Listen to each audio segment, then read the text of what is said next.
Chapter 1. The campus Belle secretly gave birth to my twins.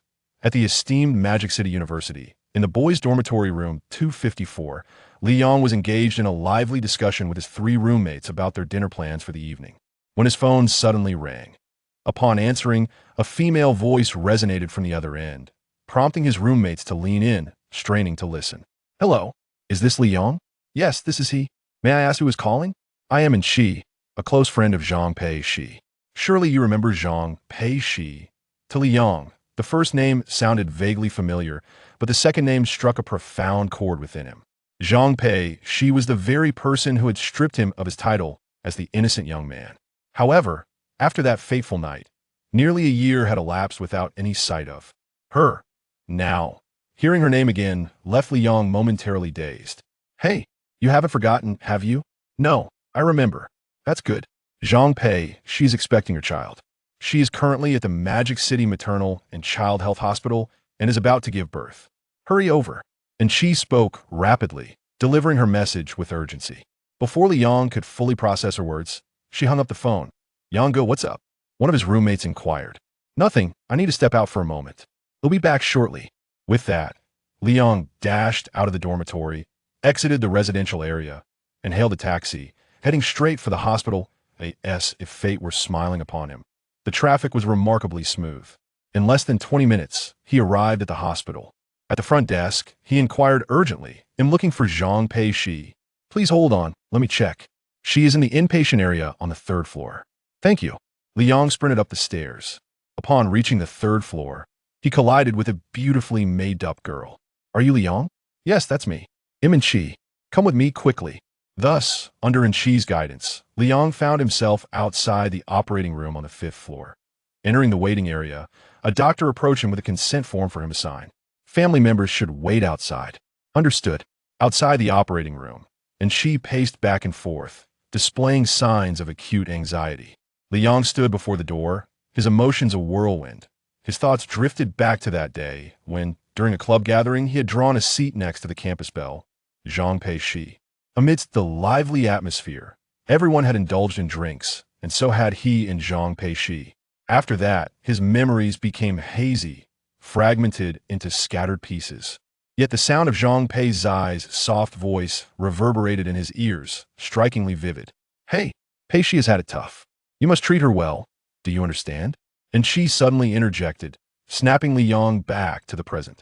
Before he could articulate a response, a voice echoed in his mind. "Ding! Detection of the host's offspring birth the daddy system has been successfully activated. Newbie gift package has been delivered. Congratulations to the host for receiving parenting funds of 100,000. Congratulations to the host for obtaining a parenting manual, 1 copy." Indeed, upon hearing the activation of the fatherhood system, Li Yong instinctively lifted his gaze towards the operating room, as if a blood bond had been forged in that very moment.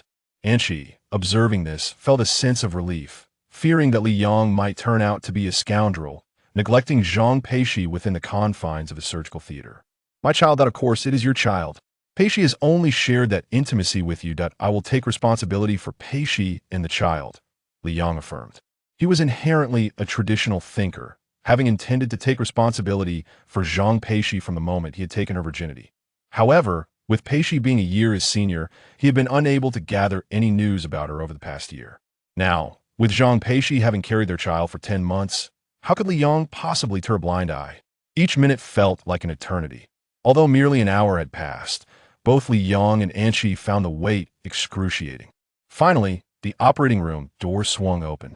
A group of nurses wheeled out a bed, upon which lay a girl with her eyes closed, her complexion pale. Beside her, 2 nurses cradled a child each. In an instant, Li Yang's eyes widened. "Twins. Congratulations on the birth of a boy and a girl. We shall proceed to the ward for the handover of the babies," they announced. Upon reaching the 3rd floor, Li Yong assisted the nurses in transferring Zhang Peixi back to her bed, only to be summoned by the doctor. "Family member?" "Yes, that's me." "Please take a look. The fingers and toes of the child are intact. The mouth and oral cavity are sound. There are no issues, correct?" None. Li Yong scrutinized closely, confirming repeatedly that all was well before the doctor entrusted the 2 children to him. As the doctor and nurses departed, Shi hurriedly approached the infants. "Li Yong, after casting a glance at the children, made his way to Zhang Peixi. Zhang Peixi, recognized as the stunning campus belle of Magic City University, was gentle, kind, and beautiful adjectives that adorned her name. Yet now, she had just given birth to a pair of twins in the operating room. Who would believe such a tale? Li Yong regarded Zhang Peixi with tender and affectionate eyes, while Anqi, curious about the infants, absorbed the scene unfolding before her. Perhaps the effects of the anesthesia were beginning to wane. Zhang Peixi's long eyelashes fluttered before she slowly opened her eyes. Upon seeing Li Yong standing before her, she appeared flustered. "You. Why are you here?" "Peixi, I called her here," Li Yong explained. "You have no other relatives. I truly had no choice." Anqi expressed apologetically. At that moment, Li Yong learned that Zhang Peixi was, in fact, an orphan. Gentle as she was, Zhang Peixi bore no resentment towards Anqi. Instead, she gazed intently at Li Yong. Li Yong, if you're busy, you can leave for now." "Peixi," Anqi suddenly exclaimed, believing that, as the biological father, Li Yong could not possibly abandon them. Li Yong shared this sentiment, nodding resolutely as he spoke. "I will not leave. If I go, who will take care of you three?" Li Yong adapted quickly, having begun to acclimate to the roles of husband and father, though he remained uncertain of Zhang Peix's thoughts on the matter. Li Yong remained steadfast in his decision not to leave. Zhang Peixi chose to remain silent, primarily due to her overwhelming fatigue. Giving birth is akin to traversing the gates of the underworld, a process that depletes one's vitality immensely. Yet, witnessing Li Yang's resolute determination to stay brought a flicker of warmth to her heart. Nevertheless, she harbored some reservations, for Li Yong had yet to graduate from university, and the sudden arrival of two children left her pondering how long he could truly persist. However, Zhang Peixi had a forgiving heart. Should Li Yong later reconsider, she would not compel him to stay. This was precisely why she had chosen to keep her pregnancy a secret from him for the full 10 months. The atmosphere in the hospital room was peculiar, with the three of them exchanging few words, even less than the nurse who came to check on the new mother. Family members. Why has no one attended to the patient catheter?" Upon hearing this, Anqi found herself in a predicament, as it was clear she was unfamiliar with such matters. Conversely, Li Yong gracefully knelt down and expertly managed the catheter bag with ease that on the hospital bed. Zhang Peixi caught sight of this scene from the corner of her eye, feeling a surge of emotion. Amidst her feelings of gratitude, a sense of shyness enveloped her. The catheter. What has it led? To that place? Chapter 2. A good friend. Well, you two are together now. Oh, she, your face has regained some color. And she exclaimed suddenly. To be honest, if Zhang Peixi had the strength, she would have rolled her eyes. Was this truly a sign of color returning to her face? It was merely a blush of embarrassment. As the effects of the anesthesia began to wane, Zhang Peixi felt a piercing pain. After all, a cesarean section necessitates stitching through 7 layers, and enduring pain from each layer accumulates to a formidable torment. Zhang Peixi furrowed her brows tightly, her pale countenance and parched lips bearing the burden of her suffering alone. At times, the pain would become so intense that tears would cascade down her cheeks, rendering her a pitiable sight. Li Yong felt the same way. After all, this young woman, having shared an intimate bond with him, had just brought forth their children. For both emotional and rational reasons, he felt compelled to cherish and care for her. Observing Zhang Peixi in such distress, Li Yong grew anxious. When a nurse passed by the door of the ward, he hastily called out to her, "Nurse, my wife is in severe pain. What should we do?" Sensing the urgency in his voice, the nurse kindly offered guidance. "Family members, see that button? It connects to the pain relief pump. If the patient is in considerable pain, she can press it for relief, but remember, she can only press it once every hour. Do not exceed that." Thank you. Without hesitation, Li Yong approached the bedside and pressed the button. "Is it better now?" "You fool, it won't be that quick. We must wait a bit," Zhang Peixi gently replied, touched by Li Yang's sincere concern. It is well known that a pregnant woman's emotions are exceptionally sensitive. Sometimes, a mere word, gesture, or even a heartfelt gaze can profoundly affect her. Meanwhile, Anqi and Li Yong remained by Zhang Peixi's side. The two little ones were well behaved, peacefully sleeping in their bassinets. However, Anqi felt a tinge of dissatisfaction Each time, she noticed Li Yong glancing at his phone. Li Yong, if you have something to attend to, you can leave if you wish. The implication was clear. Constantly checking the time suggested he did not want to be there. Realizing her meaning, Li Yong found himself both amused and perplexed, reflecting on how fiery Zhang Peixi's friend truly was. You've misunderstood. What could I possibly have to attend to? Right now, the three of them are my utmost priority. The reason I keep checking the time is to see how long until she can press the pain relief pump again. She has been in pain, and I'm quite anxious, wishing for time to pass swiftly. Upon hearing this, and she opened her mouth, seemingly at a loss for words, perhaps mumbling an apology. Zhang Peixi, though her eyes were closed, was not asleep due to the pain from her wound, and she overheard their conversation, feeling a swell of emotion. Despite the agony coursing through her, she found herself musing. Li Yong calls me Peixi. It feels so endearing. In the vast hospital, the busiest individuals were undoubtedly the nurses, who diligently attended to every new mother with exceptional care. A nurse entered the room, and upon confirming that Zhang Peixi was in good health, she promptly pushed over a nearby stroller containing 2 infants. Patient, wake up. It is time for breastfeeding. Zhang Peixi slowly opened her eyes, fully aware that it was indeed time to nurse, yet Li Yong was still by her side.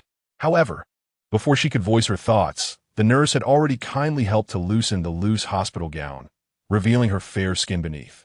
Zhang Peixi felt a wave of embarrassment and instinctively wished to close her eyes. Li Yong turned his head away reflexively, though his peripheral vision could not help but catch a glimpse. It was Anchi who found the entire situation quite reasonable, stifling a laugh within. After all, both had children now, so what was there to be shy about? Suddenly, the nurse, who was busy preparing the baby's formula, let out a soft gasp and gently lifted the boy, placing him beside Zhang Peixi. However, after several attempts, she found herself at an impasse. Family member, could you please go to the maternal and infant shop on either side of the hospital and purchase a nipple shield? Your partner's nipple is a bit short, and the baby cannot latch properly without it. Oh, and do remember to bring back some gum to help the patient relieve gas. All right, I will go buy it right away. With that, the nurse left, overwhelmed with her duties. Anchi, sorry to trouble you. Peixi, I will be back shortly. Yes, okay. After acknowledging, Li Yong hurried out to procure the items. Despite his swift pace, he had no idea what a nipple shield was. Fortunately, he could look it up online. It turned out to be a protective cover for the nipple, designed to assist newborns with weak sucking reflexes. While Li Yong made his way to the maternal and infant store, Anchi and Zhang Peixi exchanged glances in the hospital room. Zhang Peixi was bewildered as to why her nipple would be short and whether it would leave the baby hungry. Anchi, on the other hand, pondered the nature of a nipple shield. Yet, such details seemed trivial as long as a solution could be found. Peixi, what do you think of Li Yong? Anchi suddenly asked. Zhang Peixi, who was half-heartedly considering tugging at her nipple to see if it could elongate, felt a rush of urgency upon hearing her friend's question. When she attempted to respond, she stumbled over her words, becoming quite the little stutterer. I don't know. You don't know? I think he is quite decent. He cares for both his wife and child, and that's enough to deem him a good man. Yes, that's sufficient. Zhang Peixi nodded gently in agreement. Then it's settled. Li Yong is your man and the biological father of the babies. You two should be together. Anchi took on the role of a matchmaker, beginning to weave their fates together. Zhang Peixi fell into deep contemplation, reflecting on whether it was unfair to Li Yong. As an orphan, having always led a solitary life, even after unexpectedly conceiving Li Yang's child, she had never considered terminating the pregnancy. She wished to keep the child, for with a child came the notion of family. For so long, she had been self-sufficient, avoiding contact with Li Yong out of fear that he might misunderstand her intentions, thinking she was attempting to trap him with her child. Now, Li Yong has come to understand, and he has arrived. Although he had verbally expressed his intention to stay and care for himself and the child, there remains a lingering sense of guilt towards him.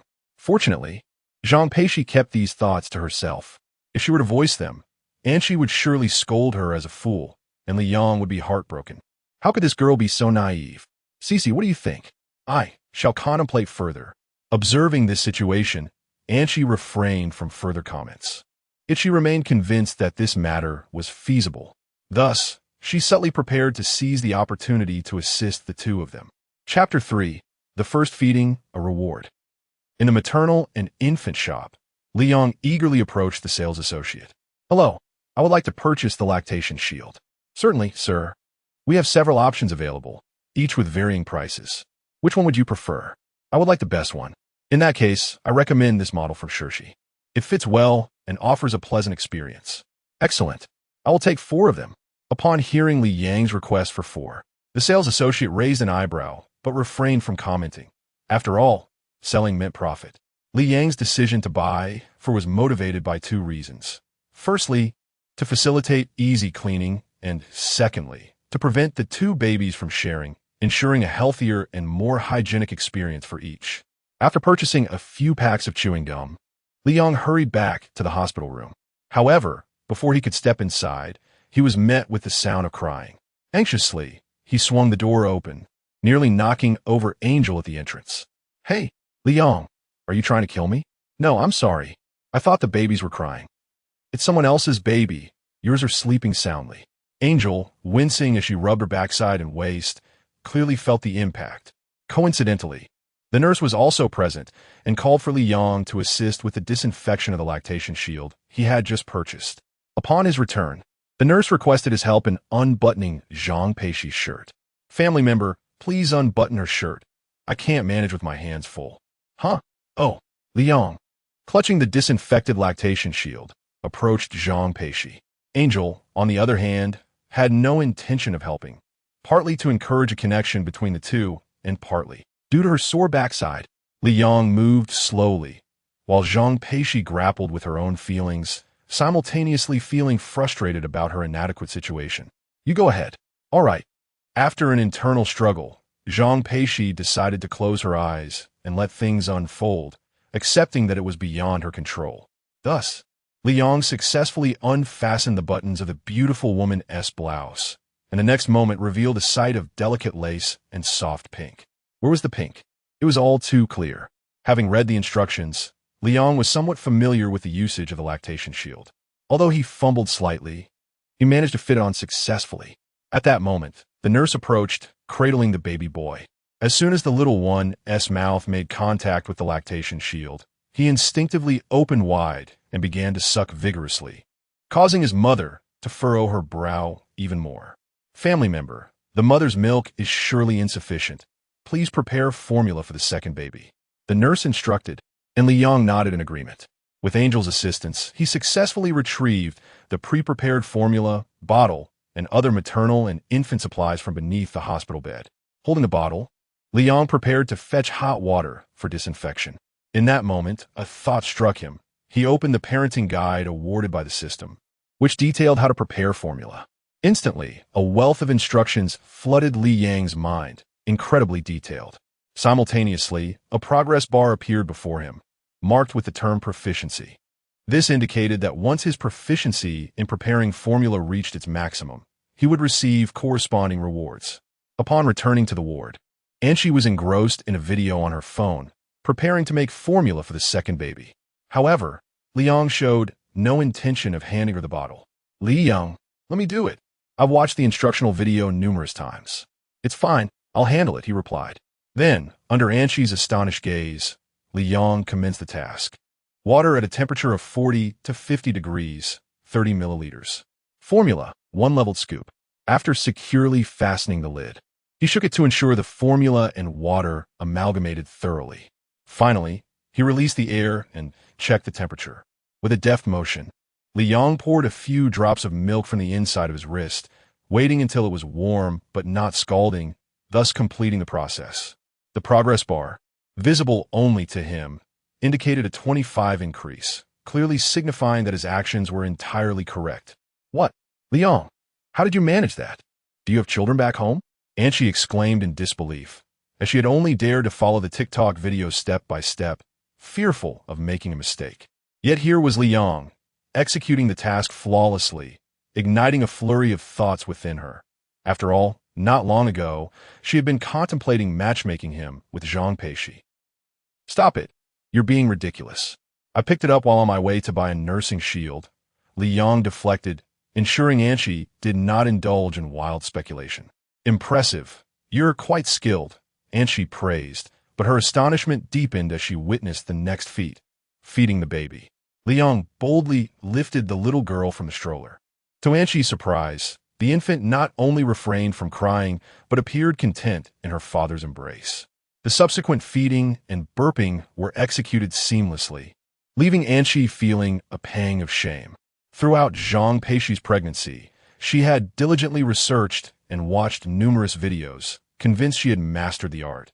Yet, when it came to practical application, she felt intimidated.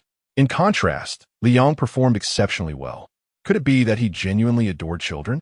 The thought crossed Anqi's mind, prompting her to pinch her thigh sharply. What nonsense! How could one not love their own son and daughter? Moments later, both babies had suckled on breast milk and consumed a small amount of formula, contentedly drifting back to sleep. After sterilizing the nursing shield and bottle, Li Yong returned to Zhang Peixi's side to keep watch over her. Li Yong, sit for a moment and rest. Aren't you tired? Zhang Peixi inquired softly, filled with gratitude. Cici, does your man tire while your best friend does not? Why not ask me? Anqi feigned annoyance, crossing her arms. Yet she caught a glimpse of the couple sharing a secret smile. All right, no need to be upset. Here, have some gum. Oh right, you still need gum to help with gas. Let me get you some. In the blink of an eye, Anqi, who had just been angry, fetched the gum to offer. The next moment, she inadvertently removed the entire lid of the gum package. Puffed. Ha ha, ouch.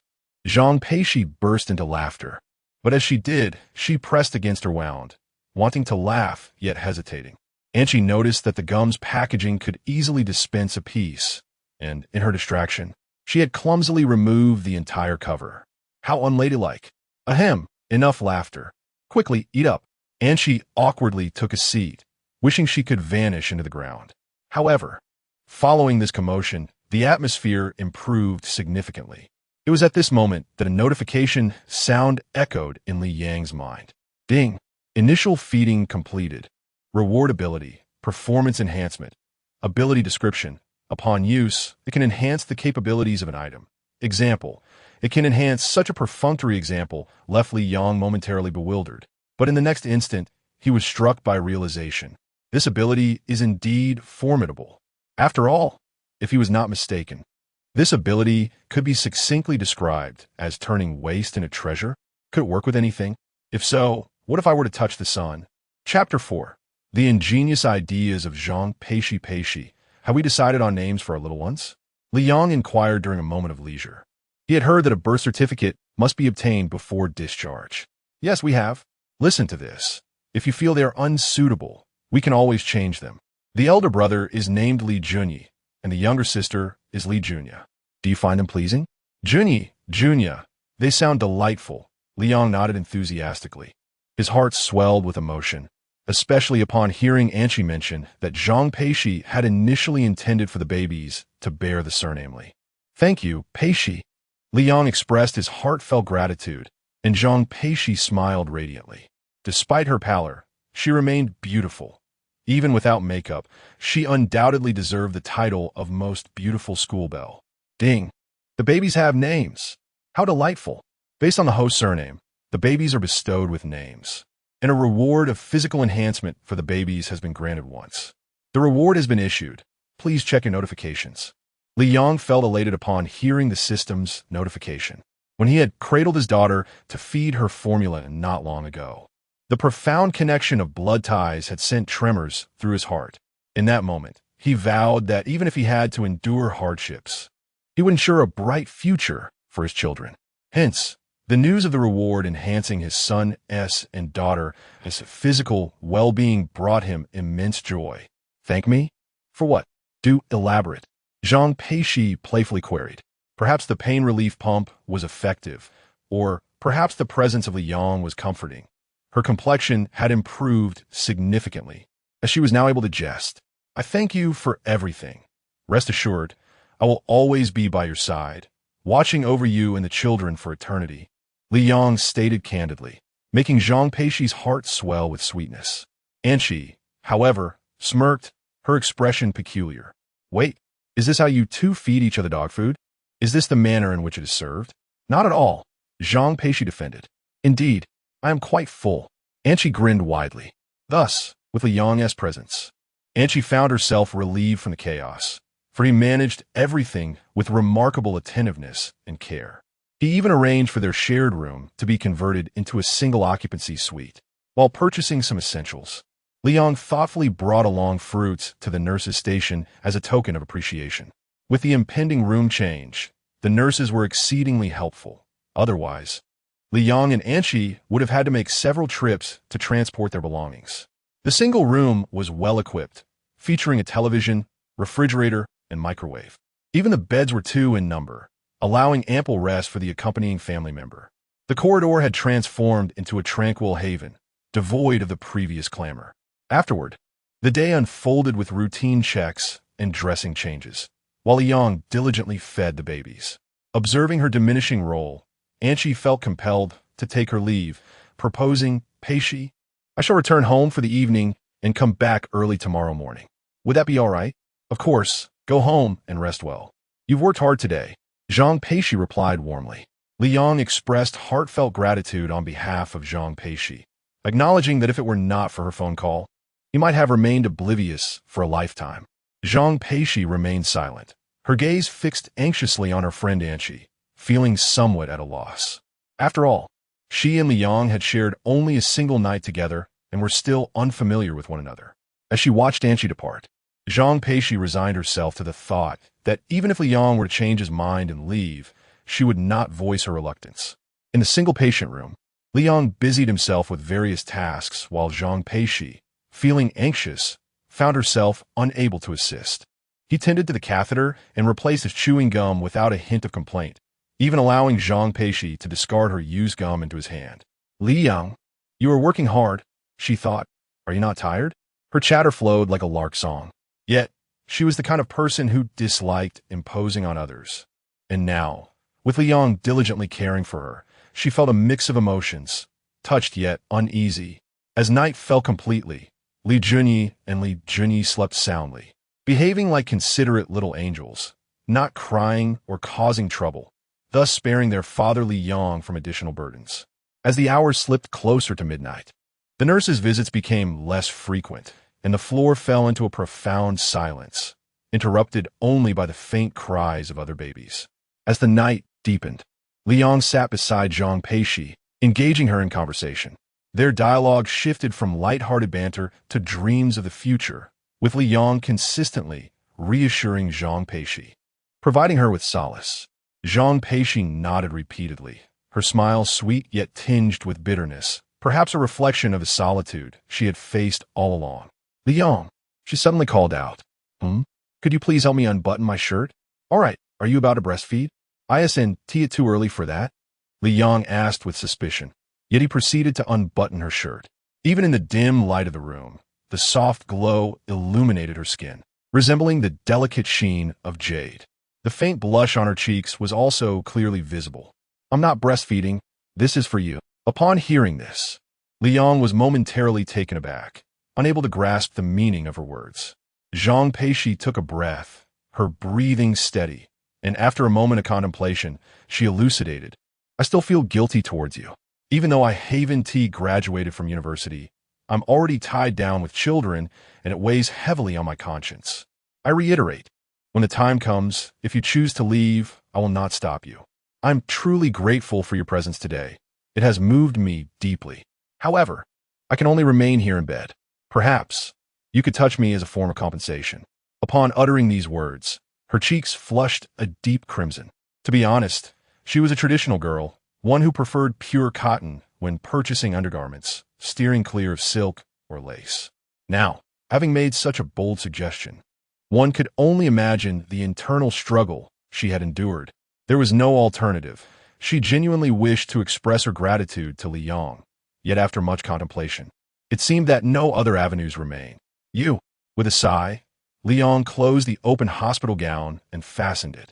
He was not employing a strategy of feigned indifference, but simply felt it unnecessary. Liang, how could you? Fool! Do you truly believe I am that kind of person? If I were to heed your advice, I would no longer be human. A bitter smile graced the corners of Li Yang's mouth. Indeed, Zhang Peixi was stunning and alluring. Otherwise, she would not have been crowned the most beautiful campus flower. However, she owed him nothing. On the contrary, he was the one who needed to make amends. Peixi, whether you believe me or not, I wish to care for you and your family for a lifetime without any regrets. Therefore, do refrain from those whimsical ideas in the future, understood? His tone was resolute, leaving no room for rebuttal. Zhang Peixi felt an overwhelming sense of gratitude, yet her cheeks flushed, a gentle pink hue blossoming on her fair neck. It was evident that she comprehended what Li Yang referred to as whimsical ideas. Of course, if you insist on compensating me, that is not out of the question. Once we return home and your health is restored, you may repay me, Li Yang jested. He had anticipated that Zhang Peixi would scoff and mutter something derogatory. Yet to his surprise, she nodded earnestly, exuding an unexpectedly adorable naivety for someone so breathtakingly beautiful. Was this truly the most beautiful campus flower of Magic City University? In that moment, Li Yang resolved to take meticulous care of her, ensuring she would not be lost. Chapter 5. The school bell is so adorable. I can't help but want to steal a kiss, Peixi. Shall we come up with some nicknames for the babies? Li Yang suddenly suggested, eager to ease the awkwardness lingering over Zhang Peixi. They needed a topic to discuss, and it seemed fitting as their little ones still lacked affectionate names. Although they had chosen their formal names, using nicknames in daily life would indeed feel more intimate. Sounds good, Zhang Peixi replied with a playful blink, her expression shifting to one of contemplation. What should we call them? Our son, Li Junyi, could be E, and our daughter, Li Junya, could be Yaya. What do you think, Li Yang? Li Yang was taken aback by how swiftly they had settled on names, his gaze lingering on Zhang Peixi's charming face. The sudden eye contact between the two solitary figures brought a hint of shyness. Ahem, E for our son and Yaya for our daughter. Those are quite lovely names. However, why those? He inquired with a warm smile, feigning calmness. Zhang Peixi, now more animated, cleared her throat and began to explain. During my pregnancy, I often came across videos of adorable babies, and they would excitedly babble Yaya. I found myself eagerly anticipating the arrival of our little ones. So I thought, if possible, I would love to call our son E and our daughter Yaya. Am I being too childish? After her explanation, Zhang Peixi's cheeks flushed, as she recognized how simplistic her chosen nicknames were. Our babies, Li Yang echoed softly, shaking his head with sincerity. No, not childish at all. They're delightful. I believe our son and daughter will cherish their nicknames, as they are imbued with their mother's profound love. Yes, thank you, Li Yang. Zhang Peixi murmured her gratitude. She could distinctly sense the boyish charm and warmth radiating from Li Yang, enveloping her in a comforting embrace. It felt truly wonderful, warm and heartfelt. Moreover, Li Yang was becoming increasingly adept at caring for the babies. E and Yaya, in their own way, were quite accommodating. They would only cry a little when hungry before settling down quietly, waiting for their father to attend to them. Although managing two infants simultaneously was a challenge, Li Yang's progress was undeniably evident. Zhang Peixi observed all of this with a grateful heart, realizing that only genuine affection could foster such excellence. It must be said that throughout her interactions with Li Yang, Zhang Peixi's perceptions and feelings toward him were in a constant state of evolution. Dingling. Li Yang, your phone is ringing. Oh, right. After carefully placing the disinfected bottles aside, Li Yang picked up his phone, opting not to shy away, and answered the call in front of Zhang Peixi. The caller was his roommate, Lu Jiawang, who seemed concerned about Li Yang's late return to the dormitory. However, the words of concern quickly morphed into, "Son, where have you been? It's so late, and you're still not back? Be careful, your kidneys might not hold up." Li Yang felt a twinge of guilt, as he had initially planned for a gathering in the dormitory that evening, but had to cancel at the last minute due to unforeseen circumstances. Indeed, it was a significant matter, one that he would explain upon his return. "That simply won't do. You can't leave us three in the lurch," came the chorus of voices. Lu Jiawang exclaimed, and the other two joined in the playful uproar. Li Yang, caught between amusement and exasperation, feared waking the recently slumbering E and Ya, and thus he relented. "How about a box of cigarettes for each of you? Is that fair?" "Ah, You really understand us, Yang. They replied in unison. All right, that's enough for now. I'll hang up. Just as he was about to end the call, Zhang Peixi suddenly let out a soft cough. Although she tried to stifle the sound, it was nonetheless picked up by the keen ears of Lu Jiawang and his companions on the other end of the line. What the? He gasped, ready to inquire further, only to find the call disconnected. For a moment, disbelief washed over the three remaining at 254. They wanted to press Li Yang for answers, but feared disturbing his private affairs. Meanwhile, Zhang Peixi looked up with an apologetic expression. Li Yang, I'm so sorry. I couldn't hold back. I'm such a fool. I ended up choking on my own words. She continued to apologize, and Li Yang couldn't help but find her predicament amusing. It wasn't her clumsy demeanor that struck him as funny, but rather her cautiousness around him. Come on, there's no need to be so embarrassed in front of me. Just be yourself. Zhang Peixi replied softly, while inwardly reflecting on how she had just bared her heart to him. Was that not being open and generous? Fortunately, she kept this thought to herself. Had Li Yang heard it, he would have been utterly astonished. After all, his idea of being open and generous was far from her interpretation. Family members, please remember to replace the patient's clean urinary pad. I will come in the morning to remove the catheter and need a medical bedpan ready for cleaning. Understood. Li Yang nodded in response, and once the nurse closed the door behind her, he noticed Zhang Peixi's face had turned a deeper shade of red. Peixi, what's wrong? And no, it's nothing. She stammered. Why is your face so flushed? It's just hot, I suppose. Zhang Peixi chose to remain silent about the urinary pad replacement, but Li Yang took note and promptly retrieved a clean pad from a drawer. However, he hesitated when it came time to make the switch. As the name suggests, a urinary pad is placed underneath to provide coverage. No wonder Zhang Peixi's cheeks were flushed. Changing the pad required lifting the blanket. Moreover, she couldn't wear pants for the next 24 hours, meaning she was entirely bare beneath the covers. Shall I assist you with the change? Zhang Peixi's voice was barely above a whisper as she raised her delicate arm to shield her eyes, resembling a child caught in mischief. With Angel gone, the responsibility he fell solely on Li Yang. Nevertheless, how could one possibly avoid feeling embarrassed when revealing oneself unclothed to Li Yang? Despite his admonitions to refrain from overthinking and to avert his gaze, the moment the quilt was lifted, an uncontrollable thought surged forth in his mind. It has been completely shaved off. At long last, the change was complete. Both Li Yang and Zhang Peixi bore faint beads of perspiration upon their foreheads. One felt the sting of pain, while the other was enveloped in urgency.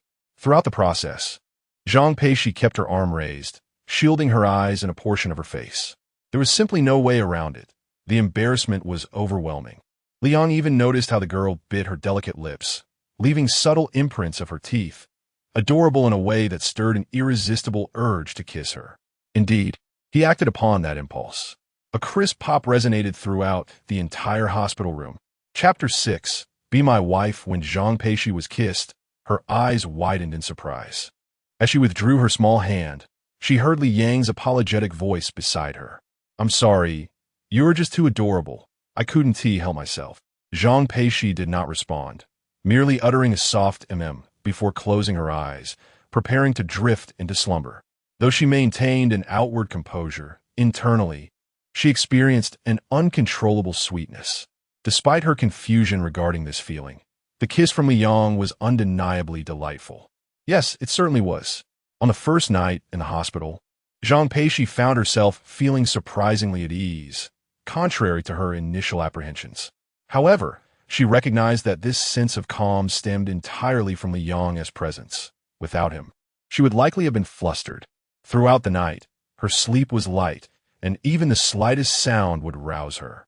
Part of her concern was the fear of losing her bag, but another part was an irresistible urge to glance at Li Yang and see what he was doing. Each time she caught sight of his handsome profile, her heart would flutter. The moment he tenderly assisted her with the catheter and gently wiped her forehead and neck, her feelings of gratitude swelled beyond measure. Although their encounters had been infrequent since they had become intimate, that night left Zhang Peixi with a lingering sense of affection. She even pondered whether she should heed her best friend Anxi's advice and consider a relationship with Li Yang. Time passed, and the next day marked 24 hours since Zhang Peixi had given birth. Having successfully passed gas, she could finally adhere to her doctor's orders and consume some millet porridge. It was worth noting that throughout the previous day, she had only sipped a bit of millet broth, the liquid atop the porridge. Yet, even so, her appetite remained minimal. Had it not been for Li Yang's gentle insistence, she might have merely nibbled. And she had brought the millet porridge, but it was scalding hot. Li Yang took it from her and poured it into a bowl, shaking it slightly to cool it down to a drinkable temperature. When he inserted a straw into the porridge for Zhang Peixi's convenience, Anshi gave him a thumbs up. Li Yang, you're quite impressive. Your thoughtfulness truly shines through. You are such a devoted husband, she remarked. Zhang Peixi playfully chided Anshi, but her friend was unfazed, laughing as she dashed off to see the baby. Did you miss your Annie? However, the two little ones in the crib remained silent, their innocent eyes wide open, seemingly questioning. Annie, who are you? I don't want to eat. I'm not hungry, Zhang Peixi protested. No, you must eat. But, eat. All right. In just a few simple exchanges, Zhang Peixi acquiesced, her lips parting slightly as she took the straw. Thus, under Li Yang's gentle insistence, she successfully consumed a bowl of millet porridge. Observing the nearly empty bowl, Li Yang could not help but chuckle. You claimed you weren't hungry, yet you finished the entire bowl of porridge. I was compelled by you, Zhang Peixi protested, wrinkling her small nose, yet her stomach audibly grumbled in protest. Well, I suppose I too am beginning to feel hungry. But we can't continue drinking. We should take a break before we resume eating. As Zhang Peixi appeared thoroughly subdued by Li Yang, and Qi's curiosity piqued. Cici, what happened last night? Did Li Yang feed you some enchanted soup? Why have you become so obedient? Not all. Oh, but it truly seems that way. Before Zhang Peixi could elaborate, and Qi resumed her teasing. TSK, I always said you two are quite the match. For the sake of the child, and for me, hurry and get together. Wait, I can understand the part about the child, but why for you? Zhang Peixi questioned, oblivious to the fact that with each jest from Qi, she was inching closer to accepting the notion of being with Li Yang. Cough, cough. It's nothing, just me rambling. And Qi waved her hand dismissively, subtly implying that Zhang Peixi and Li Yang indeed shared a striking resemblance to a couple, and they were quite adept at displaying affection, almost to the point of tormenting others.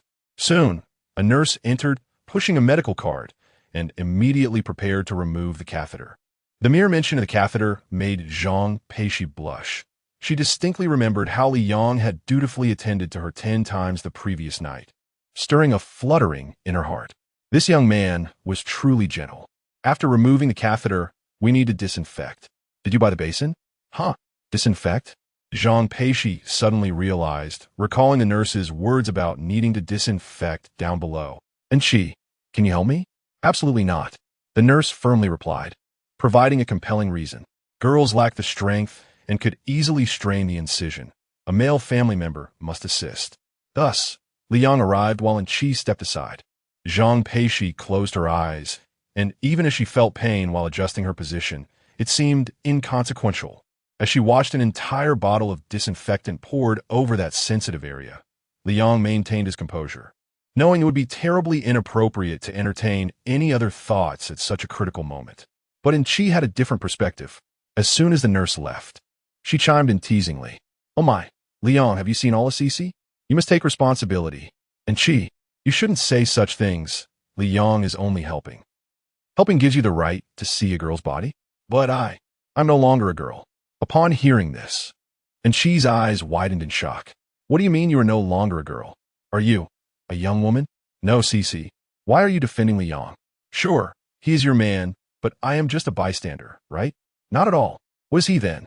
He is the father of our baby. I meant me, not Li Yang. Anshi's eyes widened in disbelief. She had merely been away for a single night, and yet her dear friend had already fallen prey to Li Yang's charm. Observing the playful banter between the two girls, Li Yang found himself in a state of amused exasperation. However, he took to heart the words spoken by Anshi, as they had been on his mind from the very beginning.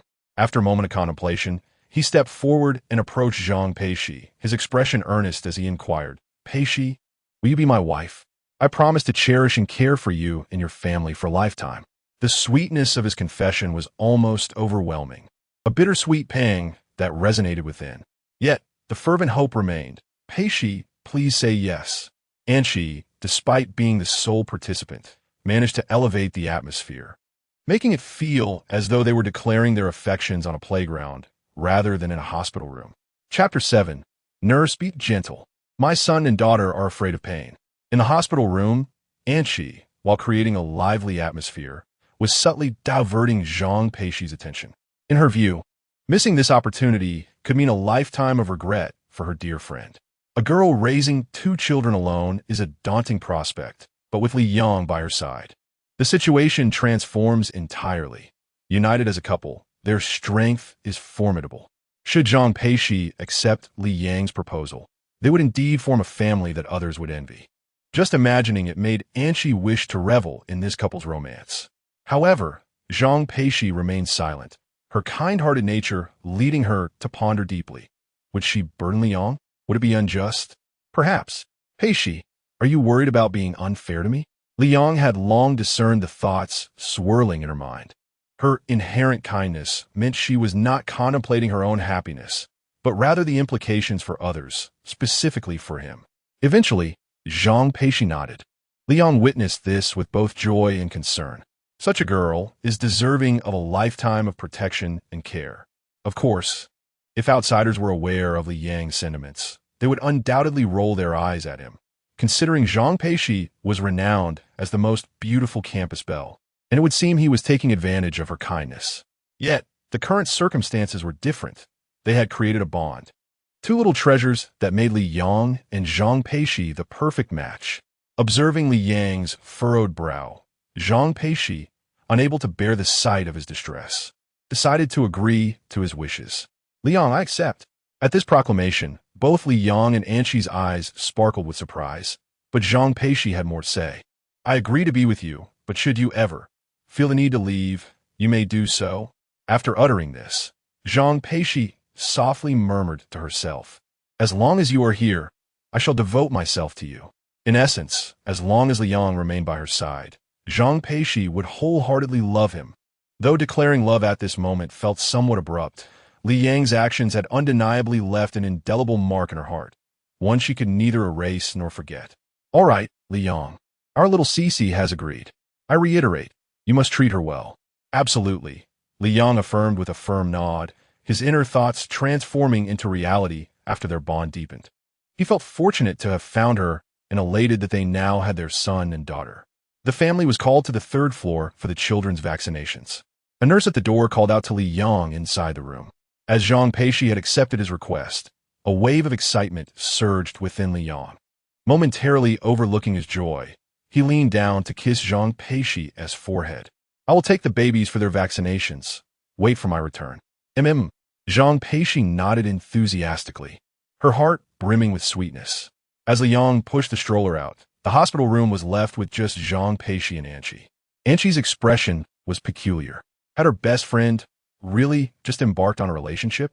Zhang Peixi felt a whirlwind of emotions, joy intertwined with inexplicable sorrow. Anki, Li Yang is truly wonderful. It is evident that your care is genuine. Otherwise, how could you attend to every detail so meticulously? At present, Anchi can only extend her blessings while feeling joy for her close friend. You have transitioned from being single to having a partner. No, that is not quite right.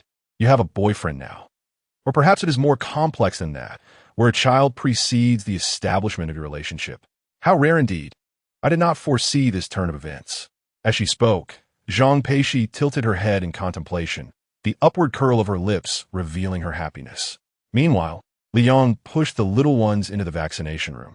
A line had already formed, but his arrival undoubtedly captured attention. While others pushed strollers with a single infant, he was pushing too. Are they twins, brother? A boy and a girl? Inquired a man ahead. Both a boy and a girl, Li Yang replied with a smile. Ah, dragon and phoenix twins. Indeed, he chuckled, having momentarily forgotten that term. Upon hearing that they were dragon and phoenix twins, the surrounding fathers expressed their astonishment, as twins are a rarity and dragon and phoenix twins even more so. As they queued, a system notification chimed in Li Yang's mind. indicating that since he and Zhang Peixi had established a relationship, the system generously offered a corresponding reward. Ding! Congratulations, host, for winning the heart of fair maiden. Reward: 100 years of harmony, set. What kind of reward is this? Curiosity piqued, he examined the reward, revealing a box that could be opened. Upon softly uttering open, the system complied. Congratulations, host, you have obtained elegant abode, house 1 set. Will the host claim this? Upon successful claim, you may move in immediately. If not claimed, this reward will enter a growth phase. Growth phase? What does that mean? Upon completion of corresponding tasks, the value of this reward will increase. The growth process of the house is as follows: house, luxury house, villa, luxury villa, etc. Now made sense? Nevertheless, Li Yong chose to claim it. The reason was simple. He was studying at university in the bustling metropolis, residing in a dormitory, and now with a wife and child. It was essential to be nearby for their care. If he did not claim this house, he would have to rent, leading to wasted time and resources. This way, it was straightforward and convenient. Congratulations, host, claim successful. Keys have been issued. At the same moment, Li Yong felt a weight in his pocket, and upon reaching in, he found several keys and access cards. His spirits soared. Owning his own home would mark a splendid beginning to providing a quality life for his wife and child. However, his joy was soon to be interrupted. As the line advanced, he drew closer to the vaccination room, and he could hear the cries of infants. All the babies arriving for their vaccinations were just a day old, so small and delicate. How could they possibly refrain from crying when suddenly pricked by 2 needles in their slumber? Although it was not yet time for Yi and Yaya, Li Yong could not help but feel a pang of sympathy. Yet, despite his concern, the 2 nurses gently carried Yi and Yaya out. Oh, a pair of twins. How delightful, he exclaimed. Nurse, please be gentle, my son and daughter. They might be afraid of the pain, Li Yong stammered, to which the nurses responded with warm smiles and nods. However gentle their actions, they were administering injections, and how could the children possibly refrain from crying? The sister, who received her shot first, was immediately stirred by the pain. Her eyes flew open, and she began to wail, her chubby little face turning crimson in an instant. In that moment, Li Yang's heart ached profoundly, yet there was little he could do. Surprisingly, however, he, the brother who was to be vaccinated next, did not cry at all. Not only did he remain silent, but he even flashed a smile at the nurse. Chapter 8. The System, Astonishment. The host actually gave the school beauty. The reactions of Yi and Yaya were strikingly different, prompting an involuntary smile from the nurse upon witnessing the scene. The little girl wailed at the top of her lungs, as if she wished to tear the roof off in her distress. Meanwhile, the little boy opened his eyes with curiosity. Although his sight was still unclear, it did not hinder his exploration of this unfamiliar world. In fact, the discomfort from the 2 vaccine injections in his arm seemed to pale in comparison. Nevertheless, Li Yong felt a profound ache in his heart, for these were his own children enduring the needle, as if it were piercing his very soul. Once the vaccinations were complete and his son and daughter were settled, Li Yong turned on his heel, eager to leave the premises. Fortunately, Yaya ceased her crying after a brief spell. Otherwise, pushing the 2 siblings home would have led onlookers to mistakenly believe he had stolen a pair of dolls. Upon returning to the ward with Yi and Yaya in tow, Li Yong was startled to find Zhang Peixi absent at first glance. Upon closer inspection, he realized she had managed to get out of bed and walk. "Peixi!" Li Yong exclaimed, hastening towards her after securing the stroller. Observing the concern in his eyes, Zhang Peixi offered a radiant smile. Despite the pain emanating from standing on the floor, the warmth of Li Yang's gaze seemed to have a soothing effect. "Do not worry, I am fine. The doctor advised me to walk, claiming it would aid in my gastrointestinal movement. See, I am perfectly well." Zhang Peixi feigned nonchalance, though the occasional furrow of her brow betrayed her discomfort. "Come, I will accompany you. Let's take it slowly." "All right." Nearby, Anchi looked on in silent disbelief. The rainbow-colored display of affection between the couple seemed insatiable. "Where shall we go? Let us simply walk around the room." I need to visit the restroom." "Very well. I shall escort you there." Whether in a shared room or a private one, The balcony was equipped with a toilet, which was rather convenient. Under Liang's support, Zhang Peixi took over 10 minutes to traverse the short distance. However, just as Zhang Peixi entered the restroom, she softly called out for Liang. Liang, I am here, what is it? Could you come in? Standing before the toilet, Zhang Peixi held onto her loose hospital gown, realizing that she would struggle to manage alone. At the very least, she could not remove her pants by herself. Although she could have called Anshi, the petite girl lacked the strength, and waiting for her could lead to both sisters tumbling to the ground in exhaustion. I am coming. Liang nodded in response, yet hesitated at the door, wondering if it was appropriate. However, he dismissed his doubts and stepped inside without further thought, feeling a flicker of joy. This was a promising sign that Zhang Peixi was genuinely treating him as her beloved. As Liang entered the balcony, Anshi tiptoed closer, eager to catch a glimpse of what was unfolding. Yet, the restroom's frosted glass rendered her attempts futile. Anshi felt a wave of disappointment, thinking she might witness some enchanting moments between her dear friend and Liang. What should I do? First, help me with my pants, down to my ankles. Zhang Peixi whispered softly, her head instinctively bowing slightly. Although they had established their relationship, she still couldn't help but feel bashful. Liang felt the same way, yet he could discern her embarrassment, so he gently reassured her while helping with the removal of her pants. As the hospital gown slid down to her ankles, a pair of long, slender, and smooth legs came into view. Despite averting his gaze, he could still catch a glimpse out of the corner of his eye. Moreover, he would need to assist Zhang Peixi in sitting down afterward. Zhang Peixi, tall and undeniably beautiful, had her long hair cascading down her shoulders, adding a delicate charm to her presence. Liang then took on the role of a support pillar, helping her slowly settle onto the toilet. What should have been a simple action took them several minutes to accomplish. Should I step outside? Liang inquired after the process. No need. I'm not sure if I can. If not, I have to go out, she replied softly. All right, Zhang Peixi murmured, her delicate hands intertwined in front of her, appearing both adorable and enchanting. As she had anticipated, she couldn't resolve the situation. Yet the subsequent challenge was far from limited to merely pulling up her pants. There was also the matter of changing the sanitary pad. Though feeling shy, Zhang Peixi clenched her teeth and folded a stack of tissue paper into the shape of a large sanitary pad before speaking. Liang, I'll need your help again. It's no trouble. Do you need me to pull up your pants? He asked. No, this is for you. Upon seeing the large sanitary pad Zhang Peixi handed him, Liang was taken aback. What did this mean? I can't change it myself. I have a wound.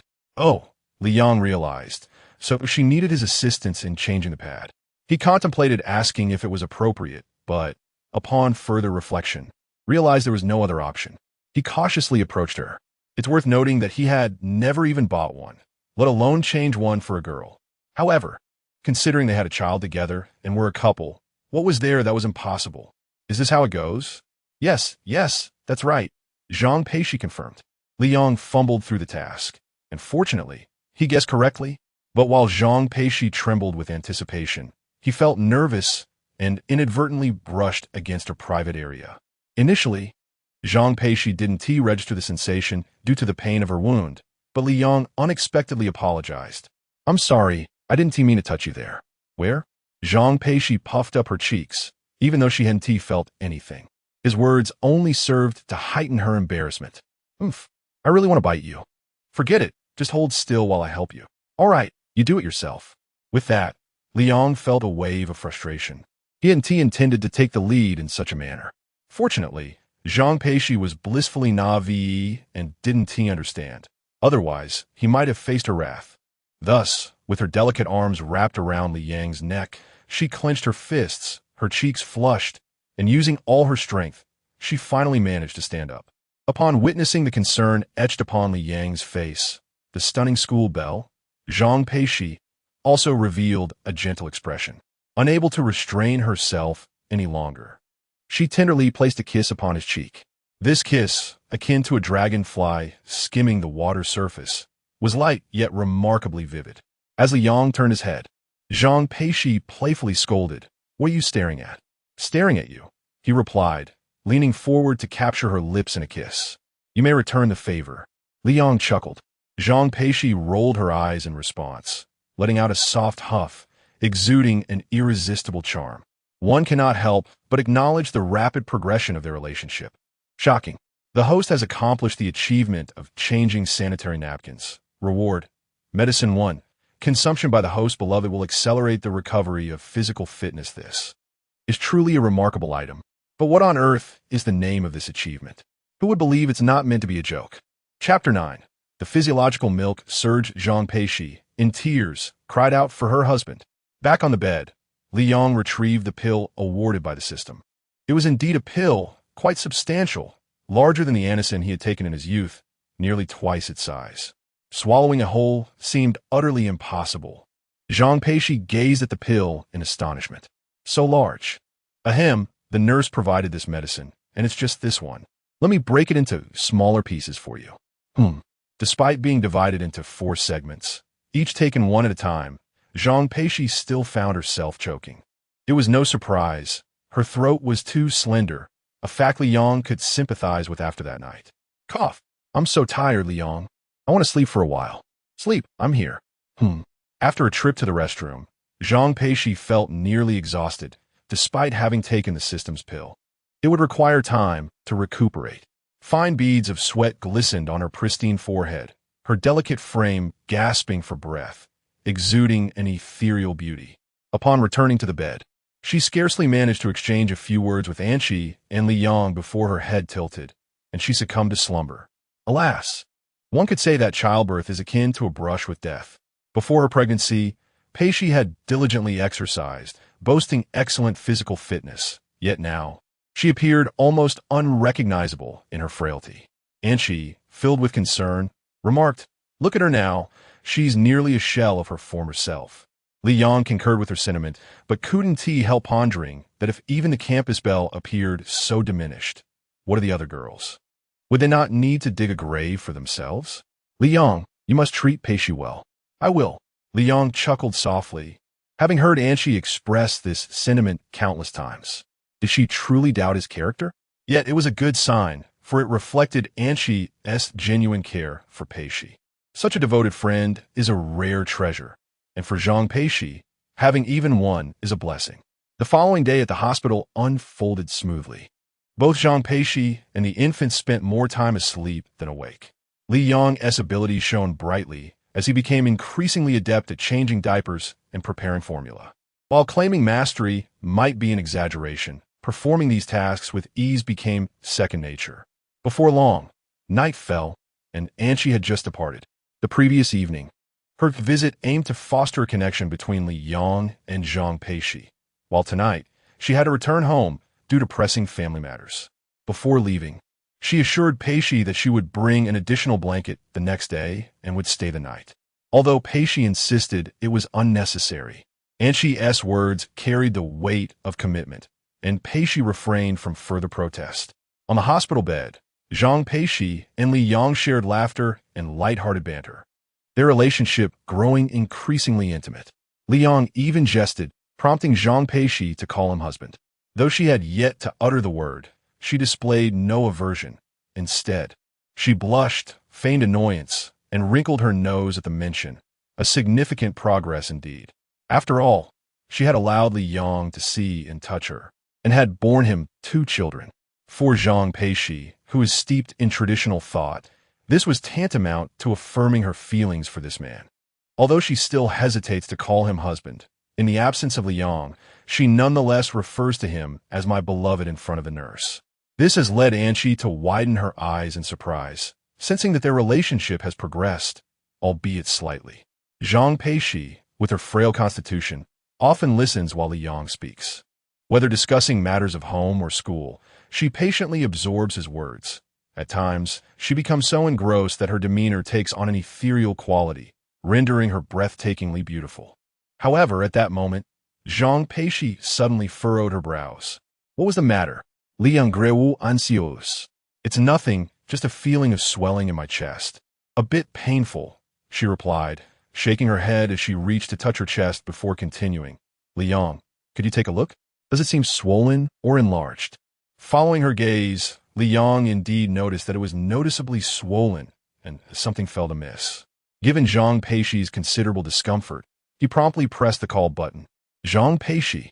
What is it? The nurse responded immediately. Hello, my chest is swollen. Could you please come take a look? Li Yang implored urgently. All right, I will be there shortly. Before long, the nurse arrived. Upon unbuttoning her clothing and observing the severe swelling, her brows knitted in concern. It appears to be physiological engorgement. What shall we do? Do you have a breast pump? No, I don't, Zhang Peixi answered, enduring the pain. She was aware of what a breast pump was, but had assumed it would be unnecessary in the hospital and planned to purchase one upon returning home. Little did she know, the nurse required it immediately. Why was there no breast pump prepared? Family member, please hurry to the maternity store and buy one. Understood. I will go right away. Also, bring back some potatoes. They're needed to alleviate the swelling, the nurse added. Got it, I'll remember. Li Yang dared not linger and swiftly departed, returning within minutes. Fortunately, he had previously noted the locations of nearby shops, or acquiring potatoes would have posed quite a challenge. Upon his return, as he opened the door, he was met with the sound of Zhang Peixi's anguished cries from behind the veil. Rushing forward, he discovered that the nurse was assisting with milk expression. Zhang Peixi's once alabaster skin was now flushed with a rosy hue from the vigorous massage, indicating the nurse was applying considerable pressure. It is worth noting that despite the pain from her cesarean incision, Zhang Peixi had only let out the faintest of whimpers. Yet now, the pain compelled her to cry out, disregarding her composure, leaving Li Yang filled with heartache. It hurts so much, oh. Zhang Peixi bit her lip. Her voice choked with sobs, and with every blink, tears cascaded down her cheeks.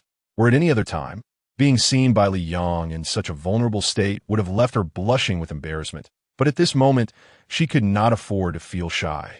The external pressure combined with the internal swelling created a dual agony that felt unbearable. The swelling was severe. It needed to be relieved. Zhang Peixi, endure a little longer. Just hold on. Zhang Peixi murmured softly, hesitant to speak aloud for fear of losing her resolve. Once that resolve faltered, she knew not how to persevere. Li Yang, Wu. Husband, Wu.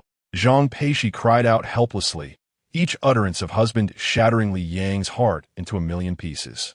After what felt like an eternity, the nurse concluded the massage after half an hour, leaving the three utterly exhausted. However, to their surprise, the ordeal was far from over. The nurse took up the breast pump and summoned Li Yang, sternly instructing him, "Tonight, both sides must be fully drained. Do you see how swollen the auxiliary breast has become? This is perilous. If it leads to a fever, the situation could become even more dire." Li Yang listened intently, fearful of missing a single word. Little did he know, the trouble lay with the breast pump he had purchased. Huh? Why is this breast pump so ineffective? The nurse exclaimed, exasperated. Despite the loud noise it emitted, its suction power was woefully inadequate. Not only was it unable to extract any breast milk, it could barely hold anything at all. Chapter 10. Since the baby won't suckle, let the family suckle. Li Yang, what on earth? After fiddling for quite a while, each of them had sucked for 10 minutes, and the result was a mere 6 drops? One of them even fell to the floor instead of landing in the bottle. Family, this breast pump is utterly ineffective, or rather unusable. Sigh. I've scoured 3 stores, and this was the only model available. Li Yang wore a look of helplessness, just as he was considering searching online or venturing to a more distant maternity store. The nurse spoke up. Well, there is no alternative. Since we can't rely on a breast pump, we must depend on you and the children. Thankfully, they're fraternal twins. Once the babies awaken, you and your wife can take turns allowing them to suckle, so we can hope for successful feeding. Call for me if you need anything. Don't hesitate. I'll be here all night. All right, I'll remember that. After the nurse departed, Li Yang hurried to Zhang Peixi's side, eager to help her fasten her buttons, as it was chilly at night, and he feared she might feel embarrassed. However, Zhang Peixi shook her head and grasped his hand. There is no need to fasten it. Soon, Yi and Yi will awaken, and we must let them eat quickly. It hurts so much. Sob sob. It was evident that Zhang Peixi was frightened by the pain. Although the nurse's massage was excruciating, it had noticeably alleviated the swelling. Yet, mere minutes after the nurse's exit, the swelling returned. Fortunately, Yi and Yi were quite understanding, and the siblings gradually stirred awake. Don't worry. I'll hold them. The nurse said their suckling is far more effective than the breast pump. Zhang Peixi appeared delicate and fragile, evoking sympathy from anyone who beheld her. Just as Liang was about to scoop up their son and daughter to encourage them to suckle, Zhang Peixi suddenly held him back. Darling, thank you. It's truly wonderful to have you. This time, Zhang Peixi spoke from the heart, genuinely acknowledging Li Yang's significance. Despite their time spent together being rather brief, she had noticed all of Li Yang's efforts. Although she initially thought that complete acceptance would require time and adjustment, in the throes of her physiological discomfort from engorgement, she fully embraced Li Yang. Whether calling him husband or any other term of endearment, it felt entirely natural. At this moment, in Zhang Peixi's eyes, Li Yang was her beloved, the father of her children, and her man, unchangeable by anyone else's presence. In truth, Zhang Peixi had always contemplated how to express her gratitude to Li Yang. Now, she was simply surrendering herself entirely to him.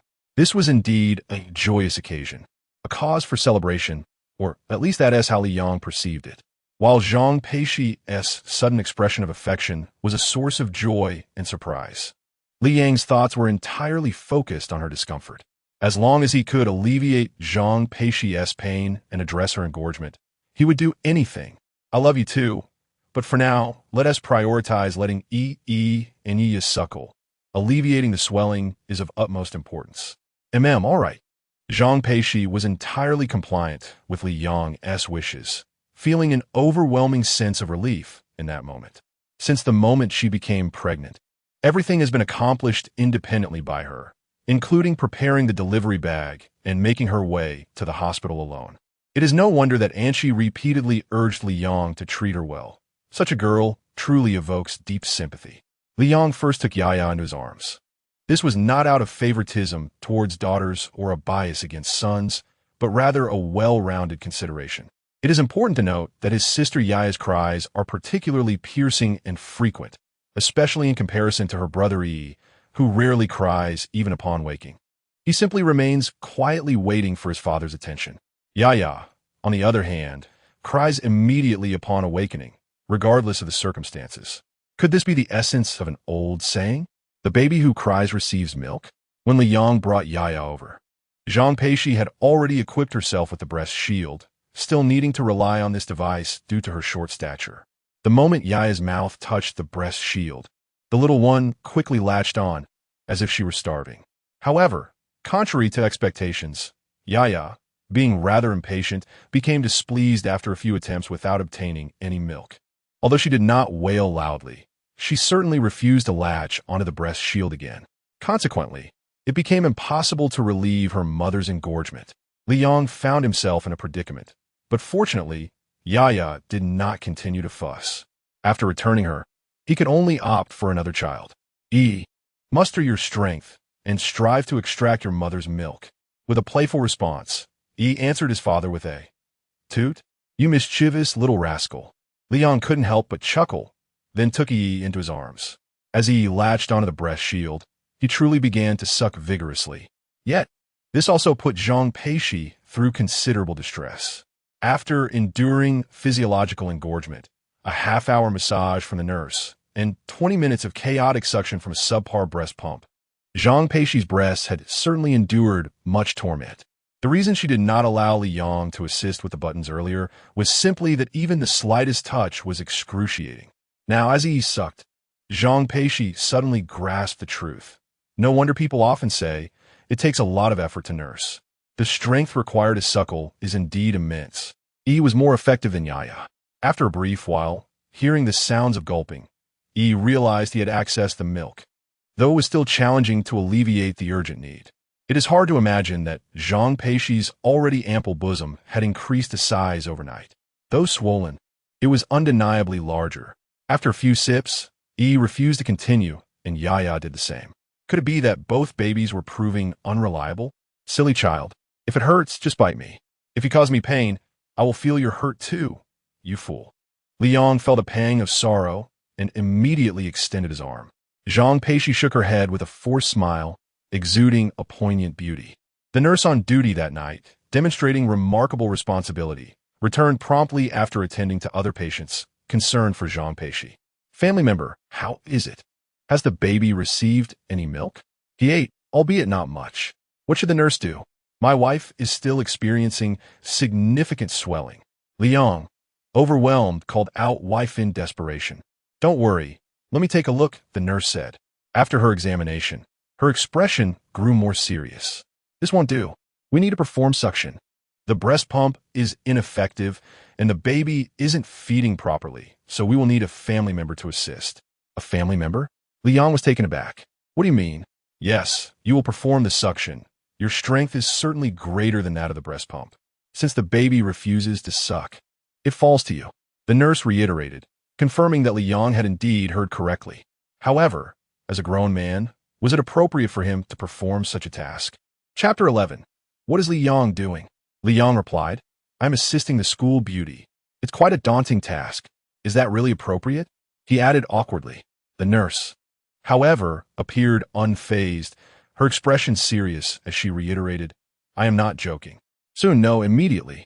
Otherwise, the patient might develop a fever tonight, and that would be troublesome. I will return shortly to take her temperature. Watching the nurse depart, Liang felt that she was not jesting, though only he and Zhang Peixi remained in the room. Accompanied by the oblivious sounds of the baby, he still found it difficult to muster the courage. After all, he had only seen scenarios like this on Douyin.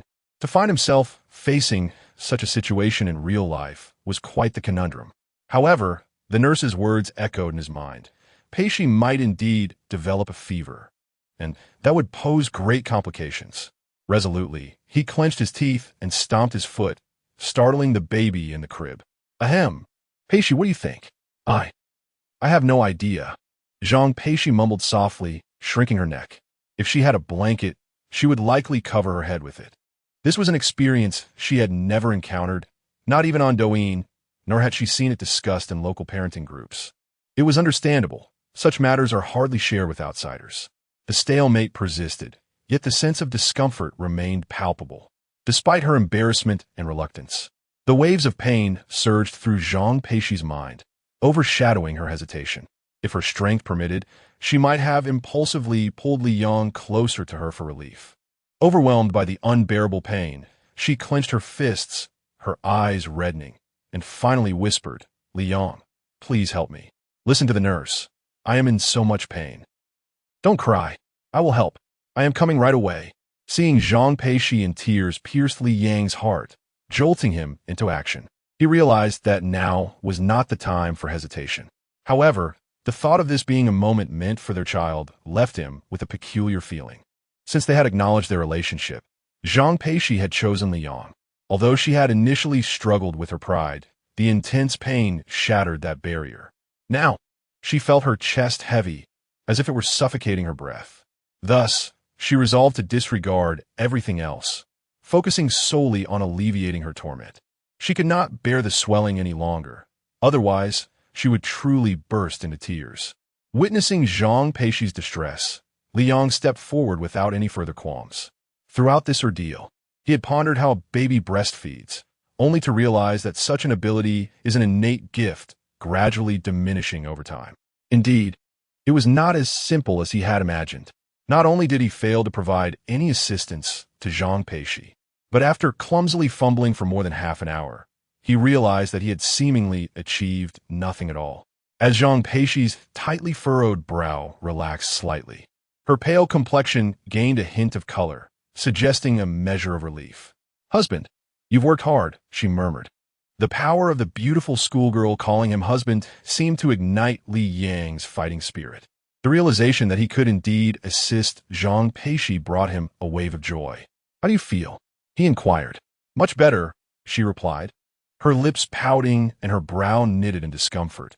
Tears glistened in her lovely eyes, and a faint blush painted her cheeks, an utterly enchanting sight. Phew, that's good. I'll take a short break before continuing. Husband, you've worked hard, Zhang Peixi exclaimed, her heart brimming with gratitude towards Liang. It was no secret that when one experiences such discomfort, the temptation to faint is overwhelming, yet the pain stubbornly prevails, making it all the more unbearable. Hearing the beautiful schoolgirl sweetly call him husband made Liang Yang's heart nearly melt, prompting him to respond in kind. Wife, no need to be so polite. The term wife made Zhang Peixi blush, as she never imagined their relationship would evolve to this point. Nevertheless, she felt a warmth inside. It was comforting. With that thought, she called out several more times, "Husband, husband, husband."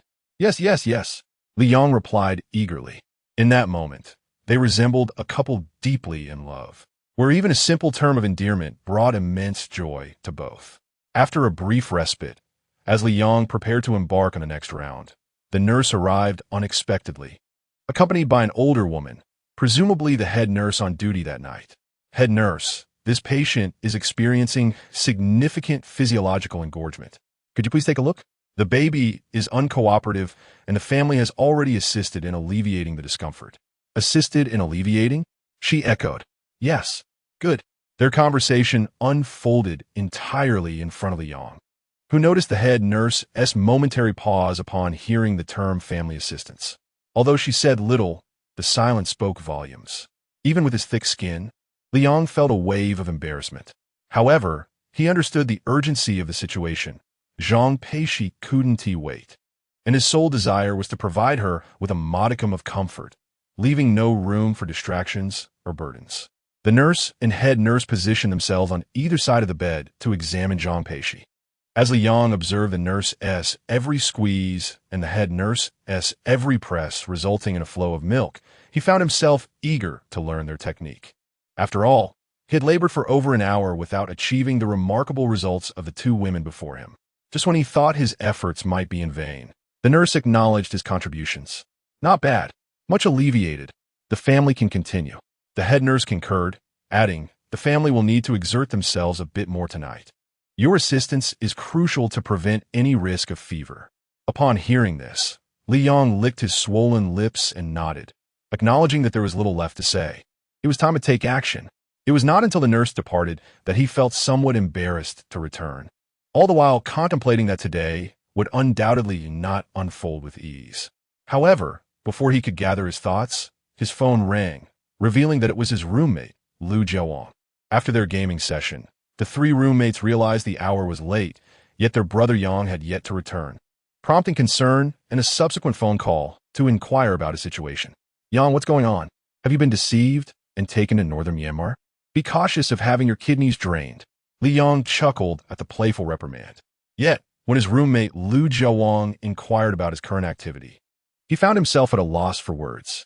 Accompanying his wife in the hospital? Who would believe that? The reality, however, was even more astonishing, for his so-called wife was none other than the campus beauty. Chapter 12. What an enigma. Is it really so easy to earn money? As long as the phone remains operational, we can breathe easy. These past few days, our elusive brother Yang has been nowhere to be found. Lu Jiawang spoke the truth. Liang had not returned to the dormitory for several days, and their concerns were not unfounded, especially given the recent surge of scams originating from Myanmar trending in the news. Feeling the warmth of his friend's concern, Liang was touched. Yet he found himself at a loss for words to explain the current situation. It was rather complicated and required a face-to-face conversation. "What's going on?" Lu Jiawang persistently probed, only to impulsively add, "Brother Yang, you haven't gotten someone pregnant, have you?" Liang glanced at his phone, confirming it was a voice call, not a video call. How'd he guess that? Ahem, sort of, but not really. Let us just drop it for now. I'll explain later. Without waiting for Lu Jiawang, whose face was painted with shock, to inquire further, Liang unilaterally ended the call. He certainly did not wish for Lu Jiawang to continue his line of speculation, as the guesses were alarmingly close to the truth. "Liang, are you in trouble? Tomorrow, Anchi can accompany me. You can go about your business," a voice chimed in. "No need. I wouldn't feel at ease if I'm not by your side. But don't you have classes to attend? Someone will assist me with that." After saying this, Liang chuckled, realizing he could only rely on Wang and the others. "All right, don't overthink it. Close your eyes and rest for a bit. I'll carry on." Zhang Peixi nodded and shut her eyes, her long eyelashes resembling the delicate fronds of a fan. As she settled into tranquility, she looked serene and beautiful. However, no matter how hard she tried, sleep eluded her, as the Yang's inhalations were sometimes rather forceful, causing discomfort. That night was particularly arduous. Liang's mouth felt parched, his tongue tingling. Fortunately, Zhang Peixi had drifted off, a sign that her discomfort was somewhat alleviated. The night nurse made several rounds to check her temperature. Zhang Peixi, tormented by physiological engorgement, slept soundly, while Liang managed the thermometer and other tasks. Thus, the stunning campus beauty's pristine underarms were exposed to Liang without a shred of privacy. But then again, they were boyfriend and girlfriend. What was the harm? Throughout the night, Zhang Peixi's temperature remained stable without any fever, and Liang was granted permission by the nurse to rest, or else he would truly require an oxygen tank.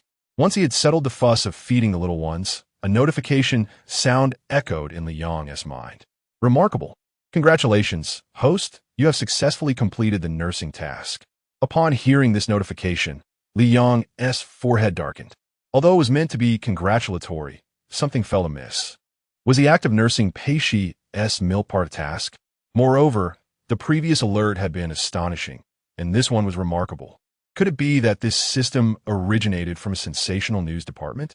Though perplexed, Liang still ventured to check the rewards section, eager to discover what accolades awaited him.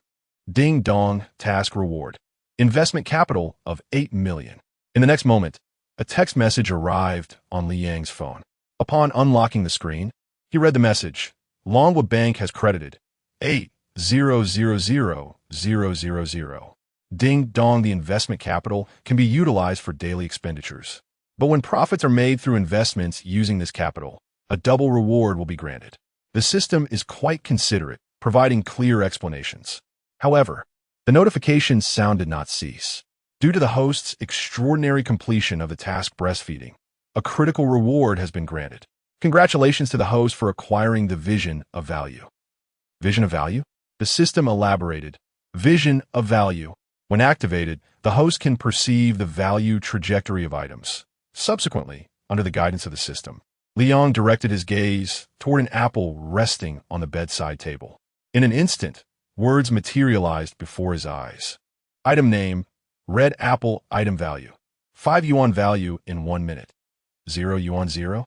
A spark ignited in Liang's mind as he picked up the apple, swiftly consuming it until only the core remained.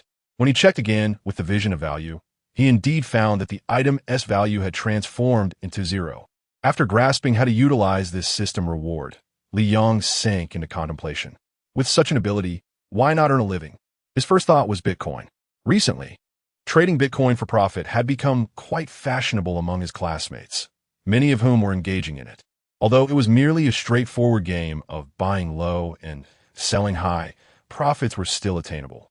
Now that he possessed the capability to discern the direction of an item's value, could he not navigate the market with ease?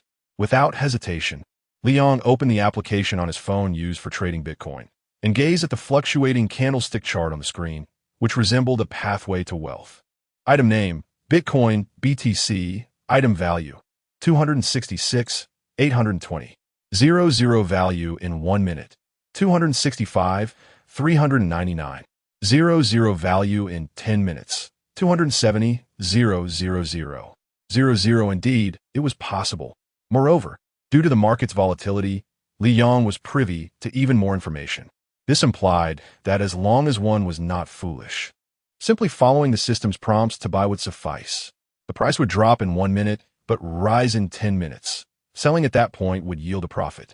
Using the calculator on his phone, he calculated that with 8 million, he could purchase 14 Bitcoins, and if he sold them at 270,000 after 10 minutes, he would earn a profit of 130,000, coupled with a double reward that would amount to 260,000.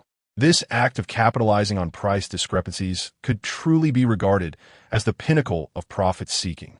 Casting a glance at his chubby son and daughter in their crib, and then at Zhang Peixi, who slept like a princess, Liang decisively invested the entire 8 million in capital. Just as he had anticipated, everything went smoothly.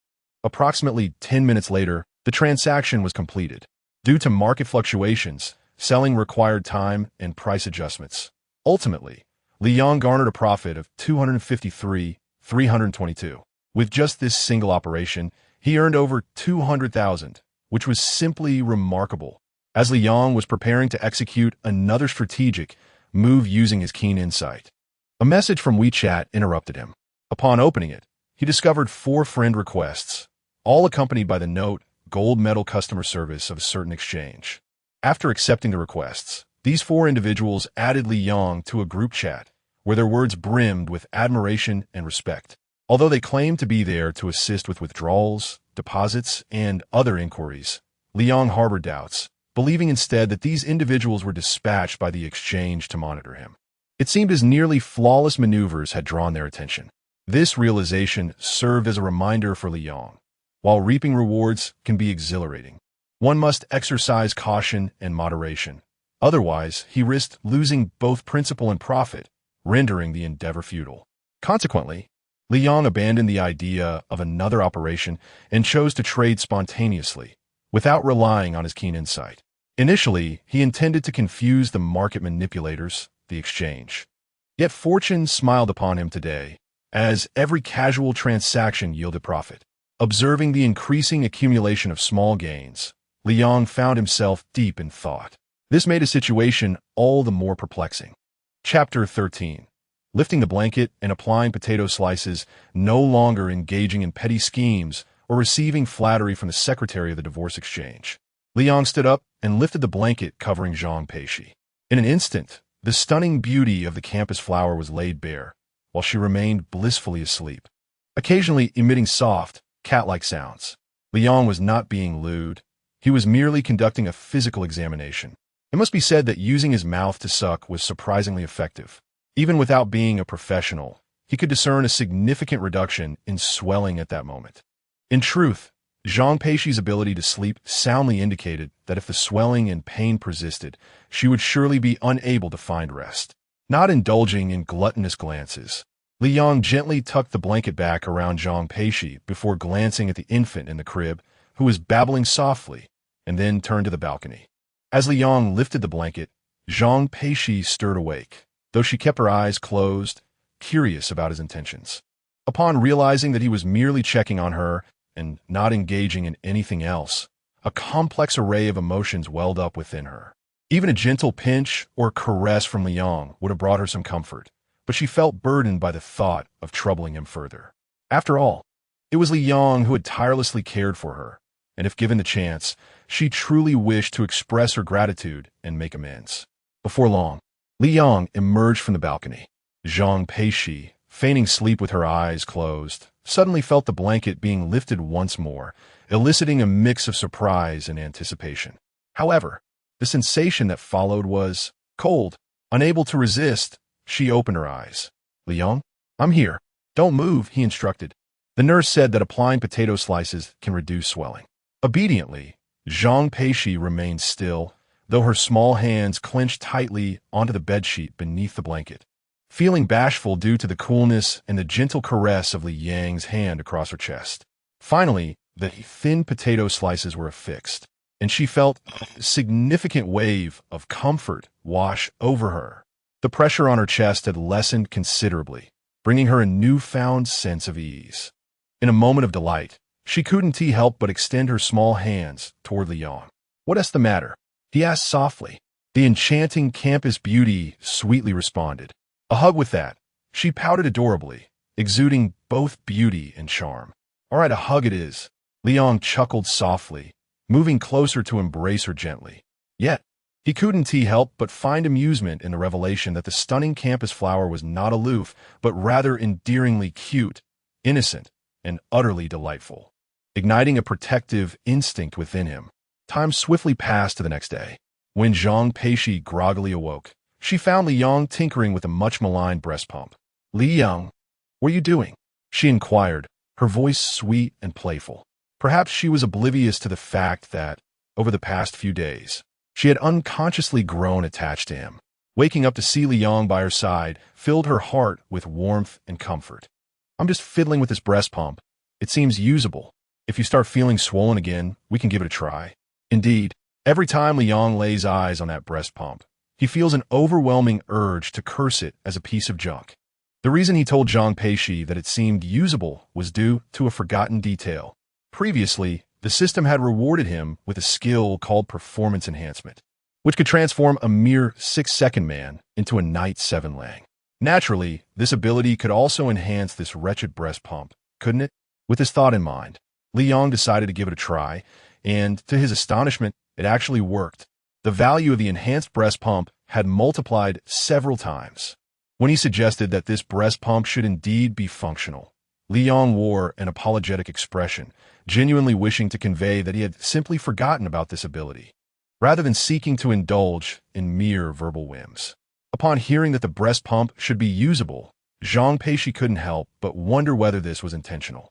Fortunately, the two shared an unspoken understanding and chose not to address the elephant in the room, or else Li Yong would have had to concoct yet another excuse. In the morning, Anchi arrived with breakfast.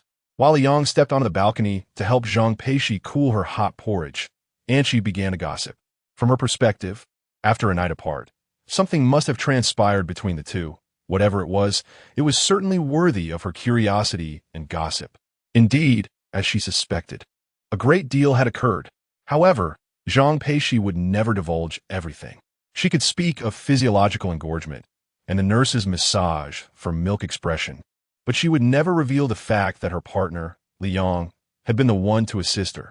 That was a secret she would take to her grave. Otherwise, Anchi would undoubtedly tease her for the entire day. Later in the morning, a nurse arrived to inform Li Yong that he needed to take the two babies for a bath. The hospital had meticulously planned for both mothers and infants, and all that was required was to follow the nurse's instructions. After exchanging greetings with the two girls, Li Yong pushed the stroller out. Meanwhile, the two friends in the hospital room were engaged in lighthearted conversation. During this time, Zhang Peixi felt a familiar heaviness in her chest, prompting her to retrieve the breast pump and, following Li Yang's guidance, use it. To her delight, she was able to express some breast milk, albeit not a large quantity. But it was certainly something. Anchi, sitting nearby, was filled with curiosity, but upon seeing Zhang Peixi baring her chest, she suddenly exclaimed, "Ah, goodness, what's wrong? You startled me." Zhang Peixi pouted in discontent, having been deeply engrossed in contemplating whether the breast pump functioned better than Li Yang's assistance, only to be interrupted by her friend's outburst. "How did you use the breast pump with Li Yang present? Did you do it right in front of him? Aren't you embarrassed? Isn't it awkward? If it's all that awkward, I might as well just buy a block of tofu to throw myself against." Zhang Peixi rolled her eyes and muttered under her breath, allowing Anchi's teasing to wash over her with indifference. It seemed that after establishing a relationship with Li Yong, she had indeed grown thicker-skinned. Meanwhile, Li Yong walked briskly toward the bathing room for the infants, pushing the stroller. Upon arrival, he found a considerable number of parents waiting in line to have their babies bathed, though the number of quiet infants was scarce. Most were wailing at the top of their lungs. After all, being a newborn, having only recently departed from their mother's womb, it is entirely understandable for them to experience fear and to cry. However, what is perplexing is the sight of the newborn sucking on their fingers. Is this behavior normal? At present, he is engrossed in sucking on their fingers with considerable vigor, producing a series of soft sounds. This commotion has attracted the attention of other parents. Upon witnessing Li Yong gently pushing two babies who are both calm and silent, envy flickers across the faces of those parents. They find themselves at a loss, as their own children, still quite young, cry at will, rendering all attempts to soothe them futile. In stark contrast, Li Yong appears utterly at ease, eliciting admiration from his fellow fathers. Chapter 14. The baby's first certificate, a reward of Maybach. But is the reality truly as such? As the wails of infants in the bathing room grew increasingly numerous, the little one, who had been preoccupied with sucking her fingers, found her attention diverted. Despite her limited vision, she strained to gaze towards the source of the cries, as if she were eavesdropping on some intriguing gossip. Suddenly, she transformed. Her demeanor shifted from quietude to a cacophony of sobs, nearly startling the uncle before her into a stupor. "What's wrong, dear? Please don't cry. Daddy is here," Li Yong exclaimed, his anxiety mounting.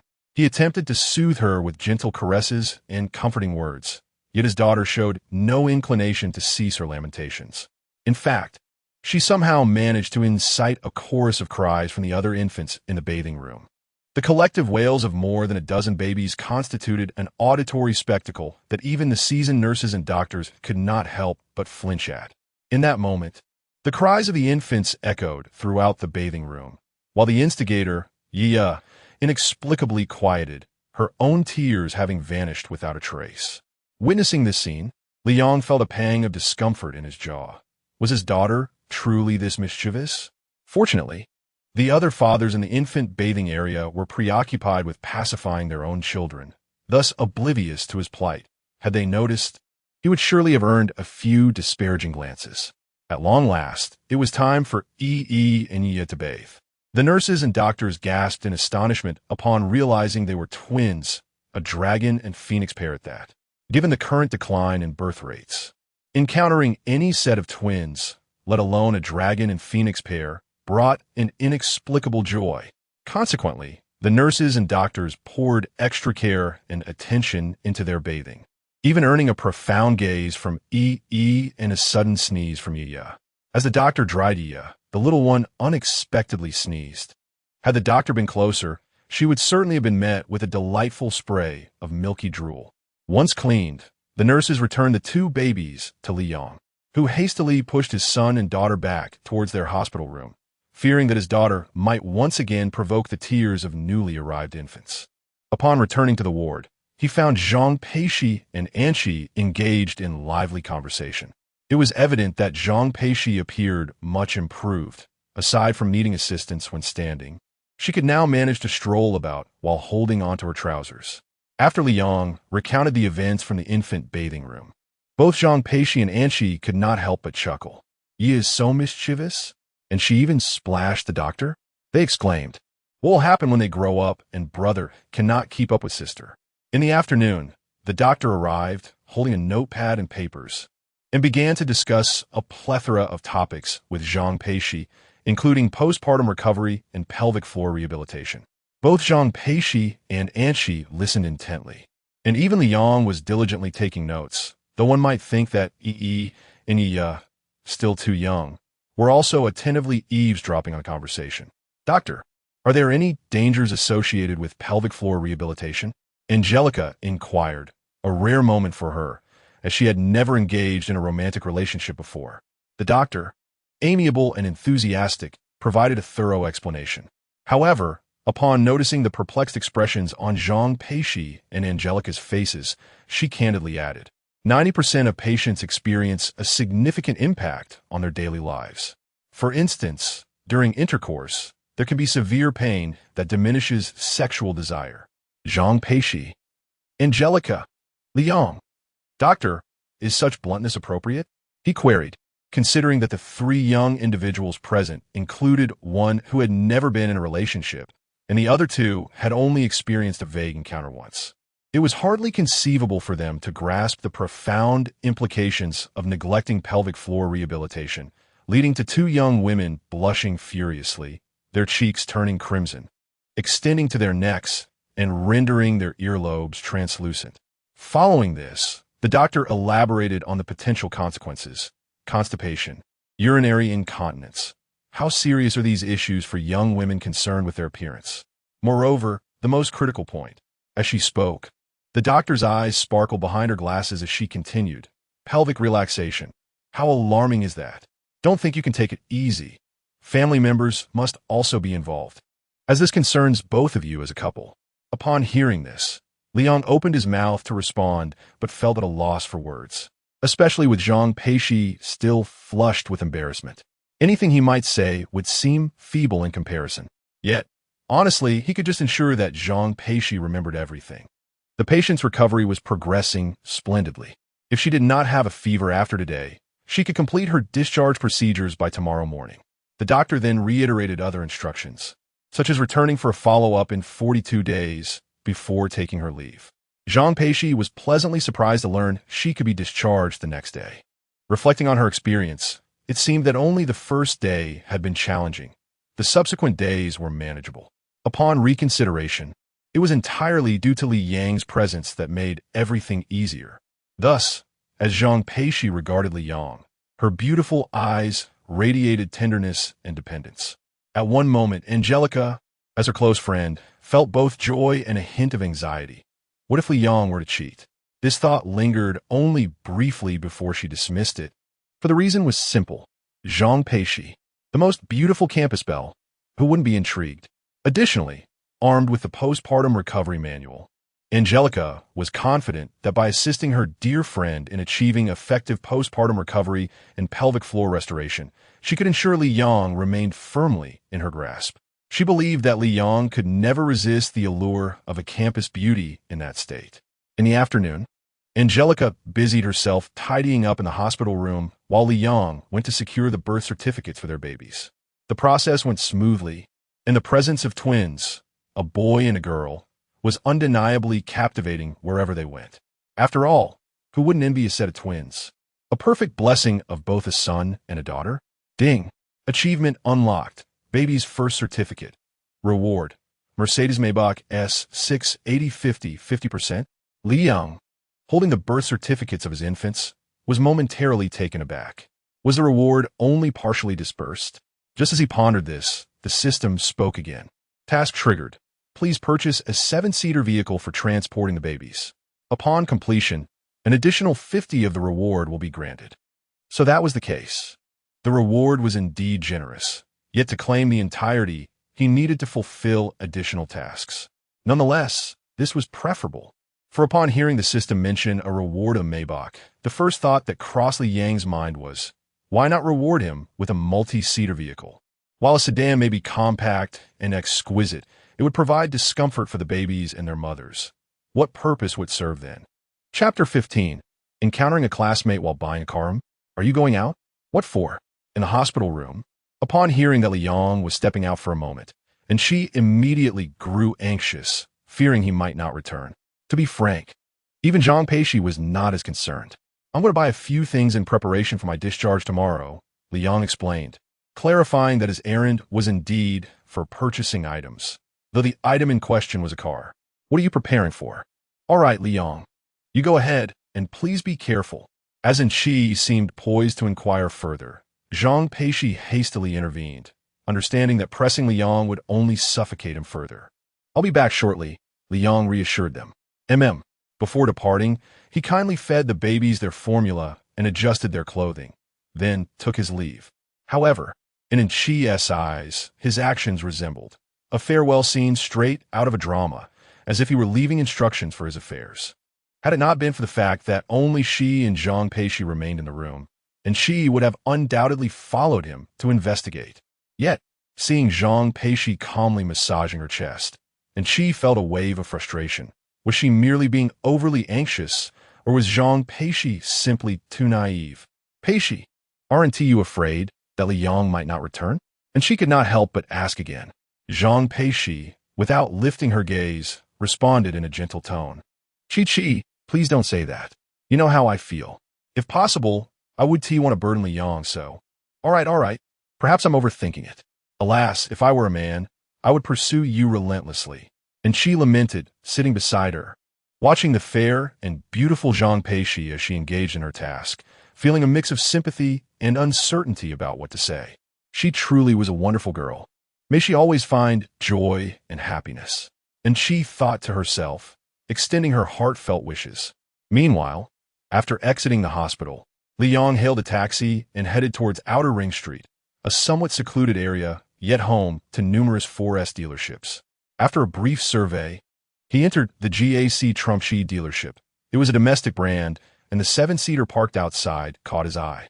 Inside the store, several long-serving employees caught sight of Li Yang's arrival through the glass. Regardless of his intentions, they warmly welcomed him. The reason was simple. It was the off-season for car sales, and their luck had been so poor that they might not sell a single vehicle in half a month. Consequently, the staff were left with only their base salaries to rely on, which barely sufficed. Thus, upon seeing Li Yang, a glimmer of hope sparked in each of their hearts, though the competition was fierce and the pie too small to divide among them. They could still dream of sharing in any potential earnings, anything to make ends meet. Yet, it remained uncertain whether Li Yang would indeed purchase a vehicle. Fantasizing about bonuses seemed utterly absurd. Before long, the sales team gathered, and as Li Yong pushed open the door, he was greeted by a chorus of enthusiastic welcomes. Welcome, sir. It is a pleasure to serve you. While one-on-one service is already commendable, it appears we have a multitude attending to you today. Even Li Yong was momentarily taken aback, merely managing a smile and a wave. Hello there. Wait, is that you, class monitor? A young man among the sales representatives, standing next to a woman clad in a sleek uniform, suddenly called out. Li Yong turned at the sound, recognizing a familiar face. Yu Hao, is it really you? Li Yong smiled, delighted to encounter a classmate. Indeed, brother Yang. I'm working here, replied Xiao Yu Hao, a fellow student from Li Yong's class. Although their interactions were few, they shared the bond of being classmates and occasionally gaming together in the dormitory. Xiao Yu Hao appeared genuinely pleased, perhaps embodying the warmth of encountering an acquaintance while away from home. However, the expressions of his colleagues bore a hint of bitterness, not from disdain, but rather from the rarity of seeing an undergraduate independently purchasing a vehicle. How many could claim such an experience? It seemed highly unlikely. Monitor, are you here to look at cars? Xiao Yu Hao was well aware of his colleague's thoughts, yet he harbored a glimmer of hope that perhaps, just perhaps, his class monitor was indeed here for purchase. Yes, I'm here to check out some cars. If I find one suitable, I might take it home in a few days, Li Yong candidly replied. Upon hearing this, the previously despondent sales representatives instantly perked up, their eyes gleaming with newfound enthusiasm as they regarded Li Yong, akin to famished wolves spotting a feast. Are we that hungry? Sir, please, take a seat and rest for a moment. Xiao Zhang, fetch some water. Xiao Wang, prepare fresh fruit. Xiao Li, don't just stand there. Come and assist Yu Hao in attending to our esteemed guest. In an instant, the sales team sprang into action, their roles clearly defined, as if they had performed this choreography countless times before. Li Yong was treated like royalty, guided by Xiao Yu Hao and Xiao Li to the VIP lounge. Brother Yang, please sit. What kind of vehicle are you interested in? Allow me to introduce you to some options, Xiao Yu Hao said as he took a seat across from Li Yong, with the demure Xiao Li standing by to assist with the forthcoming presentation. I'm looking for a 7-seater with ample space. As Li Yong articulated his requirements, Xiao Yu Hao swiftly identified a suitable model, pointing to it on his tablet. Brother Yang, the GS8 would be an excellent choice, fulfilling your needs, and Xiao Yu Hao's voice lowered conspiratorially. The discounts are quite substantial. Indeed, the discounts are indeed quite. Xiao Li began to echo, but suddenly halted. The more significant the discount, the lower their commission would be, which was concerning. After all, she and T changed her stockings in 3 days and was nearing the point of being unable to afford new ones. Yet, upon reflection, securing a sale seemed more favorable than none at all. Enduring a bit of hardship to avoid standing in the corner with a northwest wind felt necessary. Before long, other sales representatives returned, and soon, Li Yong's table was adorned with an array of snacks, fresh fruits, and a selection of teas. Such treatment truly leaves one both amused and perplexed. Even Li Yong couldn't help but ponder that this was indeed a divine experience. Just from these moments alone, he felt reluctant to leave empty-handed. Thus, amidst the enthusiastic chatter of the sales representatives, Li Yong gained a more comprehensive understanding of the GS8, and indeed, the progress of domestic vehicles was remarkable. Sir, do you have any further questions? The salespeople inquired, their voices hoarse from their fervent efforts to sell. Li Yong shook his head in response. He had gathered sufficient information. Without further ado, he presented his bank card. Very well, let us proceed with the transaction. Yes, sir. Sir. One overly immersed in the moment was positively elated. Chapter 16. The yearning for indulgence amidst abundance. After completing the payment and signing the contract, Li Yong was led by several sales representatives to view his new vehicle. Xiao Yu Hao, standing nearby, frequently exchanged knowing glances with Li Yong, not flirtatious ones, but rather subtle nudges to remind him to request additional gifts. After all, he was employed there and could not be too overt. Thus, he could only hint at what Li Yong might ask for, truly a good classmate. Li Yong, perceiving the hints, couldn't help but chuckle silently, nodding discreetly as he sought an opportunity to voice his requests. Although these gifts were of little monetary value, and some might even go unused, The process of requesting them was rather exhilarating. It could be said that human nature is indeed amusing. One party refrains while the other insists, ultimately revealing who can endure the longest. After taking the car for a test drive, Liang found it quite satisfactory, though it required further breaking in. Nonetheless, it was already roadworthy without issue. Remarkably, even after just a brief outing, he received an abundance of compliments. Had it not been inappropriate, Liang would have candidly expressed that such excessive flattery was unnecessary. It was rather awkward. Upon returning to the dealership, Liang stepped out of the vehicle and once again caught sight of Yu Hao's knowing glances. Thus, as he made his way back inside, he decided to voice his requests. "By the way, are there any gifts?" he inquired. "Child seats. Yes, I need 2 child seats. Can they be complimentary?" I saw them inside. Liang instinctively asked for the items he was most likely to require, for without child seats, he would hesitate to take the little ones out. Upon hearing his request for child seats, Xiao Yuhao furrowed his brow. Perplexed as to why Liang would want such items when there were more expensive and advantageous options available. One sales representative immediately shook his head in response. "I'm afraid not, sir. We lack the authority. Go on." Another sales representative interjected, pushing him aside before turning to Li Yang with enthusiasm. "No problem, sir. Child seats, right? We'll get those for you right away. They may not have the authority to give them, but as the manager, I do." Li Yang smiled, appreciating the sincerity. "What about maintenance vouchers?" "Absolutely. We, as fellow members of the Huaxia community, do not take advantage of our own." "And a dash cam?" "Certainly, sir. I'll also throw in a set of parking sensors." "Xiao Zhang, please call Master Li over to assist with the installation." Truly, as a manager, his authority was far greater. His warmth and honesty made Li Yang feel slightly bashful about asking for more gifts. Nevertheless, he managed to secure what he needed. And beyond that, perhaps what he gained most was a buoyant spirit. Having completed all transactions, Li Yang drove away. Behind him, the sales team at the dealership rejoiced, having finally made a sale. Meanwhile, Li Yang, instead of returning directly to the hospital, drove to Deepening, where he owned a property awarded through the system. Tomorrow, Zhang Peixi and her 2 children would be discharged, and after much contemplation, Li Yang felt it was only right to bring them home. Although Zhang Peixi mentioned that she was renting a place, nothing compares to the comfort of having one's own home. The community is quite pleasant, featuring a park and a serene lake adorned with black ducks. The residence spans 160 square meters, comprising 4 bedrooms and 2 living rooms, ensuring ample space for a second child in the future. This thought brought a shy smile to Li Yang's face. A bit embarrassed that he had already envisioned such matters even before Zhang Peixi was discharged from the hospital. After all, who could resist the allure of an exquisite campus beauty? Li Yang certainly could not. He felt a blend of basic needs and desires stirring within him. The housing provided by the system was fully equipped, and every aspect, from water and electricity to gas, had been meticulously taken care of. After surveying the master bedroom, where Zhang Peixi would be recuperating, Li Yang locked the door, preparing to leave. Just then, the system's voice echoed in his mind once more. "Ding dong, task completed. Congratulations. Host, you have received Mercedes-Benz Maybach S6 8050. The reward has been issued.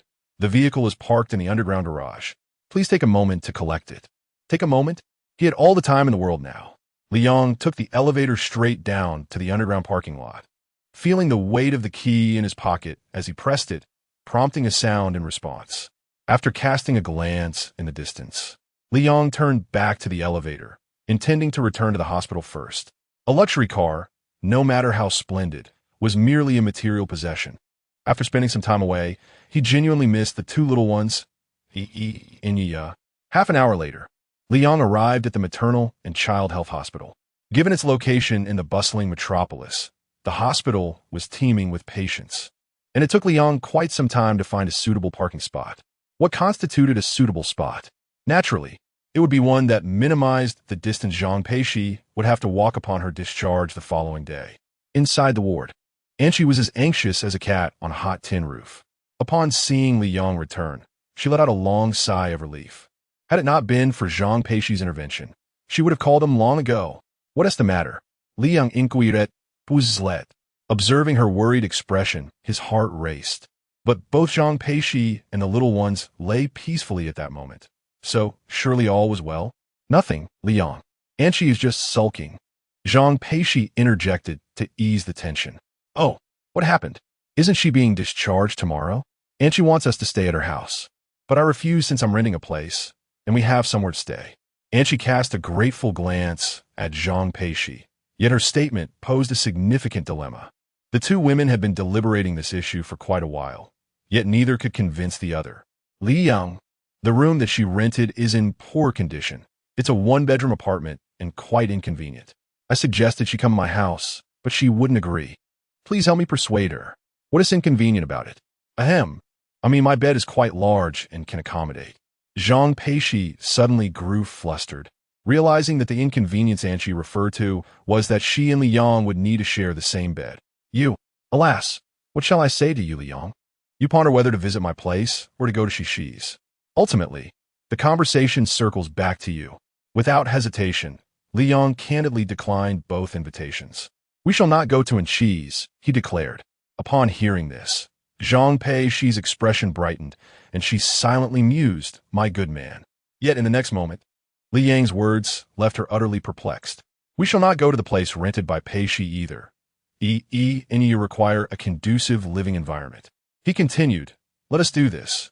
Follow my suggestion and come to my home, which boasts 4 rooms and 2 living areas, offering ample space. Though Liang spoke the truth, both Zhang Peixi and Anqi exhibited skepticism. Your home? Rented? As a university student yet to graduate, do you possess the means? Chapter 17. Money comes with earning. Liang, living with Shi, was informed by Anqi that there was no need for further rental since he had a house available.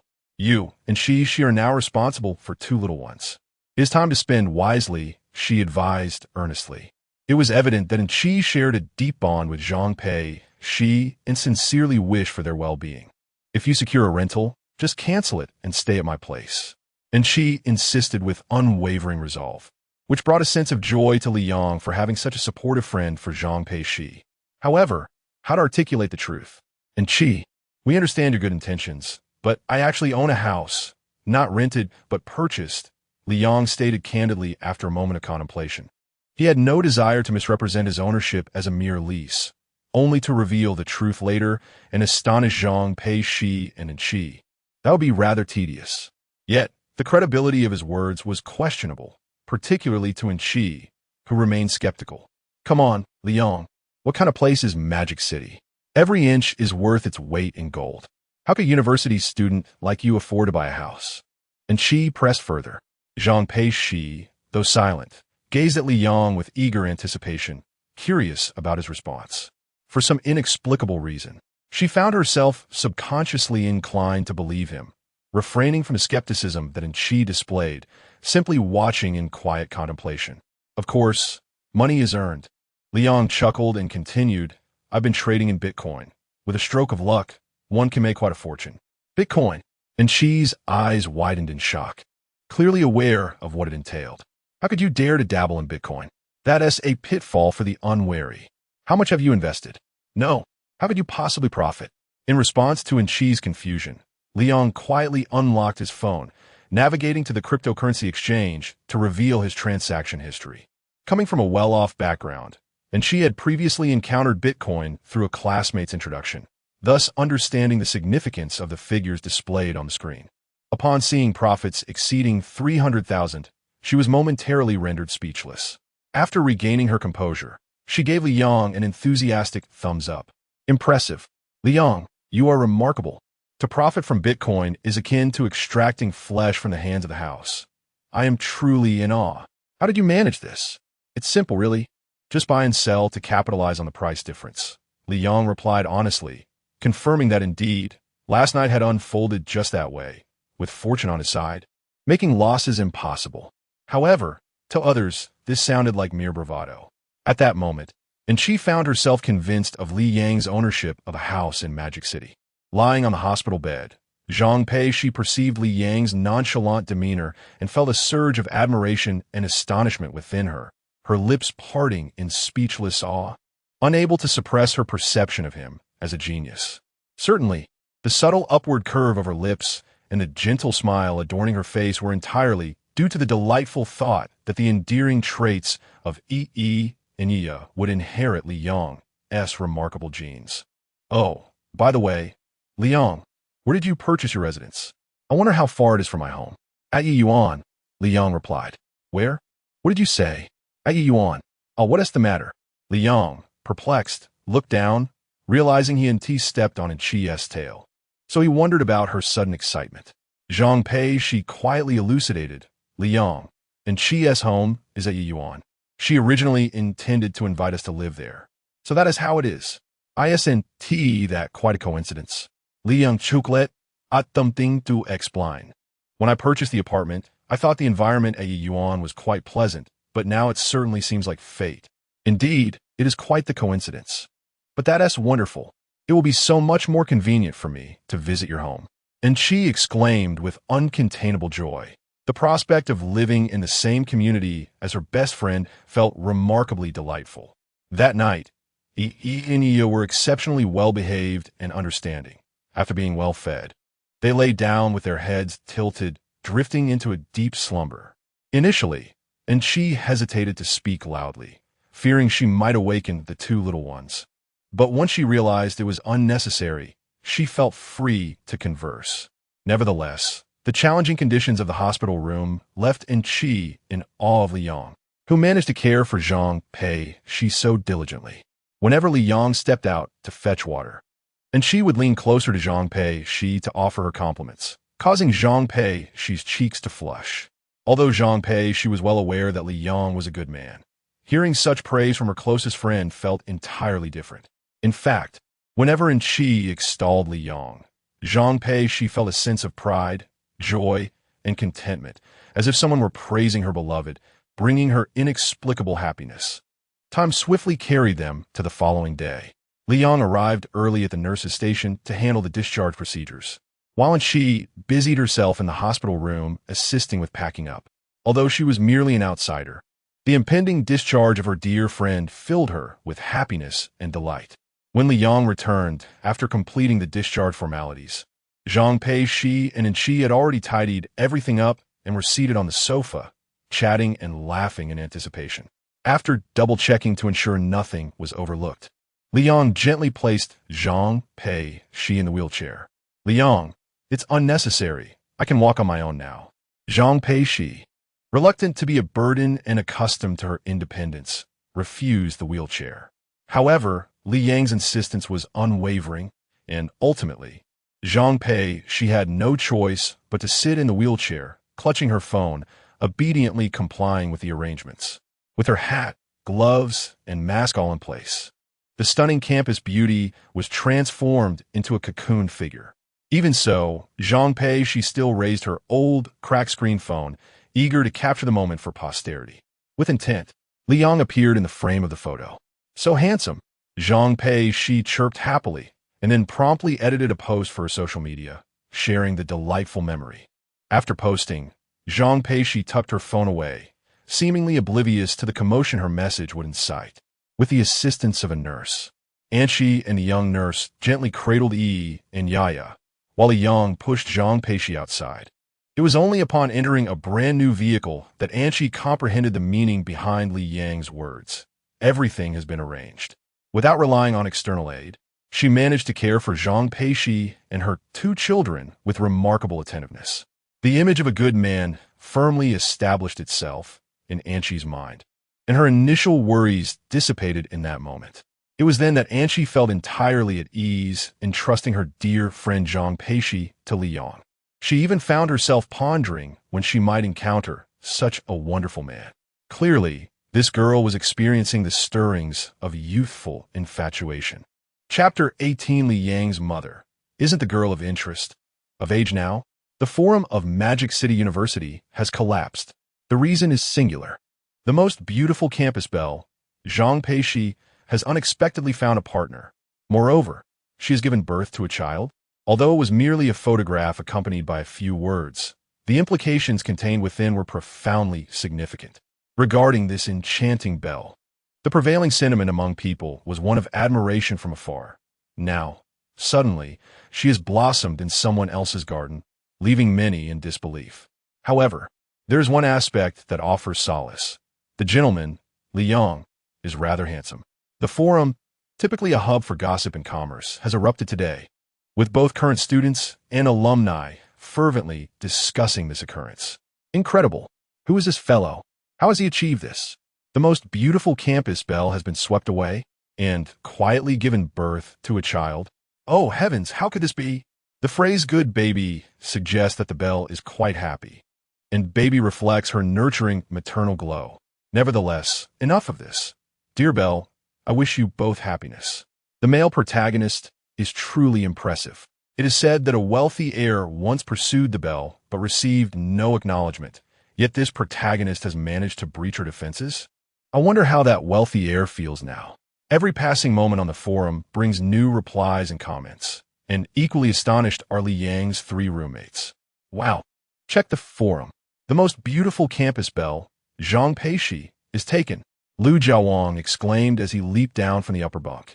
The other 2, Li Wei and Zhao Yuchen, quickly closed their games and opened the school forum, eager to discover who the fortunate one was. When the trio beheld Li Yang's familiar visage appear in Zhang Peixi's social media updates, their jaws dropped in astonishment. Lu Jiawang, no way. Could it be that Brother Yang edited the picture? How else could he appear in the Belle social media? Li Bei, nonsense. Brother Yang hasn't returned to the dorm for days. I have ample reason to believe he is lost in bliss. Zhao Yuchen, of course. If I had a girlfriend, I would be all over her. Liu Jiawang, Li Bei. You're ruthless. Li Wei, no, it's Brother Yang who's really impressive. What's the situation? To quietly have a child as well? Haha, it's not surprising that Brother Yang's looks could win over the Belle. Today I shall treat you all. Brother Yang will pick up the tab, and we shall celebrate with a fine meal. Absolutely. Worth celebrating. True enough, but that doesn't excuse your gaming break. Lu Jiawang was speechless. Moments ago, these two had so seamlessly transitioned from their game to the forum, as if their teammates could be discarded without a second thought.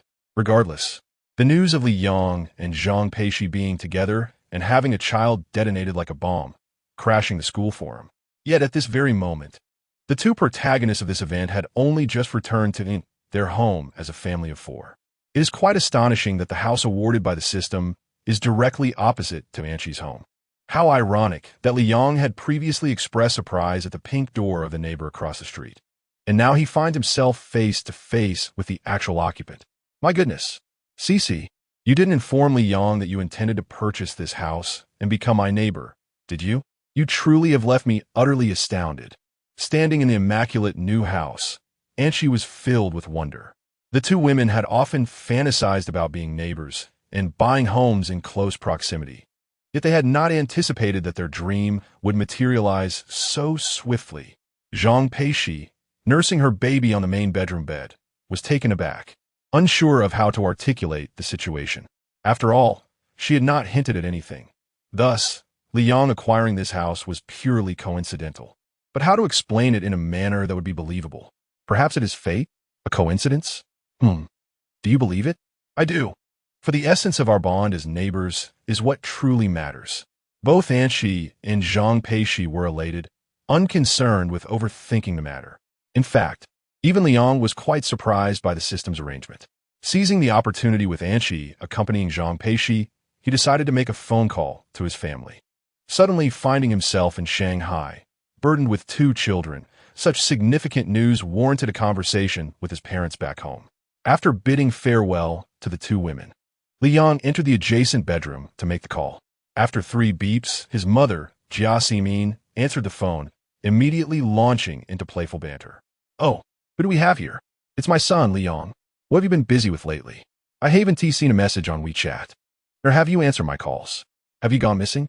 Fortunately, Liang swiftly pulled the phone away, or else his ears would have been ringing from his mother's exuberance. Cough, cough, Mom. Please don't be upset. I genuinely had matters to attend to. It wasn't intentional. Please calm down, and I'll treat you to bubble tea later, all right? And how about a box of egg tarts? Liang coaxed his mother as if he were soothing a child, but after days without communication, a lack of explanation would likely lead to consequences. Am I someone who lacks bubble tea? 2 cups. 2 boxes of egg tarts. Otherwise, there's no negotiation. I'll share with you. But your father 1 tea, get any. All right, 2 cups, half sugar with extra pearls? Extra pearls are a must. Wait a moment. You're being overly accommodating. You didn't tea get yourself into trouble, did you? Jasmine's tone shifted, as a mother knows her child well, and she detected something amiss in his demeanor. Liang, sensing the opportunity, quickly praised her. Mom, you truly are astute. Indeed. There is something I need to discuss with you. What is it? Before I proceed, you might want to brace yourself, Liang continued. Originally composed, Jasmine's demeanor shifted to one of concern upon hearing her son's words. Dear, have you gotten into some kind of trouble? Should I call your father for assistance? Not that. Oh wait, Mom, are you ready? I'm ready. I'm holding your father's waist. It's stable. Please, go ahead. Liang was aware that the atmosphere had been suitably heightened, and it was no longer appropriate to frighten his mother. Thus, he cleared his throat and conveyed the truth. Mom, congratulations to you and Dad. You now have a grandson and granddaughter. You are officially grandparents. At the moment, these words resonated through the speaker of his phone. Liang's father, Li Ligua, suddenly let out a lament. The cause was none other than Jia Ximin, who had been pinching him at his waist, causing his scalp to tingle with discomfort. Son, what did you just say? What do you mean? Jia Ximin inquired again, prompting Liang to repeat himself. Initially believing that his parents would be elated, he was taken aback by the subsequent remark that nearly caused him to stumble. Well, your father wants to know if the young lady is of age? Liang. Chapter 19. Have the standards for a good man fallen so low? Liang furrowed his brow, perplexed by his parents' implications. Did they truly see him in such a light?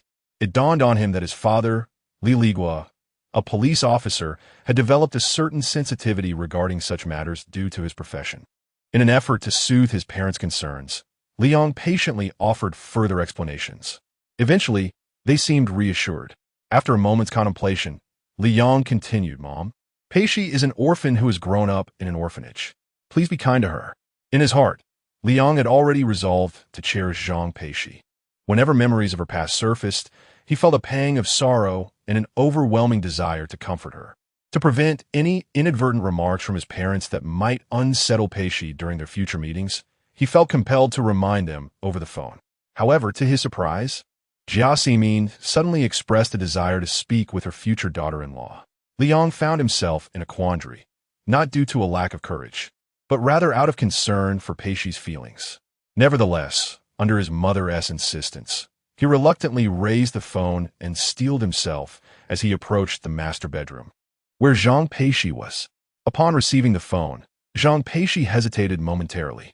When she deciphered that it was Li Yang's mother on the other end, an air of tension enveloped her, causing her wound to throb painfully, nearly bringing tears to her eyes.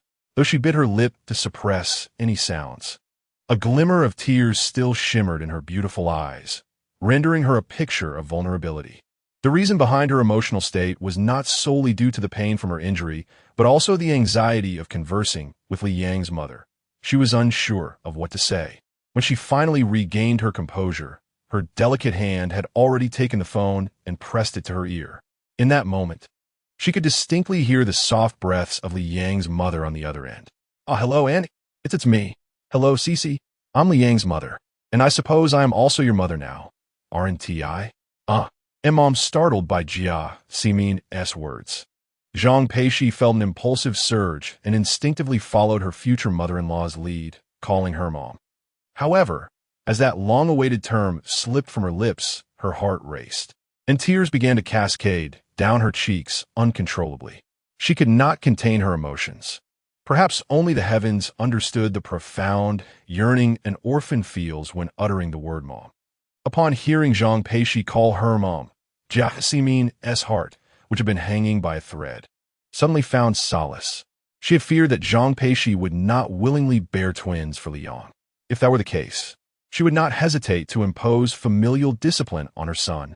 Yet, upon hearing Zhang Peixi willingly address her as Mom, Jia Ximin's heart softened in an instant.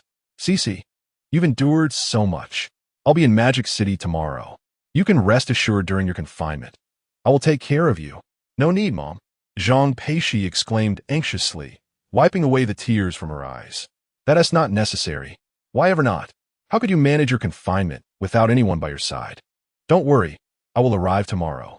You must take ample rest, keep warm, and avoid falling prey to postpartum ailments.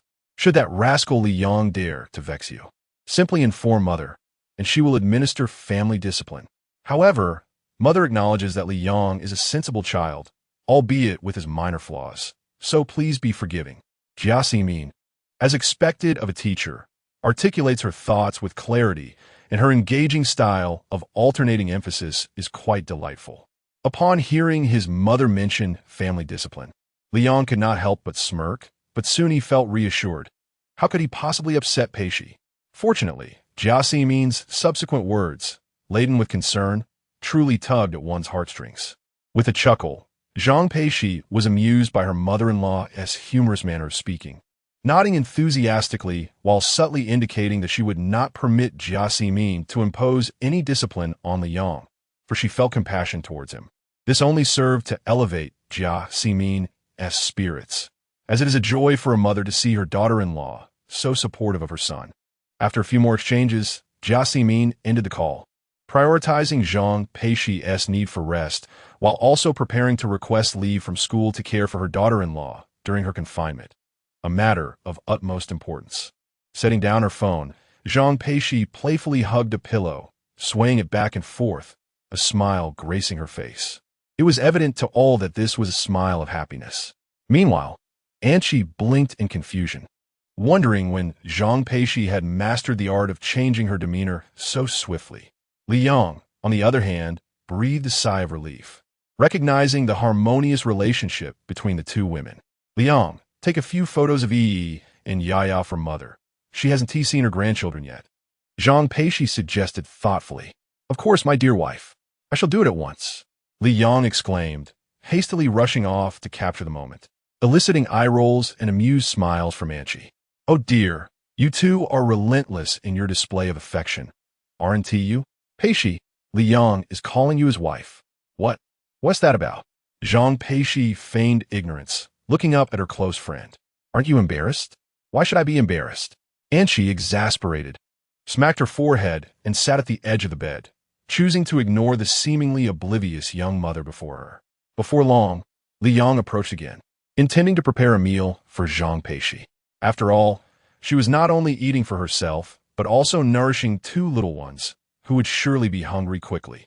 Simple porridge would no longer suffice. Luckily, Li Yong had learned to cook from a young age. While his culinary skills were not extraordinary, they were certainly commendable. Indeed, upon hearing that Li Yong would be cooking, both Zhang Peixi and Anqi perked up, especially Anqi, whose reaction was akin to seeing a ghost. You can cook, and you don't smoke? Yes, what of it? Well, a good man like that is quite rare, I assenti it. Anqi mused, stroking her chin, and to her surprise, Zhang Peixi nodded in agreement, her mood evidently lifted. Li Yong chuckled, pondering how the standards for a good man had fallen so low. You both think about what you'd like to eat. I'll prepare it. Home-style dishes are no problem, though they should be light. Upon uttering those words, Zhang Peixi and Anqi truly began to ponder. However, the dishes they ordered were rather mundane. Zhang Peixi said, I would like to have scrambled eggs with tomatoes. Anqi replied, how about stir-fried potato shreds? It appeared as though they both harbored doubts about Li Yang's culinary skills. This simply would not do. They had to put forth their utmost effort to prepare a splendid meal. Ah, the vexing competitive spirit of men. Is that all? They both shook their heads. If Zhang Peixi lacked appetite, then Anqi's skepticism regarding Li Yang's cooking was unmistakable, though she did not voice it explicitly. Yet, it was clearly written across her face. Chapter 20. Li Yong, revered as the god of food by two women having secured the door, Li Yong made his way directly to the kitchen. Observing the immaculate and well-equipped space, he felt an inexplicable fondness for it, particularly due to its spaciousness. Li Yong had a penchant for expansive areas. After all, a cramped kitchen offers little room to maneuver, making it challenging to organize ingredients, let alone create delectable dishes. The quality of a meal is often intertwined with one's mood, a fact he was well aware of. As he prepared the ingredients and began washing them, The memory of Enchi's skeptical gaze lingered in his mind, prompting him to resolve to astonish the two women. Unexpectedly, while chopping vegetables, he was met with a disdainful notification from a system. Ding! The host's culinary skills are concerning. Special reward. National banquet-level culinary mastery. In an instant, Li Yong felt a surge of clarity. Any food in his hands could be transformed into exquisite delights. Gaining such an ability was undoubtedly a boon. Yet it felt peculiar to acquire it under the shadow of the system's distrust. Fortunately, Li Yong was not one to dwell on such matters. With national banquet-level culinary skills at his disposal, he decided to commence his culinary endeavor without further ado. Before long, he had prepared a dish of stir-fried tomatoes and eggs alongside sauteed potato shreds. The two dishes proudly adorned the plates, their enticing aromas wafting through the air, igniting a ravenous appetite merely by scent. Particularly, the plate of stir-fried tomatoes and eggs would undoubtedly pair splendidly with rice. A bite of the crisp, refreshing potato shreds promised a lingering aftertaste. In the bedroom, Enchi was perusing a food delivery app on her phone, contemplating ordering takeout, clearly still skeptical of Li Yang's culinary prowess. Shishi, what would you like to eat? I can order something. The doctor mentioned that as long as it's not alcoholic, you can have whatever you desire upon discharge. Is that appropriate? Li Yang is already cooking. Ordering takeout would be rather disrespectful. Zhang Peixi interjected, shaking her head. Setting aside the question of propriety, she was genuinely looking forward to Li Yang's cooking. A man who neither smokes nor drinks, who can cook, and is quite handsome. Zhang Peixi found herself enamored, especially since he was now in a relationship with her. Thus, upon hearing that Li Yang was preparing a meal, she thought that even if it turned out poorly, she would still eat it. Furthermore, her own culinary skills honed from growing up in an orphanage would enable her to take over the cooking duties once she was able to get up. So she felt confident about the situation. Seeing Zhang Peixi's reluctance, and she rolled her eyes in exasperation. Stubborn as ever. Fine, when you're hungry, I'll order takeout. Just as she finished speaking, the door swung open, revealing Li Yang pushing a small cart into the room. The cart, though modest, bore 2 plates of food and 3 bowls of rice. A simple yet wholesome lunch. Time to eat. As he arranged the dishes, Li Yang couldn't help but smile at the astonished expressions of the two women. This was precisely the reaction he desired. Does it look good? And she turned to Zhang Peixi, her curiosity piqued.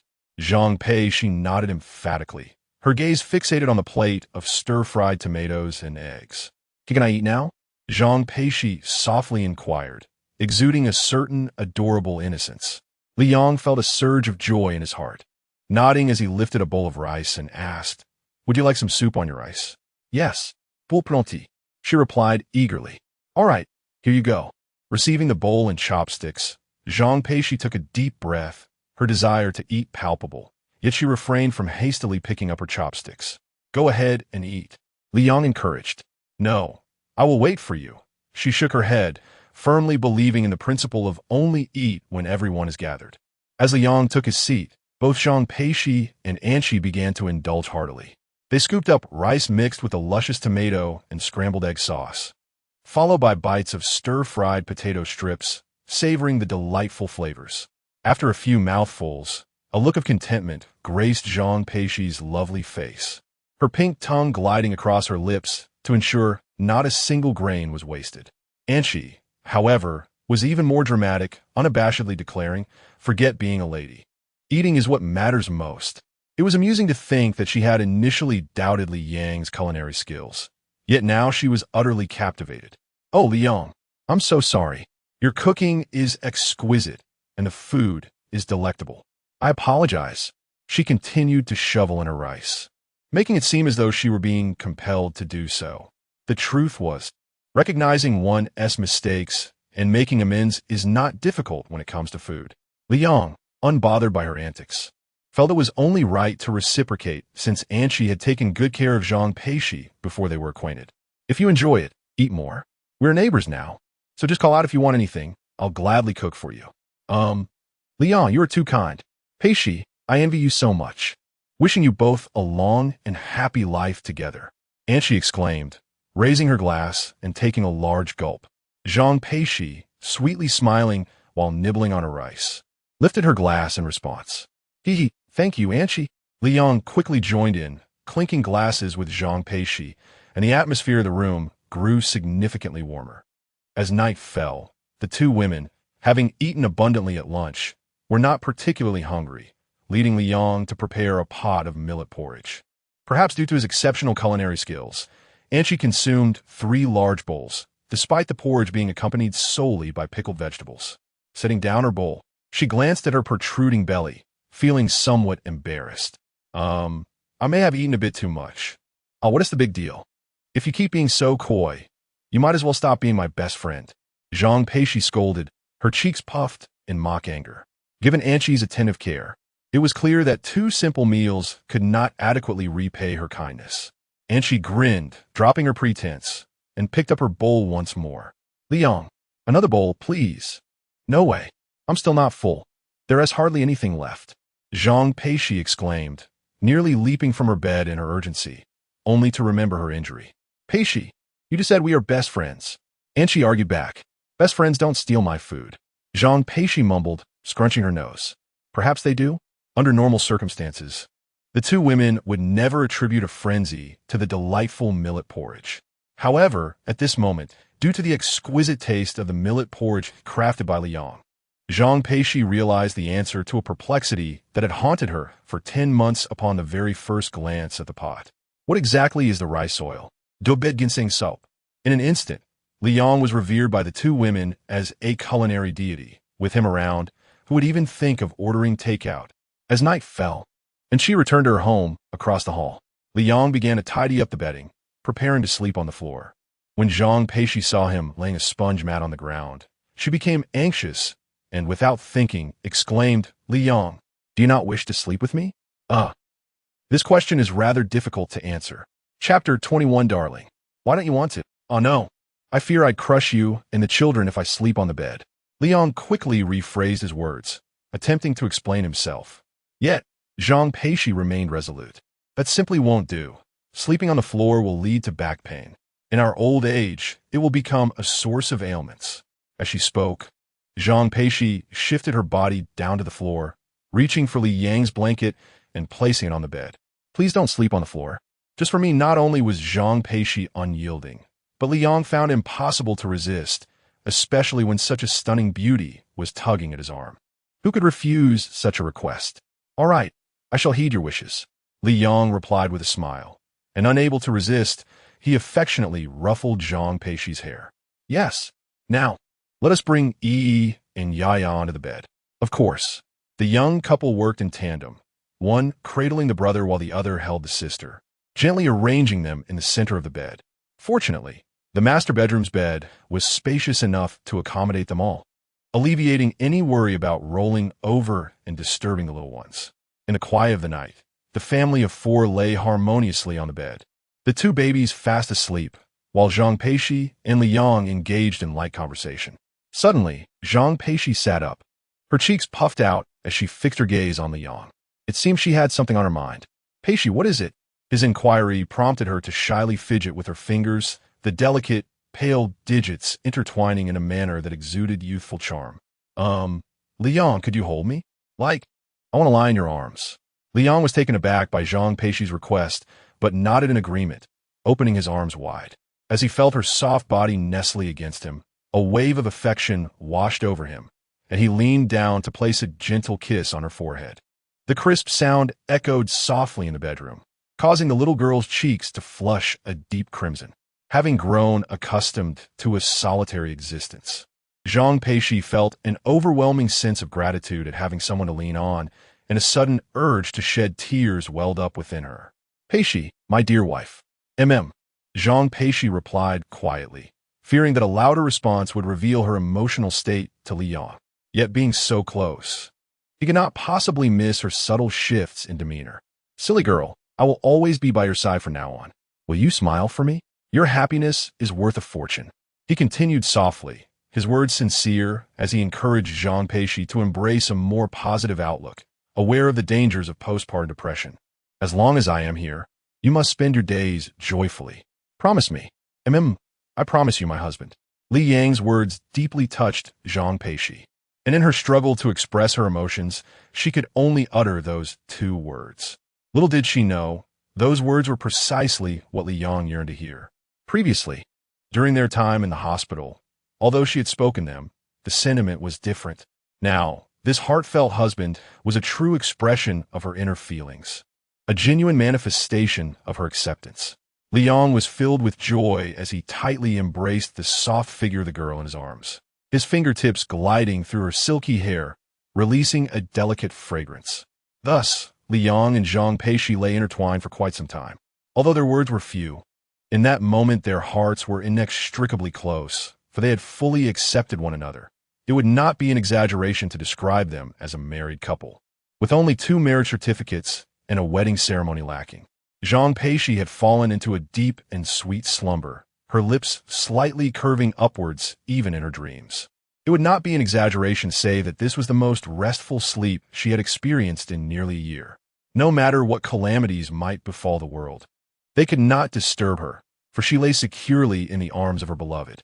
Li Yang, however, was not sleepy and was well aware that slumber was not an option just yet. He needed to first tend to their son and daughter before considering rest. As anticipated, near midnight, their son, Yi stirred awake. Unlike his sister, Yi did not cry upon waking. Instead, he simply gazed quietly with wide eyes. Li Yang recognized that his son was hungry, so he gently placed Zhang Peixi's head upon the pillow and prepared to feed the baby. Unexpectedly, in her sleep, Zhang Peixi suddenly grasped his clothing tightly, her delicate hand revealing faint veins, as if she were caught in a nightmare. "It's all right, my dear. I'm here, always here," he whispered soothingly while caressing her. Eventually, she released her grip, but even so, Li Yang's shirt was left slightly reddened and sore. He winced in silence, carefully rolling out of bed to prepare the formula.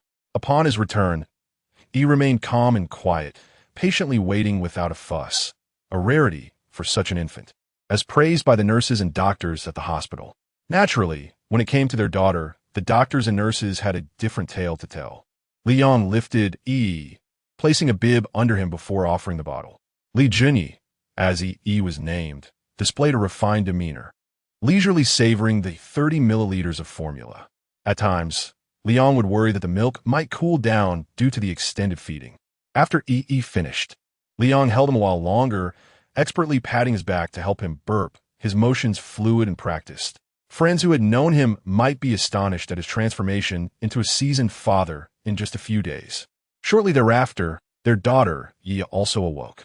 Fortunately, Li Yang had already tended to their son and prepared the bottle. Yet the transition was not seamless, and Yi began to cry. The sound of her wailing was piercing. Compared to her brother, she exhibited a more typical display for a little girl. In contrast, Yi's approach to the bottle epitomized the characteristics of a child born in the year of the rabbit. One moment she was crying, and the next, upon catching the scent of the bottle, she lunged for it, instantly silencing her cries, a miraculous remedy that might have led onlookers to believe her parents had neglected her for far too long. Inevitably, Zhang Peixi was roused from her slumber, groggily sitting up to rub her eyes, and upon seeing Li Yang feeding the baby, she said, "Darling, I need a hug." Or wait, do you need me to feed her? With that, she began to unbutton her clothing, preparing to nurse. No longer. I've already fed her formula. If she is still hungry, she may have breast milk again. Zhang Peixi nodded, yet showed no inclination to rebutton her loosened garment. A hint of silver threading through her hair, revealing that she did not regard Li Yang as a stranger. Before long, Yaya was satiated, despite being the younger sibling. Her appetite was no less than that of her brother. However, this little imp was quite mischievous, refusing to loosen her grip even after finishing her meal. It was only with Li Yang's gentle coaxing that she finally relented. Observing this scene, Zhang Peixi was instantly awakened to memories of nourishing her daughter Yaya with breast milk. The pain was excruciating. Chapter 22. Does a young girl plus a mother equal a young woman? What's the matter? Li Yang inquired suspiciously, having clearly noticed that Zhang Peixi had shivered slightly just moments ago. "It's nothing, just reminded me of when I fed Yaya." She also clung on tightly, and it was a bit painful. "Hey, what are you looking at?" Upon hearing this, Li Yang hastily averted his gaze, feigning calmness as he cleared his throat. "Ahem, Yaya is full now. I'll give her a pat on the back. With that, he lifted Yaya to gently pat her back. Over the past few days, Liang had become quite adept at this, occasionally even noticing the enjoyment reflected on the little one's face while burping her. Zhang Peixi watched all of this, a tender expression blossoming on her exquisite visage. Yaya and Yi were her flesh and blood, yet Li Yang's significance in her heart grew ever weightier. Sometimes, just the thought of him would bring a smile to her lips. Is this the feeling of love? She had been suppressing it all along. Once Liang finished burping their daughter and laid her in the crib, Zhang Peixi hurriedly nestled into his embrace, inhaling his scent, which brought her immense comfort. Liang smiled gently, his broad palm caressing the girl's back, gliding over her fragrant shoulders and through her hair. But he couldn't get through. Zhang Peixi's hair had lost its luster after several days without a wash. Ding! The system has detected that the host has successfully burped 100 times, earning the title of Burping Expert. Reward: Hand of Activation. Ability description: the host's efficiency in burping will significantly improve in the future. Other effects: the host can explore personally. The system seemed to be speaking in riddles, not fully explaining itself, yet its words carried a profound, even somewhat mischievous implication. Liang chuckled in disbelief. Regardless of the other effects, merely enhancing the efficiency of burping was quite a boon. After all, it was rather exhausting to protect the little heads of both his son and daughter while burping them. Now, with increased efficiency, it was undoubtedly a blessing. Lost in thought, Liang suddenly noticed Zhang Peixi tugging at her clothing, concealing her previously exposed beauty. For a moment, he couldn't help but ponder whether the hand of activation could also assist in stimulating milk production or promoting lactation. Yet, no matter how much he inquired, the system remained silent, merely instructing him to explore on his own. Despite his good-natured disposition, Liang couldn't help but grumble for a while. Peixi, yes. What's the matter? I need to return to school tomorrow for a brief visit. I should be back by noon. Can you have Aunt Shi keep you company in the morning? Of course, but won't taking a leave affect you? Zhang Peixi turned her head, looking up at him from a lovely angle, and Liang found her incredibly charming. It won't have much impact. I'll graduate next year. Many classmates are already out on internships this year, so it's not a big deal. I see. Then you can go ahead and take care of your business. Don't worry. The three of us will wait for you. All right. Seeing Zhang Peixi's understanding nature brought Li Yang immense comfort, and he leaned down to gently kiss her soft lips. The atmosphere in the bedroom was enchanting, yet they refrained from pursuing further intimacy, for there would be ample time in the future. However, the pressing question of how to sleep required immediate resolution. Zhang Peixi, unwilling to tire Li Yang, took the initiative to speak up. Husband, you take care of the baby during the first half of the night, and I shall take over in the latter half. When the clock strikes 12, kindly wake me. Li Yang was reluctant. After all, it was already 10 o'clock, and even if he fell asleep immediately, he would only manage a mere 2 hours of rest. Zhang Peixi, being a pregnant woman, had expended considerable energy during childbirth, and it was imperative that she secured ample time for rest. All right, let's not bicker. Yi and Yi are already asleep. We should seize this moment to rest together. When they awaken for their night feed, it matters not who tends to them. Upon hearing this, Zhang Peixi pondered for a moment and found the reasoning sound. Consequently, she refrained from further argument and hastily extricated herself from Li Yang's embrace to make room for sleep. Just a moment ago, Li Yang had been bidding her good night, and in the blink of an eye, he had drifted off to slumber. Zhang Peixi tilted her head in surprise at his swift descent into sleep. Yet, upon reflection, she understood. Li Yang had been busy for the past few days, bustling about and caring for both her and the children, leaving him with little time to rest. It was only natural that he would succumb to sleep so quickly. With this thought, Zhang Peixi gently lay down and extended her cool little hand to caress Li Yang's cheek. Husband, good night. She turned off the bedside lamp and closed her eyes, cherishing thoughts of Li Yang as she drifted into dreams. As night passed in silence, Zhang Peixi awoke to the soft light of dawn filtering through the curtains. Turning her head, she was greeted by Li Yang's smiling visage, which sent a wave of panic through her heart, accompanied by a surge of guilt. Husband, what time is it? How long have I slept? It's almost 7. You can rest a bit longer. There's no rush. Almost 7. Zhang Peixi nearly burst into tears, astonished at how deeply she had slept. Based on her knowledge of their son and daughter, they would surely awaken hungry in the middle of the night, and not just once or twice. So, husband, how many times did you feed Inya last night? Not much, just 2 or 3 times, Liang replied nonchalantly. However, to Zhang Peixi, this revelation was mortifying. She had slept through their cries for nourishment while he had attended to them. I must be a pig. Husband, thank you for your hard work. I promise not to sleep so soundly next time. Yet, despite her intentions, it was not within her control. One could not dictate the whims of sleep. Well, I am the father of Inya. Caring for them is only to be expected. But let me cook for you. What would you like to eat? Zhang Peixi desired to make amends, for that was her nature. Even as she repeatedly called him husband, Liang couldn't help but smile at the absurdity of a woman in confinement preparing breakfast for him. What do you wish to eat? He countered her question. I want noodles. I will make them. Sit down. Wait until you feel better before cooking for me, Liang ordered, somewhat exasperated. To his surprise, Zhang Peixi actually seemed to be cowed by his words, kneeling on the bed and blinking in stillness. Very well. Thank you for your hard work, husband. Zhang Peixi extended her arms towards Liang, seeking an embrace. If Anqi were present, she would undoubtedly be astonished at the transformation that had occurred in just a few days. Could it be that the combination of a young girl and a new mother results in a mature woman? Chapter 23.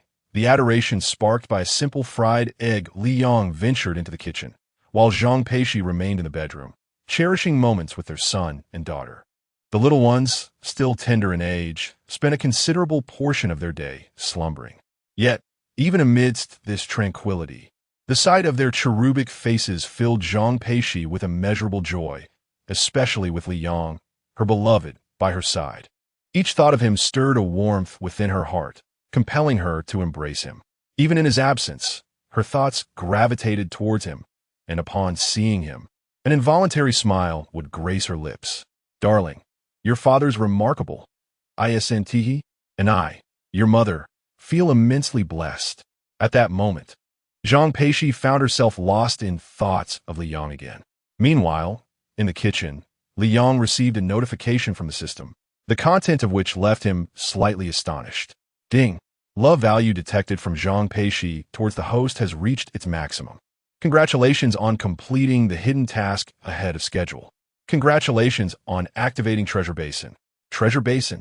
Liang raised an eyebrow, pondering its implications. The Treasure Basin will automatically activate, generating $1 for the host every minute, with a daily settlement occurring every 24 hours.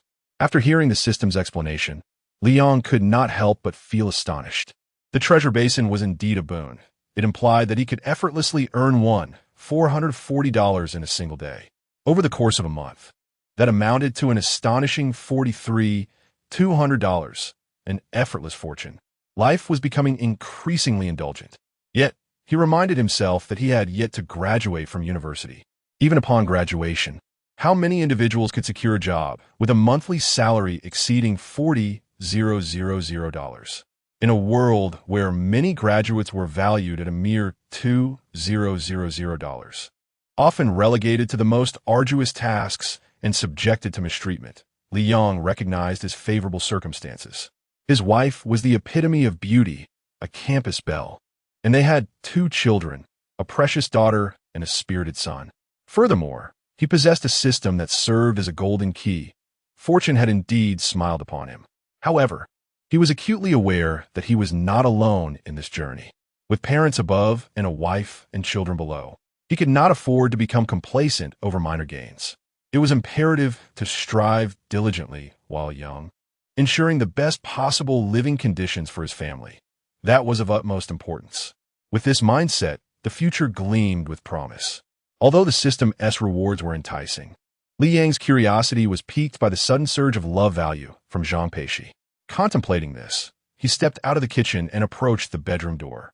Peering through the crack, he beheld the tender sight of Zhang Peixi, cradling their child and smiling gently. He refrained from entering, choosing instead to linger at the threshold, unwilling to disrupt the serene tableau. In truth, it was not solely Zhang Peixi whose affection for Li Yang had reached its zenith. He, too, felt a profound love for her, regardless of whether it stems from a sense of obligation or any other motive. Li Yang was resolutely determined to care for Zhang Peixi and her 2 children. This commitment was established from the very first time the matter was broached. Before long, Li Yang had prepared 3 bowls of light noodle soup, calculating the time, and she would be arriving shortly. Today, he intended to trouble her, and naturally, it warranted a reward. Thus, he had thoughtfully added a poached egg to her bowl. Indeed, just as he placed the dishes on the table, the doorbell rang, and she must have come drawn by the aroma. How delightful! I can't help but envy Shishi more and more. Every day, someone preparing meals and inquiring about one's well-being. Oh, it makes me yearn to be married myself. As she spoke, and she had already slipped to the dining table. Fortunately, her rationality prevailed. After greeting Li Yang, she darted into the bedroom. Shishi, have the little ones awakened? She called. Oh, you're still asleep? Well then, let us have our meal. The noodles Li Yang made smelled divine, and Shi's praise was so extravagant that one might think she had cooked them herself. You and my husband go ahead and eat. I'll stay behind to look after and Yiya. That's out of the question. If you leave it too long, it will become mushy. Come on, I'll take care of them. You and your husband go eat. With that, and she plopped down onto the bed, causing Zhang Peixi to raise an eyebrow in surprise. And she, can you truly manage looking after and Yiya alone? Not really. And she replied bluntly, which left Zhang Peixi feeling somewhat frustrated. If you can't, then you should go eat first. All right, off you go. I'll dine with your husband. It's simply unreasonable. Hurry. If he starts crying, I'll call for you. And she waved her hand without even glancing up, leaving Zhang Peixi speechless. She could only shuffle slowly toward the dining area. In truth, Li Yang had suggested bringing the meal into the bedroom for her convenience. However, Zhang Peixi found it troublesome, especially since the doctor had advised her to move around regularly. She certainly did not wish to develop thrombosis. Thus, a journey that normally would take merely 10 seconds was stretched to 2 minutes. Oh, it smells so good, Zhang Peixi exclaimed as she caught the delightful scent of the noodles and noticed the creamy broth, instantly igniting her appetite. What brought her the most joy, however, was the poached egg in her bowl, round and plump, unlike her own attempts at poached eggs, which always ended up with the whites dispersed, leaving only a scant layer of egg white encasing the yolk. She was not inept in the kitchen. On the contrary, she had acquired considerable culinary skills at the welfare institution. Yet the secret to making the perfect poached egg had eluded her. Even after researching on TikTok, where it was suggested to coat a spoon with oil and then heat it with water, she still ended up with a ruined egg. Seeing the perfect poached egg that Li Yang had prepared filled her with admiration. Li Yang could scarcely believe that he had merely boiled an egg, and yet his wife regarded him with such admiration. Quickly, come and eat. Coming. Zhang Peixi nodded vigorously, though her movements were rather slow. After all, it had only been a few days since her cesarean section, and her wound had barely begun to heal. Being able to walk was a testament to her resilience. But taking large strides would surely bring her to tears from the pain. Despite having moved slowly, once seated, a thin sheen of sweat appeared on Zhang Peixi's alabaster forehead, evidently indicating her considerable effort. Li Yang felt a pang of sympathy, to the extent that he began to question the efficacy of the pills awarded by the system that were supposed to restore her health. The tenderness reflected in his eyes did not escape Zhang Peixi's notice. Though her breath was slightly labored, she reassured him, "It's all right, my dear. Once I finish the noodles you prepared, I will feel significantly better. Now give me a smile." Li Yang, buoyed by Zhang Peixi's optimistic spirit, obediently broke into a grin. To his surprise, a pair of chopsticks swiftly found their way into his mouth. Recovering from the shock, he realized that Zhang Peixi had just fed him a bite of fried egg. "Thank you for your hard work, my love. I'm treating you to a taste of this delightful fried egg," she said playfully, tilting her head in a charming manner, which brightened Li Yang's spirits immensely. It seemed that his mood would remain elevated throughout the day. Chapter 24. Brother Yang, did you arrive in Maybach? After finishing breakfast, Li Yang meticulously placed all the items he might need beside his bed in the bedroom. Only after thorough inspection did he feel at ease to depart. As he watched Li Yang leave, and she couldn't help but express her admiration. "Cici, your Liang is truly a warm-hearted man." "Indeed he is," Zhang Peixi replied without lifting her gaze. When she saw her sitting on the bed, her eyes brimming with maternal affection, radiating an aura of nurturing warmth, she realized that the girl had indeed embraced her role as a wife with remarkable completeness. Yet, one must acknowledge that encountering a man like Liang is indeed a tremendous fortune. Meanwhile, Liang made his way to the underground parking lot, where he departed in the luxurious Maybach. Although the drive was pleasant, he couldn't shake the feeling that such a vehicle was meant for the rear seat. Without further contemplation, he steered the car towards the university, eager to finish his tasks promptly so he could return home to his wife and child. Especially the image of his son, tightly clenching his little fists due to being stifled, made him impatient to complete his errands and return to his beloved family. A mere 15 to 20 minutes later, a brand new, gleaming Maybach appeared at the entrance of the university's living area. Its arrival instantly captivated the attention of passers-by. Though few female students recognized the vehicle, its exterior alone conveyed an unmistakable message. It was expensive. As the car came to a halt, onlookers turned their gazes, curious to see who would emerge from such an extravagant automobile. With the door opening, a long leg gracefully stepped out, and as Liang stood there, several female students were rendered speechless in awe. After all, he was tall and handsome, exuding a sunny disposition that easily drew admiration. Most impressively, the fact that he drove a Maybach at such a young age was something few could rival. Liang paid no mind to the curious glances from the crowd. Instead, he strode purposefully into the living area.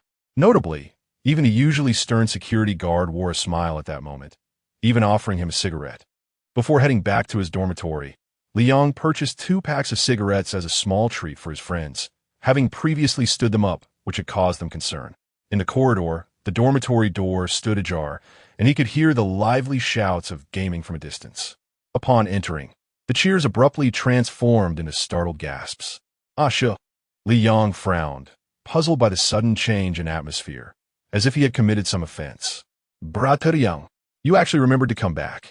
Have you been ensnared by the comforts of home, finding it difficult to break free? Little Yangzi, tell us how you managed to win over the campus beauty. And she is even willing to bear your child, Dad. You're back, so why the formalities?" Wang, move aside and make room for Brother Yang. Li Wei, who had been calling him Little Yangzi, suddenly switched his tone, pushing aside Lu Jiawang, who was seated on the bed. His attitude underwent a remarkable transformation solely because he witnessed Li Yang retrieving 2 packs of Zhonghua cigarettes from behind him. Lu Jiawang wore an expression of indignation. Yet out of respect for Huazi, he chose to remain silent.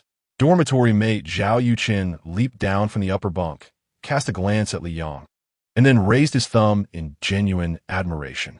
After all, Zhang Peixi, the most beautiful campus belle, had been won over by Li Yang, even bearing him children. The mere fact of dating the campus beauty was enough to create a stir. Not to mention the explosive nature of having her confine herself at home for a month after childbirth. The 4 individuals residing in the same dormitory shared an effortless camaraderie, devoid of any pressure or generational gap, as they all aspired to be like godfathers to one another. However, playful banter aside, they were resolute in times of difficulty, as was the case now. Upon hearing that the campus beauty, Zhang Peixi, had given birth to a pair of twins for Liang, Lu Jiawang, Li Wei, and Zhao Yuchen extended their heartfelt congratulations. Yet, following the well wishes, concern for Liang ensued. "Brother Yang, your wife has just graduated, and you haven't yet. Neither of you has an income. How will you support the children?" Wang spoke up. "The 3 of us have pooled together 50,000 yuan for you. We can't let our niece and nephew go hungry." With that, Li Wei produced his phone, preparing to transfer the funds. Although Zhao Yuchen was typically reticent, he returned the 2 packs of cigarettes to Li Yang, saying, "Brother Yang, we're all brothers. Why buy so many cigarettes? Take them back and refund them. That's over 1,000 yuan, enough for several cans of formula." Li Yang was deeply moved by their gestures, a wave of emotion washing over him, prompting him to quickly turn his head away. "Oh dear, Brother Yang is crying. Has he been touched?" While he had indeed felt a swell of emotion, Lu Jiawang's comment stifled any further sentiment. Brother Yang, the money has been transferred. Please accept it. Naturally, Liang was reluctant to accept the money. Setting aside the fact that he constantly had funds flowing in, the mere possession of system ensured he would never lack for financial resources. In contrast, Li Wei, Lu Jiawang, and Zhao Yuchen were on the verge of internships and job hunting, making it increasingly difficult to request allowances from their families. Accumulating even a modest sum was no simple feat, and the 50,000 yuan they gathered was a testament to their hard work. I cannot accept this. Liang shook his head, returning the money. Observing his refusal to accept the funds, Li Wei grew anxious and pressed on. Brother Yang, you know my family won the lottery. We have a bit of money. Take this, and you can repay us later when you're able. Li Wei's mention of his father's lottery win during his middle school years had enabled his family to cease working. Although the saying goes, a fortune will not last. Anyone with a modicum of financial understanding knows that with such a substantial base of wealth, it is challenging to squander it entirely. Consequently, Li Wei had never worried about finances. Of the 50,000 yuan the three had raised, over 30,000 came from Li Wei himself. Li Yang felt immensely grateful and fortunate to have formed a bond with Li Wei and the others. The money is undoubtedly not an issue, but how to explain it truly poses a dilemma. Amidst the swirling thoughts, Li Yang retrieved his phone and opened the trading platform. Come, my brothers, take a look. Your brother Yang is truly not short on funds. I dabbled in Bitcoin and made a modest profit. Though it isn't substantial, raising a child is certainly not a concern, especially considering I am a scion of wealth. Li Yang jested, cheekily bestowing upon himself the title of rich second generation. Lu Jiawang and the others gazed incredulous at the screen of Li Yang's phone, which displayed records of profits amounting to several 100,000. Li Wei even prodded the screen with his finger, checking if it was merely a screenshot. What the heck? Brother Yang, how did you manage to earn such a fortune playing Bitcoin? This can't be real. Even Zhao Yuchen, usually taciturn, could not contain his astonishment. At that moment, the class WeChat group erupted with notifications, and Lu Jiawang opened it, his expression turning blank. Brother Yang, did you arrive in a Maybach? Chapter 25. Have you ever encountered an overprotective instructor? In the class group, students who had previously been silent were suddenly stirred into conversation by a photograph. The image depicted Li Yang just stepping down from the driver's seat of a Maybach. Instantaneously, the chat erupted with excitement, as nearly 30 individuals expressed their astonishment. Class monitor, you're actually a second-generation wealthy heir. Yang, you've hidden this quite well. I see some dust on your shoes. Come, let me help you brush it off. The atmosphere within the class remained convivial. They did not hesitate to engage in dialogue simply because Li Yang drove a Maybach, and he continued to be the beloved class monitor. Class monitor, that car of yours ISNT rented. Is it? Someone inquired. Almost immediately, another voice interjected, that of Chao Yuhao. Don't be ridiculous. The monitor picked up a new car from the 4S dealership where I work yesterday, and it was a full payment. Yang is undoubtedly a genuine second-generation wealthy heir. Upon hearing this, the chat fell into a stunned silence as everyone processed the revelation of their class monitor's affluent background. In the dormitory, as Lu Jiawang posed a question, Liang nodded in acknowledgement, albeit with a nonchalant demeanor that almost invited a playful slap. The one parked outside the living area? That indeed belongs to me. No way. Yang, you're quite the concealed wealthy heir. Lu Jiawang exclaimed in astonishment. Li Wei nodded fervently. Although his father had won the lottery jackpot, purchasing such a luxury vehicle was beyond consideration unless the family forsook all basic needs. Despite his surprise, Zhao Yuchen, with his uniquely curious mindset, quietly ventured, Yang, it would happen to be that Senior Zhang Peixi is a rich heiress who gifted it to you, would it? At this, both Lu Jiawang and Li Wei turned their heads, sensing that this theory held some merit. Nonetheless, Li Yang shook his head. All right, enough speculation. I am indeed a second-generation wealthy heir. In a while, I plan to start a company, and you three are to remain in Shanghai. No leaving, as I will need your assistance. As for your sister-in-law, she is not a rich heiress, but never mind. There will be plenty of opportunities to meet her. Liang was reluctant to delve into Zhang Peixi's background, not for any other reason but out of compassion. Every time the topic arose, it weighed heavily on his heart. Lu Jiawang and the others, being perceptive, refrained from further inquiries and shifted to lighter topics, such as what kind of company Li Yang intended to establish, or whether Senior Zhang Peixi had any good friends to introduce. This notion caused Li Yang to chuckle, as he suddenly recalled Anqi, who had been accompanying Zhang Peixi at home. Anqi was an undeniable beauty from a prestigious family, yet she did not fit the mold that Lu Jiawang and his companions could easily approach, at least not in a manner that resonated with their preferences. After a brief visit, Li Yang prepared to take his leave. He had returned home to pack a few garments and to inform his instructor that his absence for a few days was not a significant issue. However, prolonged absence could lead to the instructor's displeasure, which would be a considerable headache. Bidding farewell to Lu Jiawang and the others, Li Yang carried his bag directly to the instructor's office. Before he even entered, he heard the triumphant voice of his instructor, Meng Yingxue. "Come and see. It's a Maybach. My class leader has arrived, and I have long recognized her remarkable capabilities, yet I never anticipated the extent of her prowess. Is it possible that she is merely renting?" A few skeptics voiced their doubts. However, Meng Yingxue's response left her colleagues in the office utterly speechless. "Renting? What of it? I wish I could rent, but there is not a place available. Renting would also entail considerable expenses, wouldn't it? It's all thanks to my capable class leader."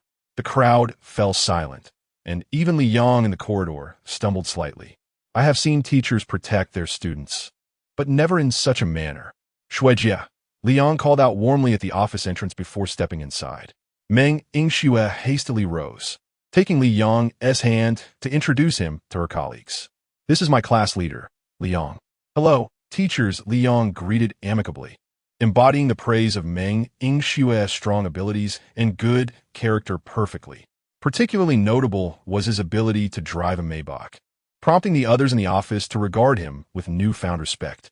As a rich second-generation individual, he was not easily trifled with, and it was no surprise that nearly everyone envied Meng Yingxue for having such a capable, handsome student with an admirable background in her class. Meng Yingxue observed her colleagues' reactions with a sense of pride. "What should I do? Li Yang, do you need to speak with me about something?" "Yes, Shuijia. I would like to request a leave of absence, as I need to care for your wife and the newborn." "Right? Very well. I'll personally go to the department to request leave for you." Li Yang swore he had no idea that the reason Meng Yingxue intended to go to the department was to secure benefits for herself. When he saw her loading several boxes of milk powder and numerous small garments into the car, he was utterly astonished. Upon learning that this was funded by the college, he was even more taken aback. Is it truly possible to operate in such a manner? It was from that moment on that Li Yang fully comprehended the extent to which the encouragement for childbirth had intensified. "Thank you, Shuijia." Li Yang expressed his heartfelt gratitude. Meng Yingxue, however, waved her hand dismissively while inquiring about Zhang Peixi and the children's well-being. Upon viewing the adorable photos of the little ones, her face radiated with a motherly smile. After a brief visit, Li Yang took his leave.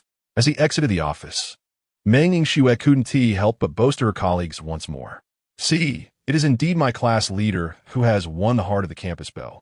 And they've even welcomed twins, a boy and a girl. Enough of that. I must go to the department to request leave for my class leader." With that, Meng Yingxue hurriedly dashed out of the office, while the other instructors exchanged wry smiles, having witnessed such affection toward the student. They had seen teachers cherish their students, but never had they encountered one who treated their students as kin. It was simply absurd. Meanwhile, Li Yang drove away from the living quarters, making his way home without pause. Although he hadn't been delayed for long, his thoughts were persistently occupied with Zhang Peixi and the children. It was no exaggeration to say that even when out for leisure, he found it impossible to enjoy himself. Finally returning to the Yiyuan, he parked the car and strode purposefully towards home. As he opened the door and caught a whiff of the faint, lingering scent of milk wafting through the room, his heart truly began to ease. However, the muffled sound of sobbing emanating from the bedroom instantly set his nerves on edge. "Peixi? Anqi? What has happened?" Upon pushing open the bedroom door, Li Yang immediately beheld Zhang Peixi, her eyes red and glistening with tears. Her complexion, already somewhat pale and lacking vitality, now rendered her sobbing appearance a dagger to Li Yang's heart. Chapter 26. Zhang Peixi, reluctant to burden Liang, my dear. Woo-woo. Come here for a hug. Upon seeing Liang return, Zhang Peixi quickly rose, arms outstretched for an embrace. Even as she fell into his arms, she continued to sob softly. Shoo, don't be afraid. What troubles you? Liang gently caressed Zhang Peixi's back, soothing her with tender words. It was as if she had found her anchor, gradually calming her tears. My love, several days have passed, yet I still have no breast milk. I see Yi and Yaya must rely on formula to stave off hunger, and it pains my heart deeply. I feel so reluctant.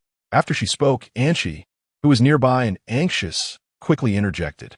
Cece feels heartbroken that the babies cannot receive breast milk, which is why she cried. But I assure you, it is not I who bullied her into tears. Liang chuckled at this, bemused by Anchi's defensive tone. Now understanding the cause of Zhang Peixi's distress made the situation easier to handle. Ah, so that is the matter. No more tears. Yi and Yaya have formula to drink. There is no need for pity. Many children grow up without breast milk. Furthermore, your body is still recovering from the cesarean section, entering a state of self-protection. As your health improves, your milk supply will increase. He continued, of course, it is essential for Yi and Yaya to suck, which is why I always allow them to nurse before offering them your milk. The human body is a remarkably intricate system. When it senses the baby's needs, the brain signals the body to produce more milk, prompting Yi and Yaya to feed. I estimate that in a day or two, your milk supply will be sufficient. Liang spoke with unwavering confidence, backed not by mere words, but by genuine methods, whether through dietary supplements or activating massage techniques. He assured her of effectiveness. Upon hearing his explanation, Zhang Peixi's spirits lifted considerably, though a hint of skepticism lingered. Really? Indeed, if there is insufficient milk, then let Yi and Yaya have mine, Liang declared, puffing out his chest, which elicited laughter from both Zhang Peixi and Anchi. Huh, all right, I believe you, my husband. After all, how could a man possibly produce breast milk? What would that look like? Zhang Peixi chuckled, her mood returning to normal. Anchi silently gave Liang a thumbs up. It was worth noting that shortly after Liang left, Zhang Peixi had been distressed and crying over her insufficient milk supply, and despite the time that had passed, Anchi had struggled to console her, even breaking into a sweat from worry. Yet, within mere minutes of Liang's return, he had managed to bring laughter back to Zhang Peixi's face, showcasing his remarkable ability. Simultaneously, Anchi couldn't help but think that indeed, beauty is in the eye of the beholder. Liang's single remark surpassed her own 100 attempts at comfort. Stay here. I shall prepare the ingredients for dinner.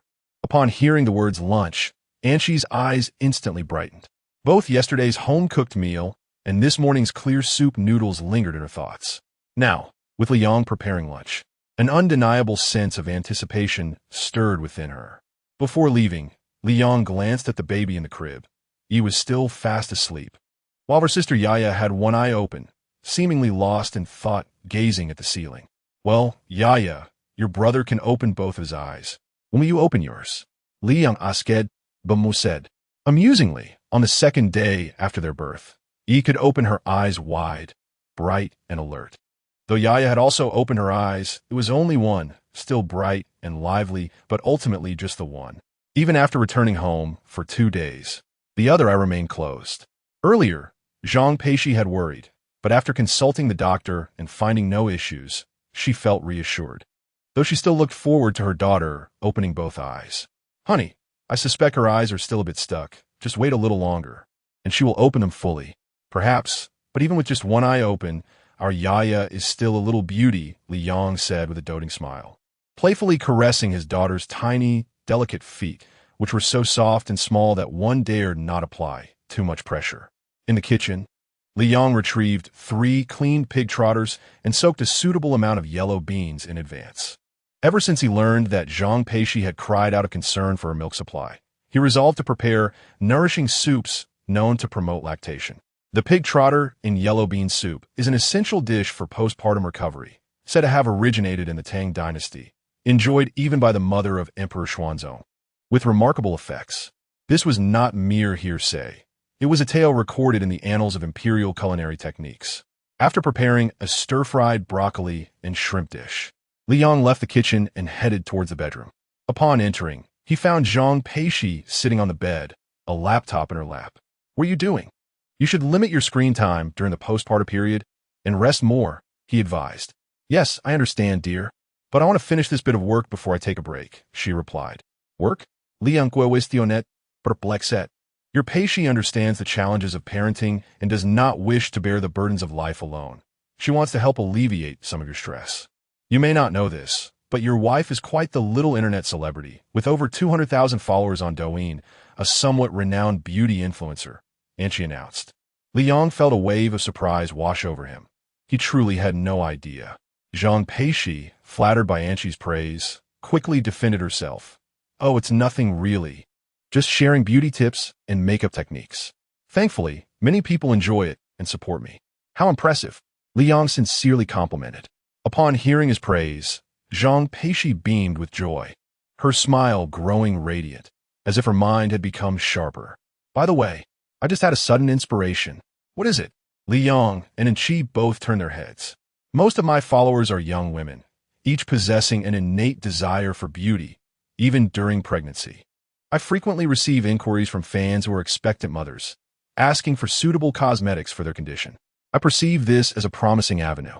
Are you suggesting to share cosmetics that are safe for pregnant women?"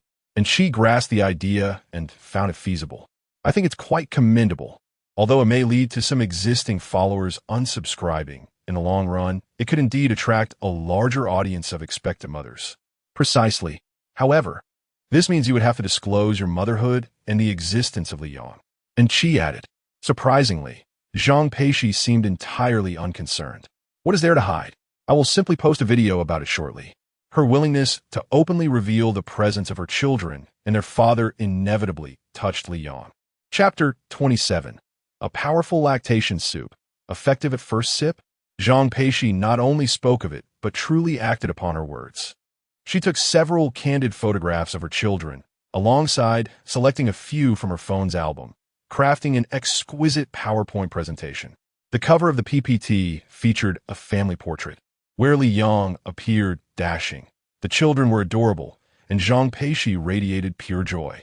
Observing Zhang Peixi unreservedly share her creation, and she couldn't help but reflect on the essence of innate beauty. This couple exemplified it perfectly, while others would meticulously retouch their photos before sharing. Zhang Peixi unabashedly uploaded the original images, and, astonishingly, they looked splendid. Did it not evoke envy? And she certainly felt that way, as if the heavens themselves were behind this family, nurturing them with endless blessings. Zhang Peixi, a beauty influencer with over 200,000 followers, typically garnered comments and likes within minutes of posting. However, today was even swifter. Within a minute, in less than a minute, notifications illuminated her screen, and the numbers surged at an astonishing rate. Comments had begun to pour in so quickly. She wondered if they were unfollows or expressions of admiration. "Couldn't they wish me well instead?" Zhang Peixi rolled her eyes at her friend before delicately tapping on the notifications.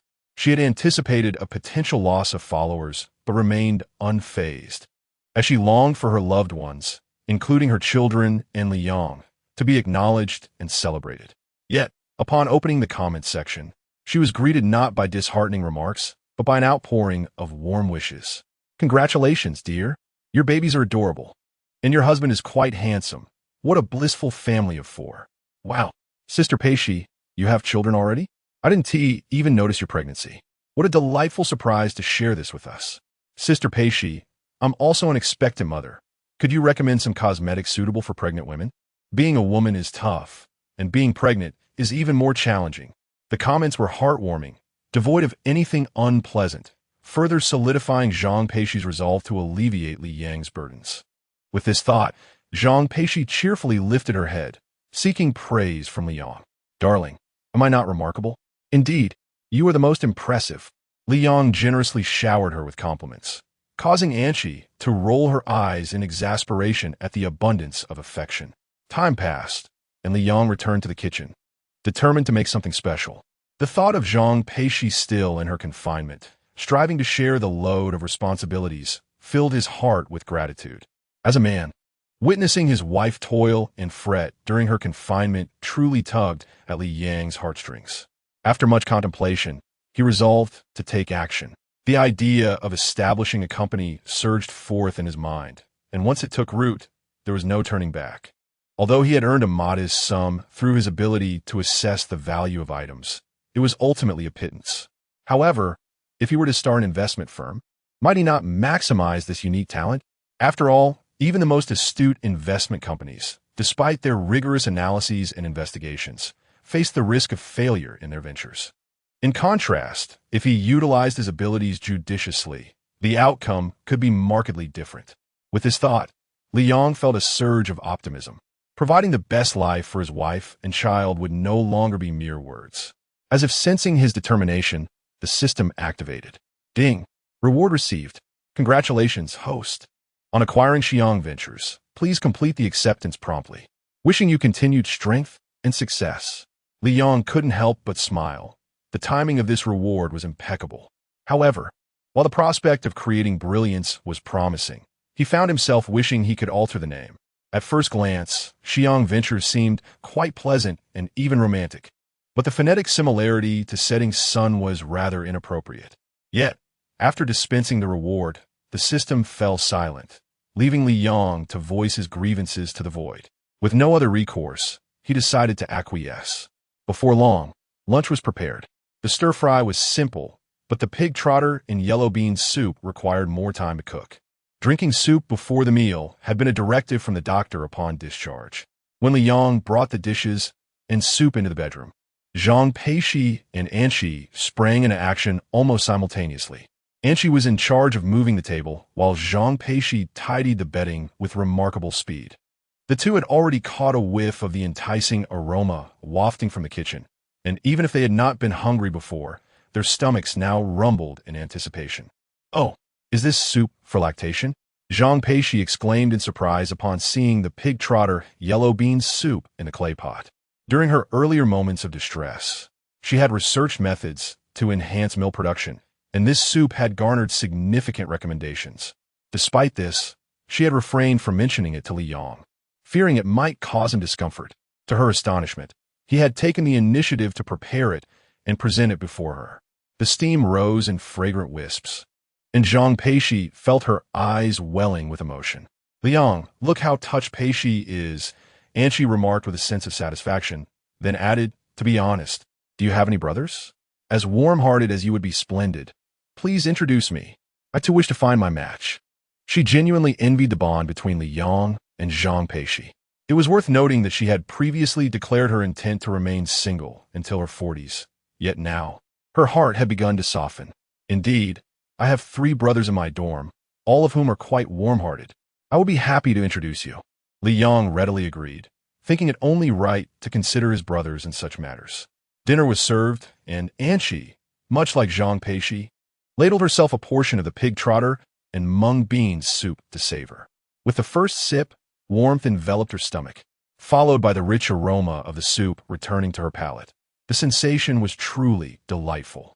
Taking another bite of the tender, glutinous pig trotter, Anshi found herself wishing she could experience confinement sooner, eagerly anticipating the opportunity to invite Li Yang to be the chef. After finishing a bowl of soup, Anshi instinctively desired another, but glancing at the modestly sized clay pot, she restrained herself, feeling it was more appropriate to leave some for Zhang Peixi. Strangely enough, such a simple bowl of soup made her feel a warmth in her chest. What could this mean? Likewise, she noticed a glimmer of joy on Zhang Peixi's face. Seizing the moment while Li Yang was in the kitchen, Anshi couldn't help but ask, "Peixi, do you feel something brewing?" "Huh? How did you know?" I saw it." Following Anshi's gaze, Zhang Peixi looked down to find the chest area of her pajamas dampened. Was the effect this remarkable? Chapter 28. The unrelatedness of crying and defecation upon returning. Li Yang fortuitously overheard the conversation between the two women, and indeed, the notion of enhancing lactation was rather anticipated. It is worth noting that his culinary skills are akin to those of a master chef at a national banquet. Thus, his command over ingredients and the art of preparation undoubtedly reached an exquisite level. Subsequently, Li Yang employed his system capabilities to amplify the efficacy of the lactation soup, making it entirely reasonable for it to be effective with just a single bowl. It would truly be perplexing if it did not yield results. Zhang Peixi was astonished yet elated. After all, the presence of breast milk signified that the infants would not have to rely solely on formula. However, Anchi found it somewhat hard to believe, even hesitant to accept this reality. Yet, the fact remained undeniable, and she had to concede. The efficacy of this lactation soup was indeed confirmed. After a pause, she finally exclaimed, "Li Yang, you too should open a shop and call it lactation soup. The effectiveness of just one bowl is utterly astonishing. If you and your spouse were to establish a store, it would undoubtedly thrive." Anchi's reasoning held merit. There are indeed numerous establishments flaunting signs that read lactation and enhancing milk production on the streets, clearly indicative of substantial market demand. Li Yang explained that Zhang Peixi was naturally at the stage of lactation, yet Anchi remained skeptical. Unspoken was her realization that after consuming a bowl of soup, she felt a warmth enveloping her bosom. That afternoon, Li Yang became the central figure in a video on Zhang Peixi's Douyin account. The reason was simple. Ever since discovering the existence of Li Yang and the infants, Zhang Peixi's followers had clamored to see the babies and the father engaging with them. Unable to resist her fans' desires, Zhang Peixi endeavored to meet their requests, as it not only garnered goodwill, but also attracted traffic. What could be more delightful? Li Yang understood that Zhang Peixi's actions were intended to alleviate his stress and to earn money together while raising their children. Thus, touched by her efforts, he fully cooperated. Since they were already in front of the camera, Li Yang took the opportunity to share his insights and experiences in parenting while caring for the children. His techniques for preparing formula, gauging temperature, and burping the babies garnered widespread admiration and appreciation from fans. The comments section was filled with harmony, as Li Yang generously addressed the fans' inquiries through Zhang Peixi's account. Who knew there were so many methods for burping? My partner only employs the shoulder burping technique, but I find the head-turning method to be quite effective, swift, and efficient. Father E's responses are so humorous. I asked what to do if the baby refuses to drink breast milk, and he suggested I let the baby go hungry for a couple of meals. Yet I found it oddly reasonable. The parenting videos are delightful. The blogger's account has become much more engaging. I followed, and I hope for more updates. Textbook parenting. In no time, both young girls and women who had already married and had children expressed their admiration for the couple, Zhang Peixi and Li Yang.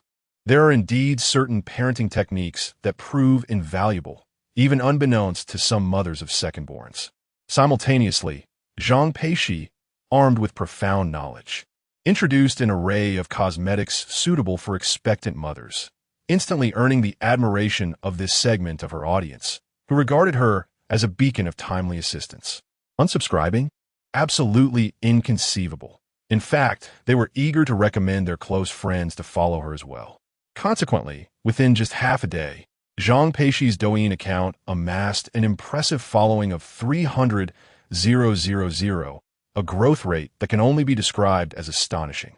Observing such remarkable achievements, Zhang Peixi felt elated.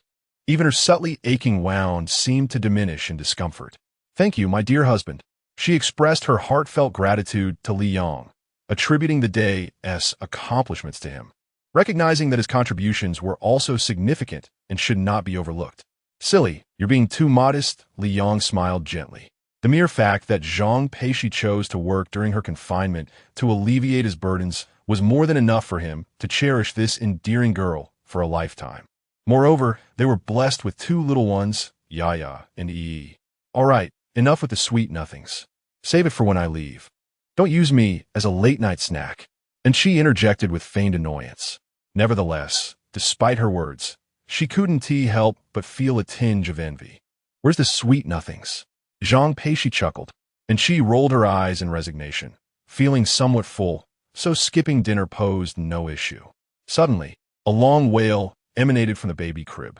The three turned their attention towards the sound. "She's pooped," and she declared, to which Li Yang and Zhang Peixi nodded in agreement. In the next moment, Yaya began to cry loudly, her voice piercing. Without needing to investigate further, it was clear that Yaya had soiled her diaper. Li Yong hurriedly scooped up his delicate daughter and placed her on the big bed, ready to change her diaper. Upon lifting it, it was evident that the diaper was indeed full. Zhang Peixi couldn't help but laugh at the situation. Our Yaya is so clever. She knows when she is uncomfortable and cries for help. Indeed, unlike her brother. Li Yong replied with an amused glance at their son, who remained blissfully asleep. Although the twins were a boy and a girl, their personalities exhibited stark contrasts. In matters of soiling, Yaya would promptly wail, vocally summoning her parents for a change, fearful of prolonged discomfort.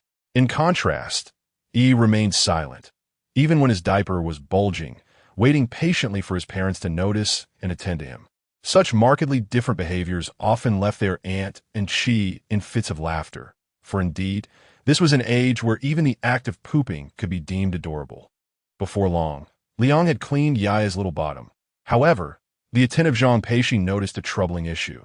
The area around Yaya's bottom appeared somewhat red, as if it had been chafed. Upon closer inspection, Zhang Peixi was filled with concern. "Darling, what is happening? Why is it so red and even broken?" As she spoke, she felt that their daughter's lack of wailing demonstrated her maturity. Li Yong, observing the situation, also felt a pang of worry. Yet, experience assured him that it was merely a case of irritation due to inadequate care. "I shall prepare some warm water to soothe her little bottom. In a couple of days, it shall be well again." Hearing Li Yang's reassuring words, Zhang Peixi felt a wave of relief wash over her. However, her thoughts swiftly shifted back to anxiety as she recalled their son, who, even when in discomfort, remained oblivious to his surroundings. Was it not possible that he too could suffer from similar irritation? Chapter 29. Zhang Peixi. How rude you are in my dreams. In an effort to ensure his daughter's comfort, Li Yong promptly brought over a basin of water, warm but not scalding, intending to gently clean Yaya's tiny bottom. With the assistance of Zhang Peixi and Chi, Li Yong soaked a soft cotton cloth and delicately began to wipe his daughter. The little one was remarkably understanding, neither crying nor fussing, merely gazing with one eye wide open. Although Yaya was still too young to see clearly, it did not hinder her from being entranced by a particular spot. From the side, one might easily mistake her for observing her parents. Infants possess an extraordinary ability to slumber effortlessly. Regardless of time or place, when fatigue strikes, they succumb to sleep. Indeed, after Li Yong tenderly cleaned his daughter's bottom, Yaya drifted off to sleep, her mouth still curving into a smile, even in slumber. I find myself quite curious. Do infants like and Yaya, despite their tender age, already dream? What could possibly fill their dreams? I long to know. Observing Yaya's smile, and she could not restrain herself from speaking. In truth, even Zhang Peixi shared her curiosity, for since the birth of and Yaya, she had witnessed the two little ones smiling in their sleep on numerous occasions, and there were moments when their smiles were particularly radiant. Li Yong offered this explanation. Their smiles during sleep indicate that they feel a profound sense of happiness emanating from their mother. This explanation was heartwarming, prompting Zhang Peixi to tilt her head and lift the corners of her mouth in a smile. In contrast, Chi felt somewhat speechless, thinking her friend too easily appeased. Could she really believe such a notion? Following the warm water treatment for his daughter's bottom, Li Yong prepared to change her diaper. However, unexpectedly, a jet of water shot up, catching all three off guard, splattering onto Chi. "Oh no!"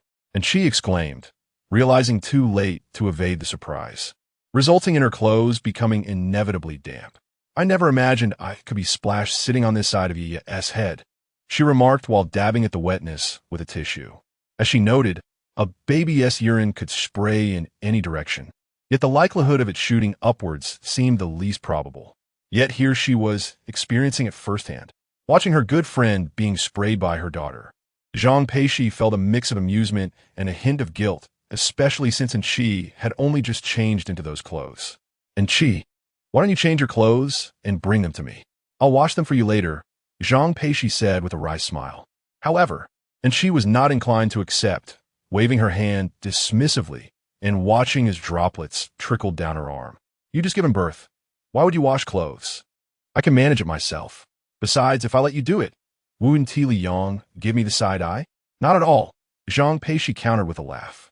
Ultimately, after assessing that there was nothing more she could assist with, and she decided to return home, as it was conveniently close. In the bedroom, Li Yang and Zhang Peixi continued to amuse Yi with playful antics. The little one is still quite young, yet it is evident that she yearns to play with her parents. Her expressions and the little hands that sway about convey this sentiment. Alas, she is simply too small to partake. Just before bedtime, Li Yang, concerned that Zhang Peixi might be hungry, intended to warm some food for her. Zhang Peixi shook her head, feeling no hunger at that moment. However, when Li Yang emerged with a bowl of soup and 2 flatbreads, her cravings were ignited. "Hurry, dear.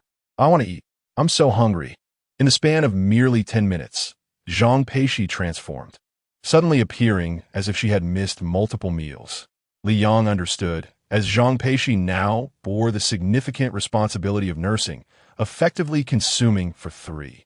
Even though Yi and Yi were still quite small, the act of producing milk for the siblings was indeed taxing, making it no surprise that she felt famished. Thus, under Li Yang's watchful gaze, Zhang Peixi swiftly devoured the food and soup laid out on the small table, even gnawing clean the pig trotter from the broth, and picking up the sesame seeds that had fallen onto the plate to pop in her mouth. Only after satisfying her hunger did she realize her lack of decorum, her cheeks flushing with embarrassment. Did I not eat enough?" Li Yang interjected. Zhang Peixi vigorously shook her head, her delicate hands gripping the hem of her clothing, attempting to explain, but the words on her lips transformed into, "Could you please give me a piece of banana, dear?" Following her gaze, Li Yang noticed a bunch of bananas atop the cabinet. It was this that she craved. With a mix of amusement and exasperation, Li Yang retrieved a banana, peeled it, and handed it to her. As Zhang Peixi accepted it, she puffed out her cheeks, signaling Li Yang not to laugh. A sight that was utterly adorable. Thus, the two exchanged glances, and in the end, they could not help but burst into laughter. This scene could only be described as fortunate that she had left early. Otherwise, there would be no desire for bananas, nor even a sip of water during the night. Having eaten and drunk to her fill, Zhang Peixi lay in Li Yang's embrace, playfully poking at his abdominal muscles. At various moments, she was tempted to lift his shirt for a glimpse, yet she restrained herself. "How dreamy!" Zhang Peixi suddenly exclaimed. Li Yang nodded in understanding. Even without needing to ask, he could surmise her thoughts. "Sometimes, I dream of you," she confessed. "What do you dream about?" Li Yang inquired with a curious smile. Zhang Peixi, without shying away, began to enumerate the scenes from her dreams. However, by the end of her recounting, her cheeks flushed, the rosy hue spreading to her earlobes and neck. "Why have you stopped?" she teased. I won't say any more. You were rather rude in my dreams." Zhang Peixi murmured softly. Realizing her embarrassment, Li Yang found himself at a loss for words, eventually just scratching his nose with a peculiar expression. "Rude? How rude exactly?" With a chuckle, Li Yang suddenly leaned down, playfully biting her tender lips. Zhang Peixi's body tensed, her small hands frozen in front of her, until she was nearly breathless, at which point Li Yang released her. "Rude, is this what you mean?" With a soft sigh, Zhang Peixi nodded and murmured, "Bad guy." Li Yang chuckled, genuinely amused, and embraced Zhang Peixi's waist, his fingertips gliding gently over her skin, eliciting delightful shivers. Although their time together had not been extensive, an unexpected intimacy blossomed between them, creating a warm tableau of laughter and conversation under the dim light. Before long, fatigue overtook Zhang Peixi, and she nestled her head against Li Yang's thigh, drifting into slumber. In an effort to allow her to rest a little longer, Li Yang refrained from making any sudden movements, though it proved somewhat challenging to keep his limbs from growing numb. As the night deepened, Zhang Peixi suddenly awoke, seemingly drooling and inadvertently dampening Li Yang's clothing. Subsequently, she found herself unable to fall back asleep, her mind racing with thoughts of how to dry the fabric. Chapter 30. Is it hard? Not at all. I just want to be with you, my dear husband. Zhang Peixi softly called out. Fortunate that Li Yang was not in a deep slumber, and quickly responded. What is it, my silly girl? I think I leaked. Leaked? Where? Li Yang raised his gaze towards the space between Zhang Peixi's long legs. Oh, where are you looking? It's breast milk. It leaked. Upon hearing this, Li Yong chuckled awkwardly, dismissing it as a result of waking up groggy and misunderstanding the situation. He turned on the bedside lamp, and under its dim light, both of them saw the nightgown soaked and darkened, just as Zhang Peixi had mentioned. Indeed, breast milk had uncontrollably flowed out. This filled Zhang Peixi with joy, for earlier in the day, she had been worried to the point of tears over this issue. Now, with an abundance of milk that flowed on its own, her heart was elated. What should we do now? The babies are still asleep. We can't wake them up for breast milk. Zhang Peixi anxiously sat up, clutching her gown with one hand while covering her chest with the other, fearful of losing the milk. Li Yong glanced at the time and realized it was nearly time for the children to feed. He comforted Zhang Peixi while gently lifting Yiya. The reason for prioritizing Yiya was that this little one was impatient. If she woke up hungry and didn't receive milk within 3 seconds, she would wail, subsequently disturbing her brother. Over the past few days, Li Yong had become well acquainted with the temperaments of his son and daughter. However, almost awake did not mean immediately awake. Zhang Peixi looked at her still sleeping daughter and then at the dripping breast milk, filled with urgency. Without waiting for Li Yang's response, she swiftly snatched her daughter. The commotion naturally woke Yiya, who, still bewildered by the sudden change, was promptly offered nourishment. Having been quite hungry, Yiya seized the opportunity and began to suck eagerly, foregoing even the breast shield. It was indeed an unexpected delight. Having never truly filled her stomach with breast milk since birth, Yiya finally experienced the sensation of being satiated by breast milk, a feeling of pure comfort. After consuming milk from both sides, Yiya lay contentedly in her mother's embrace, her eyes squinting with satisfaction and a hint of bliss upon her cherubic face, reminiscent of the so-called milk-drunk state. Seeing her daughter so satisfied brought immense joy to Zhang Peixi. However, a dilemma arose, since Yiya had consumed from both sides to feel full. What would happen when Yi woke up? Li Yong discerned Zhang Peixi's unspoken concerns and, after a moment of contemplation, reassured her, "Do not fret. The increase in milk today is a positive sign. Tomorrow and the day after, your milk supply will continue to grow. Moreover, did the doctor not mention that we should purchase some quality formula when we were discharged? This implies that your milk alone may not suffice for both babies. Hence the need for some formula.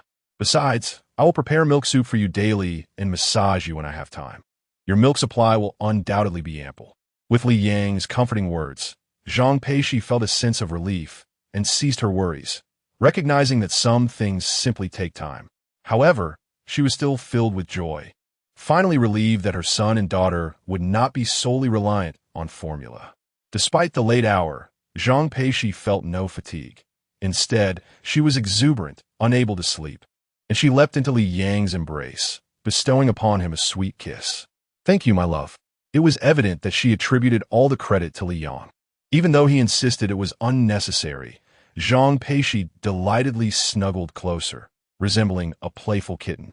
She truly embodied the essence of a pure-hearted girl, with every emotion vividly reflected on her face, prompting Li Yang to feel an overwhelming urge to cherish her. This exhilaration sustained Zhang Peixi for 2 hours until, ultimately, exhaustion overtook her and she succumbed to slumber. In the night, Zhang Peixi awakened to nurse her son. As the little one stirred, Li Yang prepared to offer him formula. But she abruptly sat up, unable to rest easily, her mind preoccupied with thoughts of their children. Observing Zhang Peixi cradling their son with such maternal affection while nursing, Li Yang fell into contemplation. He secretly wished that Yi and Yiya could partake in formula, as it would afford their mother a bit more rest. With the presence of breast milk, Zhang Peixi would not be able to enjoy a peaceful night's sleep, as she kept meticulous track of the times her son and daughter needed to be fed, leading to a sleepless night filled with fatigue. Li Yang's heart ached for her. "My dear, what are you staring at? This doesn't concern you, so stop pondering," Zhang Peixi teased, having noticed the concern in Li Yang's eyes. Who else could he possibly be concerned about if not her? Zhang Peixi felt a surge of happiness and gratitude. She understood well the reason behind Li Yang's expression. It stemmed from her need to wake at night to nurse. Rather than feeling discontent, she was elated, for she could provide better nutrition for their children while alleviating Li Yang's burden, a perfect duality that brought her joy. Yet, she chose to express this sentiment through playful banter to lighten the mood. Liang found her words amusing. After all, he would never compete with their children for nourishment. Nevertheless, Zhang Peixi's generous offering of breast milk revealed her comfort in their relationship. Not to mention, caring for the baby at night, though arduous, was undeniably a pleasure to behold. Once she had settled Yi and Yi, Zhang Peixi lay beside Liang, wrapping her arms around him to bask in his warmth. The night was tranquil, and she shared many thoughts with him, including her happiness at being able to alleviate his stress.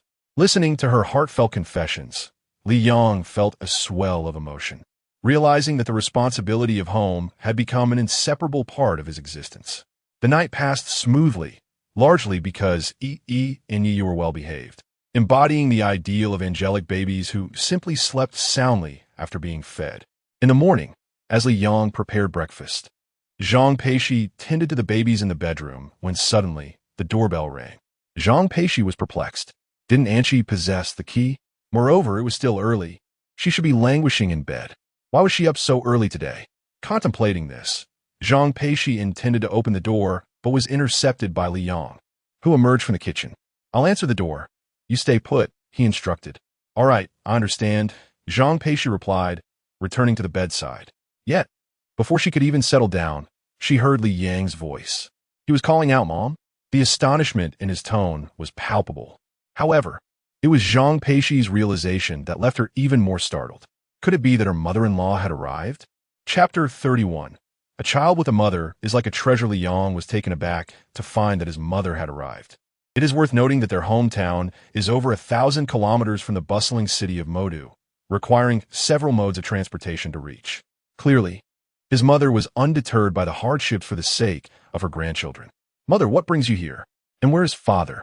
Your father's tied up with a case and couldn't he come. So I made the journey alone, Jia Ximin explained, surveying the apartment with an air of satisfaction after a moment. The place is quite nice. I was planning to suggest you rent a better house. We must not let Shishi suffer. Where is Shishi? In the bedroom? Yes, mother, she is inside, Liang replied, a flicker of concern crossing his mind about whether Zhang Peixi would feel anxious. All right, I'll go take a look. Jia Ximin, a seasoned teacher with over 20 years of experience, had encountered countless situations and people. Yet, as she prepared to meet her grandson, granddaughter, and daughter-in-law, an uncontrollable nervousness washed over her. On either side of the door, both the mother-in-law, Jia Ximin, and the daughter-in-law, Zhang Peixi, were equally anxious. Despite the inevitable meeting between a daughter-in-law and her in-laws, Peixi felt unprepared and could hardly suppress her nerves. If it weren't inappropriate, she might have even considered hiding in the wardrobe. The door creaked open, and Jia Ximin entered quietly, her eyes landing on Zhang Peixi seated by the bed. In that instant, she couldn't help but exclaim, "What a beautiful girl!" Despite Peixi's lack of makeup and her bare face, the title of campus beauty was not something one could simply purchase. Her natural beauty was evident. Even without adornments, she was undeniably captivating. On one hand, Jia Ximin admired Peixi's striking appearance. On the other hand, her affection grew due to Peixi giving birth to 2 children for the Li family. However, the most compelling reason for her affection was Peixi's background. Growing up in an orphanage deeply touched Jia Ximin's heart. Thus, her hurried trip from her hometown to Modu was not solely for the sake of her grandchildren, but also to meet this pitiable girl, Zhang Peixi. Auntie, please, don't get up. Sit. No, you must lie down, Jia Ximin interrupted, hastily moving forward to press Peixi down onto the bed while gently assisting her to recline, her brow slightly furrowed in concern. You must not remain seated during confinement. Lying down is essential for recovery. If there is anything you need, let Liang handle it. I'm here now, so just call me if you need anything. The seasoned teacher exuded an undeniable authority that made it difficult for students to refuse her directives. Overwhelmed with gratitude, Zhang Peixi took a moment to observe Liang's mother, her own mother-in-law, and found her to be genuinely kind. Auntie, please sit as well. All right. Jia Ximin felt immense satisfaction with Zhang Peixi, primarily due to her sense of indebtedness, believing her son had found such a precious flower. Thankfully, Liang was unaware of his mother's thoughts, Otherwise, he would have been unable to suppress a frown. Observing the pallor on Zhang Peixi's face, Jia Ximin could no longer restrain her tears, especially when recalling the girl's troubled past. Witnessing this emotional display, Zhang Peixi became anxious. "Auntie, what is wrong? Did I do something wrong? Please tell me. I will certainly change." "Not at all, silly girl. I feel for you," Jia Ximin replied, tears streaming down her cheeks as she grasped Zhang Peixi's hand, her voice brimming with affection. When Zhang Peixi learned that her mother-in-law was crying out of empathy for her past, she couldn't hold back her own tears, which flowed down her cheeks. Zhang Peixi had never sought sympathy for her lonely background, but seeing her mother-in-law weep for her plight overwhelmed her with emotion. In that moment, she felt a warmth akin to familial love, something she had long yearned for. Due to her upbringing, Zhang Peixi was more sensitive than most. It was Li Yang's acceptance of her as family that made her willing to be with him. Now that her future mother-in-law embraced her as kin, how could the lonely Zhang Peixi not be moved? At that moment, the fragile, helpless little girl within her clutched onto a lifeline, unable to maintain her facade of strength after experiencing such redemption. "Child, do not cry, do not cry. From now on, I will be your mother, and Li Liguo will be your father." "And me," Li Yang interjected. "Yes, Li Yang is your servant. You can command him at will." Upon hearing this, Li Yang felt a pang of embarrassment. His mother's teasing nature was unmistakable. Zhang Peixi chuckled, nodding as she held onto her mother-in-law's hand, unwilling to let go. "Auntie, silly girl, why still call me Auntie?" Jia Ximin laughed. Zhang Peixi paused, biting her lip, and gently murmured, "Mom, Mom, Mom."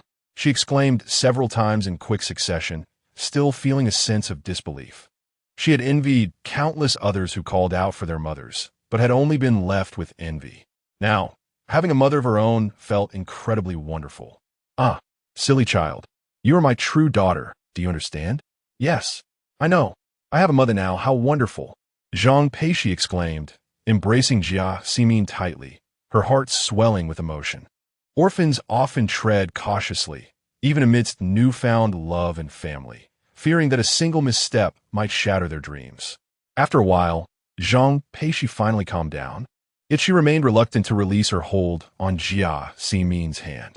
Jia Ximin, understanding her need for comfort, gently caressed her hand, radiating warmth and care. "Have you been eating well? Are you sleeping soundly? Liang hasn't bullied you, has he?"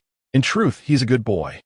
Zhang Peixi answered each question with a smile on her face, while Jia Ximin, ever the loving mother, balanced her reprimands with praises, causing Li Yang to feel somewhat bashful. Before long, Jia Ximin produced a bank card from her pocket and discreetly placed it into Zhang Peixi's hand. "Mother, what is this? Just take it, dear. I am well aware of your circumstances. Raising a child is no easy feat, and this money was originally meant for both of you." Jia Ximin understood all too well the challenges her son faced, having become a father before graduating from university. After all, he was her own flesh and blood. How could she remain indifferent and not offer assistance? Thus, prior to her visit, she brought along the family's savings, including Li Ligua's private funds. "Li Ligua, huh?" Zhang Peixi was reluctant to accept it, but as Jia Ximin stood to leave, there was no choice but to reluctantly accept it, promising to return it when the occasion arose. Meanwhile, Liang was feeling quite frustrated. Did he really need the money? In the brief time since his mother had arrived, he had already earned over 10 yuan. Chapter 32. In this day and age, how can there still be preference for sons over daughters? After Jia Ximin's arrival, she took it upon herself to manage all household chores, from cleaning to cooking. Although she often teased Li Yang in conversation, as a mother, she could not bear to see her son suffer. Her long journey was twofold. She came to care for her daughter-in-law during her confinement, and also to alleviate the burden on her son, fearing he might tire himself out. The heart of a parent is a poignant one, even if unexpressed. Observing his mother's diligent figure stirred a sense of melancholy in Liang. After all, his parents had raised him, and it was time to repay their kindness. With this thought, he decided to take over Xiang Investment, today aiming for early profits and earnings. Before long, Anchi arrived. Seeing that his mother quickly struck up a conversation with her, Liang felt at ease to step out. What he did not realize was that after his departure, his mother exerted considerable effort to extol his virtues in front of Zhang Peixi and Anqi, hoping to bolster her son's reputation. Little did she know that in Zhang Peixi's eyes, Li Yong was already remarkable and irreplaceable, requiring no deliberate flattery. On the other hand, after leaving home, Li Yong did not head straight to the business-building housing Xiang investment, but instead made his way to a confinement center. He wished to hire a postpartum caregiver. Otherwise, his mother would be overburdened with the responsibilities alone. A mother's heart aches for her child. And how could Li Yong not feel the same for his beloved mother? The confinement center sprawled impressively, resembling a luxurious hotel rather than a typical care facility. If one were to overlook the signage, the exterior featured a fountain, and the interior boasted cutting-edge amenities, all conveying a single message. It was expensive. However, Li Yong paid little heed to the cost, believing it worthwhile to lighten his mother's load. Upon entering the center, he was promptly greeted by a staff member clad in nurse attire, who approached him with utmost respect. "Good day, sir. How may I assist you?" "Hello. I would like to hire a postpartum caregiver." "Certainly, sir. Please follow me." Upon hearing Li Yang's request, the staff member's smile broadened, as such inquiries often resulted in commissions. Led by the attendant, Li Yang was escorted to a small yet well-equipped reception room, complete with refreshments and snacks, exemplifying attentive service. After clarifying Li Yang's various needs, the staff member produced a tablet, opening a roster of caregivers. "Sir, please have a look. The caregivers listed are currently available. Feel free to peruse and let me know if you have any questions." "All right, I will take a look." Receiving the tablet, Li Yang scrutinized the listings. After reviewing several caregivers, he couldn't help but feel a wave of astonishment. Indeed, this was the largest confinement center, boasting extraordinary resources. Each caregiver's profile picture displayed them adorned in elegant attire, completely reshaping Li Yang's preconceived notions about such facilities. In his perspective, the individuals capable of serving as postpartum caretakers and caregivers are generally older women. However, after observing for some time, he was surprised to find that the staff before him were predominantly young women. Upon reviewing the information, he discovered that the oldest among them was merely 23 years of age. At such a tender age, what substantial life experience and wisdom could they possibly possess? Seemingly sensing Li Yang's unspoken thoughts, a staff member hastily interjected, "Sir, our center collaborates with various universities, which allows us to infuse fresh talent into the postpartum care facility each year. Rest assured, they all possess considerable work experience." As the person spoke, they flashed a smile at Li Yang, though the expression seemed to hold a peculiar undertone. Acknowledging this, Li Yang nodded silently. Truth be told, he was tempted to inquire about the authenticity of their so-called work experience, as they appeared rather unrefined. After a brief perusal, he set aside the tablet and rose to leave without a moment's hesitation. It was not a matter of having lofty standards. Rather, hiring a caregiver adorned in sheer stockings and heavy makeup seemed utterly pointless. If there was any utility in it, it would likely only serve to incite displeasure in both his mother and wife. Before he could exit the lobby of the center, he encountered a couple approaching him.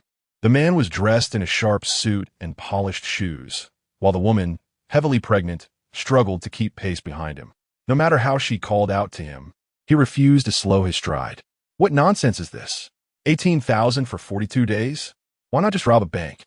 Upon hearing her husband's remarks, the pregnant woman bit her lip, her expression tense, and, after a moment's hesitation, she finally responded, "Hubby, while it is a bit pricey, it is still acceptable. My parents are too far away to help, and my in-laws also cannot make it. I'm alone at home, and it's quite inconvenient. Let us just hire a postpartum caretaker here. Besides, this is the most affordable option." "Be quiet." Without allowing her to finish, the man erupted with harsh words, his language exceedingly foul. "Your parents are too far? So what? Transportation is so convenient nowadays. Why can't they come? They simply don't want to. If my parents can't help, whose fault is that? If you were having a boy, will my parents be indifferent? Ultimately, it's your lack of ambition. Let us go. Hurry home and stop embarrassing yourself in public." The man yanked at his tie and turned to leave. The woman, struggling to keep up, had tears welling in her eyes. She wished to say something, but ultimately decided against it. Yet, even then, the man remained dissatisfied. "Why can't you hurry up? My boss needs to get to the company soon. If we waste time, you'll see what I do to you, he shouted angrily, drawing the attention of those around them. Still, he showed no sign of restraint and even raised his hand to strike her. Witnessing this scene, Li Yang's expression turned cold. Were it not unfolding before his eyes, he would scarcely believe such a beastly individual existed. It was not a matter of meddling. Anyone witnessing such behavior would find it impossible to remain indifferent. Moreover, Li Yang is now a father himself, fully aware of the arduous journey a pregnant woman endures from conception to childbirth. Upon witnessing the expectant mother before him, he could not help but be reminded of Zhang Peixi, which prompted him to intervene. As Li Yang firmly grasped the man's hand, the man paused in surprise, and upon looking up to see a young and handsome lad, his anger flared. "Who do you think you are, meddling in my affairs?" The man bellowed. Yet, Li Yang refused to release his grip. Instead, he retorted coldly, "What era are we living in that still harbors such a bias against women? Do you even deserve to call yourself a man? If I were you, I would rather end it all than live with such disgrace. Abusing your wife? Is this all you are capable of?" Chapter 33. The Sycophant? A genius. Who are you to meddle? Release me. Beware of my... Ouch! Be gentler. Initially, the man was loud and boisterous, but as Li Yang exerted his strength, the bravado diminished. Due to the position, a mere fraction of Li Yang's force inflicted excruciating pain upon the man, who ceased his taunts, fearing for his arm. "There are surveillance cameras here. I will report you." "Oh, you're aware of the cameras? Be cautious, or I shall accuse you of domestic violence." Li Yang stood his ground, retorting sharply, causing the man to falter further upon hearing those words. "This is a matter between my wife and me, you an outsider. If your wife were not devoted to you, would she have married you from afar? Is this how you treat her? Hiring a maternity nurse.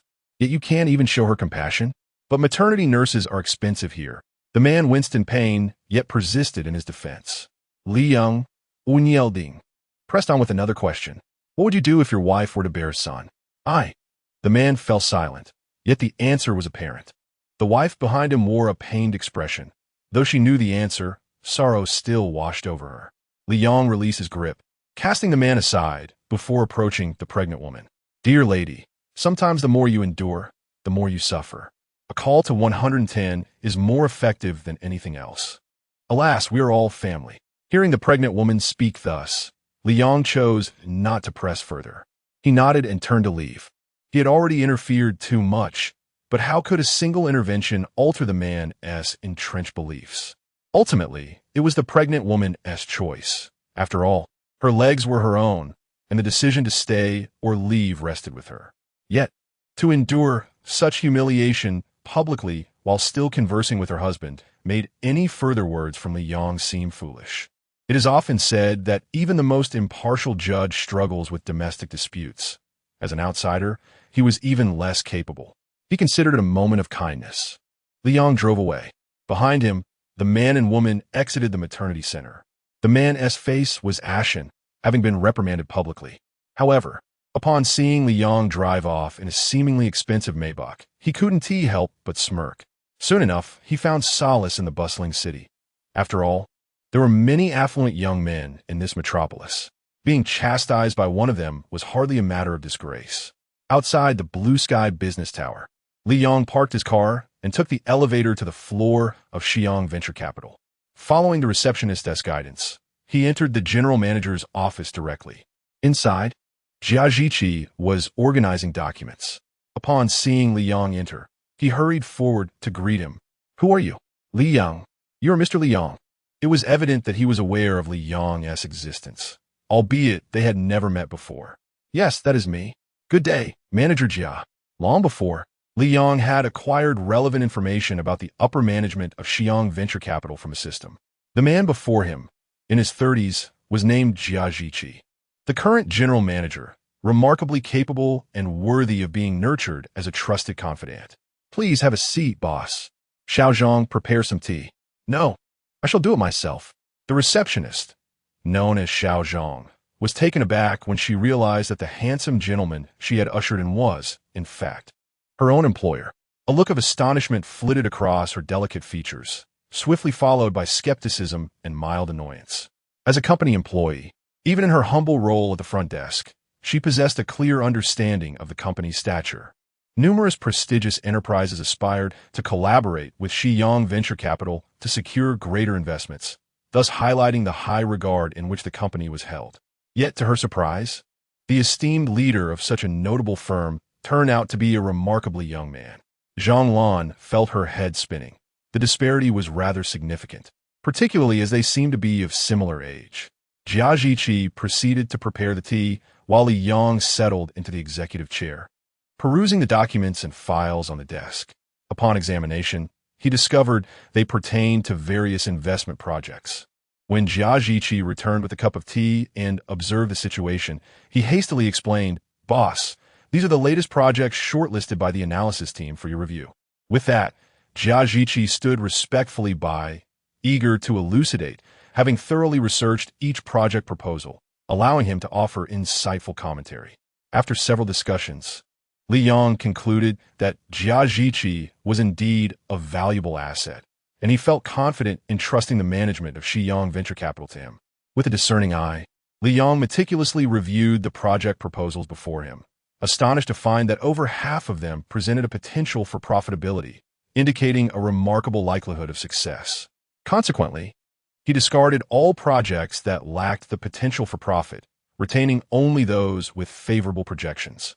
While the notion of every investment yielding profit might seem far-fetched and exaggerated, the essence of running a company is to generate income, and avoiding losses is paramount. Initially, Jia Zhiqi felt perplexed and uncertain, but after hearing his boss's analysis, he came to realize that Li Yang was no ordinary individual. He was a business prodigy with a unique perspective. Many of Li Yang's viewpoints were refreshingly original and resonated with Jia Zhiqi. As Li Yang eloquently expounded on strategies for generating wealth, Jia Zhiqi found himself mentally affirming. The boss's insights are truly enlightening, offering me a fresh perspective. Although the boss appears youthful, his investment acumen is remarkably distinctive. It is no wonder he can lavishly acquire our company. What the boss says is absolutely correct. I believe the remaining projects are all worthy of investment. Each holds the promise of profitability. Thus, Jia Zhiqi was nearly brainwashed by Li Yang's charisma, becoming an ardent admirer. Yet, the truth remained that Li Yang was merely engaging in fanciful analysis, basing his remarks solely on the observed profitability rates. He spoke of the projects with high earning potential, articulating the reasons behind their success, while dismissing the less lucrative projects with criticisms of their shortcomings. Nevertheless, Jia Zhiqi continued to regard Li Yang's assertions as nothing short of extraordinary, marveling at how such implausible occurrences could transpire within the vast expanse of their company, under the leadership of its general manager. How is it possible?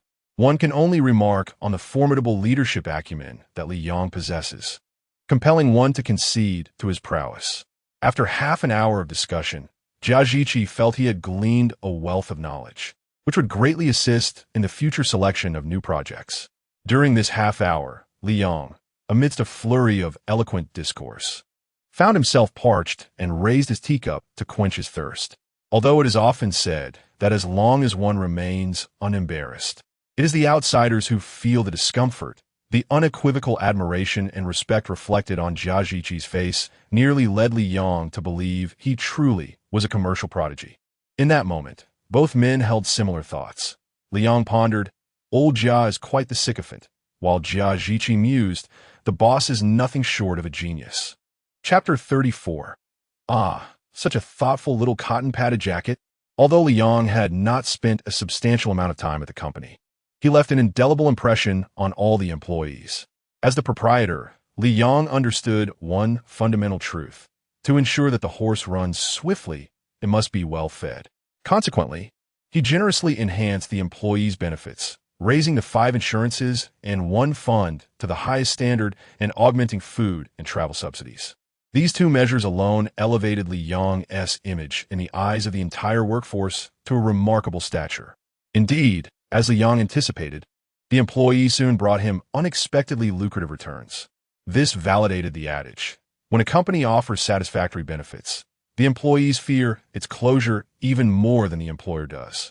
Li Yong was preparing to leave, as he had a wife and child at home, and he couldn't bear the thought of his mother managing laundry and cooking alone. He wished to return home to his sister. Jia Zhiqi respectfully followed a step behind his boss. Upon exiting the company, Li Yang's gaze was drawn to an approaching man, causing him to raise an eyebrow, for it was none other than the male chauvinist he had encountered recently at the postpartum center. The man recognized Li Yong as well, and upon noticing Jia Zhiqi's respectful demeanor behind him, he appeared momentarily taken aback, but said nothing further, turning instead to walk to the opposite side of the floor. "Boss, is something the matter?" Jia Zhiqi inquired, noticing Li Yang's attention on the man. "Oh, it's nothing. What company is that across the way?" "That is also an investment firm, known as Jun Chung Capital. The individual who just passed by is their executive director, Li Jieqi." Li Yong was somewhat astonished to learn that the neighboring company was also an investment firm, for it is often said that competitors are foes, and mutual disdain is the norm. Thus, it was intriguing that they chose to establish themselves on the same floor. "Jia Zhiqi, could you provide me with an introduction to the company across?" "Certainly, boss." As they ascended in the elevator, Jia Zhiqi began to elaborate. Jun Chung Capital is an emerging investment firm, and its owner, Fan Juncheng, seems to relish opposing us. For every project we invest in, they will disparage it, while they will pursue the projects we choose to abandon. It feels almost like a game. Nevertheless, Fan Juncheng has carved out a reputation in the investment community. After all, in business investment, it is common for 9 out of 10 projects to fail. Our undervalued projects may, for various reasons, transform into seed projects, allowing Fan Juncheng to garner both fame and fortune. Rumor has it that he even relocated here specifically to be our neighbor. Upon finishing this statement, Jia Zhiqi appeared utterly speechless, realizing the predicament of having such a neighbor, an uncomfortable situation, yet not illegal. "Today, I heard that the boss might be coming, so he is likely to show up as well. It's just that we haven't crossed paths yet." After hearing this, Li Yong couldn't help but feel a mix of amusement and exasperation at the existence of such a peculiar individual. However, from now on, it seemed that Fan Juncheng would indeed be reaping the consequences of his actions. After all, the projects one invests in are bound to yield profits, while those deemed unpromising are unequivocally destined for failure. If Fan Juncheng enjoys going against the grain, so be it. He will inevitably come to regret his choices. The individual mentioned earlier is named Li Jieqi, correct? Indeed, boss. He shares a name with that popular live streaming host. Very well, understood. If the opportunity arises, I shall ensure that the money tree outside is rendered lifeless. It is rather unsightly. Yes, boss. Regarding Li Yang's intent to eliminate the money tree, Jia Zhiqi felt somewhat puzzled, yet upon reflection, he found the reasoning somewhat sound. In his perspective, the wealthier individuals tend to be more superstitious about feng shui. Li Yang's desire to destroy the tree stems from a belief that it obstructs their financial prosperity, thus imparting a lesson. Perhaps by eliminating the opposing money tree, their company would thrive even more. With this thought, Jia Zhiqi gained a newfound admiration for his boss, recognizing the ingenuity of his thought process. However, Li Yang's motive for targeting the money tree was purely due to his disdain for the male preferential Li Jieqi, devoid of any ulterior motives. It was surprising that Jia Zhiqi, an elite in his own right, perceived the business rivalry in such a plain and simple manner. After seeing Li Yong depart in his car, Jia Zhiqi returned to the office. Upon descending the elevator and spotting the money tree at the entrance of the opposing company, he tilted his head, pondering how he might manage to pour a couple of kettles of hot water on it. Suddenly, he noticed the cleaning lady from the Blue Sky business building. Upon returning home, the faint sound of a baby's cries echoed from the bedroom. Considering the excellent soundproofing of the room, it was remarkable that the cries could be heard at the foyer, indicating just how vociferous the little ones were. Dropping his car keys, Li Yong hurried into the bedroom, and upon opening the door, he found Zhang Peixi and Anqi on either side of the bed, gazing eagerly at the wailing Yiya. Meanwhile, his mother, Jia Simin, was tending to Yiya, applying antibiotic ointment to her tiny backside. "Mom, what happened?" Li Yong inquired. "Yiya's bottom is sore, so I'm applying some ointment to help it heal quickly. The little one is quite unhappy about having her bottom touched, which is why she is crying so loudly." Understanding the situation, Li Yang stepped closer and was pleasantly surprised to discover that his daughter had opened both her little eyes. Hey, Ia's eyes are wide open. Yes, darling, they're open now. Mom says it's the tears that have cleared her vision, Zhang Peixi replied with a smile. It was then that Li Yang noticed the glimmer of tears at the corners of his daughter's eyes. Although they had yet to flow, they were indeed present.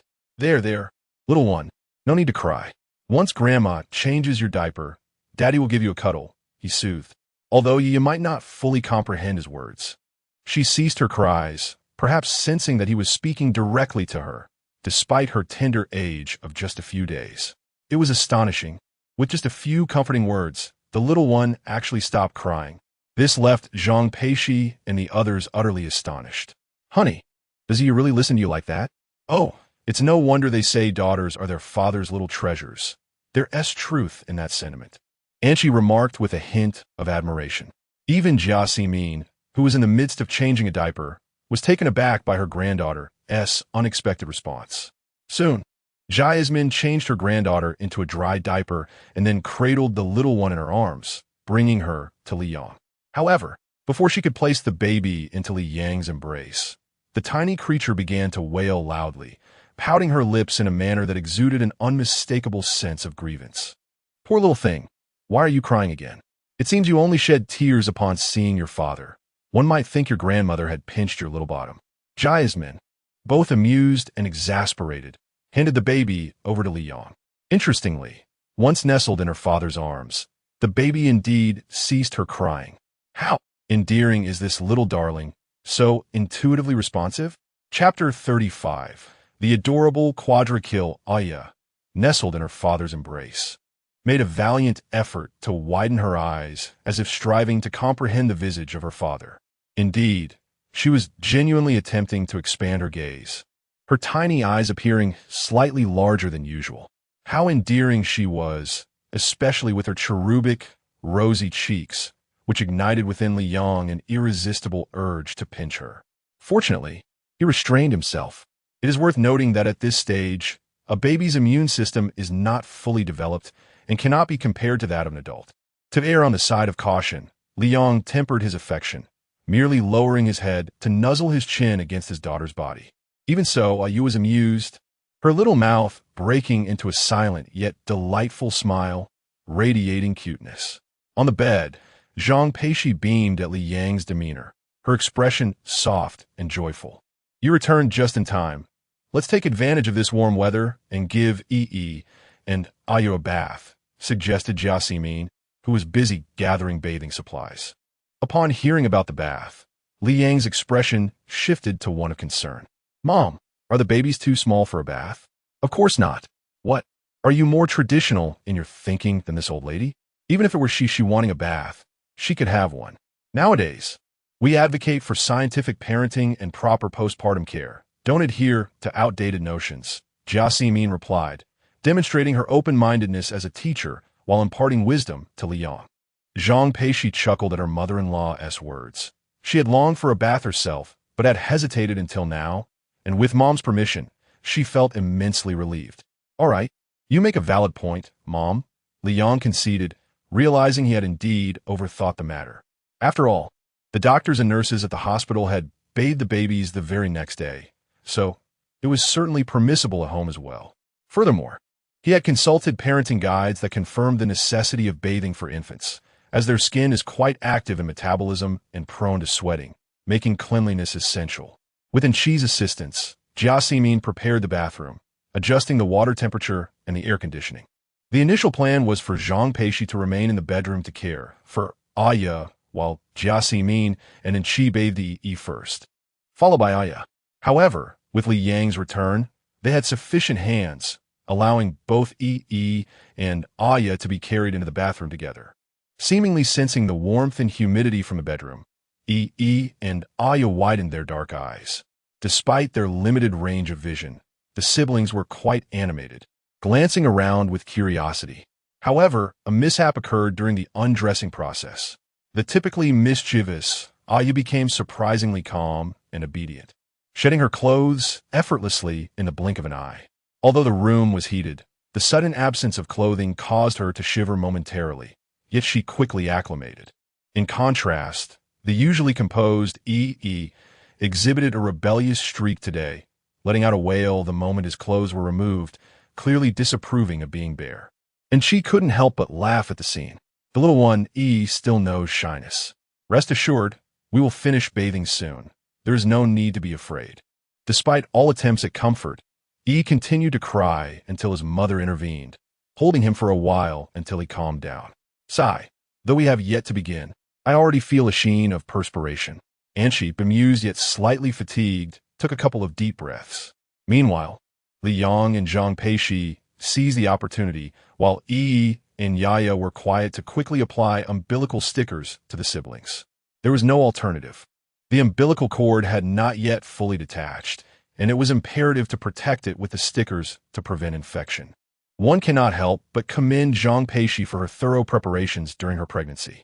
From umbilical stickers to massage oils and peach water, she purchased only the finest quality items. And she gazed at the array of bathing supplies and couldn't help but exclaim, Peixi truly prepared the best for the babies, ensuring nothing was overlooked. Some items were so unfamiliar to Anshi that she had never even heard of them. Yet Peixi could articulate each one's purpose and benefits with clarity. She was willing to forego her own indulgences to provide the best for her little ones. Anshi, enough chatter. Come help with and Yaya's bath. Zhang Peixi interrupted, urging Anshi to assist. She wished to keep this from Li Yang and her mother-in-law, as it was all in the past. Nevertheless, both Li Yang and Jia Ximin absorbed Anshi's words. The former felt a pang of pity, contemplating how to make amends to Peixi, while the latter pondered how to ensure her son adequately compensated his wife. Although unspoken, their thoughts aligned in a shared concern. Anshi's remarks stemmed from a place of compassion for her dear friend, a well-intentioned sentiment meant for Li Yang as well, hoping he would not let her down. With the preparations complete, Jia Ximin and Anshi cradled ready to immerse him in water. Though the water temperature card indicated the water was suitable upon being placed in, let out a cry and quickly recoiled his little legs. It's not hot. Anshi tested the water temperature with her wrist. It was perfect. Yet still expressed his discontent. Jia Ximin chuckled at her grandson's reaction, explaining that it wasn't actually hot. Was merely afraid of the water, and a second attempt would suffice. Indeed, when was submerged once more, he quieted considerably. It became evident that he did not despise being in the water. Moments after entering, he blissfully closed his eyes, allowing his grandmother and Aunt Anshi to splash water over him. With clear delineation of roles, Jasmine steadied while Anshi took charge of washing, meticulously cleaning his tiny hands, feet, and plump little legs. It was apparent that this was Anshi's first experience bathing an infant, and she felt quite nervous. Despite her apprehension and a hint of bashfulness, she could not resist the urge to touch the soft, pudgy little one, resulting in his hands and feet being swiftly cleansed.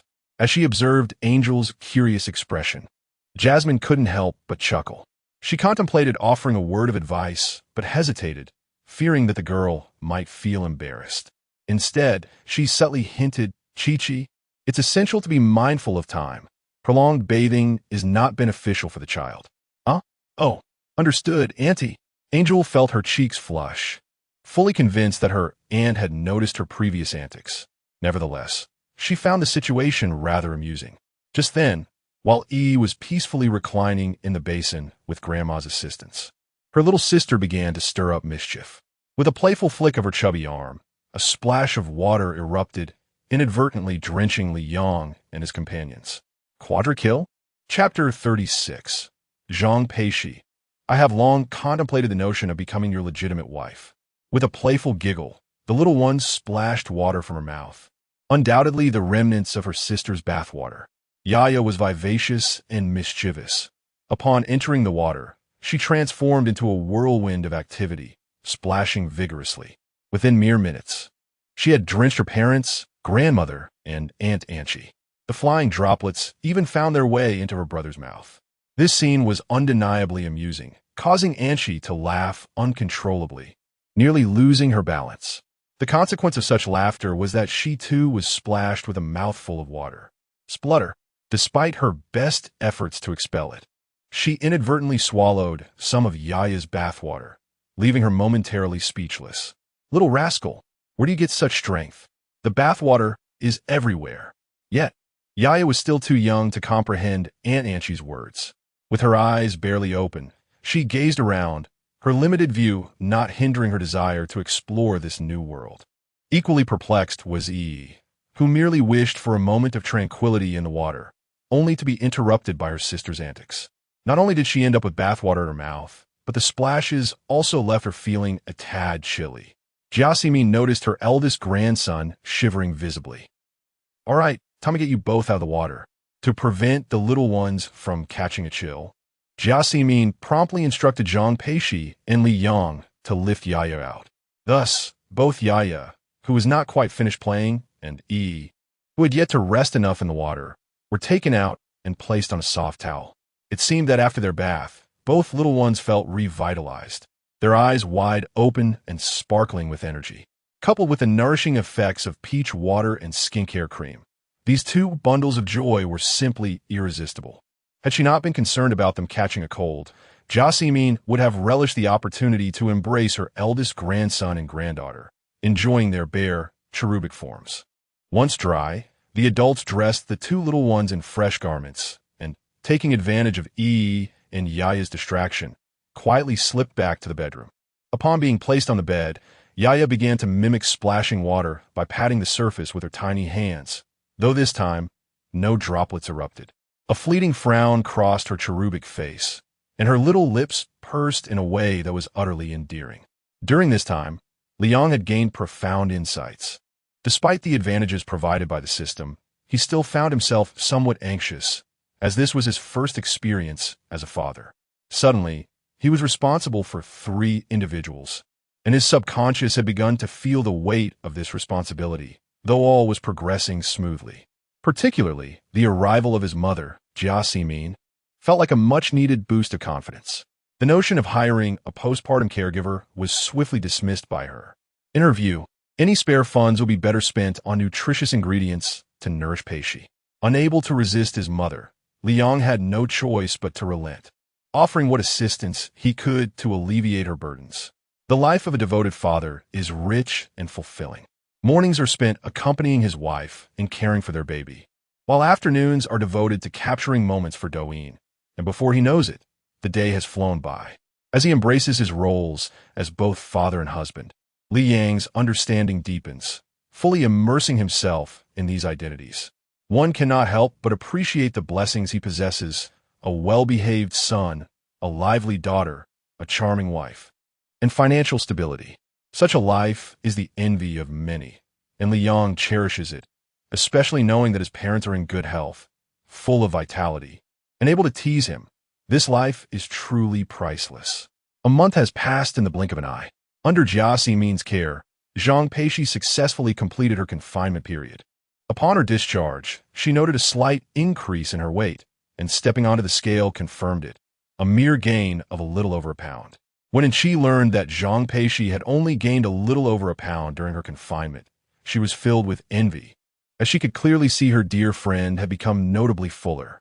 Though her waist remained slender, her curvaceous figure sparked jealousy among women. Her bosom had also plumped, and whether it was due to breastfeeding or Liang, and she silently vowed never to bathe with Zhang Peixi again, for fear of feeling envious. Zhang Peixi, already tall and graceful, accentuated her figure further in denim jeans, complemented by a pair of pristine white sneakers, exuding a youthful vibrance. Yet, when one gazes upon her face, an alluring charm permeates her very essence.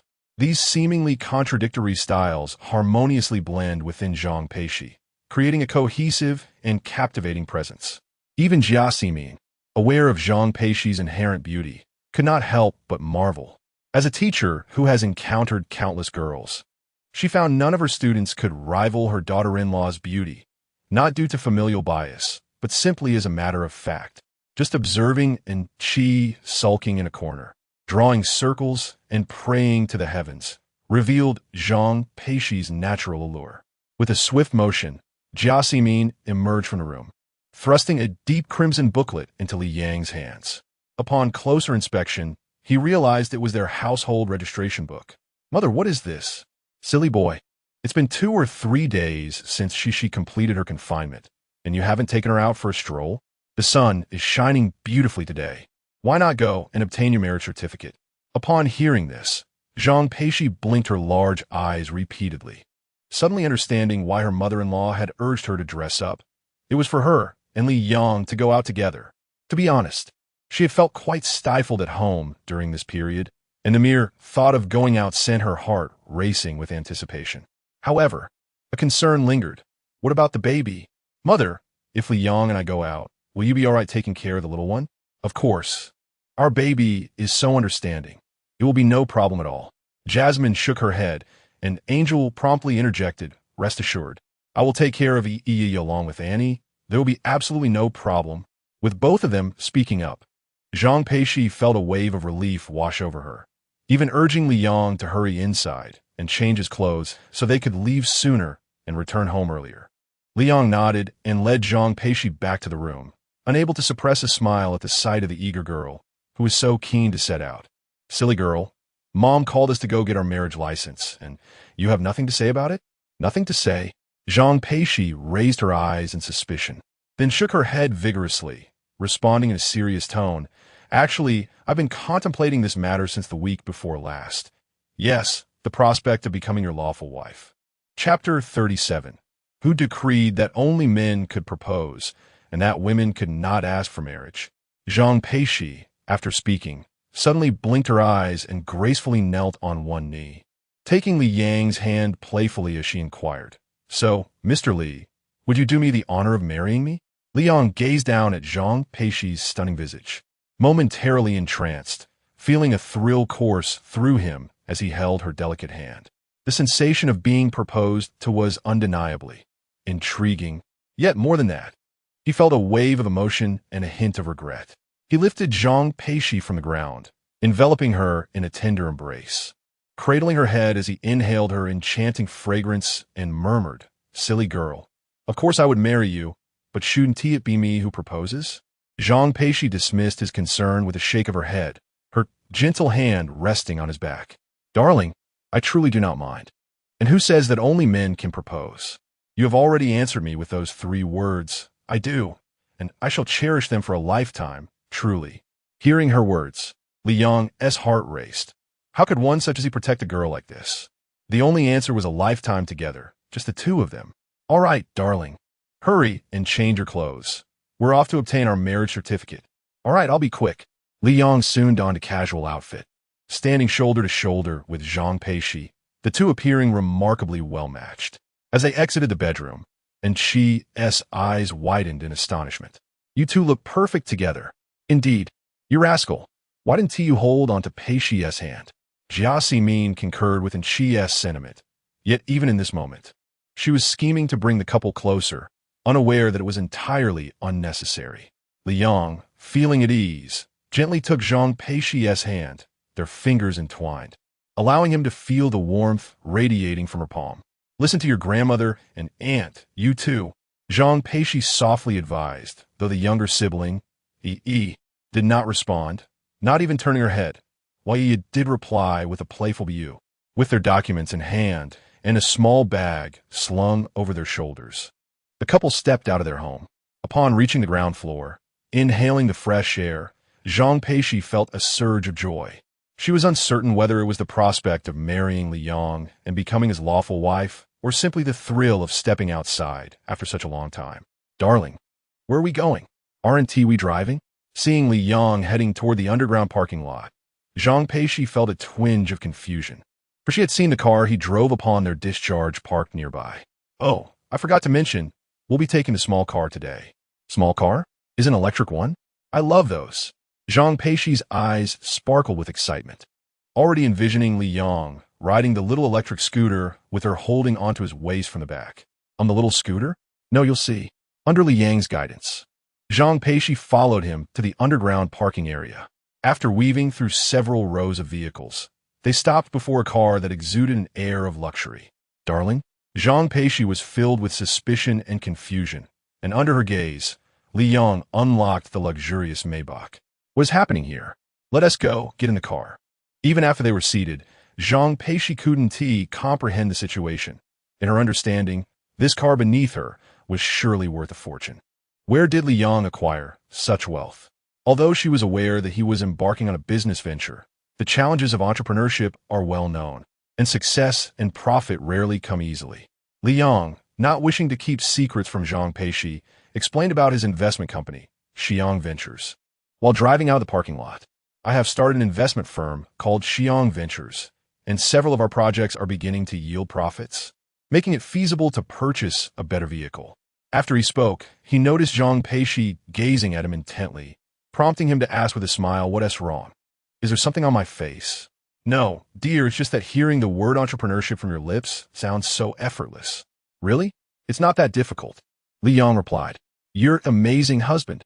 After expressing her admiration, Zhang Peixi fell silent, her eyes fixed on him, a hint of reverence evident in her gaze.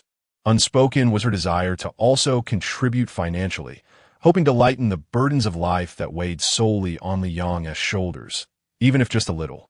Before long, Li Yang drove up to the Civil Affairs Bureau. After parking, the couple walked hand in hand towards the entrance. As they passed by, everyone couldn't help but glance their way. After all, with their remarkable poise and vibrant demeanor, they resembled stars out for a leisurely stroll. Inside the Civil Affairs Bureau, Li Yang instructed Zhang Peixi to take a number while he made a phone call to arrange the matters. Upon seeing him approach, Zhang Peixi eagerly waved her hand and naturally linked her arm with his. "Husband, there's so many people. It's fine, we're not in a hurry. Let us just wait. As long as you're here, I'm not worried about waiting, no matter how long it takes," Zhang Peixi playfully cooed. Unexpectedly, a couple in their 30s behind them couldn't help but furrow their brows.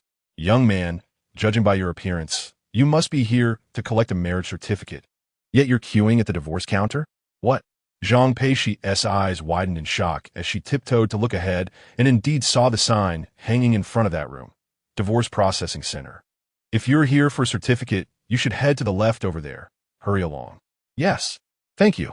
Zhang Peixi bowed her head in gratitude and then pulled Li Yang in the direction indicated by the lady, using all her strength to rush forward, feeling utterly embarrassed. It wasn't until they reached the marriage registration office that she paused, catching her breath while fanning herself and muttering, "Oh dear, how embarrassing." "It's fine. It's not embarrassing." Li Yang affectionately patted her head, unconcerned, as it was their first time and being unfamiliar was entirely normal. However, the marriage registration office was significantly less crowded than the neighboring divorce processing center. Next door, a queue had formed, while here, 3 pairs of newlyweds were present, including the couple in question. It is indeed curious how the number of divorces seems to surpass that of marriages. If one is destined for separation, why embark on the journey of matrimony in the first place? Perhaps the bonds of affection have frayed, although it does not directly concern her. Zhang Peixi felt a twinge of melancholy, her brow furrowing as she recalled the troubling revelations shared by the director of the welfare institution regarding her origins. Enough of such morbid thoughts. Today is a day of joyous celebration, so she must wear a smile. Yes, a smile indeed. Is it not delightful? You are the most radiant of all. Zhang Peixi obediently smiled, choosing not to dwell further, for they are they, and she and Li Yang are a different matter entirely.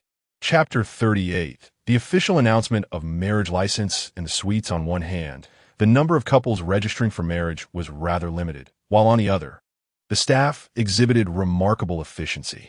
In a mere span of 10 minutes, it was Li Yang and Zhang Peixi's turn.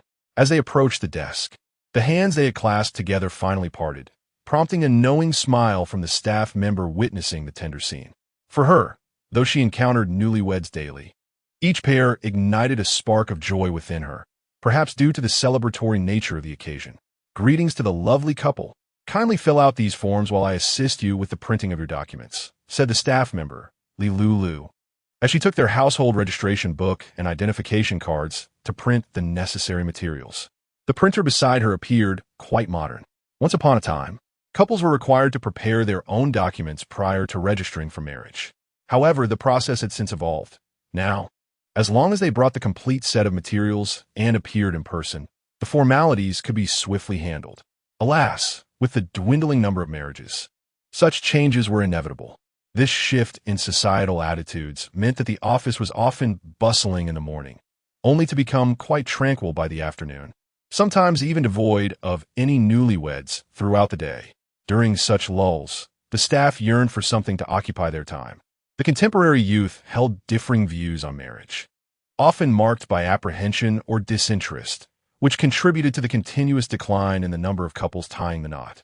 Upon completing the document printing, Li Lulu returned to the desk, unable to suppress her admiration as she beheld the striking couple before her. It was difficult to fathom the exquisite genes their future offspring would inherit. Lost in thought, she caught a glimpse of Zhang Peixi's phone wallpaper, showcasing two adorable babies that bore a remarkable resemblance to the newlyweds. Unable to contain her curiosity, Li Lulu inquired, "Sister, are these two little ones your children?" "They are utterly delightful. Indeed, they are my little ones."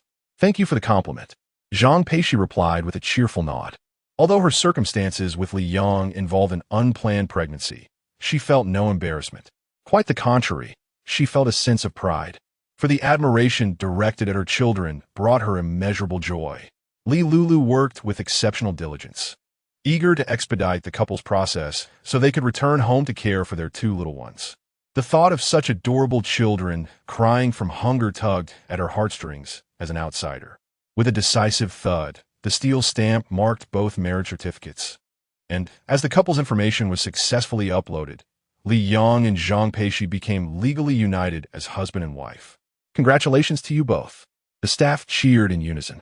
Li Yang and Zhang Peixi joyfully responded and retrieved several bags of candies from their belongings to distribute as celebratory treats. The smiles on the faces of the staff were vibrant, not merely for the sweets, but for the joyous atmosphere that enveloped the occasion. As they exited the Civil Affairs Bureau, Zhang Peixi gleefully skipped down the steps, the sun shining brightly upon her radiant face, brimming with happiness. At the roadside, she turned to Li Yang and called out exuberantly, "Husband! Hey, husband! I'm here!" He replied, giggling, "Darling."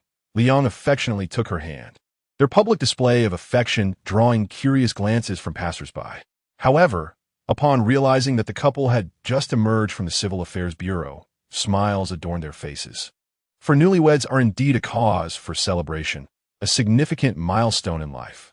After leisurely wandering for a while, the couple returned to their car. Before driving off, Zhang Peixi meticulously arranged their marriage certificate, capturing numerous photographs from various angles. In a playful manner reminiscent of a little girl, she urged Li Yang to pose with her, sometimes forming heart shapes with their hands, at other times playfully touching their cheeks for the camera. Zhang Peixi was diligently crafting her social media post, exuding joy akin to that of a child, filled with an overwhelming desire to officially announce their union. Li Yang observed her silently, a gentle smile gracing his lips, his eyes sparkling with affection for this girl. Simultaneously, the system's voice chimed in, delivering congratulatory words. Ding! Congratulations to the host and the female protagonist on their marriage. Rewards have been issued. Once the system's message concluded, Li Yang discovered a small square box nestled in his pocket. Curiously, he turned to sneak a glance and found it contained a ring. Ding! Task activated. Propose. Task completed. Reward: 2 doses of stamina-enhancing potion. Upon consumption, the user's physical attributes will be enhanced. A rather conventional gift, yet undeniably essential. This past month had instilled in Li Yang a profound understanding of the phrase, "Health is the foundation of revolution." After all, only with good health can one contemplate other pursuits, as many affluent individuals lavishly spend fortunes to enhance their well-being. Having received his reward and reviewed the task, Li Yang returned his gaze to his new bride. Zhang Peixi had also finalized her social media update. "From now on, I am no longer alone, for I know that, wherever and whenever, there is someone who will always be by my side. We are officially registered." Each word resonated with her deepest emotions, signifying her departure from solitude. After completing her post, Zhang Peixi stowed away her old phone and fastened her seatbelt, preparing to head home. However, Li Yang shook his head. "Darling, aren't we heading home?" "But Mom is taking care of Yi and Yaya alone. It must be exhausting." "Fear not. Our son and daughter are well behaved, and I must carry out Mom's orders. Orders? Yes, after our registration, I'm taking you shopping. Don't refuse. If we return too early, we might end up discussing ourselves. Li Yang chuckled, then started the car, taking his new bride out for a shopping spree. Meanwhile, Zhang Peixi's social media update began to circulate widely, igniting a stir on the university forum in the bustling metropolis. This forum has accompanied countless generations of students, rarely succumbing to crashes. However, today it faltered once more, overwhelmed by the buzz surrounding Zhang Peixi. As screenshots of her post spread across the forum, a fervent uproar ensued, although many were already aware that the beloved flower had been claimed. Witnessing the news of the most beautiful campus Belle's marriage registration still left many feeling disheartened. Some individuals, however, experience an overwhelming sense of exhilaration, such as Li Yang's 3 roommates. Upon discovering a post on the school forum featuring a snapshot revealing Zhang Peixi has obtained her marriage certificate, Lu Jiawang tumbled off his bed, nearly falling into Li Wei's bowl of snail noodles. Brother Yang is magnificent. Brother Yang is extraordinary. Brother Yang, for heaven's sake, why haven't you returned to the dormitory to distribute wedding candies? What is going on? Li Wei asked, slurping up a mouthful of snail noodles and taking a bite of fried egg before standing up to take a look. Upon seeing the post from Zhang Peixi, where Li Yang was inscribed on the marriage certificate, he instinctively raised his bowl and gulped down a few mouthfuls of broth to calm his astonishment, then muttered a word of admiration. Even Zhao Yuqin, who typically spoke little, quietly liked Li Yang's post, joining the others in anticipation of wedding sweets. However, while his friends were fervently bombarding Li Yang's WeChat for wedding candies, he was busy unbuttoning Zhang Peixi's blouse, and all of this transpired in the car. Chapter 39. The considerate young wife, reluctant to waste a penny, Li Yang drove Zhang Peixi to the Wanyua Life Plaza. However, just as they parked in the underground garage, an incident arose. Although it was not particularly grave, it necessitated immediate attention. Otherwise, she might well dissolve into tears rather than enjoy their shopping excursion. The matter at hand was that Zhang Peixi was experiencing an increase in milk production. During her confinement, thanks to Li Yang's diligent efforts in dietary supplementation and massage, her breast milk supply had successfully increased. From initially struggling to satisfy one baby, she was now capable of nourishing both Yi and Yaya simultaneously. For someone like Zhang Peixi, who had felt distressed over insufficient milk for her little ones, this was undoubtedly a momentous occasion. Yet amidst this joy, a new concern emerged. She would occasionally experience milk leakage. When the milk supply became excessive without feeding Yi and Yaya for a while, it would spill forth, soaking her undergarments and causing considerable discomfort. At that moment, she faced such a predicament, and if she did not promptly relieve the excess milk, she would feel quite uncomfortable.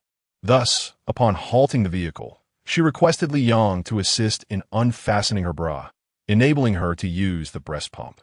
Fortunately, the car windows were tinted, rendering the interior invisible from the outside. Moreover, parked in the dim underground garage, visibility was even poorer. Otherwise, one might wonder how 2 characters from an erotic tale could hardly restrain themselves in such a setting, seemingly unbothered by the dust around them. Bringing his thoughts back, Li Yang assembled the breast pump and handed it to her. Gritting her teeth in discomfort, Zhang Peixi took it and quickly began to pump. In an instant, milk sprayed forth, flowing steadily into the bottle. Observing this, Li Yang could not help but tease, "You're quite the milk cow." "Oomph, I'm not," Zhang Peixi retorted playfully, rolling her eyes with a captivating charm. At that moment, only Li Yang understood the tremendous allure of her expression. And here they were, in the vehicle within the dimly lit underground garage, with the intoxicating scent of spring in the air. Li Yang felt an overwhelming urge rising within him. "Ahem, dear wife." What's wrong?" "Nothing, just, I'm feeling a bit uncomfortable myself." "You too?" Zhang Peixi echoed in confusion, only to realize the implication of his words, a blush creeping on her delicate cheeks. "What should we do then? Can I help you, darling?" Li Yang nearly choked on his response, utterly astonished that Zhang Peixi would suggest such a thing. Help? How could one help?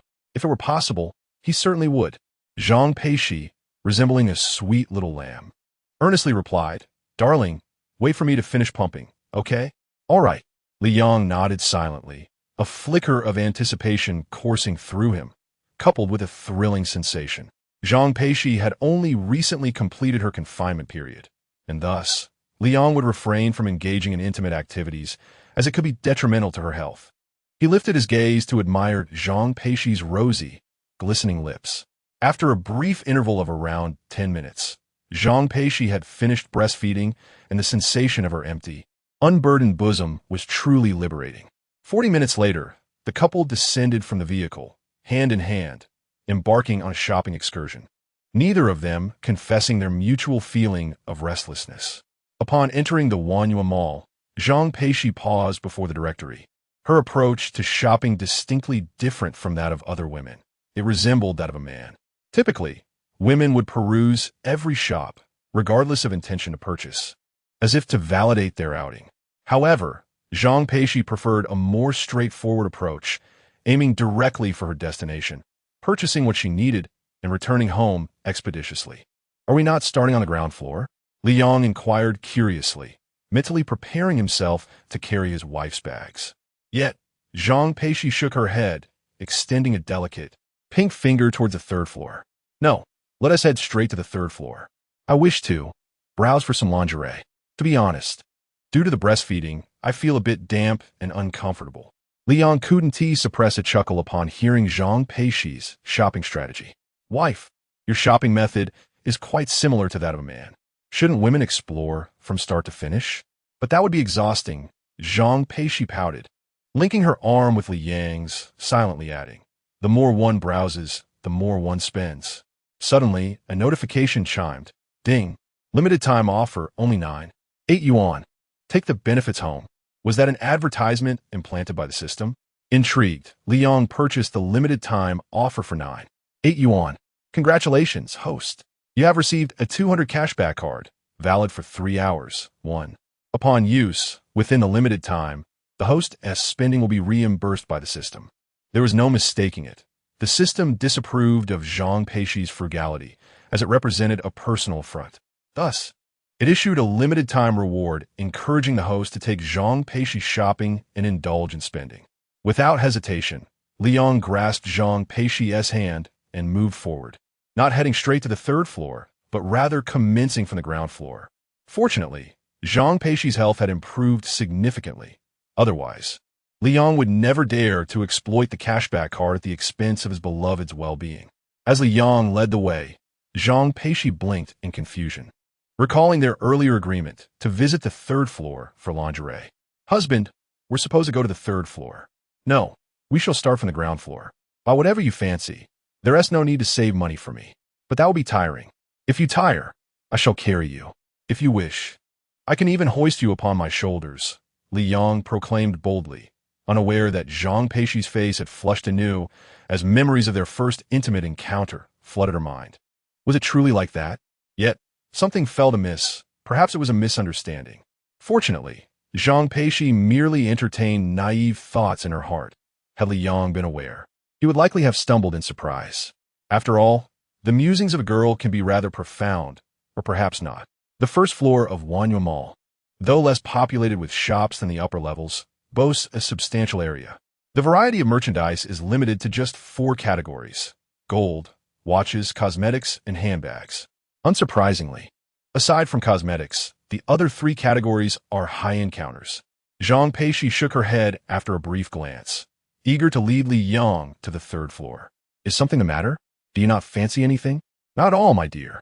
Let us ascend to the third floor to purchase some lingerie. Li Yong chuckled, bemused by her simplicity. How could she focus solely on buying lingerie, thus sparing herself some expense? Darling, purchase whatever you desire. I possess a little wealth. Show off, will you? Zhang Peixi murmured softly. Without further ado, Li Yong took her delicate hand and led her directly into the adjacent gold shop. Darling, where are we going? I notice you lack any jewelry. That simply won't do. A beauty must adorn herself with jewels. Come, let us buy some. Before Zhang Peixi could respond, they had already entered the gold shop, where a staff member clad in a black suit approached them warmly. What may I assist you with today? 5 gold pieces. 5? 5 gold pieces? The sales assistant appeared bewildered, momentarily believing Li Yang sought tools such as saws or screws typically found in a hardware store. Ah, pardon my misstep. I meant the 3 gold pieces associated with marriage. Li Yang corrected himself with a light cough.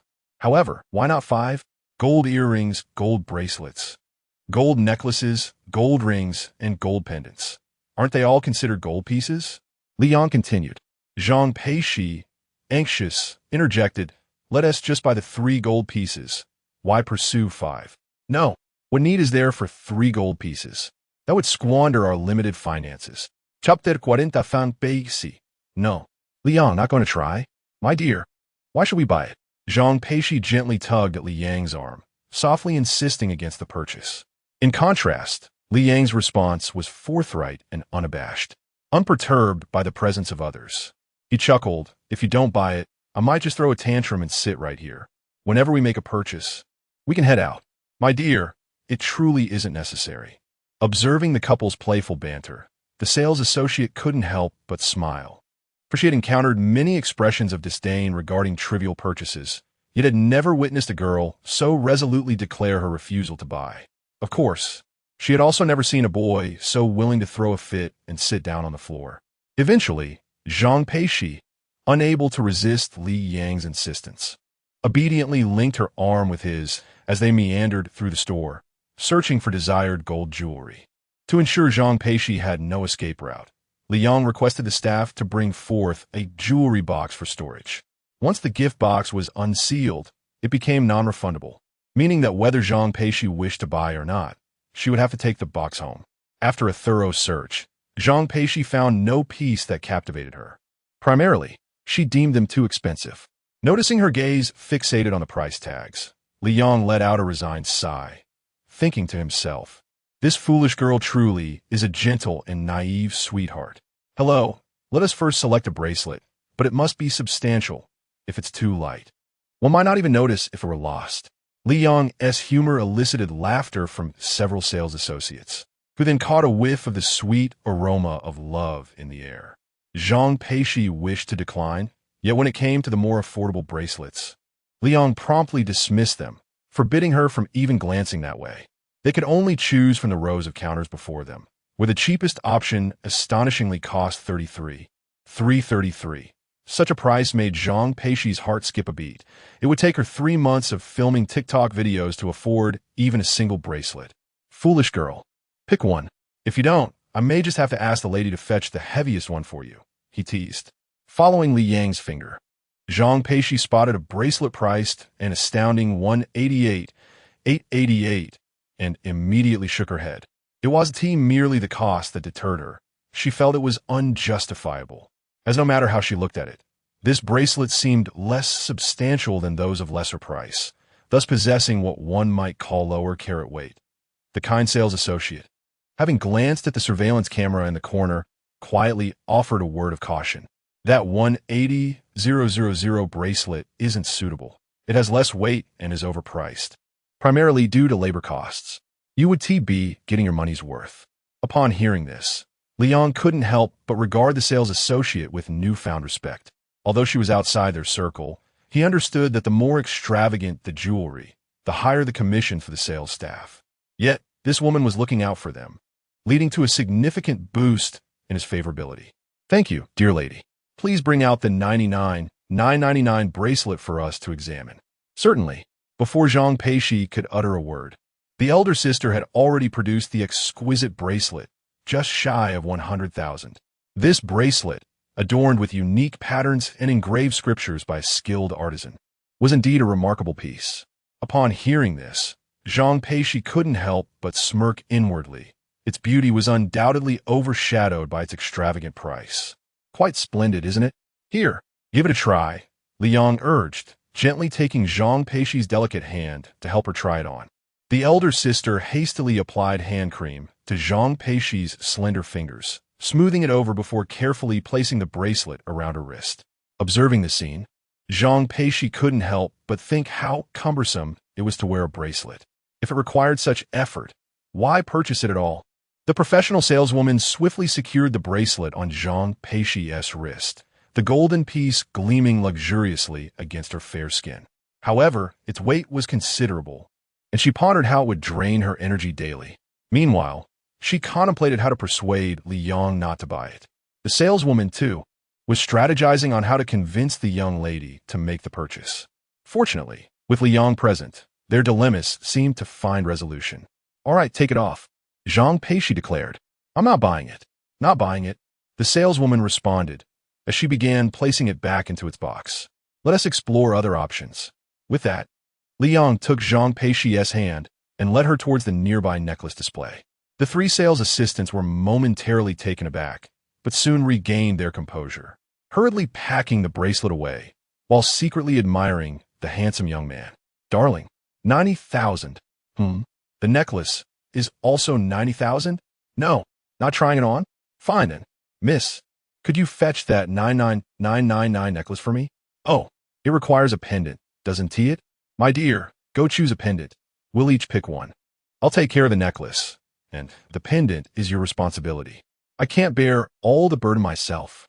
At this, tears welled in Zhang Peixi's beautiful eyes, yet she found herself pushed towards the pendant display. The saleswomen rejoiced, while Zhang Peixi's heart raced at the thought of how much this outing would cost. Thus, under Li Yang's playful antics and clever diversions, they gathered an assortment of jewelry. Zhang Peixi gazed at the overflowing jewelry box, biting her lip as she calculated the costs. Gold earrings at 30,000 each, a gold bracelet over 90,000, a gold necklace exceeding 90,000, a gold ring priced at 60,000, and a gold pendant over 20,000. It turned out that her selection was the least expensive. The saleswoman's calculator tapped furiously, quickly tallying the total. "Young man, after discounts, the final price is 368,888. This is the highest discount we can offer without consulting the manager. If he disagrees, we'll resign." Such a statement was redundant. How could he refuse such a substantial sale? The manager would surely treat them to a month's worth of milk tea. "All right then, let us proceed with the payment," Zhang Peixi said, resigned yet somewhat exhilarated. Only when Li Yong swiped his card did the three sisters finally relax their anxious hearts. For it was only in this manner that their commissions would be assured. After all, even if Li Yong ultimately decided against purchasing, insisting they merely pack up the jewelry and only buy a box, they could hardly express any discontent. "Wait, sister, please bring me another bracelet. The one priced at 99,999. Before leaving, Li Yong suddenly spoke up, astonishing everyone with his intent to buy again. "Honey, this is for our mother. She has worked hard this past month. Let's buy it. This money, I will consider it a loan from you, and I will pay you back later. This bracelet is my gift to Mom," Zhang Peixi declared. However, Li Yong raised his hand and gently pinched her cheek. "We are family. Why speak of loans?" Chapter 41. Husband, am I foolish? Speak up. Zhang Peixi's face was smooth to the touch, reminiscent of the soft, chubby little bottoms of her children. The comparison arose from the slightly slick texture of the siblings' faces, which left something to be desired. Li Yong feigned a stern expression, disliking Zhang Peixi's casual use of the word borrow. Thankfully, they were in public. Had they been at home, he would have surely spanked her as a lesson. "All right, dear husband, I admit my fault," she conceded. "That's more like it. Sister, wrap it up. I will take care of the payment." The saleswoman beamed as she assisted Li Yong in packaging their purchase. It was only after watching the couple depart that the three saleswomen reluctantly shifted their gaze away.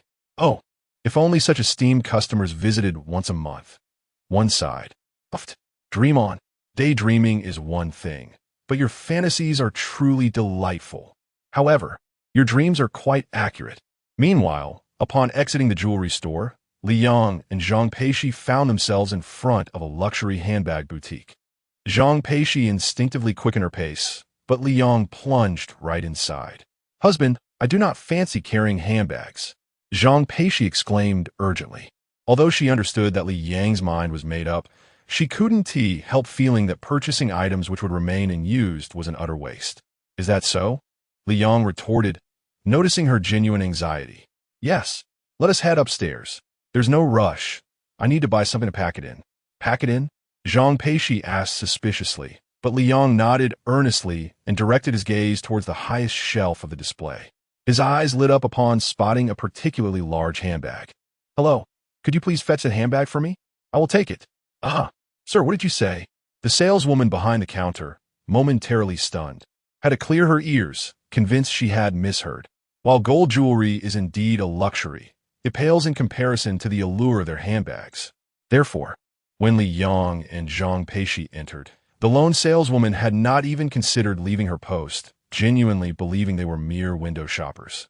After all, in her extensive tenure at the store, she had witnessed that 99 of patrons merely browsed without purchasing. But today, the elusive 001 had graced them with its presence. "I said I want to buy that. Please hurry and retrieve it. I am pressed for time." "All right. Yes. Sir, please wait a moment." The saleswoman hurried over, her high heels clicking rhythmically, nearly losing her balance, yet disregarding her own safety for fear that Li Yang might change his mind. "Please swipe my card." Li Yang produced his bank card and led Zhang Peixi to the counter, deliberately not taking the handbag directly from the saleswoman, wary of being deceived. Such is the nature of luxury goods. A careless transaction could bear consequences. With a beep, the transaction was completed, and only then did Li Yang accept the handbag from her. Observing the couple, the saleswoman could not help but feel a pang of envy. "Madam, you are truly fortunate. Your boyfriend loves you dearly." Upon hearing this, Li Yang was rendered speechless. What kind of values do people hold these days? To lavish gifts upon a girlfriend, is it the measure of love and good fortune? Zhang Peixi, on the other hand, was lost in thought. She could hardly believe that Li Yang had spent a staggering 160,000 on such an unappealing handbag. "Huh? He's my husband." "Oh, your husband truly adores you." Zhang Peixi remained silent, perplexed by Li Yang's decision to purchase such a bag. Fortunately, Li Yang soon provided an explanation through his actions, as he proceeded to place a jewelry storage box containing metal accessories into the luxury handbag. Both the sales associate and Zhang Peixi were taken aback by this behavior. What was going on? Spending tens of thousands on a bag merely to store a jewelry box? As they watched Li Yang and Zhang Peixi depart, the sales associate felt a wave of dizziness wash over her. She remembered how seriously Li Yang had chosen the handbag, only to find out it was merely to select a plastic bag. Meanwhile, the couple ascended the elevator to the second floor. Zhang Peixi could no longer contain her curiosity. "Darling, why did you buy this bag? Didn't the jewelry store provide a pouch? Why not use that to carry the jewelry box?" She couldn't help but laugh, finding the situation utterly absurd, especially when recalling the sales associate's astonished expression. How would he explain this? That was indeed a conundrum. He couldn't very well say he purchased a rewards card that offered more for spending more. Could he? After a moment's contemplation, Li Yang delivered a rather insipid response. "Silly girl, what's inside is the jewelry I bought for you. In comparison, what is a handbag?" Li Yang spoke with genuine emotion, yet Zhang Peixi remained unconvinced. "Am I foolish? No, I'm not. Am I that easily deceived?" Li Yang realized she did not buy his explanation. There was no choice but to tell the truth. "Actually, I intended to gift this handbag to Anchi. She, as her best friend, has helped you immensely, hasn't she? As her husband, I ought to express my gratitude to her on your behalf. Indeed, this is the fundamental reason for purchasing this handbag. Is that so?" Zhang Peixi inquired suspiciously. Faced with Li Yang's growing confidence, she found herself somewhat convinced. "Absolutely. Moreover, the handbag at the top is the most presentable. You didn't see the styles of the bags below. They are unattractive and overpriced. None can compare to mine." As he spoke, Li Yang patted the bag slung over his shoulder, his demeanor amusing. Thus, Zhang Peixi was swayed by his words. In truth, she did wish to thank Anchi, especially given the considerable support she had provided during her pregnancy. "All right, dear, you do think ahead. Huh, now let us go shopping. We can use this bag for now. Anchi won't mind, will she?" With that, Li Yang gave the bag another pat. The commotion nearby caught the attention of passers-by. Two girls, upon noticing Li Yang, a young man bearing a bag while walking alongside a striking beauty, exchanged disdainful glances, dismissing him as merely a sycophant. However, their expressions shifted to astonishment when they observed the tag still affixed to the bag. They realized their misjudgment. Li Yang was not a mere flatterer, but rather a second-generation affluent individual. To validate their suspicions, the two girls hurried down to the first floor, heading to the luxury handbag boutique. Upon noticing a vacant space above the counter, they couldn't help but feel a pang of envy. That handbag was an object of their admiration, one they had long coveted yet deemed unaffordable every time they visited. Now, witnessing a handsome gentleman purchase it, their emotions became a tumultuous blend of admiration and longing. Reflecting on the exquisite beauty of Zhang Peixi's face only solidified their belief that these were signs of two prominent families out for a leisurely stroll. Don't ask why. The answer lies in the abundance of romantic novels they had indulged in. Chapter 42. Baby clothes on the second floor, unable to escape. Initially, Zhang Peixi intended to take the elevator directly to the third floor to purchase lingerie before heading home. However, upon reaching the second floor, she discovered that the entire level was devoted to baby clothes. Garments for infants of all ages were available, and after just a glance, she found herself entrapped. "Honey, can we browse a bit?"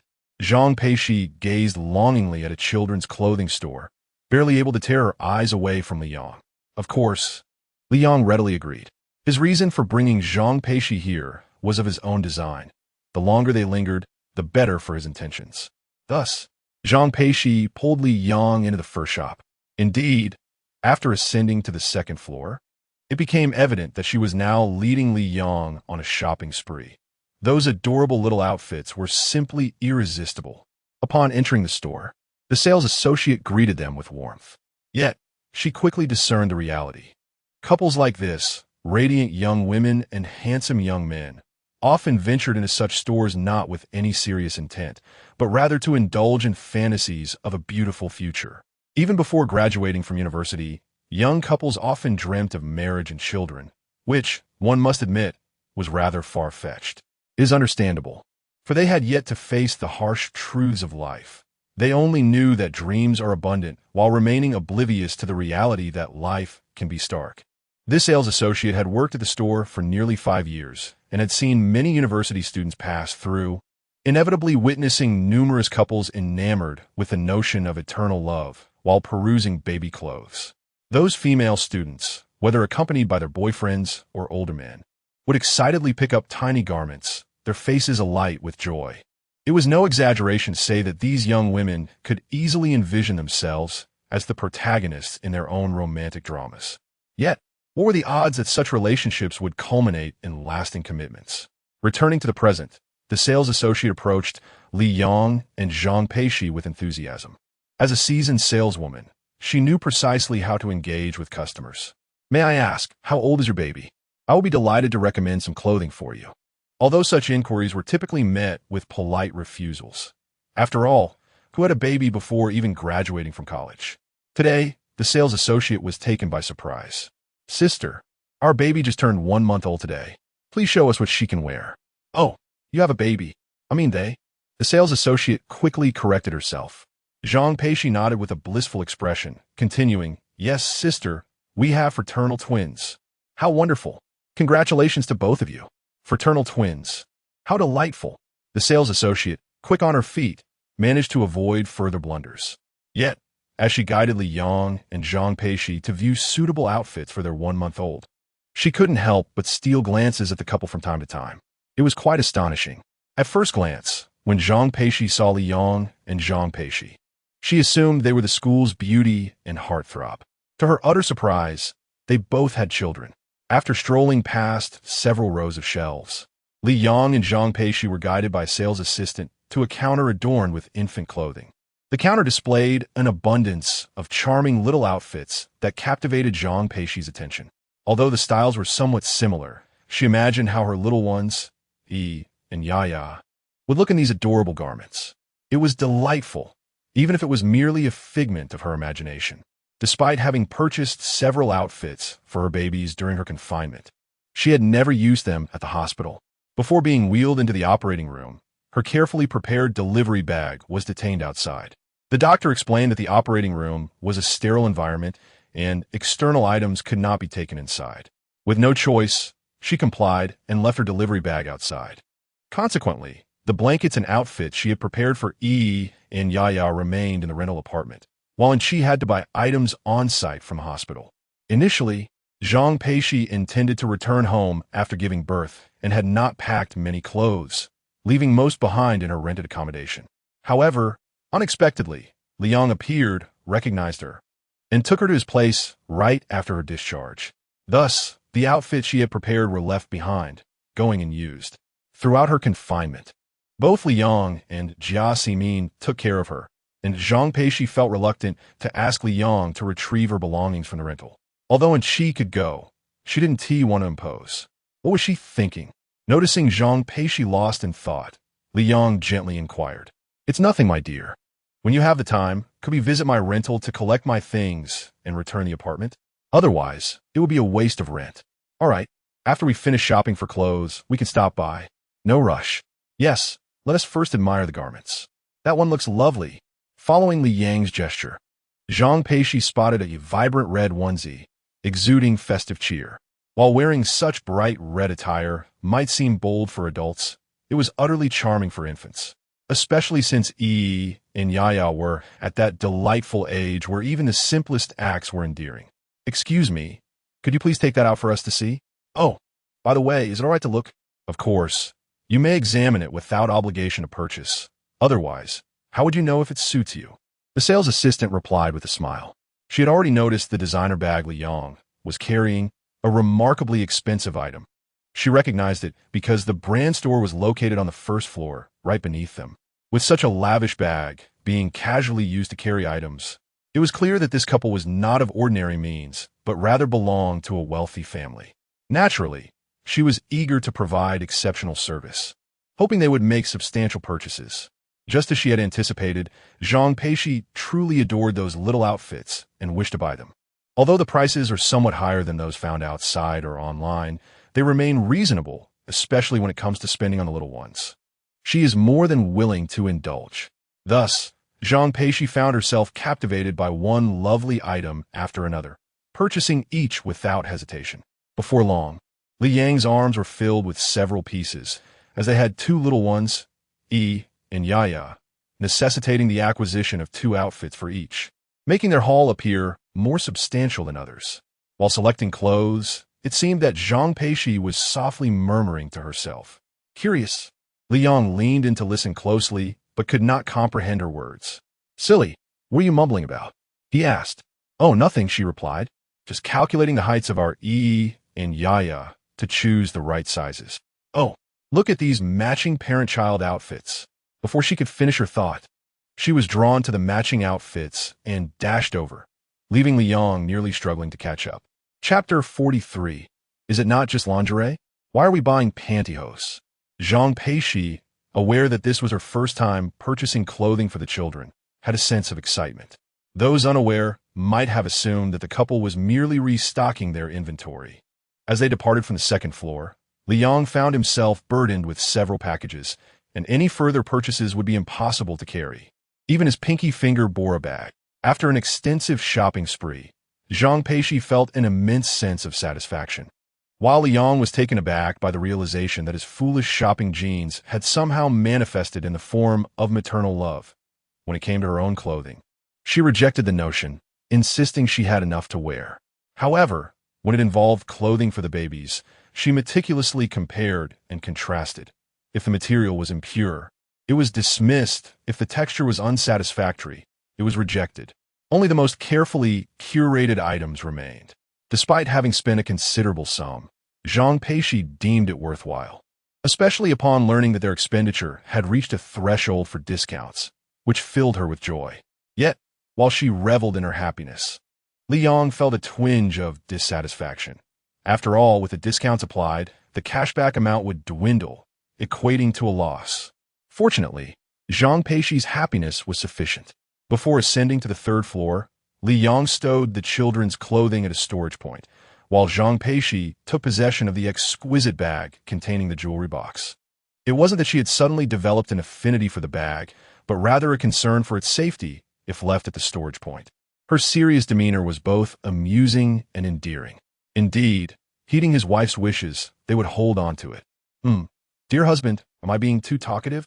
Zhang Peixi quietly inquired in the elevator, acknowledging her own tendency to ramble, reminiscent of a mother hen.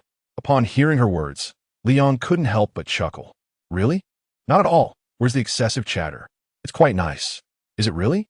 Me insisting that we don't store the bag and jewelry box isn't being overly talkative or troublesome. Not at all. Even if you hadn't mentioned it. I would never have left such valuable items at the storage point. How could I trust that? Oh, I see. Perhaps I was overthinking it. All right then. Let's continue our shopping.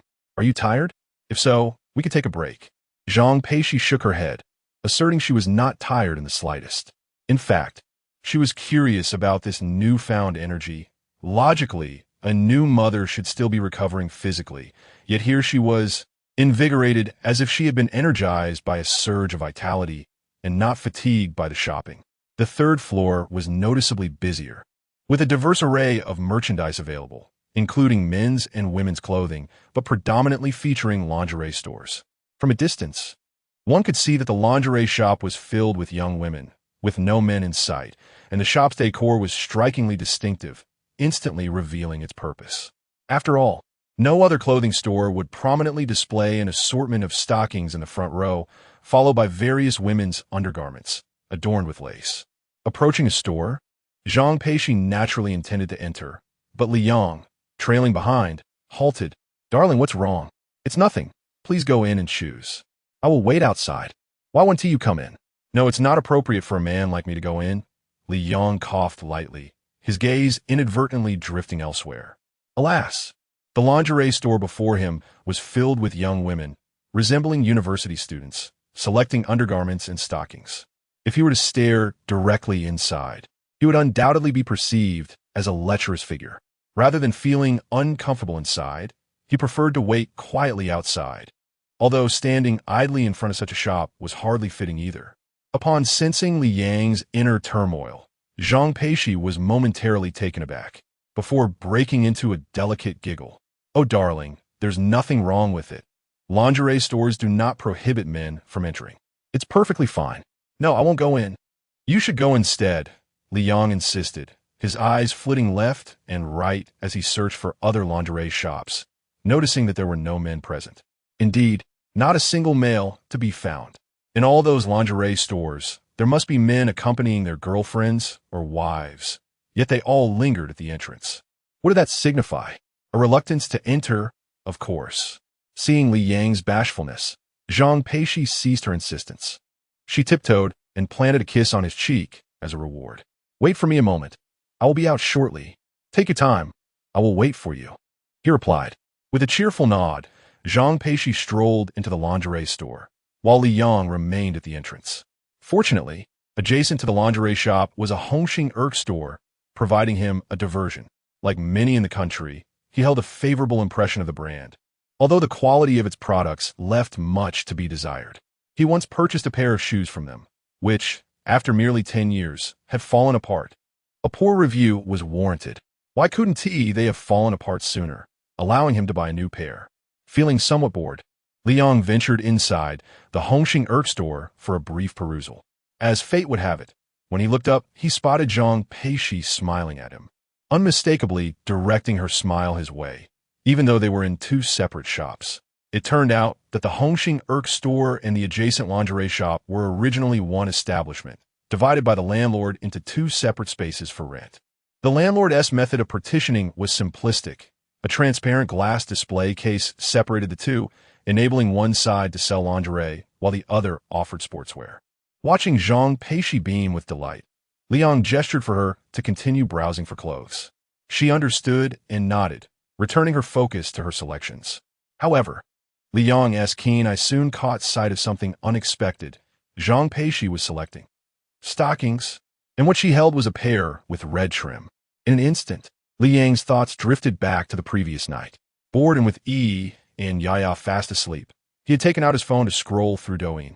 Yet, inexplicably, the videos that populated his feed featured an array of beautiful women, some dressed provocatively and dancing, others adorned in tight jeans, yoga pants, and yes, even stockings. Upon inspecting the situation, Liang came to a profound realization. It was his 3 roommates who, in a frenzy, had been tagging him in videos. consequently causing the algorithm to imprint his preferences. Otherwise, it would be unlikely that among the 10 videos he encountered, 9 featured beautiful women, with the remaining 1 being marked as this content has been banned, automatically proceeding to the next. That evening, as Zhang Peixi leaned in closer, Liang fortuitously stumbled upon a video showcasing a stunning woman, her bare feet adorned with red-trimmed stockings and high heels.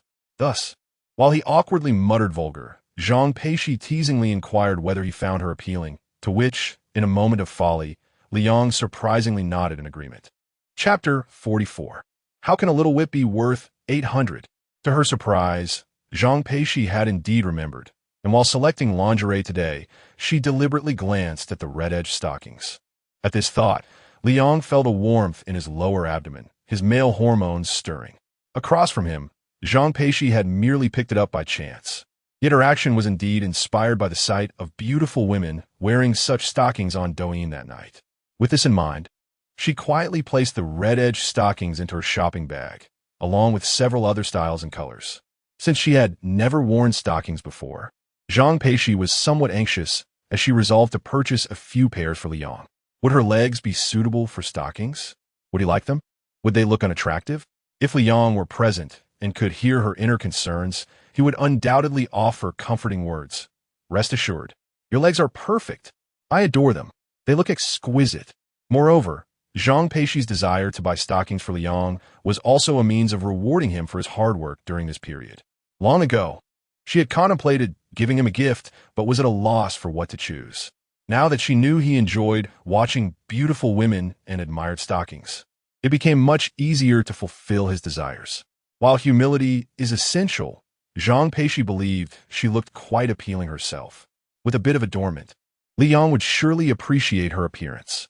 In truth, even without makeup, with her natural beauty on display, Liang admired her, especially today, as her makeup and jeans accentuated her figure so well. However, Liang would surely find it amusing, questioning, "Am I the kind of person who enjoys looking at beautiful women?" Absolutely not. It's all thanks to those 3 guys in the dormitory. Damn big data. How intrusive it is. After selecting several pairs of stockings, Zhang Peixi began to search for lingerie. Her voice startled the nearby, whispering female university students. "Hello, do you have nursing bras?" Nursing bras, as the name implies, are designed for mothers during breastfeeding, allowing convenient access to one breast for feeding while providing comfort without constriction. The 2 female students, upon seeing Zhang Peixi, couldn't help but exclaim, believing her to be a university student from a nearby school, undoubtedly the campus Belle. Yet, they never expected that her request would surpass their understanding. A nursing bra? Could she be a mother? Fortunately, the sales associate voiced their unspoken confusion. "Excuse me, are you looking to buy a nursing bra? Have you already had a baby?" "Yes, indeed. I want to choose a couple of nursing bras for convenience in feeding." Zhang Peixi replied honestly, oblivious to the astonished gazes of those around her. "Ah, yes, we have some. Let me take you to see," the sales associate exclaimed, regaining composure and hurriedly leading her to the section containing nursing bras. With just a glance, Zhang Peixi knew she had come to the right place. The nursing bras displayed were precisely what she desired. However, after selecting a few items, she did not rush to check out but continued to browse the store. Although this shop shares a space with the neighboring store, even with only half the area, it is sufficiently spacious to offer a plethora of items, including, but not limited to, lingerie and even some charming little dresses. Gazing up at those delightful dresses, Zhang Peixi began to envision potential combinations. Having recently acquired several pairs of stockings in various styles and colors, it was only natural to consider how to coordinate them thoughtfully. Zhang Peixi yearned to present her beautiful side to Liang, rather than simply settling for a casual appearance. Fortunately, Liang was still meandering in the adjacent shop. Had he known of Zhang Peixi's intentions, he would undoubtedly have been moved to tears. Forget the legendary beauties like Diao Chan and Shi Shi. None could compare to Zhang Peixi's understanding and grace. She would go to great lengths for such a devoted partner, even if it meant fetching stars from the sky. As Zhang Peixi ventured further inside, she noticed that the number of patrons dwindled, and she began to suspect that some of the merchandise might verge on inappropriate. The fabric was scant, yet the exposure was ample. The styles were limited, yet they exuded a certain sultriness.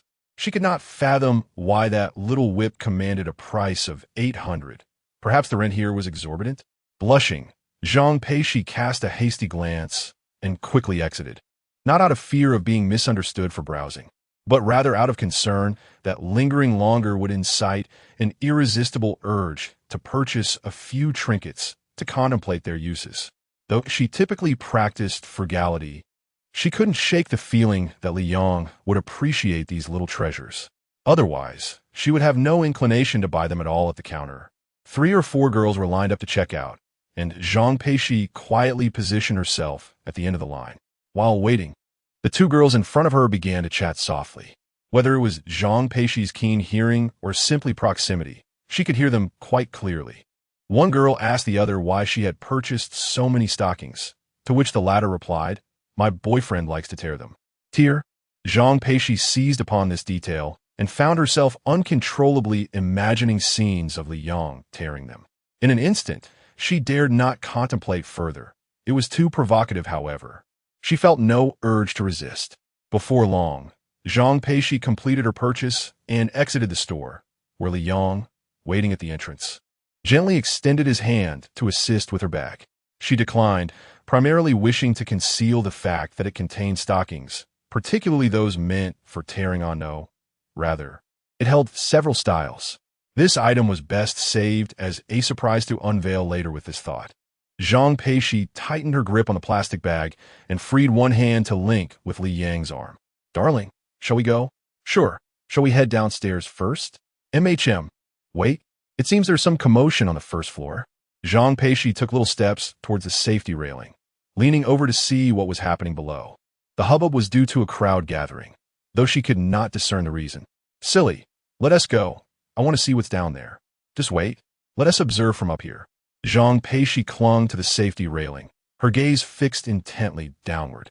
Upon witnessing this scene, Li Yong could not help but chuckle, realizing that his seemingly foolish wife possessed a delightful penchant for gossip and a fascination with lively happenings. It is worth noting that his impression of the campus belle was one of poise and aloofness. How could the person before him be so strikingly different? After stealing a few glances, Zhang Peixi seemed to recognize the impropriety of her behavior and offered an embarrassed smile. "Darling, shall we descend to the first floor?" "Oh dear, this little quirk of mine is quite difficult to amend." "Little quirk?" Li Yong inquired, puzzled. "Yes, my penchant for enjoying the spectacle of life." Chapter 45. Merely an observer. How did I become a participant? Li Yong chuckled. Isn't the love for merriment a minor flaw? In truth, it is not a trivial matter. One might say that we, as Chinese, possess an innate tendency to revel in the spectacle. Amused, Li Yong recounted a personal anecdote as they descended the escalator together. During his high school days, he took the bus to school amidst the bustling morning rush. The vehicle was crowded, yet a woman aboard spoke loudly on her phone, detailing the reasons for her divorce. To his surprise, the usually noisy bus fell into an unusual silence. Not a single soul uttered a word, and even the bus driver complied by turning off the radio. As Li Yong added, "A person who loves to observe the spectacle will never yield." Zhang Peixi couldn't help but laugh. "My dear, I have a story of my own to share." Zhang Peixi's own experience was not merely a conclusion, but rather a prelude. And seeing her stifling laughter, Li Yong eagerly urged her to continue, lest she aggravate her cesarean scar. "When I was at the orphanage, a sister suddenly fainted, and 2 directors and I rushed her to the hospital.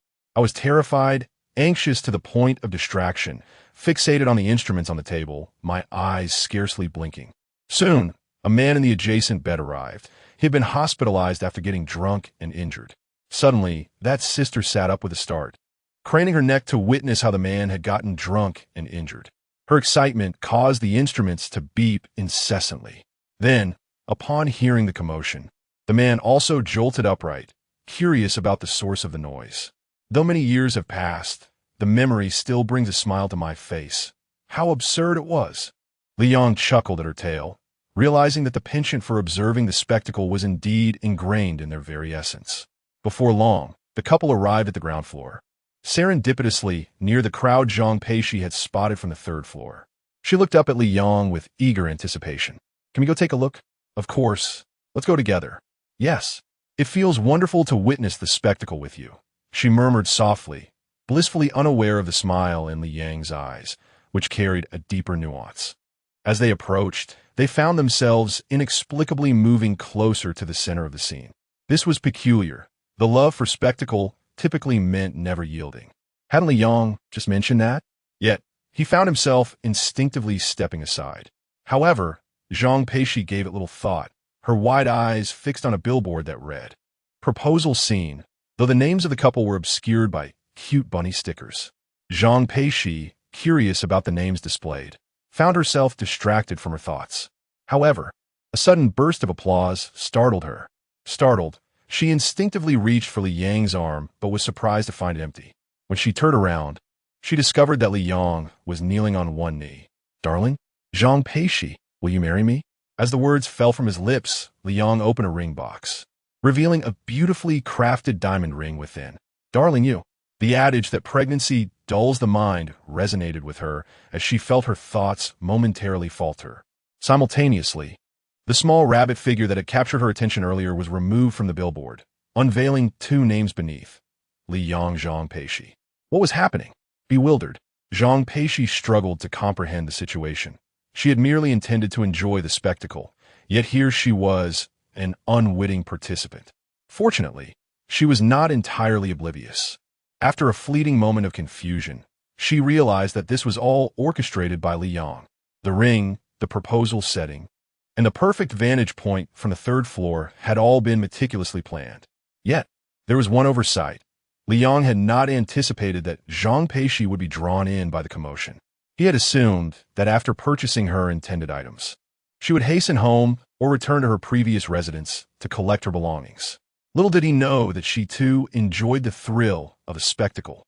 As it turned out, this was serendipitous, saving Li Yong the trouble of concocting an excuse to bring her here. "Silly girl, extend your hand," Li Yong urged with a smile, and Zhang Peixi, no longer covering her mouth in surprise, extended her delicate hand. However, as the ring was being placed on her finger, Lu Jiawang interjected playfully, "Senior, you haven't yet answered whether you agree." I do, Zhang Peixi exclaimed, realizing in her astonishment that she had forgotten to respond. "Hello, sister-in-law." Lu Jiawang quickly corrected himself. Nearby, Li Wei and Zhao Yuchen also politely chimed in with a greeting, "Hello, sister-in-law," with all members of the 254 group present. It was thanks to Lu Jiawang, Li Wei, and Zhao Yuchen's involvement that Li Yong could orchestrate this proposal in such a short time. Though modest, it was undeniably heartfelt. Witnessing the couple celebrate their marriage certificate followed by the proposal ceremony, the trio couldn't help but reflect on their circumstances. All being dorm mates, they mused on how one cannot emerge from the same environment as two distinct individuals, yet the disparities among them were stark. While they remained single, Li Yong had secured the affections of the campus's most beautiful flower and had even fathered a pair of adorable children. They had promised to grow together. Yet Li Yong had sprinted ahead, leaving them far behind. A wealthy heir with a lovely partner and children, truly epitomizing the life of a winner. The three individuals were clearly convinced by Li Yang's pretense of being a wealthy heir. Zhang Peixi, unable to bear the sight of him kneeling any longer, helped up his feet before remembering to greet Lu Jiawang and the others. "Thank you, my fellow classmates," Li Yong smiled as he addressed everyone around him. And Zhang Peixi later discovered that they were all his classmates. "Class monitor, you are truly impressive. How did you manage to win the heart of the campus beauty?" "Class monitor, don't forget to treat us to wedding sweets." The camaraderie among the classmates was quite strong, naturally revolving around Li Yong, their class leader. When assistance was needed, refusal was not an option. However, the array of titles, such as class monitor's sister-in-law and class monitor's wife, made Zhang Peixi blush with embarrassment. Chapter 46. What are you looking at, beauties? Is my school flower wife not more enchanting? With the task accomplished, the classmates gradually dispersed, leaving only a few behind. Remaining would only make them feel like third wheels. The boys headed off to the internet CAF, while the girls paired up to go shopping. Liu Jiawang, Li Bei, and Zhao Yuchen lingered a bit longer. Among themselves, they affectionately referred to one another as father and son. but in the presence of others, they adhered to the norms of age, addressing the older ones as sister-in-law and brother Yang. Brother Yang, you and sister-in-law enjoy your outing. We shall take our leave now, Lu Jiawang said. All right, no need to see us off, he added with a wave of his hand and a smile, although Li Yang followed suit. Not for any particular reason other than to prevent these three sons from inundating him with videos of beautiful women on Douyin. With his wife and children at home, he found himself unable to scroll through Douyin without feeling like a thief, as every video featured stunning women. Upon hearing this, Lu Jiawang couldn't help but tease Brother Yang. How come now that you have a wife, you no longer gaze at beauties? Li Wei chimed in, draping an arm around Li Yang's shoulder. Indeed. The beauties I shared with you are all leggy stunners with fantastic figures. Zhao Yuqin nodded in agreement, adding, they are indeed quite lovely. Clearly, these three were in cahoots. All right, suit yourselves.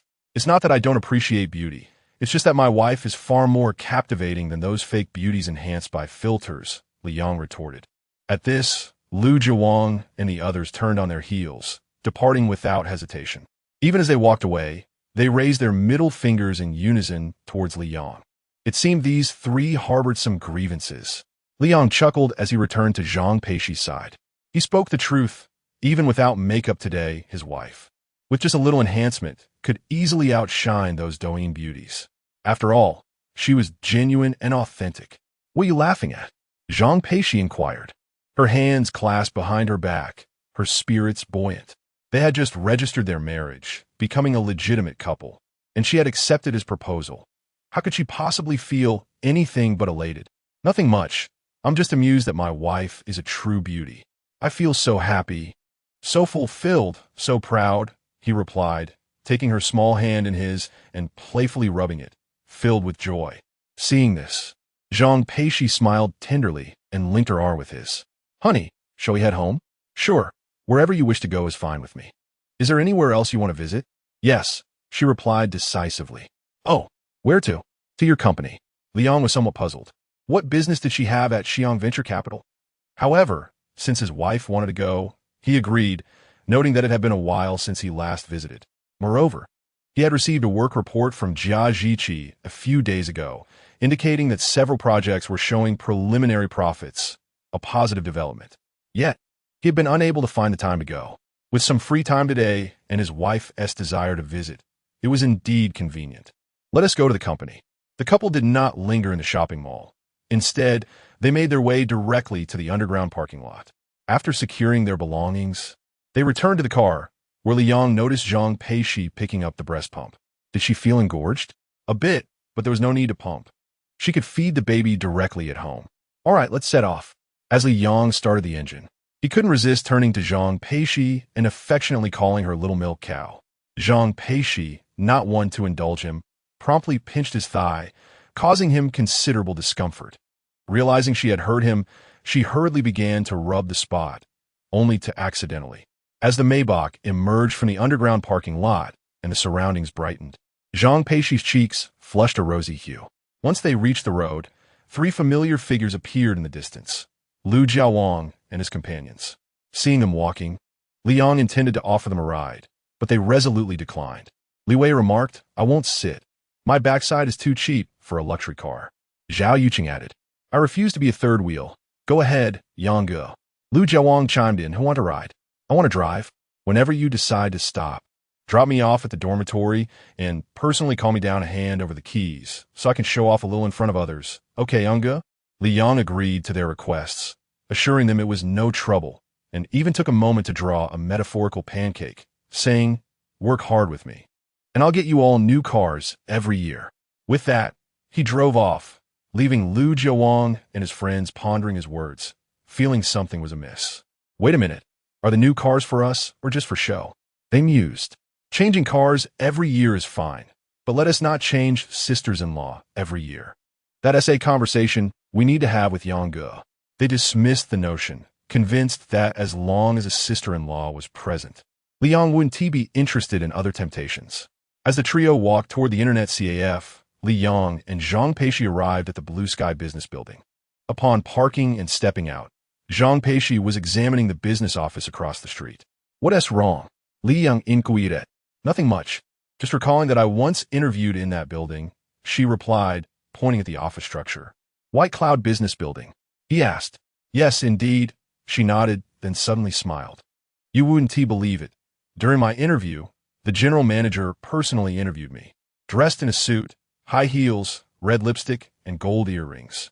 I looked every bit the successful professional. But then I was misled. No, I was captivated and planned to join the next day. However, when I saw the manager again, I was utterly stunned. She was in sportswear and sneakers, carrying a small backpack, saying she would take me for an internship. Little did I know, she meant taking me to the streets to sell POS machines. It was nothing like the job she described yesterday. I took my ID photocopy and left. She scolded me for ages afterward. After reminiscing, Zhang Peixi pointed out the floor of the company to Li Yang. As she withdrew her gaze, she seemed to catch sight of a familiar figure. What a coincidence! What is happening? That woman is the general manager I mentioned. She is approaching. Indeed, a woman with a black backpack, holding 2 boxes, walked straight towards them. It was evident that the boxes contained POS machines. Sir, miss, are you interested in acquiring a POS machine? Our rates are exceedingly reasonable. Oh, miss, have we met before? To her surprise, it appeared that the woman had a slight recollection. Chapter 47. Come be my husband's secretary, with a monthly salary of 200,000. Beautiful lady. Haven't I assisted you with the POS machine before? How about that? I told you our company's POS machines are exceptional. Absolutely no deception. Upon hearing these words, Zhang Peixi smiled, realizing that the reason the woman remembered her was likely due to the lengthy reprimand she had received on that day. No need. I haven't set one up, she replied with a gentle shake of her head. Dear, let us go. With 3 firm refusals, Zhang Peixi linked arms with Li Yang, preparing to leave. Li Yang nodded in agreement, locking the car behind him. As they departed, the woman felt a pang of discontent. Why was he driving a Maybach? Why could you find a boyfriend who drove a Maybach? It must be said that prolonged exposure to POS sales had warped her perception, making her resentful of others' fortunes. Silly girl, she scolded you, and you didn't retort? Why would I? A few harsh words wouldn't cost me anything significant, Zhang Peixi replied honestly, showcasing her inherent kindness. They took the elevator to the floor where Xiong Venture Capital was located. Upon seeing the company name, Zhang Peixi felt a wave of emotion wash over her. The she derived from Zhang Peixi and the Yang from Li Yang. Merging their names into the company's identity was a gesture that could deeply touch a pure-hearted girl like her. The reason she was considered innocent was due to her naivete. Silly girl, people say our company's name is inauspicious, Li Yang reminded her. Huh, why is that? It sounds lovely, Zhang Peixi queried, puzzled. Xiong sounds like setting sun, and a venture capital firm named after the setting sun is bound to attract teasing. Only then did Zhang Peixi grasp the implication, yet she stubbornly shook her head, feigning anger as she waved her delicate little fists. Not at all. It's a beautiful name. Anyone who gossips about it, I'll give them a good thrashing. Her adorable demeanor elicited hearty laughter from Li Yang, prompting the front desk attendant, Xiao Zhang, to come out and investigate. Upon seeing her boss with a stunningly beautiful girl, Xiao Zhang hurried over to greet them. Boss.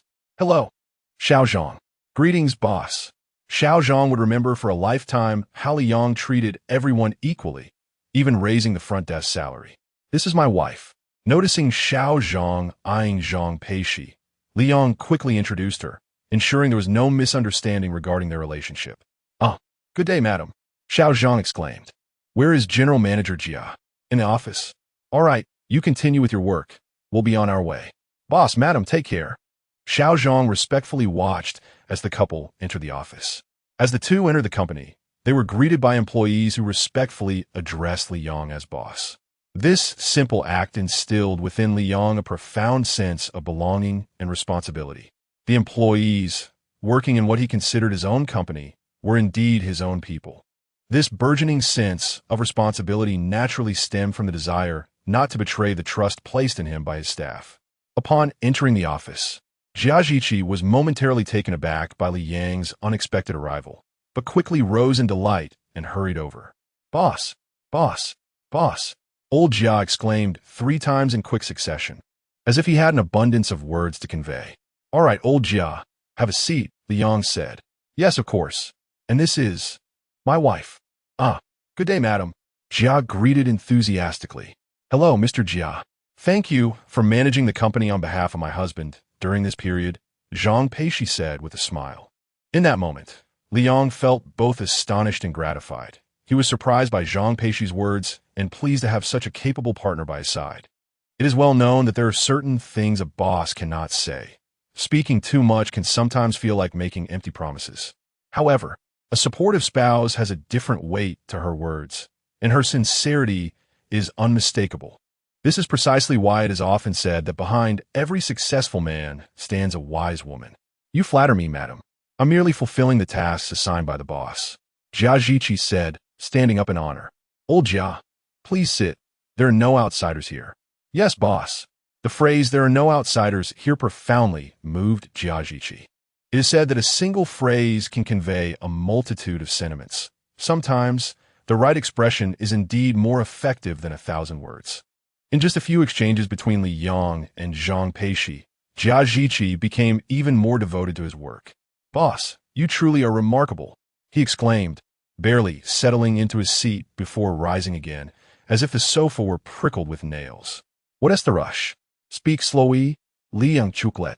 Though he did not need to inquire, it was evident that they had been profitable, particularly from the projects he had approved. Zhang Peixi was equally curious, eager to learn what her husband had accomplished to earn such high praise from Jia Zhiqi. Boss, we have turned a profit. The projects we invested in at Xiyang Venture Capital have all become established, and it would not be an exaggeration to say they are all generating profits. That is indeed splendid news. Li Yang merely smiled, choosing to say little, which only deepened Jia Zhiqi's admiration for him. Yes, boss. I truly admire your unique vision and insights. Before long, Jia Zhiqi had exhausted all the compliments he could muster, and any further praise would have made Li Yang feel somewhat bashful. Oh, by the way, boss, although many projects are just beginning to stabilize, we have already received dividends from some, with the first installment amounting to 30 million. Should we deposit it into the company account or your personal account? Personal account, please. The company account is not in need of funds, Li Yang replied candidly. When he took over the company, the system had doubled the initial investment of 80 million to 800 million, in addition to the existing funds in the company account. The company will not be troubled by financial issues in the immediate future. Rather than this, it would be more prudent to transfer the money to one's personal bank account for ease of spending and making scattered investments. All right, boss. I shall attend to it right away. Jia Zhiqi hurriedly took action, leaving only Li Yang and Zhang Peixi in the office. It was then that Li Yang noticed his bewildered wife, her cherry lips agape and her beautiful eyes wide open in astonishment. What is wrong, silly? Li Yang chuckled as he drew her into his embrace, seating her on his lap and gently holding her delicate waist, resting his face against her lovely back. Darling, 30 million. You earned it? Indeed, what of it?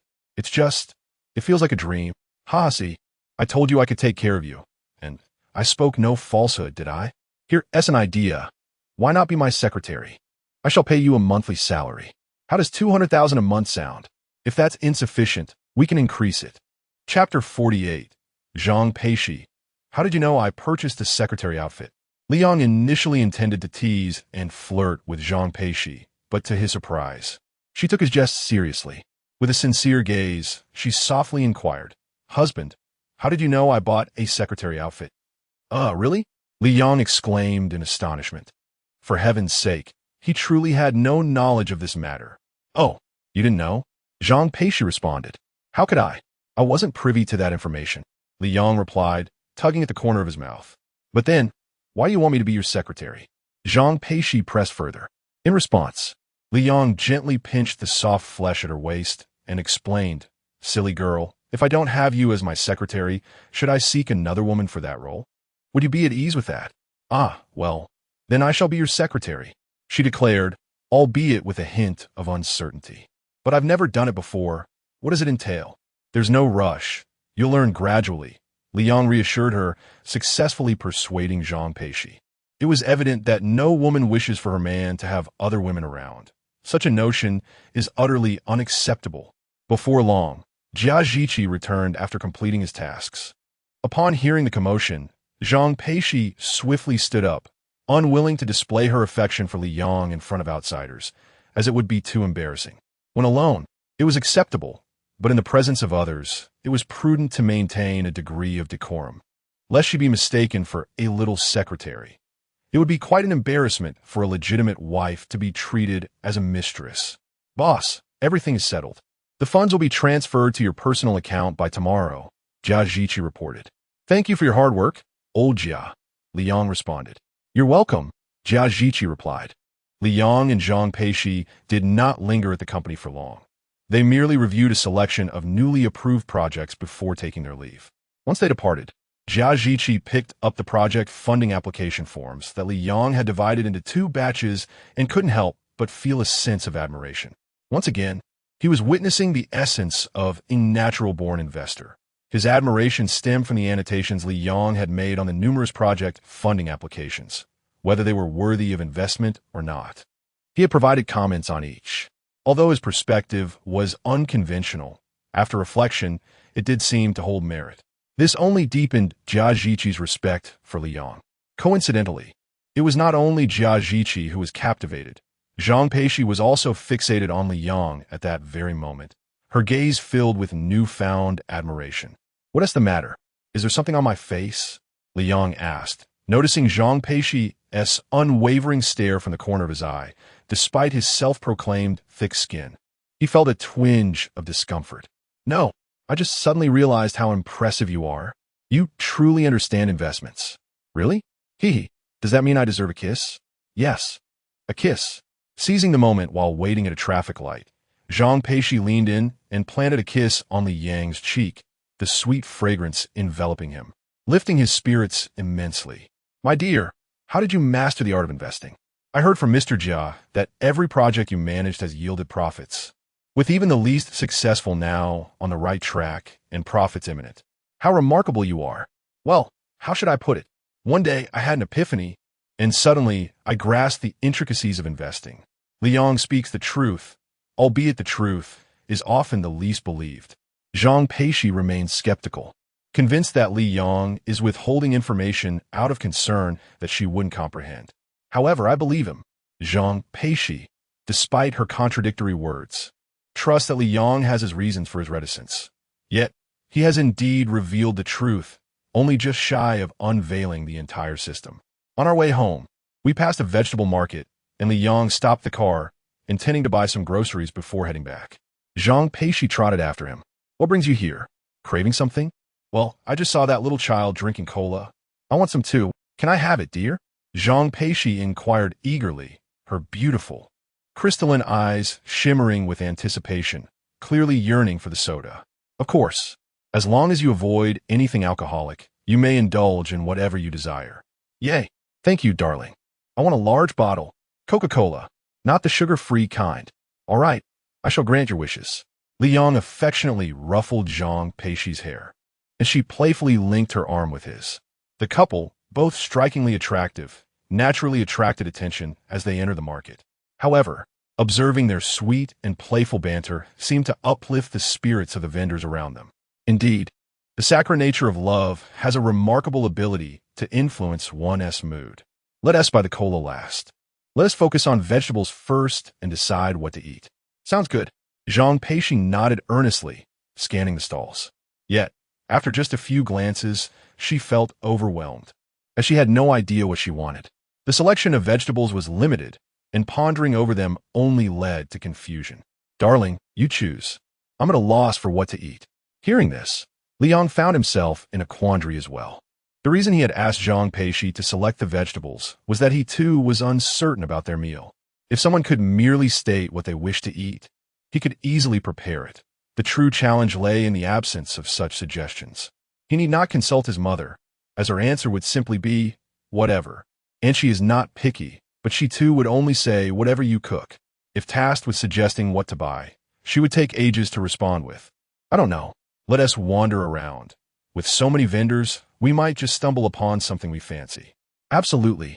Hand in hand, they meandered through the market, and anyone unaware might think they were merely out for a leisurely stroll. They paused at the fish stall, captivated by the spectacle of fish being prepared.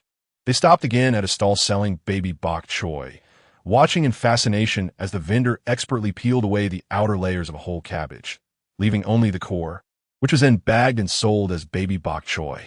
Wow, so that is how baby bok choy is made. Zhang Peixi exclaimed with delight. After a leisurely stroll, there were indeed some gains. At the very least, I procured several vegetables, such as tomatoes and carrots. And I also acquired a jar of Wang Zhi stinky tofu, the kind housed in a transparent square bottle, filled with greenish-blue fermented tofu cubes. As I passed by a spice shop, Zhang Peixi halted and, amidst an array of peppercorns and star anise, she singled out stinky tofu in the corner. It seemed she was not drawn by any aroma, but rather by the sight of Wang Zhi's stinky tofu that compelled her to enter. The shopkeeper couldn't help but twitch at the corner of his eye, pondering how such a seemingly delicate girl could have a penchant for stinky tofu. The contrast was rather striking, to say the least. Chapter 49. A cry of reunion. Although Li Yang was somewhat taken aback, he did not dwell on it for long. However, when he observed Zhang Peixi tilting her head in reminiscence of her childhood, he could not help but feel a surge of emotion, his heart aching with both tenderness and nostalgia. My dear husband, I assure you that my craving for stinky tofu is not a whimsical desire induced by hormonal imbalances during pregnancy, as some might suggest on social media. Rather, it is a reflection of my memories from school days. The director and teachers of the orphanage were incredibly kind, yet the conditions were quite harsh. It was no small feat for them to send every orphan of age to school, so we dared not trouble them further regarding our meals. Consequently, during our school days, we consumed copious amounts of Wang Zhi's stinky tofu, while its price was comparable to fermented bean curd and lao ganma. The time taken to finish a jar of stinky tofu was undoubtedly the longest. For a child, it was far from delightful, yet it was more appetizing than plain rice. Thus, I found myself devouring many jars during that period. As she spoke, Zhang Peixi gently caressed the transparent jar of stinky tofu, her beautiful eyes brimming with memories. Li Yang, too, discerned other emotions within her, such as a profound longing. He softly took her delicate hand, accepted the jar of Wang Zhi's stinky tofu from her, and said tenderly, "My dear, in a couple of days, let us visit the orphanage together." Really? You and I, returning to the orphanage? Zhang Peixi's eyes widened in astonishment, clearly unprepared for Li Yang's proposal. Indeed, I wish to personally express my gratitude to the director for bringing such a gentle, virtuous, and beautiful wife into my life. Upon hearing his words, Zhang Peixi lowered her head slightly, her petite frame trembling. It took her a moment before she lifted her gaze to meet his, breaking into a radiant smile. "Thank you, husband." As she spoke, tears glistened in her eyes, and her once enchanting smile now bore a hint of fragility. After all, she was still a girl, an orphan unaware of her origins. The warmth of home that the director and elders had provided nurtured her upbringing. In Zhang Peixi's heart, the orphanage was undeniably her home, and the director and teachers were akin to family. Thus, when Liang proactively mentioned visiting the orphanage to see the director and teachers, her heart swelled with joy. Having regained her usual cheerfulness after this emotional moment, Zhang Peixi was all smiles throughout their journey. Liang understood that such sentiments often arise in those who have been away from home for an extended time. Whether studying in a foreign land or working elsewhere, the thought of returning home invariably brings a smile to one's face. This is why the journey home is always filled with joy. Home is just ahead. After purchasing a few other ingredients, the couple exited the market. Liang called for Zhang Peixi to wait in the car while he ventured into a small supermarket adjacent to the market. When he emerged, he carried 2 large bottles of Coca-Cola, sweetened, not sugar-free. Zhang Peixi's desires were etched in Li Yang's memory, much like how Zhang Peixi could always recall the alluring beauty she encountered while scrolling through Douyin. Ahem, I digress. Darling, why have you purchased so many bottles of cola? One would suffice, Zhang Peixi remarked, bemused, as she gazed upon the 2 cases totaling 12 bottles. How long will it take to finish these? These have a long shelf life. We shall drink them leisurely and buy more once they are finished. Oh, my husband, you indulge me too much, she teased. Of course, if I don't pamper my little fool, who else will? Keep spoiling me, she cooed. You are simply wonderful. Throughout their journey home, Zhang Peixi had lost count of how many times she had expressed her gratitude, yet each utterance brought joy to Li Yang. It is often said that a considerate woman knows when to praise and when to scold a man. Indeed, a simple compliment can inspire a man to lay his heart bare. At last, they arrived home. Even during their shopping excursion, Zhang Peixi had been preoccupied with thoughts of her little ones. While selecting lingerie, she had called her mother-in-law to inquire about her son and daughter. However, Jiaximin had only reassured her with a vague, "Don't worry, just enjoy yourself," before hanging up. In truth, her mind had wandered. She merely wished to spare Li Yang any unnecessary concern. Now back in her home, she hastily set her belongings down and dashed to the bedroom. "Mom, Anchi, where are Yi and Yaya? Let me see them. Darling, my precious baby, I've missed you so much."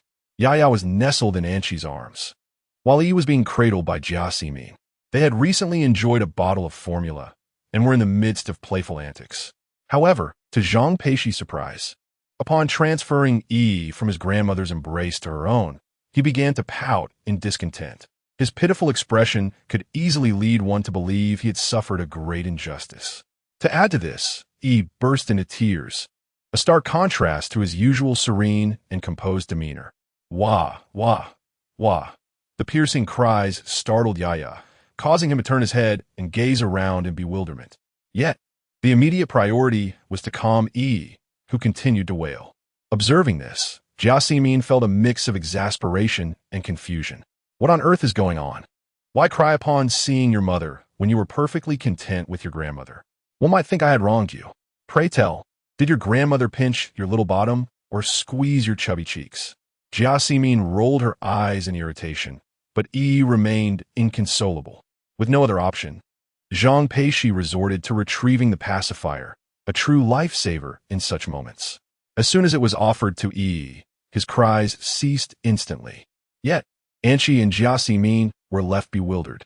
He just had 60 milliliters of formula. How can he be hungry again? No, Mom, Yi isn't sucking. He is merely playing with it, likely seeking comfort. Zhang Peixi felt it clearly and explained, "Indeed, it is true. One cannot deny that a child is most attached to their mother. This situation illustrates that perfectly, doesn't it?" Anchi nodded in agreement. Soon Li Yang, having organized the ingredients, entered carrying a bucket of cola and immediately noticed Na's son who was eating. What happened? Was he crying a moment ago? Yes, it was him. He missed his mother. No, wait, it was actually his grandmother who pinched his little bottom, and now he's complaining. Jiaximin teased with a hint of exasperation. She then took the cola from Li Yang's hands, twisted off the cap, and poured half a cup into serve the people enamel cup, downing it in one gulp. "Go, put in the fridge to chill. It tastes bland this way." Upon hearing this, Li Yang was left astonished. His mother was undeniably cool. Chapter 50. Avoiding the regret of a child longs to support his parents. But time may not allow. Li Yang found himself in a predicament, torn between amusement and exasperation, yet he obediently placed the cola into the refrigerator.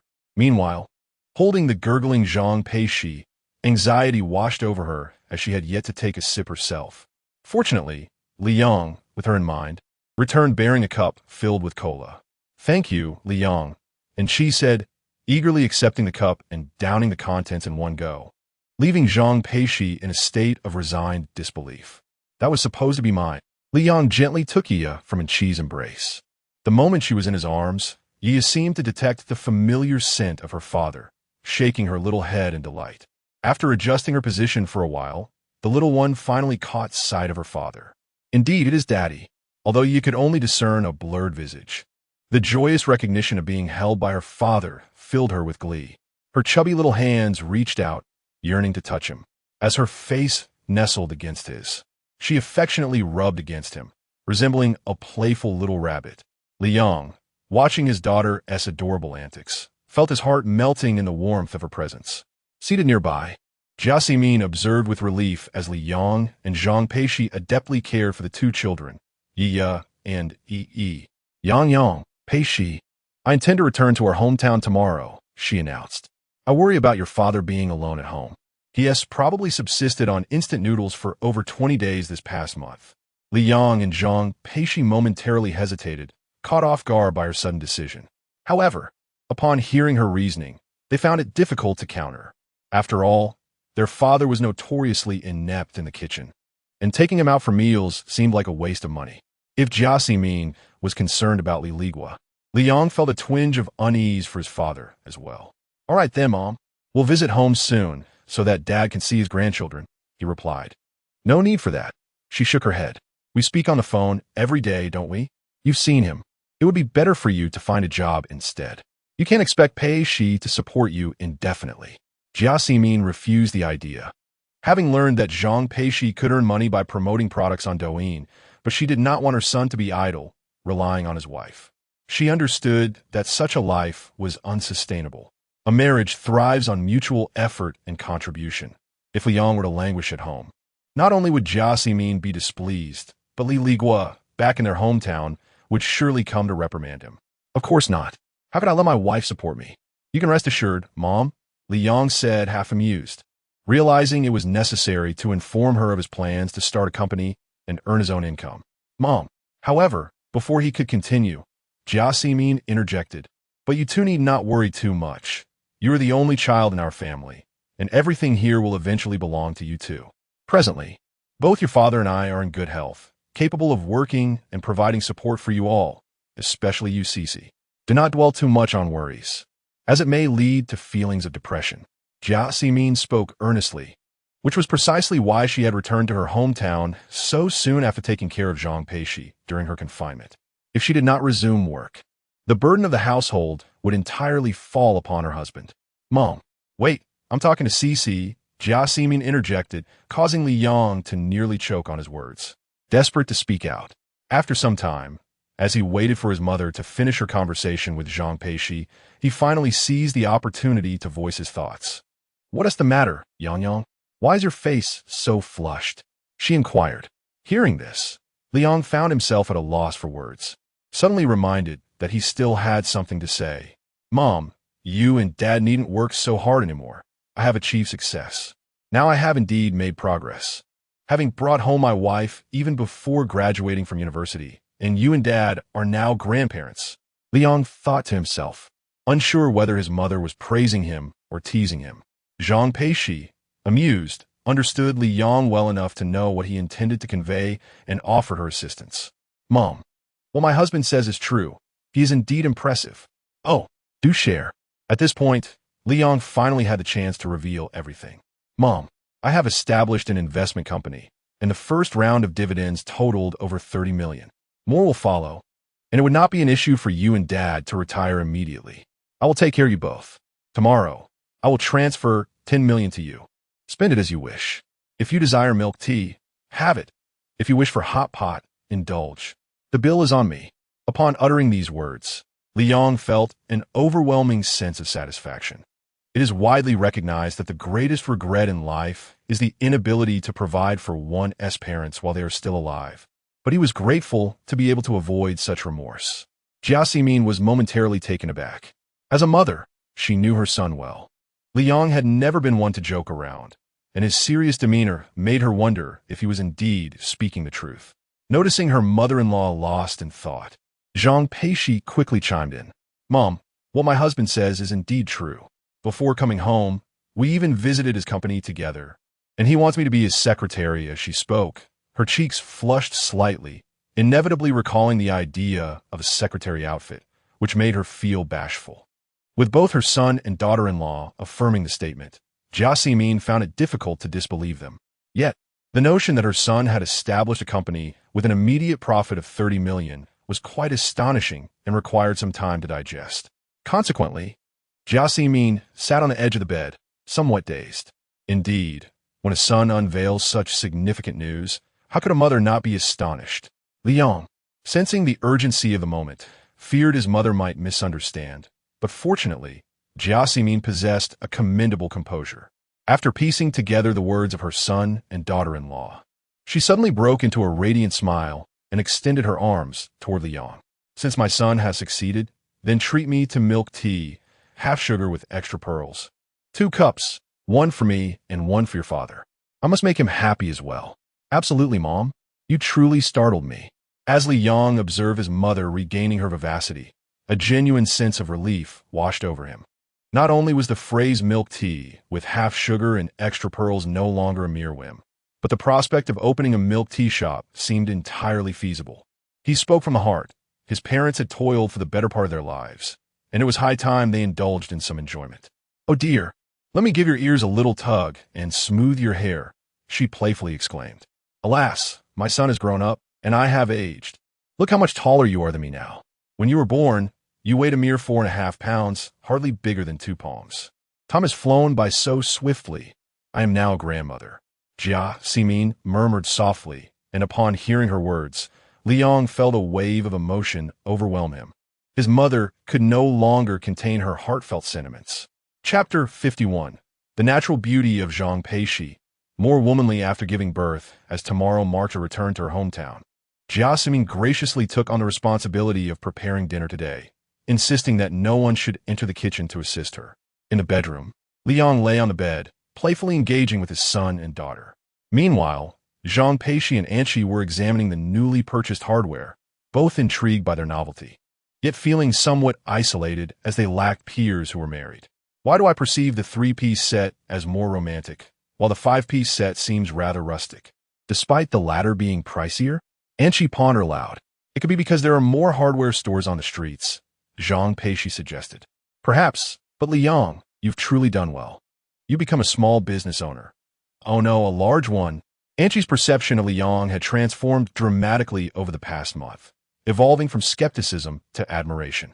Though she remained single while her best friend basked in the affection of her Prince Charming, Anqi felt no envy. Instead, she sincerely wished for Li Yong and Zhang Peixi to cherish their love eternally. This epitomizes true friendship, unlike those superficial sisters who only encourage breakups. "Kiki, this is for you. Brand new. We merely used it briefly."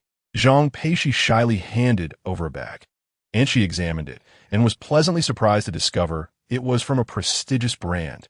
She bore no disdain. Rather, she simply marveled at how extravagant the couple was. To use a handbag worth over 100,000 as if it were a plastic bag was quite excessive. Nevertheless, receiving a gift from this couple brought immense joy to Anqi's heart. Although she was not lacking in designer bags, a gift from a best friend held a different significance.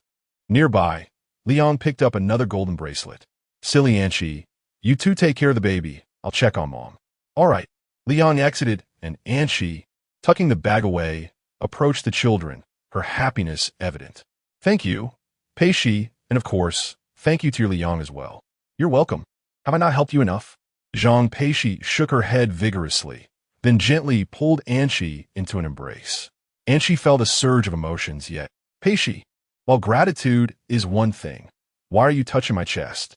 Anqi rolled her eyes in disbelief, shocked that her best friend had attacked her.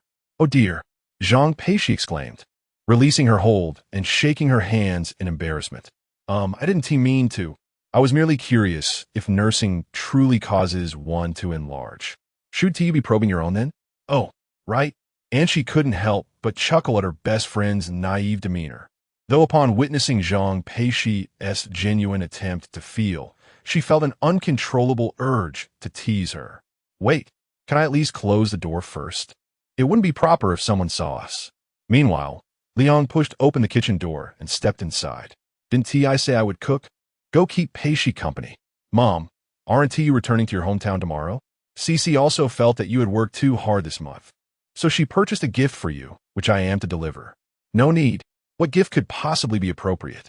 Jia Simin quickly declined. However, Li Yong still slipped the heavy gold bracelet on her wrist. "This bracelet must be quite expensive, isn't it?" "Not at all. Your son is not lacking in funds. Just show off." Jia Simin shot an annoyed glance at Li Yong, yet her heart brimmed with uncontainable joy. A mother is always like this. Receiving a gift from her son invariably brings her a wave of happiness. As a teacher, Jia Simin possessed excellent logical reasoning skills, so she immediately understood that the bracelet was purchased by her son, merely framed as a gift from her daughter-in-law, aiming to foster a closer bond between mother-in-law and daughter-in-law. Yet, it was nothing of great concern. She, as a mother-in-law, was well aware that sometimes the son found himself in the most difficult position. He wished to avoid upsetting his mother while also not displeasing his wife, often needing to phrase his words in 100 different ways, striving to please both parties. In such a scenario, it was he who bore the greatest burden, often enduring the most hardship. Just the thought of it filled Jia Ximin's heart with compassion for her son, leading her to contemplate long ago that when a daughter-in-law eventually arrived, she would ensure her son would not be placed in a compromising position. Fortunately, Zhang Peixi was also a considerate and kind-hearted girl. It must be said that this was indeed Li Yang's fortune. All right, off you go. I need to start cooking. Okay, thanks for your hard work, Mom. Wait, make sure to visit Cici at her welfare home. Don't go empty-handed. Bring along some gifts. We ought to express our gratitude. Upon hearing this, Li Yang felt a rush of emotions. His mother was indeed meticulous, even remembering this matter. I understand, Mom. That's good. Now off you go. After Li Yang left, Jia Ximin did not immediately start cooking. Instead, she removed the gold bracelet and took a few photographs with her phone. To be honest, at that moment, she yearned to post a status on social media to show off a little. After all, which mother wouldn't want to boast about her child in front of friends and family? Thus, a post titled "Today's Celery is Exceptionally Tender" was shared, and anyone who saw the update would undoubtedly first notice the hand adorned with the gold bracelet rather than the small bunch of celery. Jia Ximin's culinary skills were on full display, presenting a delightful spread of home-cooked dishes. During dinner, everyone enjoyed their meal, their lips glistening with oil, with Zhang Peixi devouring 2 large bowls of rice soaked in broth. Curiously, despite having eaten a substantial meal at 6:30 in the afternoon, she found herself hungry again before bedtime. Husband, am I eating too much? But I'm not a little pig. Dieting is a lifelong endeavor for every woman, and Zhang Peixi was no exception in being somewhat concerned about her figure. If Aunt Shi were to hear about her concern for her figure, she would likely tease her for trying to provoke envy. The reason being, how many women return to their pre-pregnancy weight after giving birth? Many end up even larger, fuller, and more voluptuous than before. Zhang Peixi was indeed a natural beauty. After giving birth, not only did she not transform into a weary figure, but she also blossomed with an even greater feminine charm. Silly one, as I've always said, you dine alone while 3 are in need of sustenance. If you do not fill your own belly, how can you nourish our little one with breast milk? Wait for me. I shall fetch you a warm meal. Oh, my dear husband, you are truly wonderful, Zhang Peixi said with a sweet smile, placing her hands on her little belly in anticipation. Yet within just a minute or two, Li Yang returned. Oh, you are so quick, my husband. Upon hearing this, Li Yang felt a wave of frustration. Indeed, men rarely appreciate the notion of quickness. Speaking of the meal, Li Yang was immensely grateful for his mother's thoughtfulness. It seemed she had anticipated that her daughter-in-law would feel hungry before bed, for she had already warmed the food, ready to be served. Zhang Peixi was deeply moved by this gesture. Had it not been so late, she would have truly wished to bow in gratitude to her mother-in-law. Chapter 52. A beverage called Annie from the magical city. As time swiftly passed, the next day arrived. When Li Yang and Zhang Peixi awoke, they glanced at the clock. It was merely 5:30. Yet, faint sounds emanated from the living room intermittently. A thief? Surely not, for all 3 security doors were equipped with Grade C locks. Any burglar would be foolish to attempt such a feat with a sense of curiosity. Li Yang donned his clothes and quietly stepped out of the bedroom, only to lift his gaze and find his mother, Jia Ximin, seated in the living room, busily making dumplings. Mom, what are you doing? Upon seeing Li Yang, Jia Ximin continued her task without missing a beat, smiling as she replied, Oh, just making dumplings. No, Mom, why are you up so early making dumplings? Last night, She mentioned she enjoys the dumplings I make. Since I'm heading back to my hometown today, I thought I would make a few extra to freeze for you all. When you want to eat, you can simply take them out and cook them. It's convenient. Jasmine spoke with a warm smile, and at that moment, Zhang Peixi, who had just emerged from the bedroom, happened to overhear her words. A wave of emotion washed over her, stirring feelings of indescribable gratitude within her heart. She had merely made a casual comment, yet her mother-in-law had remembered it and risen so early to prepare dumplings. Overwhelmed by these realizations, Zhang Peixi could not hold back her tears and rushed into her mother-in-law's embrace. Whether it was the previous night's gesture of preparing a meal out of concern for her, or this morning's early rise to make dumplings, both acts deeply touched Zhang Peixi. Her mother-in-law truly treated her as her own daughter. In this moment of reflection, Zhang Peixi instinctively clung to Jia Ximin, pouring out her heart. Mom, you're just like my real mother. I will take care of you and Dad in the future. Her words were heartfelt and sincere. After all, who among us is devoid of emotion? Zhang Peixi wished nothing more than to treat her mother-in-law as her own mother. All right, silly girl, aren't we all family? All I hope is that you and Yang can live happily. That is enough for me. Soon, the day arrived for Jia Ximin to depart, and she stayed behind to accompany Zhang Peixi and the little ones, while Li Yang insisted on driving her to the station. Despite Jia Ximin's reluctance, Li Yang's determination prevailed, and she ultimately acquiesced. Before leaving, Jia Ximin set down her luggage and approached the crib. Gazing at the still, slumbering and Ya, she noticed a few more creases on her face, a testament to the passage of time, and smiled with a gentle warmth. My dear babies, Grandma is leaving. You two must listen to your mommy and daddy. If you miss Grandma, just have Mommy and Daddy call me. With a soft touch, she caressed E's tiny feet and gently stroked the delicate back of Ya's hand, smiling brightly as she picked up her luggage. She, take good care of yourself. Don't get upset. If Yang bullies you, just call me. Okay, I will. Mom, please be safe on your journey. Ah, how the little ones, and Yaya, have grown. Just look at those tiny feet, which are now larger than the dumplings we affectionately call Big Kai. With a suitcase in hand, Jia Ximin briskly exited the bedroom, traversed the living room, and stepped out of the house, pausing momentarily to reveal a hint of reluctance. Whether it be her grandchildren or her daughter-in-law, each one tugged at her heartstrings. Yet, there remained a husband at home, unattended, whom she could not forsake. After all, Zhang Peixi had Li Yang by her side. Together they had established a small family, and she trusted that they would thrive in the days to come without her constant oversight. In the underground parking lot, Jia Ximin surveyed the car before her, tilting her head in curiosity, radiating vivacity. Mom, it's time to get in the car. Oh, my son, how much did this car cost? Over 3 million, I believe. I've forgotten. Oh, that's rather pricey. Mom, I need to meet a client, and driving a good car sometimes yields better results.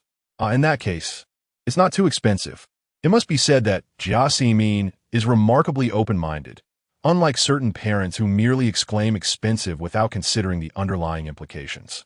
As the vehicle hit the road, Jia Ximin took advantage of the perfect lighting to snap several photos, leaving Li Yang puzzled. Mom, what is going on? Nothing. Just sending these to your father so he can see the fine car. With that, Jia Ximin sent the pictures to Li Ligua, accompanied by a voice message. Old Li, take a look at my son's ride. Isn't it far superior to that old clunker at your workplace? Li Yang couldn't help but chuckle at his mother's candid remarks. Before long, Li Yang pulled over, and noticing the absence of the high-speed rail station, Jia Ximin grew curious. Son, haven't we arrived yet? Why have we stopped? Mom, let us get out. I'm going to buy you some snacks for the journey. No need, dear. Yes, we must. Eventually, Li Yang coaxed his mother out of the car, and they ventured into the supermarket.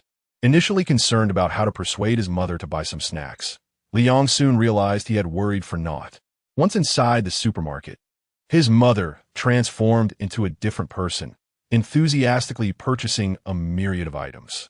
Li Yang was delighted. It was high time he honored his parents with some filial piety.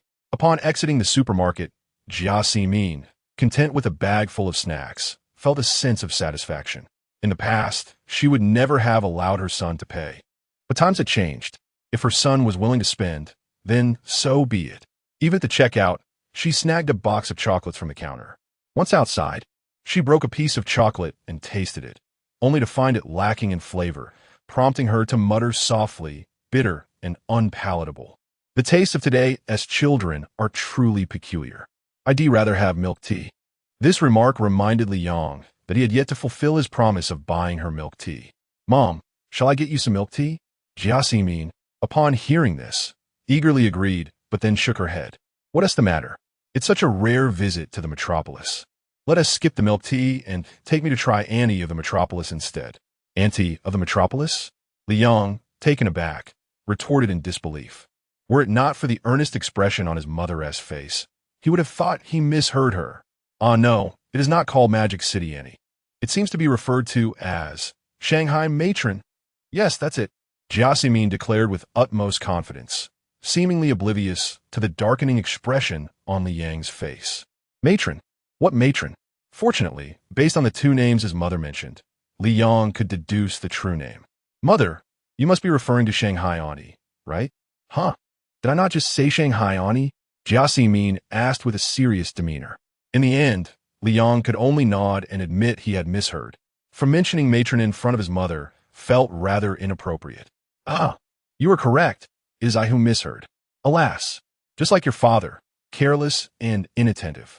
Li Yong could not help but feel a pang of frustration, conceding that in the grand scheme of things, his mother's word was paramount. Whatever she said must be so. Chapter 53. Out in the open? Let us call it out in full view. Outside the high-speed railway station, Li Yong carried his luggage and a bag of snacks, following closely behind. Jiaximin was sipping on her drink, offering her critiques as they conversed. After much discussion, they concluded that the little honey snow from their hometown provided superior value and was more suited to their palates. Li Yong was acutely aware that a cup of taro milk tea, with a few additional toppings, would set them back over 30 yuan, causing his mother to wince at the expense. It wasn't that she was unwilling to spend, rather, she felt it wasn't worth it. At that very moment, a payment from the company had just been deposited into his personal account, precisely 3 million yuan. Thus, before Jiaximin entered the station, Li Yong swiftly snatched his phone. "What are you doing, son?" Jiaximin inquired, peering on tiptoe to catch a glimpse. Upon noticing Li Yong making a transfer and observing him pressing several zeros, she was taken aback. "Why are you transferring so much? It's only 2 million, Mom. Accept it. Whether it's for a new house or a new car for Dad, it's all justified spending. Don't hold back." "Hey, you little rascal. Just because you have money doesn't mean you should squander it." In the past, he had no choice but to endure. Now that he had it, why not enjoy it? After all, purchasing a car and a house was merely an endeavor to enhance their living conditions. How could that be considered wasteful? Li Yong defended his stance, and eventually, after some coaxing, Jiaximin relented. "Mom, let us get a bigger house. Otherwise, when I bring home my wife and our children, there won't be enough space for everyone. And let us also get Dad a better car." His old Jetta fogs up in first gear, frost in second, and reveals the northern lights in third. When the heater is on, it scalds in first, roasts in second, and feels like a steel mill in third. It's truly unbearable. It's not even as comfortable as the old vehicle at his workplace. Listening to Li Yong, Jiaximin found his reasoning compelling and promptly agreed to help Li Ligua choose a better car upon their return. At that moment, Li Yong could almost envision his father, overwhelmed with joy, grasping his hand in tears. Before long, the train's boarding time approached. Jiaximin snatched the phone and luggage, nearly forgetting to say goodbye as she dashed towards the station. Li Yong, however, did not rush to leave. He watched as his mother passed through security and located the ticketing area, lingering for a moment. Suddenly, he realized, when he had departed for university alone, did his parents not gaze after him with similar longing? Unbeknownst to him, as soon as he entered the station, his parents had proceeded to enjoy a hot pot meal. Only after the ticketing area, where Jiaximin stood closed, did Li Yong turn it apart. Initially, he felt a twinge of sadness at their parting, but soon he yearned to return home. After all, there awaited a beloved wife and 2 adorable little ones. As he strolled past a street vendor selling colorful helium balloons, Li Yong felt a surge of excitement. He paused to select with care, ultimately choosing a Doraemon balloon for his son, a Tyro for himself, a Dorami for his daughter, and an Ice Dun Dun for a delightful surprise. Having completed the payment and returned to the car, Li Yong was suddenly reminded of something. His son and daughter were still quite young and unable to distinguish colors beyond the basic black and white. He chuckled softly to himself and drove home. Meanwhile, Zhang Peixi and Anshi were in the bedroom coordinating outfits. The two shared a close friendship, so they never kept secrets from one another. For instance, just yesterday, Zhang Peixi had purchased an assortment of stockings and was seeking Anshi's assistance in choosing how to style them to look appealing and to catch Li Yang's eye.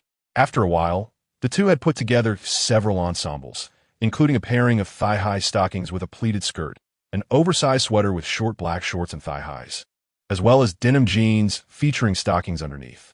However, Zhang Peixi was puzzled by one particular outfit that solely featured a pair of thigh-highs. "What does this outfit mean?" she inquired, and she chuckled mischievously and tossed the pair of red-trimmed thigh-highs onto her. "I heard that this style of stockings doesn't require any additional clothing. Just wearing them is sufficient." Zhang Peixi couldn't help but burst out laughing. Literally, wearing only the thigh-highs with nothing else? That wasn't merely revealing, it was downright exposed. Calm down. I assure you, Liang would definitely appreciate it." Yet, Zhang Peixi was curious, "But where did you learn about this?" And she cleared her throat, ahem. "From novels, plenty of them on Tomato Novel." She continued, "I understand regular fashion, being a girl who loves beauty but unconventional styles. I have only been fortunate enough to glimpse on Tomato Novel. Of course, it's limited to having heard about them, not actually seen them." Just then, there was a knock at the door. Zhang Peixi swiftly gathered the thigh-highs into her arms. "Oh, that must be my husband returning. Quick, hide everything. We can't let Liang see me teaching you anything risky." Luckily, the two women were quick enough to stow away the suggestive clothing before Liang entered the bedroom. "Darling, you're back," Zhang Peixi greeted, slightly out of breath. "Look what I brought for Yi and Yaya," Liang exclaimed as he entered the room carrying 4 vibrant helium balloons, each unique and filled to the brim, floating away as he released them. "Helium balloons," Zhang Peixi exclaimed with delight, but then quickly realized, "But Yi and Yaya are too young to play with them." "Exactly. Let them be for me and Chi-Chi. We know how to play," and she added, reaching for the balloons, but Liang deftly dodged her. "Let's see how it goes first." He approached the crib, where their son, Yi, was still asleep, while their daughter Yaya was wide awake, her big eyes sparkling with curiosity. Upon noticing her father, she playfully blew a little air, each puff carrying a delightful scent of milk. "Sweetheart, do you know that Daddy has come home? Come here. Let me tie the helium balloon to your wrist and ankle." Yaya, lively as ever, took some time while Liang secured the balloon onto her. After joining the department, Yia immediately began to play. The little one kicked her feet and waved her hands. Each movement set the hydrogen balloons soaring in the air. Although the vibrant colors of the balloons were not yet visible, the general outline was enough to bring joy to Yiya's face. With this, smiles frequently appeared on her countenance. "Hey, I just noticed something," suddenly interjected the meticulous Zhang Peixi. "What is it?" asked her husband. "Chi-Chi, look." When Yiya's head turns in one direction, that little foot kicks joyfully. When her head tilts to the left, her left foot moves. And when it tilts to the right, her right foot becomes more active. Following Zhang Peixi's indication, indeed seemed to be the case. Chapter 54. The Chubby Baby. Resembling a Michelin man gazing at the exquisitely delicate little darling, Anshi felt a surge of affection. She leaned down to engage with Yaya, only to be unexpectedly met with a playful kick to her chest. As she reached out to catch her, the little one nimbly evaded her grasp. "Cece, it's evident that your Yaya is a lively and energetic girl. You two are in for quite a ride," Anshi remarked. "Isn't she a handful?" Zhang Peixi inquired. "Indeed," came the reply. However, Zhang Peixi appeared unfazed, turning her attention to Liang. "Fear not. With my husband around, he can keep an eye on Yaya." "Let us hope so," she mused. After all, being her own child, Zhang Peixi found her endlessly endearing. No matter how mischievous, her affection remained unwavering. It is often said that babies at this tender age, even while passing gas or relieving themselves, possess an undeniable charm. Indeed, it's not mere hyperbole. "Husband, once he awakens, let us give the siblings some gentle massage. It seems the air in our home is rather dry, as E's little calves are parched and peeling." Zhang Peixi retrieved a bottle of massage oil, a high-end brand, which was considerably pricier than her scant collection of cosmetics. And she couldn't help but feel a bit speechless.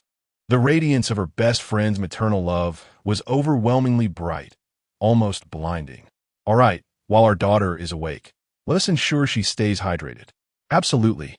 Before commencing, Liang rubbed his hands together until they warmed, then poured some massage oil into his palms, rubbing them once more to prepare. Meanwhile, Zhang Peixi and Anqi unbuttoned Yaya's clothing, revealing her chubby little legs. Yi and Yaya were thriving, each gaining 2.5 pounds during the confinement period. It is commonly believed that breastfed babies appear leaner, while those fed formula tend to be a bit plumper. However, this was not the case for Yi and Yaya, as both were breastfed and displayed delightful roundness. Take Yaya's little legs, for instance. They rolled and wobbled, reminiscent of a Michelin man. Zhang Peixi worried that the folds of her son and daughter's chubby limbs might not breathe properly and become suffocated. Hence, she diligently washed them daily and applied a light dusting of talcum powder. The process of applying the powder was quite amusing. One person had to gently separate the chub, while another patted on the powder, adding several steps to what might seem a simple task. "Come here, my little Michelin tire. Let Daddy apply some massage oil for hydration." With that, Liang began, his large hands working on the soft, plump calves of the little one. The sensation was simply delightful. In contrast, Yaya was thoroughly enjoying the experience. At that moment, her eyes were half closed, a smile gracing her lips, exuding a sense of utter comfort. Occasionally, Yaya would even lift her little feet, facilitating a more even application of the oil. After a flurry of activity, Liang suddenly realized that his daughter had fallen asleep. Without any coaxing or nursing, she had drifted off into slumber. "Darling, has Yaya become so comfortable that she simply fell asleep?" Zhang Peixi found herself in a rather amusing predicament, as her daughter Yaya was significantly more lively and energetic than her brother. Even when utterly fatigued, Yaya would insist on playing for a while before succumbing to sleep. Thus, lulling Yaya to slumber was not merely a skill, but also a test of stamina.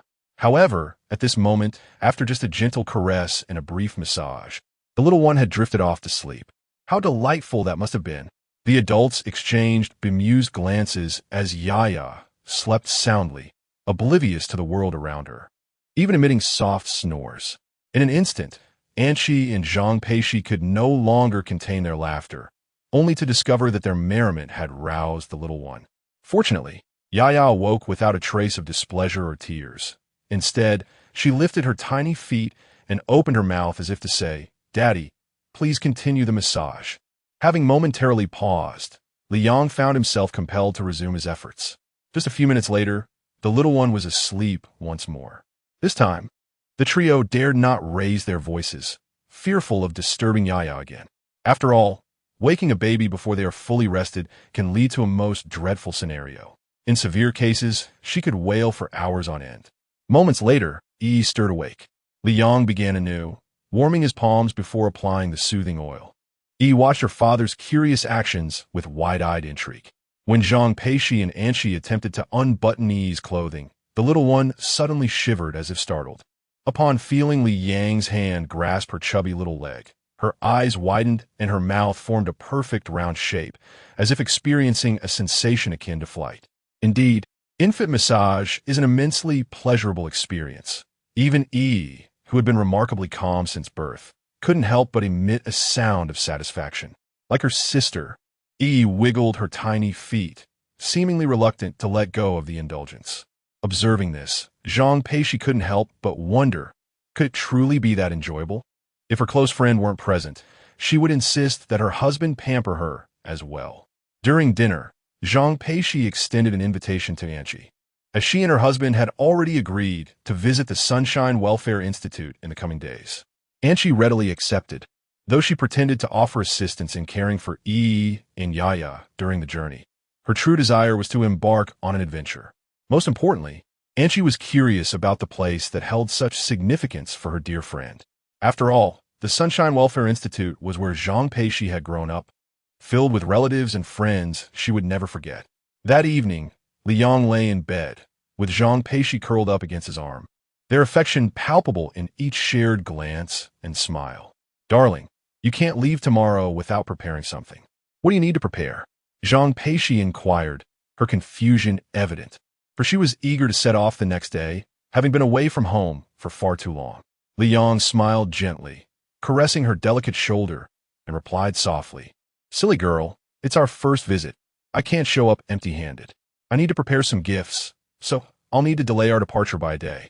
"Oh, You are truly considerate, my dear husband, Zhang Peixi softly murmured, her head affectionately nuzzling against Li Yang's embrace, resembling a clingy little kitten. Suddenly, she sat up, her hands gripping Li Yang's arm, a hint of bashfulness causing her to fidget. "Darling, what is the matter?" he inquired.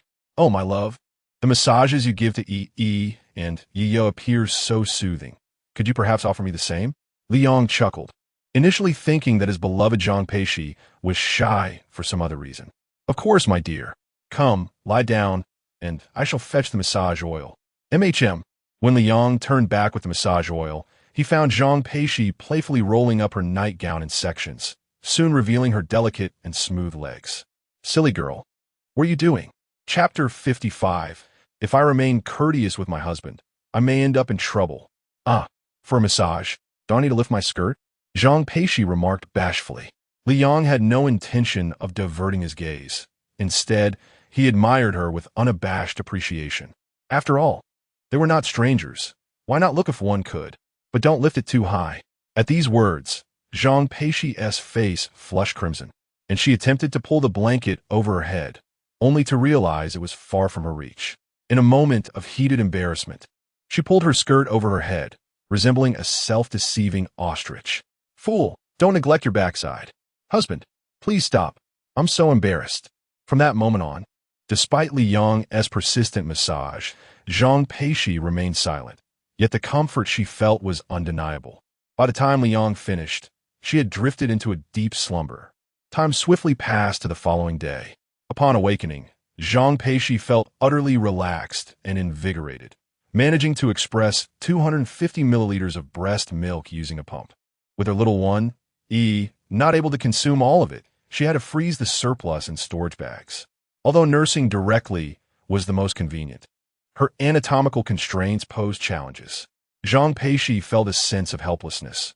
Despite researching extensively and viewing countless TikTok shares, her attempts to remedy the situation had proven futile, prompting her to consider trying looser undergarments. After breakfast, Li Yang left home and was absent until dusk. Zhang Peixi's worry grew as she made numerous phone calls, either met with silence or the message that he was out of service range. Initially, she teased, "Is Li Yang working at a coal mine?" but soon began to share in Zhang Peixi's concern. Fortunately, as night fell, a somewhat disheveled figure entered through the door. Li Yang had returned. Without hesitation, Zhang Peixi dashed towards him, embracing his sturdy chest, playfully punching him with her tiny fists, and eventually wrapping her arms around his waist, fearful of losing him. "Husband, where have you been? You didn't answer your phone. You didn't send any messages. Were you trying to scare me to death?" Tears glistened in her beautiful eyes as she cried out, having endured a day filled with worry, her mind racing with anxious thoughts. Even while nursing she was distracted, accidentally poking the little one's nose with the breast shield multiple times. Thankfully, was understanding, neither crying nor fussing. Otherwise, she would have protested vocally. As Zhang Peixi sobbed, her delicate body trembled slightly. Sensing her heartfelt concern, Li Yang felt a warm glow within him, alleviating much of his fatigue. "I'm sorry, my dear. It's my fault. I promise it won't happen again. Even when I'm busy, I will keep you updated. All right? Don't cry, don't cry.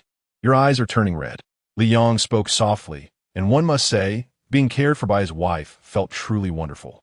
Hearing his words, Zhang Peixi finally ceased her sobbing, though she still shook her head in understanding. "No need, husband. As long as I know you are safe, that is enough. You don't have to message me when you're busy."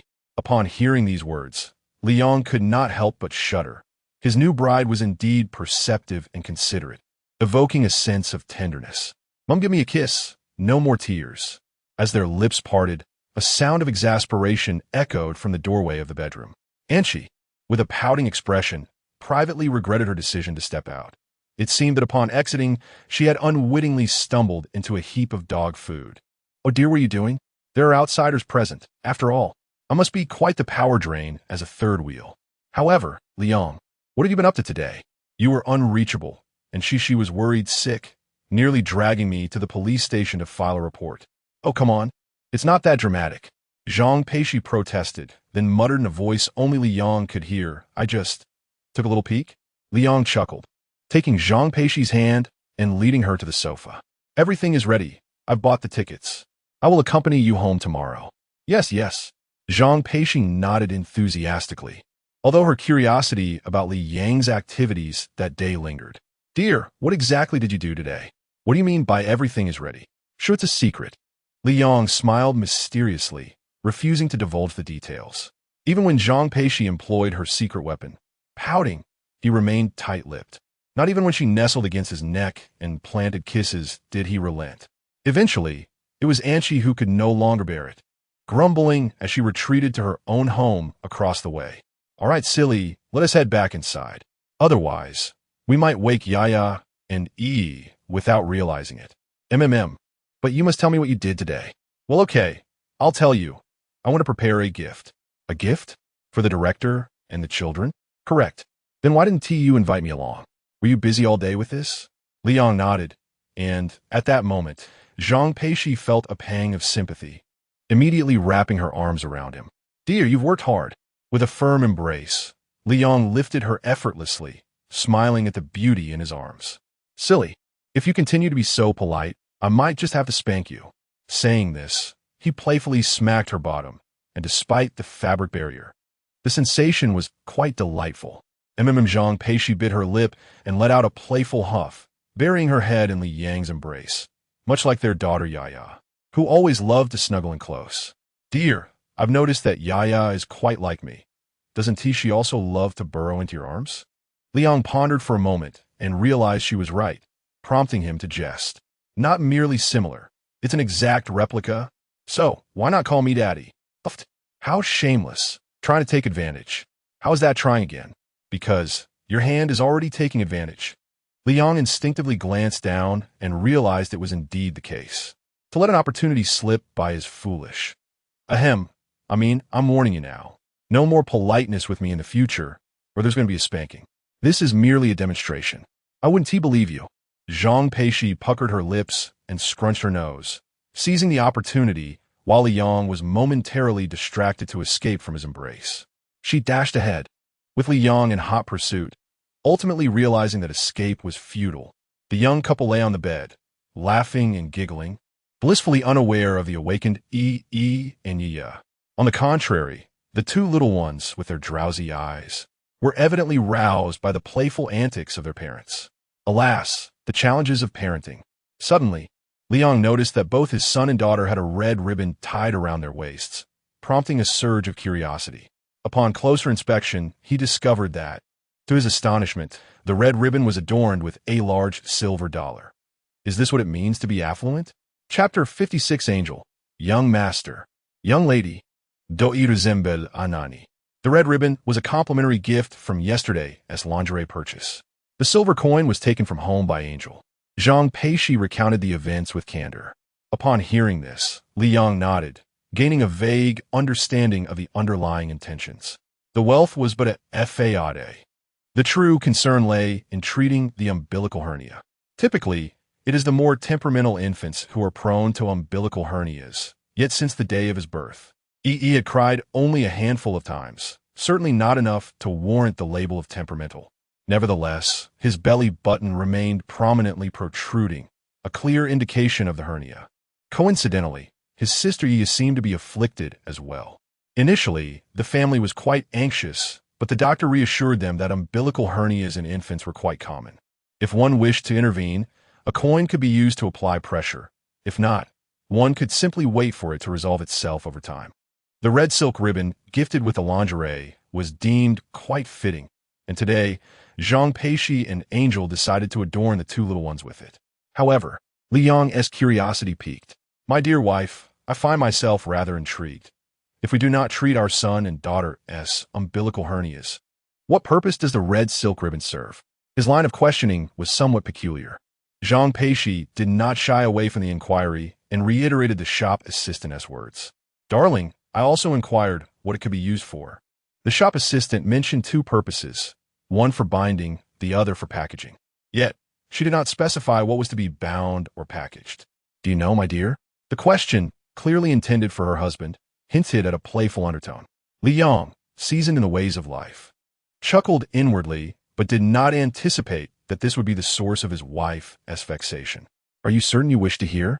Zhang Peixi nodded earnestly, recalling the peculiar expression on the shop assistant's face when she uttered those words. Now that her husband was aware, she felt it imperative to uncover the truth. "Well then, let us put it this way. The item is intended for you, so the binding and packaging are, of course, meant for you." Noticing Zhang Peixi's confusion, Li Yong elaborated, binding for flirtation, packaging for presentation. To ensure she comprehended, Li Yong found an image and a video clip. The picture depicted a scene from a series featuring a certain actress in a prosecutor role, while the video showcased a sultry woman emerging from a gift box. In that moment, Zhang Peixi's understanding crystallized, imprinting these vivid images in her mind. So, the shop assistant was essentially instructing me on something risky? How could you be so coy? Why not be straightforward? Li Yong let out a chuckle, genuinely surprised that this particular matter would ruffle his wife's feathers. "All right, my silly one, let us retire early. We have a lengthy journey ahead tomorrow." Very well. Dear husband, I shall go freshen up." "Go ahead." As Zhang Peixi entered the bathroom, Li Yong sat beside their children, a twinge of concern gnawing at him. Would the little ones withstand the long journey? In the past, he would have refrained from such a risk, likely waiting until the children were sturdier and his wife fully recovered before accompanying her back to the welfare institution. However, circumstances had changed. Endowed with a unique system, he possessed the ability to transform the impossible into the possible. The system inquired whether the stamina potion I received as a reward for my proposal could be used for the babies. "Yes, then let us proceed." Usage confirmed. In just these two brief exchanges, Li Yong laid to rest his concerns. However, upon noticing that the two stamina potions still retained 99 of their contents, he was left perplexed. Had so little been consumed? Surely more should be utilized. He was willing to sacrifice his own portion for the children. Faced with Li Yang's selflessness and paternal affection, the system felt somewhat exasperated. Was this not reckless? Upon complete consumption, the little master will immediately learn to walk and utter daddy and mommy. Does the host wish to continue? Perhaps not. It would indeed be quite alarming if the infants, barely a month old, were to walk and speak so soon. It would be an utterly terrifying occurrence. It would be no exaggeration to say it could frighten Zhang Peixi into fainting. According to the system, a mere fraction would suffice for Yi and Yi to acclimate to their surroundings, and that would be ample. Before long, Zhang Peixi emerged from her washroom. Li Yong administered the stamina potion to her, and she soon drifted into a deep slumber. He too consumed the potion, and in an instant felt a warm sensation enveloping him, his posture straightening, his body feeling light and invigorated. He had transformed into a veritable powerhouse. Observing Zhang Peixi's graceful silhouette beneath her nightgown, Li Yong unhesitatingly moved her aside, placing her at a distance. After all, it would be unwise to take any liberties so soon after childbirth.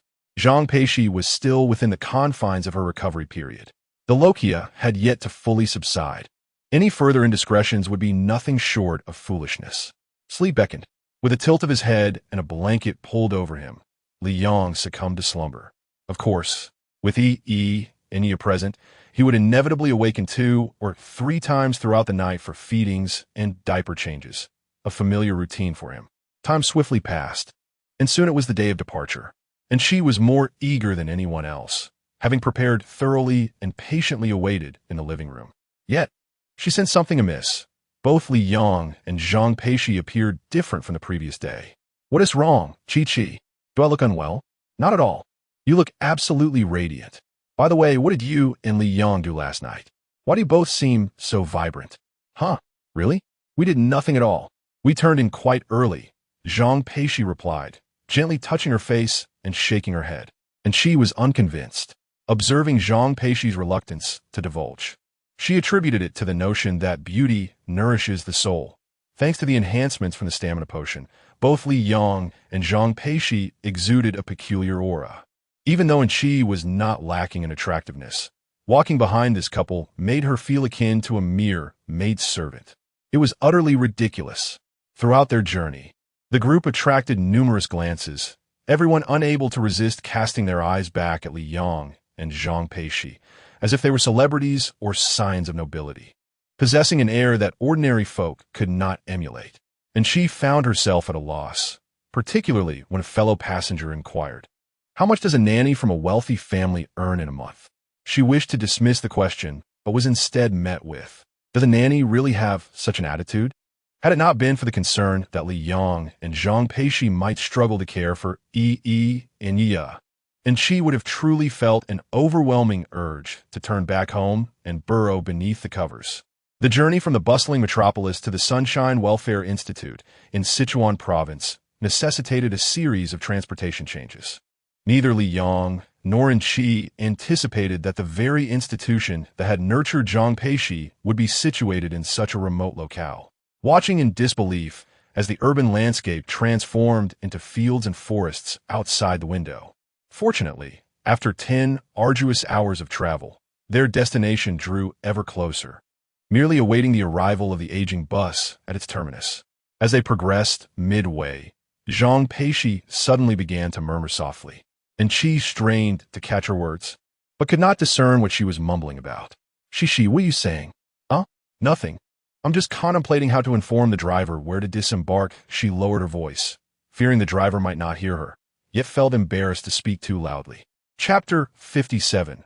A fortuitous day. Having identified the final auspicious day of the year, Zhang Peixi quietly contemplated as a familiar edifice came into view.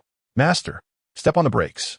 This exclamation startled Enqi significantly, leaving her rubbing her ears even after alighting from the vehicle. "Cici, if you shout any louder, I shall surely be deafened." "Oh dear, I merely feared that the driver might not hear." Zhang Peixi chuckled bashfully, though the clenched fist she bore while calling for a stop revealed her considerable exertion. "Are we nearly there? We won't need to transfer to another mode of transport, will we? If we do, we may as well be left with an ox cart." And she felt dizzy. This was her first experience of such an extensive journey. To express disgust at the mode of transportation would be an understatement. "No need for that. My home is just ahead, a turn away." As she spoke, Zhang Peixi took the initiative to push the stroller where the curious infants Yi and Yaya lay, gazing around with wide-eyed wonder. Although their vision was limited, their intrigue for the unfamiliar surroundings was palpable. With the prospect of returning home, Zhang Peixi's steps were light and buoyant throughout the day, and now, as it lay before her, her exquisite visage radiated an indelible joy. "Darling, do tread carefully. Mother is calling, let me answer." Li Yang answered the call, and, on the other end, the cheerful voice of Jia Ximin resonated. "Mother, have you arrived home? What brings such elation?" "Indeed, I've been home for several hours, but I was delayed and forgot to inform you." "Only my mother could have something forgotten." "So, can you guess what has brought such delight to your mother?" "What is it? Take a guess." "Never mind. I shall tell you directly. Your father and I consulted someone regarding an auspicious date, specifically for your marriage with Cici. There remains but one suitable day left this year for your birth dates. And with only 40 days to go, you both should have your wedding photos taken during this time. We must arrange for your nuptials. Do be prompt. We need to secure a formal recognition for Cici." "Why the rush?" Li Yang countered, glancing at Zhang Peixi, who was eavesdropping with keen interest. "But Cici, husband, I am inclined to heed mother. With only one good day remaining, we cannot afford to miss it."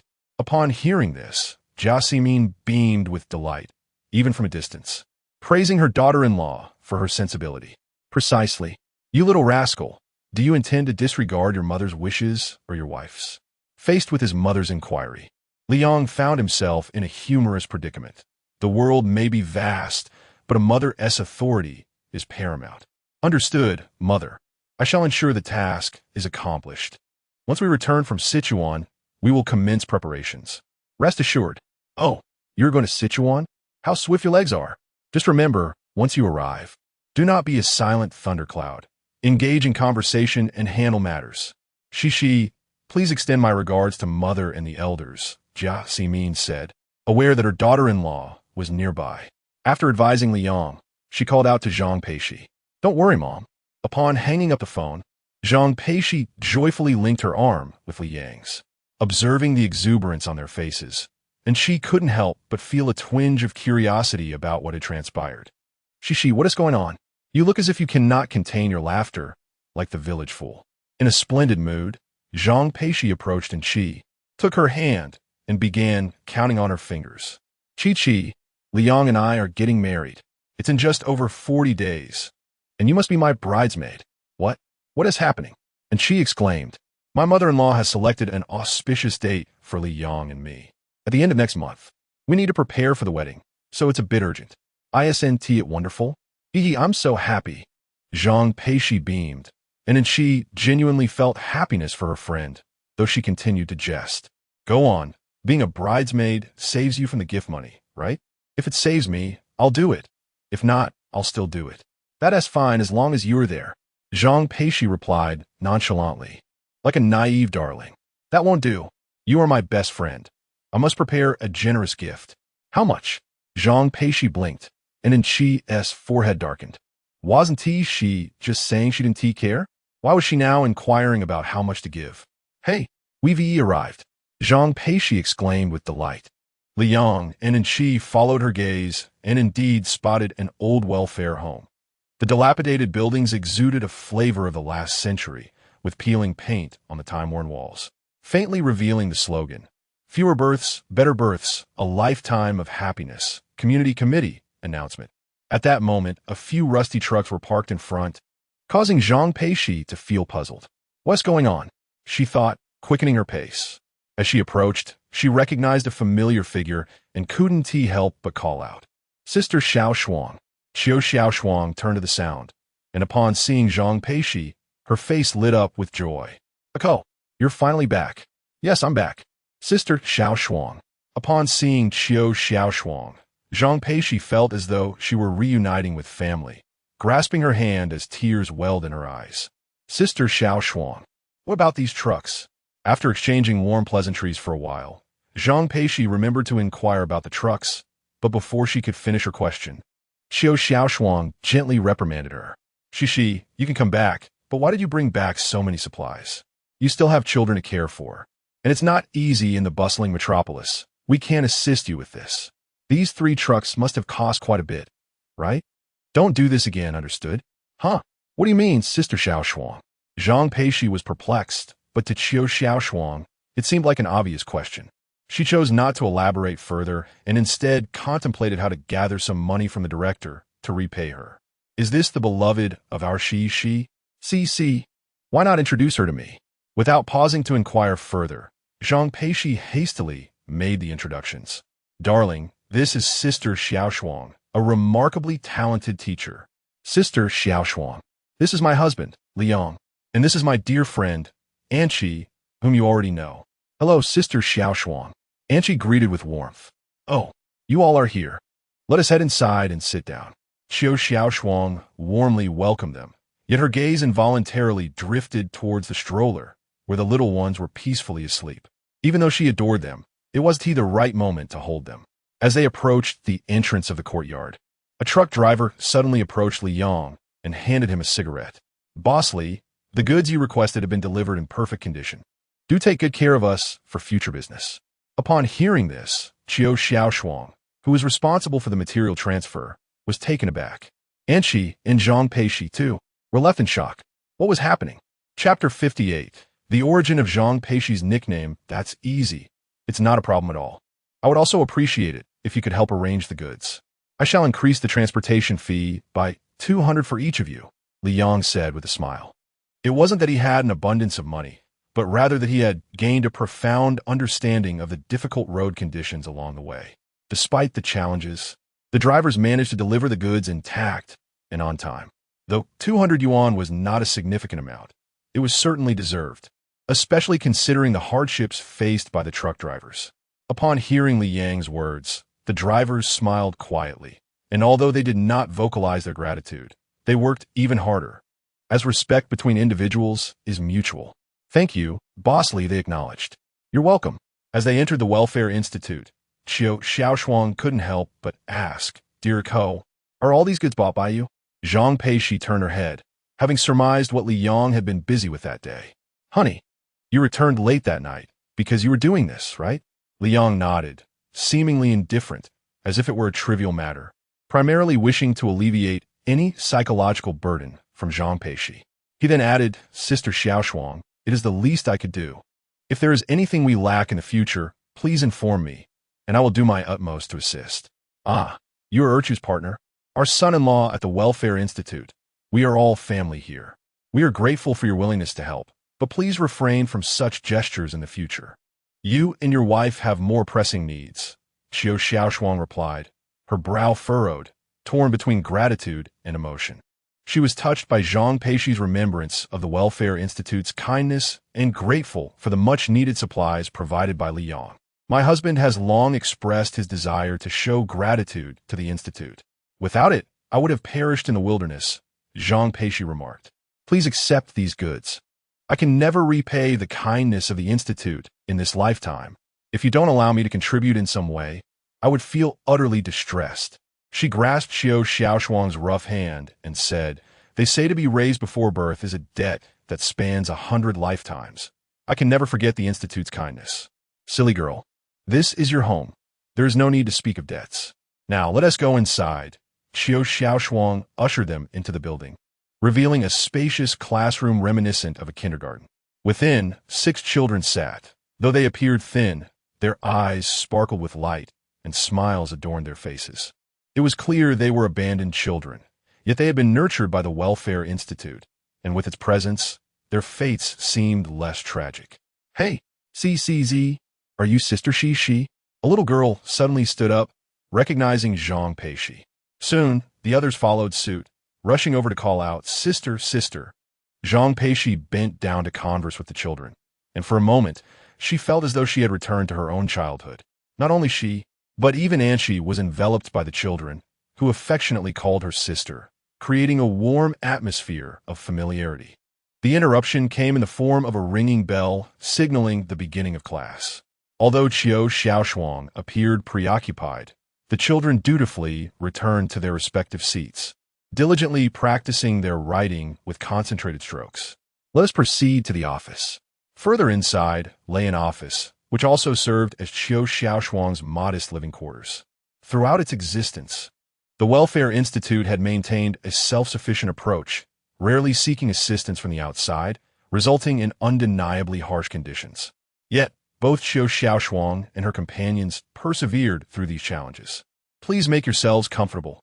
I shall go fetch Granny Lu, who is tending to the vegetable garden at the back and is unaware of your return." Once she ensured they were settled, Qiu Xiaoshuang ventured to the rear. Zhang Peixi sat on the bed, her face reflecting a hint of nostalgia, while Anshi examined the room, feeling the starkness of their circumstances, yet also recognizing the greatness of Qiu Xiaoshuang and her peers. However, what piqued Anshi's curiosity was, "Cici, why does Sister Xiaoshuang call you Urchu? Is it Urchu? Is that your nickname?" Upon hearing this, Zhang Peixi was abruptly pulled from a reverie. To be honest, she was reluctant to delve into this topic. Sister Xiaoshuang, you've brought up my nickname again. You've called it since childhood, and still do." Zhang Peixi confessed, "It is indeed Urchu, my childhood name. It is said that when Granny Lu found me, everyone who saw me thought I would survive. As I was entirely frozen and purple, Granny Lu, feeling pity for me, tirelessly bathed me with hot water, claiming her hands were swollen from the heat. Yet she never ceased. Eventually, I regained my strength, and the reason Granny Lu calls me Urchu is that it was believed a rustic nickname would be easier to nurture. Thus, Urchu became my name." After Zhang Peixi's explanation, Anshi found it difficult to laugh, knowing that finding humor in such a background would be heartless. Before long, Qiu Xiaoshuang returned, accompanied by a kindly old woman. Both Li Yang and Anshi, upon seeing Granny Lu, could not help but think, "This is what a grandmother should look like." "Granny Lu," Zhang Peixi exclaimed as she rushed into her embrace. Granny Lu smiled warmly, her frail hands lifting several times, yet not once did she pat Zhang Peixi's back, as if fearing the dirt on her hands might soil the girl as close. "You've returned. Did you miss your grandmother?" "Indeed." Zhang Peixi nodded vigorously, only releasing her after a lengthy cuddle. "Granny Lu, Sister Xiaoshuang. I almost forgot to introduce you. Look, this is my son Yi, and my daughter Yayai." With Zhang Peixi's introductions complete, Qiu Xiaoshuang hurried over, having longed to hold the baby since her first glimpse outside. However, she had refrained out of respect for their slumber. Now that Yi and Yayai were awake, their bright eyes wide open, she could no longer resist the urge to embrace them. Not only was she eager, but even Granny Lu felt a stirring of her heart upon seeing the adorable little ones in the stroller. Before embracing the child, Granny L first washed her hands several times at the wash basin behind the door, only then returning to the stroller. "Ah, how delightful! Just like your mother in her childhood," she exclaimed. With her eyes narrowed into slits, Granny LSHL and expressed her genuine affection, showering praises as if she were gazing upon her beloved great-granddaughter. Subsequently, Zhang Peixi introduced Li Yang and Anqi. Granny L observed Li Yang, then glanced at Zhang Peixi, nodding continuously in approval. How wonderful! They truly resemble a married couple. Upon hearing this, Anqi turned her curious gaze towards them, attempting to discern the truth, yet found it elusive. Could it be that the profound intimacy shared between Li Yang and Zhang Peixi through their frequent kisses cultivated a deeper connection, thus creating this semblance of a married couple? Chapter 59. Has Li Yang been captured by a wild giant panda? Anqi recalled having seen on Douyin the origin of the term couple resemblance. It suggested that when a man and woman share many intimate moments, their microbiomes become more similar through exchange, giving rise to the notion of couple resemblance. Presently, Granny L remarked that Li Yang and Zhang Peixi resembled a married couple, prompting Anqi to ponder this possibility. Yet, Granny L's response was even more romantic. "My dear, couple resemblance does not solely refer to physical appearance. It also encompasses a deep spiritual connection, shared habits, mutual influence, and attachment. Only then can a couple truly thrive together in life. Wouldn't you agree?" "Granny, I understand now," Anqi exclaimed, realizing why it is often said that two people cannot share a bed without becoming alike. Xiao Shuang was warm and welcoming, and Granny L was gentle and amiable. However, Li Yang felt an inexplicable sense of discomfort akin to a son-in-law feeling out of place in his in-law's home. In simpler terms, he felt somewhat awkward and struggled to comprehend the conversation, as everyone spoke in dialect. Sometimes, even when discussing himself, he found it difficult to follow along, merely managing to smile along awkwardly. Anqi, on the other hand, had spent ample time with Zhang Peixi and had previously found it amusing to delve into the local dialects. So conversing was not a challenge for her. Unfortunately, Li Yang did not possess such skills. Seizing the moment when Granny L had the two girls engaged in idle chatter, Li Yang excused himself to settle the bill with the truck drivers. The drivers were straightforward and did excellent work, arranging the items neatly and even taking care to prevent moisture damage. After promptly settling the payment, the drivers departed with joyful hearts. Checking the time, he realized he had been gone for less than 20 minutes, and returning to sit idly was not appealing. Observing the sunlit, rustic atmosphere of the welfare home, Li Yang began to stroll around the courtyard. As he passed a row of side rooms, he suddenly heard a voice calling out, "You silly goose, come here." Turning his head, he saw a girl wearing an apron and glasses, waving a large spoon in his direction. "Are you calling me?" "Yes, come over quickly. It's time to cook. If you delay, the children will go hungry." Upon hearing this, Li Yang instinctively thought the girl had mistaken him for someone else. However, before he could clarify, she sprinted over and grabbed him by the arm, pulling him along without giving him a chance to speak. "Hey, you new silly goose. From now on, come earlier to cook. The little ones must not go hungry, understood?" Realizing he was indeed being mistaken for a new cook, Li Yang attempted to explain. "Miss, I am not." "Not what? To start cooking. I'll check on things up front," she replied, dashing away and leaving Li Yang alone in the kitchen with the ingredients. "Well then, I suppose I shall cook," he mused. Compared to returning and being unable to contribute to the conversation, he suddenly found the prospect of cooking here rather appealing. In the office, Zhang Peixi noticed that Li Yang had been gone for a while and grew a bit concerned, wanting to go look for him. Unexpectedly, the door swung open and a girl wearing glasses rushed in, clearly in a state of urgency as the large spoon in her hand was still dripping with water. "Cici, you are finally back. I have missed you so much." Upon seeing Zhang Peixi, Chen Shihan joyfully dashed over.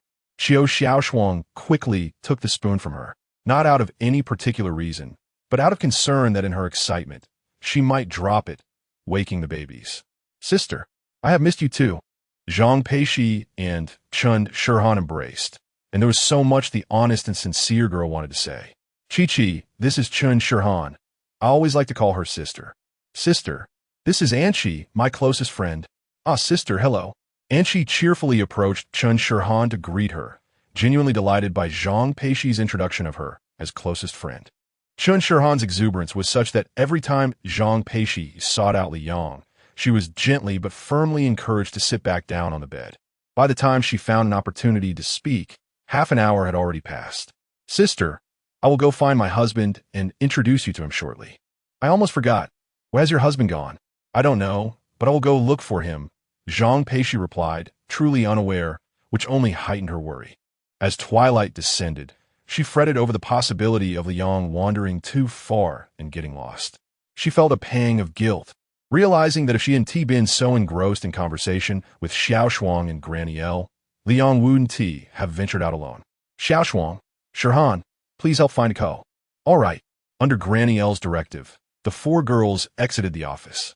As the last rays of crimson sunlight slipped away, Zhang Peixi became increasingly anxious. Without a second thought, she called out, "Husband, where are you?" And she, too, pulled out her phone, intending to call Liang, but upon glancing at Zhang Peixi, she couldn't help but wonder if, in her pregnancy-induced oblivion, Cece had forgotten about such modern conveniences as a mobile phone. However, contrary to her hopes, whether through video call or voice, Liang did not answer. Could he have been abducted by a giant panda? And she muttered softly, recalling that Zhang Peixi had mentioned seeing wild pandas in her childhood. Don't worry, let us check the backyard, Qiu Xiaoshuang reassured her, though she too felt some anxiety. After all, he was the son-in-law of the compound, and what if something were to happen?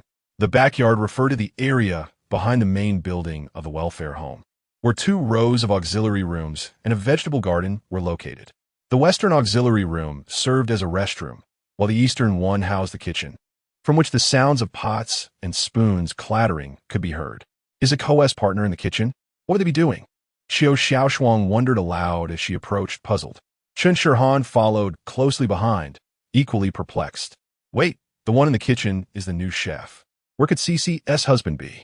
Upon hearing this, Qiu Xiaoshuang came to a halt, for she suddenly recalled a matter she had yet to inform Chun Shirhan about. Xiaoan, there is no new chef. Zhao Zhan from the neighboring village is preoccupied assisting his master with a grand banquet for 2 days and cannot prepare our meals. How was I unaware of this? No, wait. The one I pushed into the kitchen is. Sharing a glance with Qiu Xiaoshuang, Chun Shirhan tugged her along towards the kitchen. Meanwhile, Zhang Peixi found herself in a state of confusion. Having just arrived, Liang had already been confined to the kitchen. In contrast, Anchi was brimming with enthusiasm. Cece, I told you, gold shines wherever it is. A talented chef cannot be separated from a kitchen. Quick, we must let Liang whip up a few more dishes, or there will be a scramble for food during mealtime. Chapter 60, Granny Elle's Gift. A marriage certificate, as Anchi aptly stated, a good chef is indispensable to a kitchen. By the time the ladies hurried into the kitchen, Liang had already prepared dinner for over a dozen individuals at the welfare institution, with no one to inform him of the menu. He had to rely on the available ingredients to unleash his culinary skills, and fortunately, his prowess in the kitchen made it an effortless task. On the counter, an array of fragrant home-cooked dishes was meticulously arranged. Qiu Xiaoshuang and Chun Shirhan, accustomed to large pot meals, were utterly astonished at how exquisite the dishes appeared. Xiaohan, this is Erchu's partner, not a chef, Qiu Xiaoshuang remarked, exasperation evident as she pressed her forehead. What kind of situation is this? The son-in-law's first visit, and he gets locked in the kitchen? This is quite absurd. Chun Shirhan nodded earnestly, mumbling in agreement. Yes, Xiaoshuang, we cannot afford such a chef. His cooking is extraordinary. Oh, why are you tapping my forehead, Xiaoshuang? Liang is Erchu's partner, not a chef, Qiu Xiaoshuang reiterated. Zhang Peixi stepped forward, offering Liang a tissue to wipe the beads of sweat from his brow. Realizing that he was toiling away while they chatted, she felt a pang of guilt. Darling, you work hard. It's nothing. Your arrival is just in time. Please help with the dishes. Dinner will be ready once this pot of dumpling soup is done. I just hope it suits your tastes, he replied, the latter part directed at Qiu Xiaoshuang and Chen Shihan. At that moment, neither of the two dared to utter a single word of dissent. Absolutely not. Liang, we're truly grateful to you, Qiu Xiaoshuang expressed with a hint of apology. Chen Shihan also timidly apologized, acknowledging that it was unfortunate to have pushed Liang into the kitchen. Liang was unperturbed. In fact, through his time in the kitchen, he gained a glimpse into the modest living conditions of the welfare institution. Yet, despite these challenges, Qiu Xiaoshuang, Chen Shihan, and others remained steadfast, dedicated to illuminating the lives of abandoned children. Such selflessness is genuinely admirable. While he merely prepared a meal, they devoted their entire youth to this cause. The contrast was striking. Xiaoshuang, let us eat. Some dishes are ready and will lose their flavor if left too long. All right. Qiu Xiaoshuang took out a whistle and blew it forcefully at the door. Within 30 to 50 seconds, a cacophony of cheerful voices erupted. 13 children of various ages rushed in, all well-behaved and lining up to carry the food back to the dining table. The children displayed remarkable orderliness, chatting and laughing while efficiently dividing tasks, making it all quite reassuring. Naturally, the heavier staples and hotter dishes were to be handled by Qiu Xiaoshuang and Chen Shihan. Liang, unable to bear it, attempted to take the steaming pot of dumpling soup, but Chen Shihan halted him. Cici's husband, you mustn't move. I will handle this. Out of guilt, Chen Shihan resolutely insisted on shouldering the burden herself, even if it was strenuous for her. As the two young girls followed the children ahead, Liang and Enqi in the kitchen could not help but feel a wave of sentiment wash over them. In this remote welfare institution, they seemed to witness the essence of boundless love. Returning to the front, the children had already set the table with the meals. Although they were eager to sample the delicious-looking food, none of them acted out of turn. At the welfare home, they had learned the importance of decorum. They would only sit down when Qiu Xiaoshuang spoke. Here, there was no preferential treatment. Adults and children alike shared the same meals and drinks, creating a warm and homely atmosphere. Before long, Grandma Lu arrived, pushing a stroller with the two youngest treasures from the courtyard. Despite the absence of their parents, the already awake infants lay quietly in the stroller, listening attentively as the elderly lady recounted tales of their mother's childhood. Oh, don't wait for me. Please start the meal, Grandma Lu said with a cheerful smile as she took her seat, still holding onto the stroller. The children in the courtyard were endearing. They understood the values of mutual assistance and respect for the elderly and young alike, filling the room with a sense of warmth. When discussing the children, Qiu Xiaoshuang spoke with pride, noting that most of those who left the courtyard were able to gain admission to prestigious universities such as 985 or 211. Here, the children clearly understood the significance of education as a pathway. Within less than a day at the Sunshine Welfare Institute, Liang felt his perceptions and worldview had been profoundly transformed. And he understood why his wife, Zhang Peixi, held such fond memories of the courtyard. It was fundamentally because it exuded the essence of home. This was undeniably crucial for the abandoned children. Thus, Liang silently vowed to do more for the Welfare Institute on behalf of his wife. After the meal, the children, demonstrating their maturity, took it upon themselves to manage the tasks of serving food, scrubbing pots, and washing dishes. Even when the adults offered to help, the children insisted they return to their seats, leaving the adults with no choice but to comply, under the guidance of a few older children. The household chores in the courtyard were executed remarkably well. In the large classroom, everyone chatted and laughed together. During this time, Grandma Lu rose to leave, and upon her return, she held something covered in red fabric. Ercho, Yang, I know you're getting married next month. I may not have much to offer as a gift, but I would like to present you with this marriage certificate. May you both enjoy a lifetime of togetherness, she said. As the red fabric was unveiled, a beautifully crafted copper marriage certificate appeared before them. The characters on the certificate were vivid and elegant, reflecting Grandma Lu's heartfelt wishes for her younger generations. Yang's name was newly inscribed and would soon match the others in grace. Thank you, Grandma, Zhang Peixi exclaimed joyfully as she accepted the marriage certificate, with Chi curiously leaning in to take a closer look. A marriage certificate. I came across something like this while scrolling through Douyin. Wait, Grandma, why is this one different? I remember the ones in the videos had a rather harsh tone, almost like a death warrant. And she pulled out her phone to search, quickly finding the comparison. Indeed, the individual who shared the video remarked that this is a marriage certificate of Taoism. However, can a Taoist priest truly wed?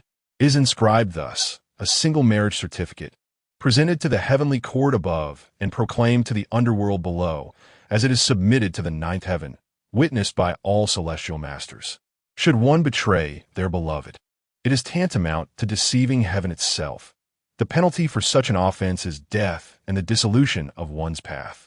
Conversely, if the beloved betrays you, it signifies a transgression against divine will, resulting in expulsion from the three realms, forever severed from the cycle of reincarnation. Merely reciting it once, and she could not help but smirk. It was indeed a grave matter, akin to a life-and-death contract. Upon hearing it, Granny L chuckled, for in her view, those with even a modest understanding of Taoist culture would not be foolish enough to share such a thing, inviting ridicule. Chapter 61. Darling, come here. Let me give you a massage. Chi, this marriage certificate of yours resembles something out of a web novel, lacking authenticity. Just think about it. On such a joyous occasion, to present a document imbued with such ominous energy is rather inauspicious. Wouldn't you agree? Oh, mother-in-law, how true that is. After hearing Granny L's explanation, Anchi nodded fervently, quietly cursing how unlucky it felt. She then lifted her gaze to the marriage certificate in Zhang Peixi's hands, and indeed, it bore a different weight. The Thunder Authority hereby certifies the matter of marriage. It is known that the rites are presided over by the officiant, uniting two surnames in a joyous union. The couple, deeply in love, desires to establish a harmonious home, pledging to cultivate their bond in mutual affection, ensuring that their relationship is harmonious and melodious. Thus, we beseech the divine protection of the Thunder Authority, invoking the heavens as witnesses to this pledge, seeking the blessings of the White Emperor as testament to this union. And she read it again, nodding incessantly. It's wonderful, although I can't fully comprehend it. Upon hearing this, laughter erupted among those present. Yet, even without complete understanding, one could faintly grasp the gravity and solemnity of the document. In that moment, Anchi felt a profound envy. Alas, Cece, when you were single, I was single. When you became pregnant, I was still single. Now you are on the verge of marriage, and I remain single. I truly wonder when I will have a use for a marriage certificate. Zhang Peixi, hearing her words, offered comfort, glancing at the marriage certificate before playfully placing it in Anchi's arms. Chi, when I get married, you can hold the marriage certificate for me. There you have it. You're quite nice, you know. As night deepened and time grew late, Qiu Xiaoshuang escorted Zhang Peixi and Li Yang to the room prepared for the newlyweds. Though modest in size, the room was impeccably clean and tidy. However, the beds were 2 single beds. Ako, you two should rest early. I'll head back now. See you tomorrow, Xiaoshuang. See you tomorrow. After bidding farewell to Qiu Xiaoshuang, Zhang Peixi locked the door. After nursing, Yi and Yaya quietly returned to their slumber, providing their parents with a moment of peace. Honey, come here for a moment. Climbing onto the bed, Zhang Peixi beckoned Li Yang with a finger, patting the mattress. My dear, lie down. What is it, my wife? Li Yang complied, though he was puzzled about what his silly wife intended to do. Just as he was wondering, he felt a pair of small hands resting on his shoulders, and then, with a gentle pressure, she began to massage him. Darling, you've worked hard today. Let me give you a massage. Zhang Peixi's voice floated from behind him, her delicate hands applying increasing pressure. Despite her somewhat clumsy technique, the intention was heartfelt, and it felt rather pleasant. Is it comfortable? Immensely so. Shall I apply a bit more pressure? Sure, use all your strength. Use the strength of a nursing mother. Li Yang hastily corrected himself, and in an instant, his back tingled with a delightful numbness. Evidently, Zhang Peixi is indulging in personal vendettas. After all, who could blame him for driving when provoked? Perhaps the bed is simply too antiquated, for even a gentle exertion from Zhang Peixi causes the slats and legs to creak ominously, raising concerns that it might collapse. Upon hearing the noise, Zhang Peixi quickly glanced at Anya, relieved to find them blissfully asleep, undisturbed by the commotion. "Darling, I shall refrain from making any further noise. You just relax while I continue to massage your legs," she said. "Are you tired?" Liang inquired. Zhang Peixi shook her head and, without waiting for further words from Liang, perched herself atop his lap, turned away from him, and began her massage. It must be said that it was indeed pleasurable, particularly as it was a tender wife providing the massage, a truly delightful experience. As she wielded her cool, jade-like hands to knead and press, occasionally delivering an elbow jab, the sensation was indescribably soothing. In no time, Liang found himself fighting off drowsiness, yawning widely. With a mere pillow, he could have succumbed to sleep right then and there. Yet, in the end, he overestimated his own resilience. Who needed a pillow when he could simply rest on his arm? When Liang eventually stirred awake, he realized that Zhang Peixi had stealthily begun giving him a foot massage. It was evident that Zhang Peixi was not well versed in the art of reflexology. As she scrolled through Douyin in search of tutorial videos while attempting to massage his feet. Though somewhat clumsy, she managed to press certain acupoints, which jolted Liang awake. "Did I wake you, darling?" she asked. "Not at all.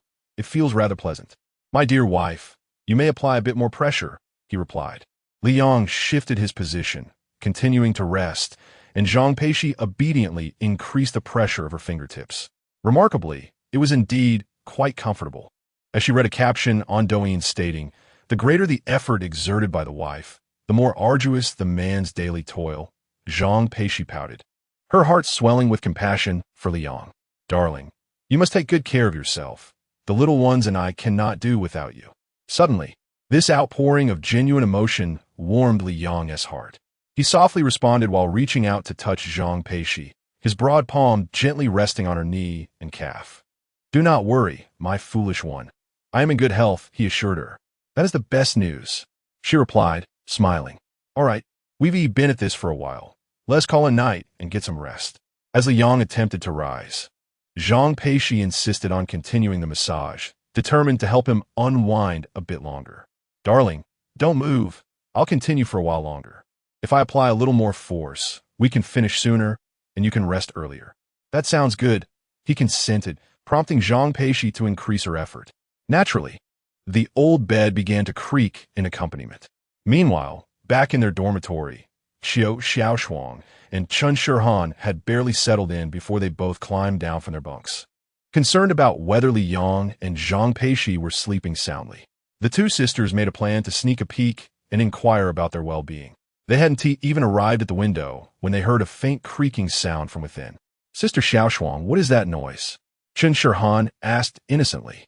Qiu Xiaoshuang, being somewhat older and possessing a broader perspective, immediately conjured a vivid image in her mind upon hearing the creaking sound, and she could not help but feel a flush of embarrassment.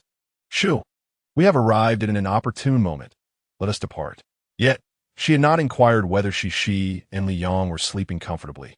Chun Shihan continued, "I suppose they must be comfortable, so you need not worry. Come, let us return to the dormitory." Chun Shihan was perplexed, but seeing that Sister Xiaoshuang had already left, she felt it inappropriate to linger alone. However, as she exited, the commotion inside seemed to amplify slightly. Chapter 62. Just as I was about to sleep, the bed collapsed. Inside the room, Liang felt utterly at ease. Although Zhang Peixi lacked experience in massage, her earnest efforts proved effective in relaxing his muscles despite the lack of technique. After a brief while, she paused, feeling a bit fatigued. In that moment, she suddenly comprehended the arduousness of the daily massages Liang had given her during her confinement period. Lost in thought, Zhang Peixi leaned down, resting her body against Liang's back, gently embracing him. Feeling the warmth of her presence and the tickling of her hair against his nose, he chuckled. "Silly girl, are you tired?" "No, I'm not tired at all." Zhang Peixi quickly corrected herself, though her fingers ached. It paled in comparison to the effort Liang had invested. "Honey, am I heavy?" "Not at all. You don't need to lose weight." "That's a relief. Let me lie on you for a while, just a moment." "Of course, lie as long as you wish," Liang replied with a smile. then gently shifted his limbs to make Zhang Peixi more comfortable. The couple exchanged light banter, and Li Yang sensed that Zhang Peixi's spirits were not particularly high.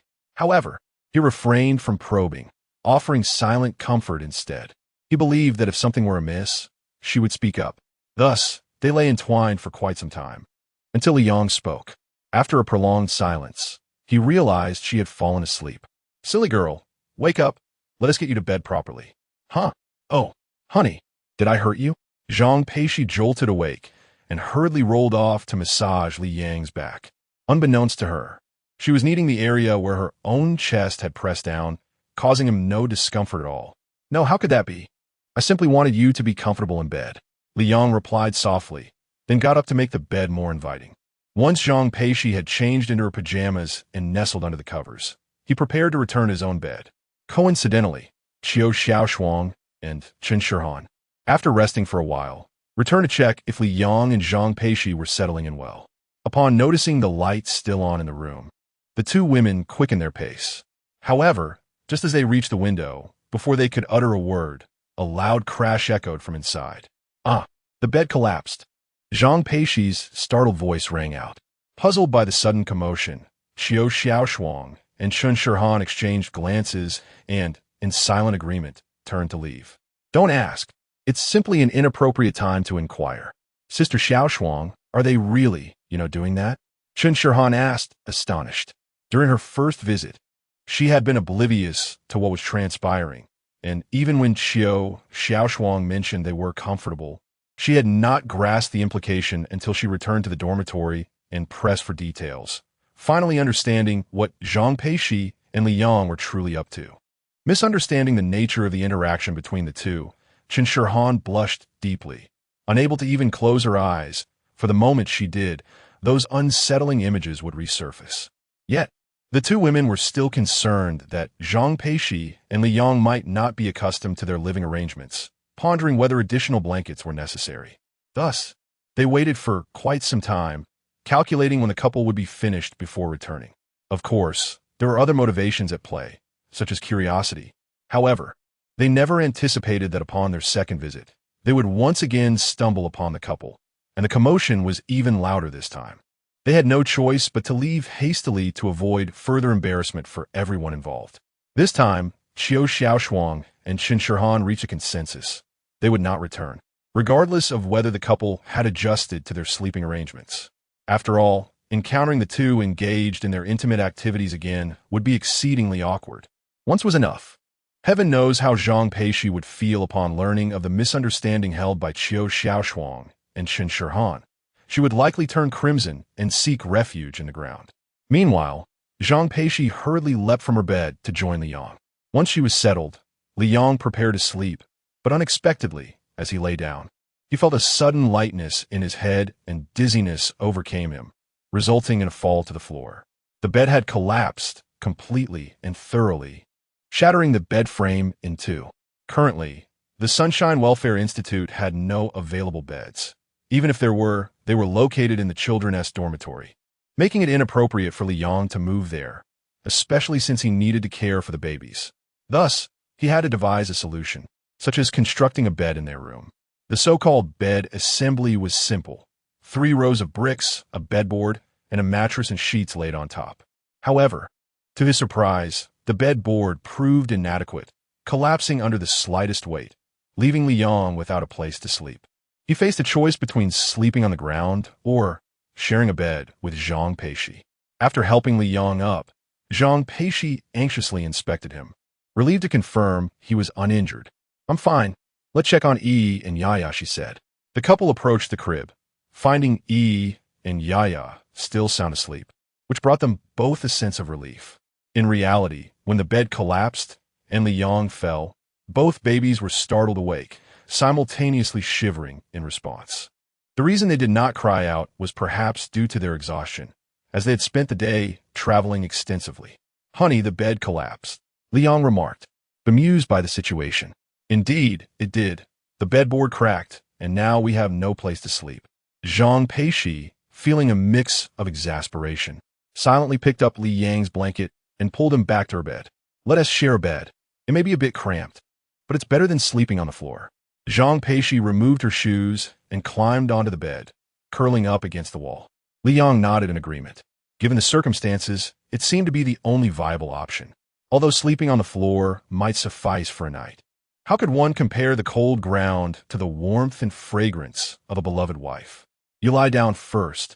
I will turn off the lights. And then we shall sleep, he said. All right, dear, Zhang Peixi replied obediently, nodding her head before lying down and squeezing further into the bed. To provide Li Yang with ample space, she wriggled deeply, even lying on her side with her back against the wall. When Li Yang returned after turning off the lights, he immediately noticed the space available for him, and, upon observing Zhang Peixi lying sideways, striving to minimize her footprint, his heart filled with warmth. Silly girl, you are not overweight, nor am I. Though, with a single bed, we can certainly make it work together. Just lie flat, do not sleep on your side, for that will be uncomfortable, he advised. But dear, if I do that, you might easily fall off the bed. Chapter 63. Let us cuddle on one bed, rest assured. It's perfectly fine. Very well then. Unable to resist Li Yang's insistence, Zhang Peixi reluctantly lay down, albeit not entirely flat, angling her body to occupy significantly less space. No matter how much he urged her, she steadfastly refused to lie completely down. So he had no choice but to acquiesce. Li Yang settled down, switched off his phone's flashlight, and stretched out his arms. As his long limbs found nowhere to rest, Zhang Peixi nestled her head upon them, even draping his hand over her shoulder. Good night, dear. Good night. After exchanging their farewells, Zhang Peixi nuzzled against Li Yang's side, seeking a comfortable position before closing her eyes. However, despite their intentions to share the bed for the night, the reality of two adults squeezing together proved to be quite a challenge. Moments later, they realized they were utterly unable to fall asleep. Fool, are you uncomfortable? Can't sleep? No, not at all, dear. Just give it a little while longer. I will fall asleep. All right. If you're uncomfortable, let me know, and I shall think of something. No need. I'm going to sleep now. Zhang Peixi shook her head in refusal, then tightened her embrace around Li Yang, uncertain whether it was out of concern for him falling off the bed or fear of him sneaking away. At last, after another half hour, Zhang Peixi's breathing became steady and calm, indicating she had drifted off. Yet Li Yang remained wide awake. It wasn't that he wasn't tired or sleepy, but rather his wife's skin was irresistibly smooth and soft. Even through 2 layers of fabric, he felt the allure of her delicate form. Li Yang was already aware that Zhang Peixi sometimes tossed and turned in her sleep, but he hadn't anticipated that she would, moments after falling asleep, end up half-pressing against him. Beneath the covers, her legs unwittingly draped over his. Since she was wearing a nightgown when she lifted her legs, the layers of fabric could not fully conceal her, meaning there was one less barrier separating them. The temptation was palpable, almost overwhelming. Since arriving here, Li Yang had discovered surprises at every turn. Initially, he had been locked in the kitchen as a cook, and then the bed had collapsed. Reflecting on this, he found himself bemused. And now, was this a reward for himself? With a smile, Li Yang embraced her lovely legs, both to prevent her from falling and, well, for his own delight. Unbeknownst to him, perhaps sensing his affectionate touch, Zhang Peixi stirred awake shortly after.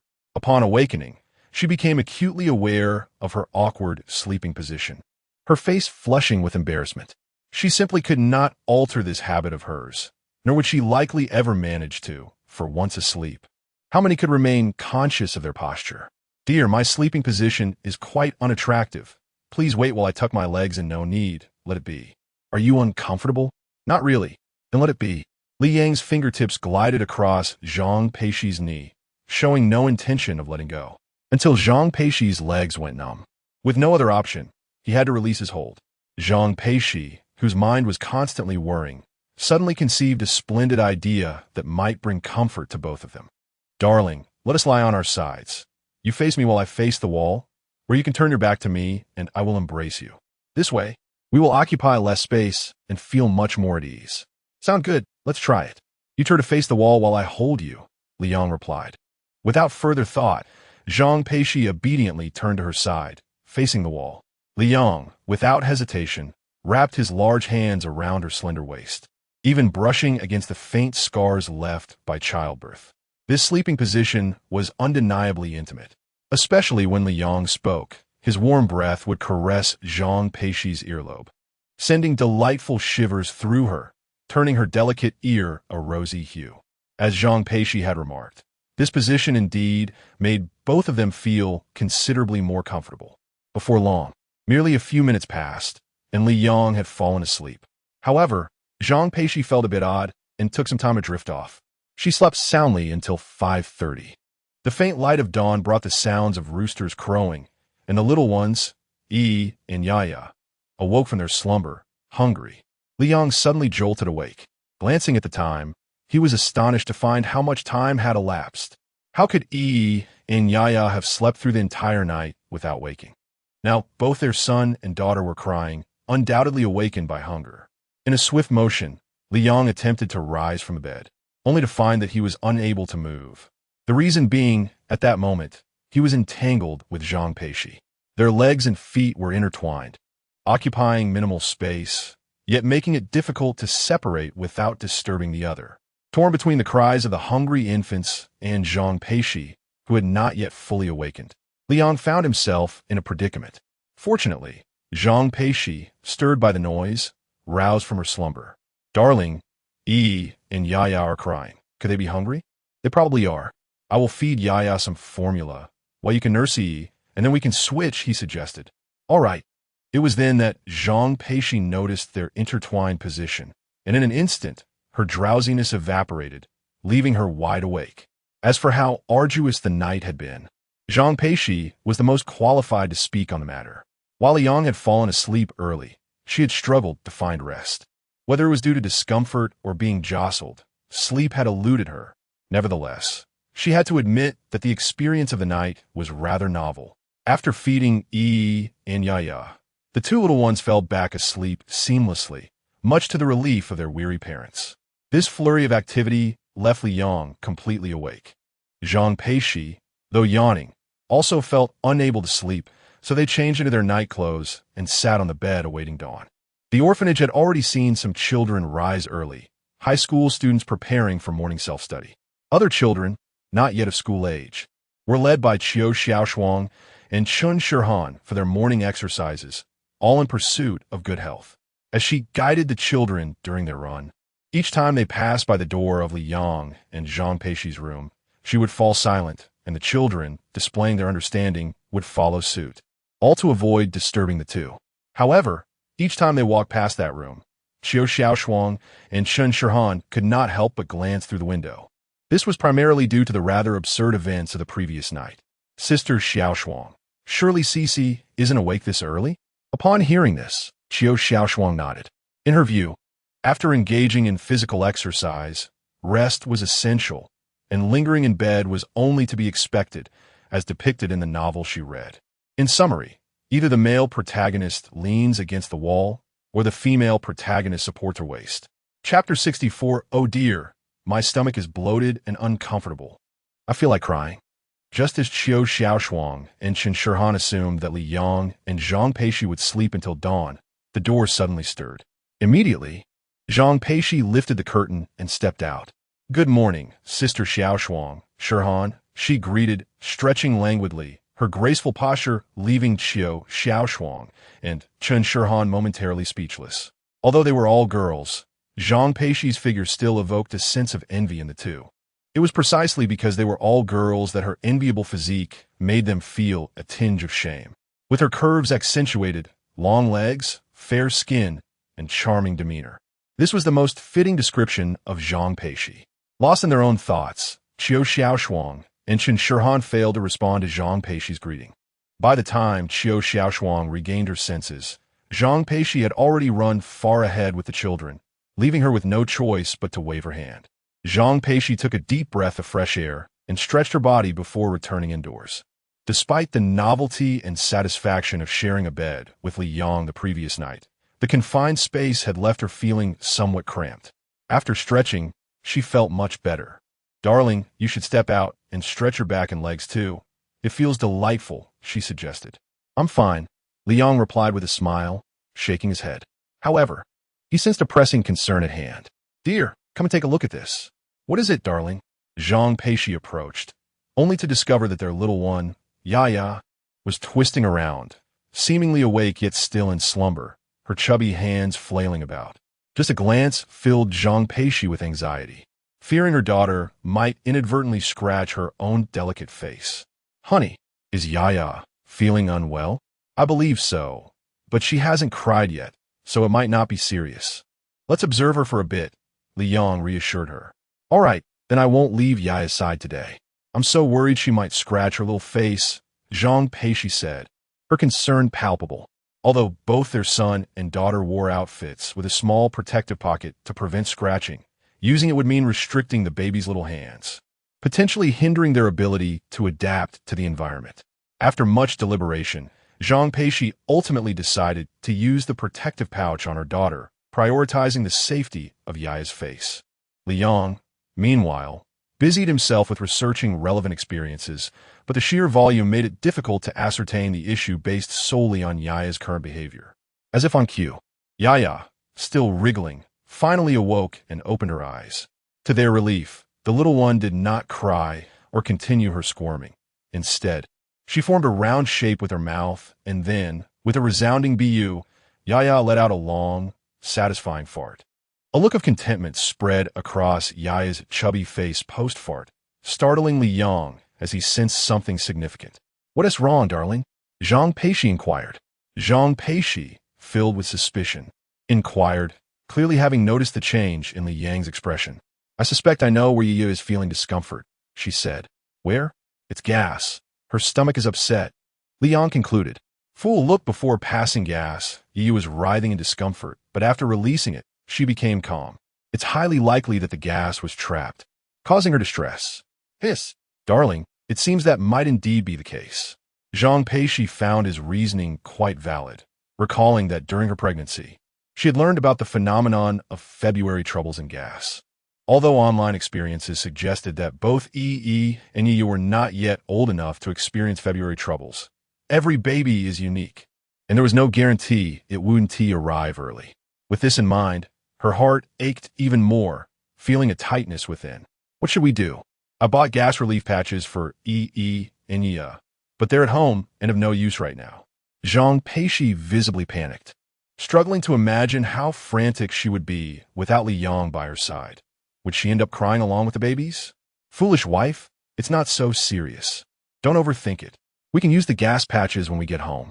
Right now, we can do some gas relief exercises for EE and Yaya and gently massage their little tummies. It will be very effective. Gas relief exercises? Yes, I know how to do them. Don't worry. With that, Zhang Peixi felt a sense of relief. Without delay, Li Yang gently lifted their daughter from the crib, and the little one, upon seeing her father's familiar silhouette, broke into a wide grin. Poor Yaya had yet to learn how to laugh out loud. Otherwise, the room would have been filled with joyous noise. Dear girl, do you recognize your father? Such a good girl. Listen closely. Daddy will perform gas relief exercises for you. As he spoke, Li Yang placed their daughter on the bed. Initially, Yaya appeared cheerful, but it wasn't too long before she furrowed her brow, her expression suddenly turning pale between her brows. Then, a sharp wail erupted, making one wonder if her father had pinched her little bottom. Wah, wah, darling. Let me hold her. Upon seeing their daughter cry, Zhang Peixi instinctively reached to cradle Yaya. However, before she could reach her, Li Yang intercepted her. Then, she watched as Li Yang lifted their daughter's legs, raising and lowering them to apply pressure on her belly, followed by a gentle clockwise rotation. It looked playful, yet unexpectedly proved effective. The previously wailing Yaya ceased her cries. Not only that, the little one even smiled. Witnessing this, both Li Yang and Zhang Peixi found themselves in a mix of amusement and disbelief. My dear girl, your father isn't merely playing with you. Why are you smiling so happily? Zhang Peixi chuckled, unable to resist the urge to wipe Yaya's soft little face with her hand. Before long, Li Yang completed a round of gas relief exercises for their daughter. One round, of course, was insufficient, so he promptly began a second. To one's surprise, the seemingly unchanging gas relief exercise proved effective during its second iteration. With every lift, release, and compression, Liang found that Yiya would emit a resounding flatulence. After completing the entire set of exercises, Zhang Peixi, counting on her fingers, was utterly astonished. "Darling, do you realize how many times our daughter has passed gas during the exercises?" 13, and each one was quite loud. The astonishment stemmed from the fact that such an occurrence had never transpired before. This indicated that Yiya had been experiencing discomfort due to trapped air, causing her distress. Alas, the poor little one, unable to articulate her discomfort, could only express it through her cries. Chapter 65. Zhang Peixi. Sister, you truly misunderstand. We have not. After releasing 13 resounding farts, Yaya's mood has greatly improved. She neither cries nor causes a ruckus, but lies quietly, gazing at the ceiling with vacant eyes. I must admit, Yaya is quite obedient. She only cries when she feels extremely uncomfortable. Zhang Peixi could not help but give Liang a thumbs up, for the gas relief exercises had indeed worked wonders. "Darling, I believe Yi and Yaya resemble the rabbit babies from other families far too much." "Oh, in what way?" "I saw on Douyin that someone summarized the characteristics of rabbit babies. Let me share them with you. First, rabbit babies have a quick temper. They demand to be fed as soon as they wake up, just like our Yi and Yaya. Second, their entire bodies, especially their tiny feet and hands, are the cleanest, which is true for Yi and Yaya as well. Third, they are remarkably intelligent. Even before completing their first month, they can already smile. Upon finishing, the maternal love in Zhang Peixi's beautiful eyes overflowed. However, Liang knew that these were merely characteristics compiled by Douyin marketing accounts for the sake of traffic, rather than specifically pertaining to rabbit babies. Undoubtedly, next year these public accounts would shift their focus to the 3 common traits of dragon babies. Come see if your baby fits the bill. Nonetheless, it was worthwhile that Zhang Peixi would be delighted by such trivialities for a long while. Perhaps those marketing accounts deserved a nod of approval. Moments later, Yi also awakened. Although she neither cried nor showed signs of discomfort, Liang still took her out, performing the gas relief exercises twice. Not for any other reason, but as a precaution. Unexpectedly, Yi's temperament was remarkably calm. Not only did she not resist the exercises, but even lifting her legs or pinching her tiny bottom would likely elicit no objection. Therefore, performing gas relief exercises on Yi was quite effortless, primarily because she did not squirm or playfully resist her parents. She was very obedient. Before long, Qiu Xiaoshuang knocked on the door. "Ko, are you awake?" "Xiaoshuang, I'm up. What is the matter?" Zhang Peixi welcomed Qiu Xiaoshuang inside, who promptly turned to Liang. "The chef we hired for the courtyard has been unavailable these past few days, so we would like to ask Liang to help Xiaohan prepare breakfast." "Liang, would that be convenient for you?" "Of course, that's no problem. I'll head over now." "All right. Thank you for your efforts." "Not at all. You all stay here." Liang set down his daughter and exited to the kitchen. Inside, Qiu Xiaoshuang pulled Zhang Peixi to sit down. "Xiaoshuang, what is up?" Zhang Peixi inquired, sensing hesitation on her friend's face. Qiu Xiaoshuang hesitated, then finally spoke. "Ko, it's not that I'm meddling, but I'm a bit concerned. You have just completed your confinement period, and now you are sharing a room with Yang. Might it be too hasty? Should you wait a little longer?" Upon hearing this, Zhang Peixi paused, then shyly lowered her head. "Xiaoshuang, what are you saying?" "I have not. Well, last night, I visited with Han and inquired about your sleeping habits and any deficiencies you might have. We inadvertently overheard a conversation between you and Yang beneath the window. Of course, it was not our intention to eavesdrop. Had I not been concerned for your well-being, I would not have sought you out to discuss this matter today." Qiu Xiaoshuang cleared her throat, her demeanor turning serious. As the big sister of the welfare home, she genuinely cares about the health of those younger than herself, including Zhang Peixi. Otherwise, how could an outsider like her involve herself in the private matters of a couple? Upon hearing this, Zhang Peixi felt her cheeks flush, wanting to explain, but unsure where to begin. At that moment, Qiu Xiaoshuang noticed the collapsed bed. You managed to break the bed?" "Dear Ko, I must say something about this." Qiu Xiaoshuang continued her misunderstanding. Finally, Zhang Peixi could no longer remain silent and hurried to clarify the situation. In the end, Qiu Xiaoshuang fled in embarrassment, realizing that she had indeed misjudged the situation and now felt uncertain about facing Zhang Peixi and Liang. Watching sister Xiaoshuang run away, Zhang Peixi found it both amusing and exasperating that such a significant misunderstanding could arise simply from a wall separating them. Well, if she were to engage in such activities with her husband in the future, she would need to be more cautious. At the very least, she should turn off the lights and keep the noise down. As she pondered this, her thoughts drifted to Li Yang's sculpted abs and sturdy chest. Meanwhile, in the kitchen preparing breakfast, Li Yang sneezed unexpectedly, sensing that someone was speaking about him. According to the mutual plan of Zhang Peixi and Li Yang, they intended to stay at the welfare home for a couple more days before departing on the third day. However, Li Yang suddenly triggered a task, and upon completion, the system rewarded him with ownership of a toy factory. As he needed to take over within 36 hours, they had no choice but to leave early. That morning, Li Yang, Zhang Peixi, and Anqi had everything packed and were merely waiting for the large bus to arrive for their departure. On the roadside, Qiu Xiaoshuang and Qin Shihan came to see them off.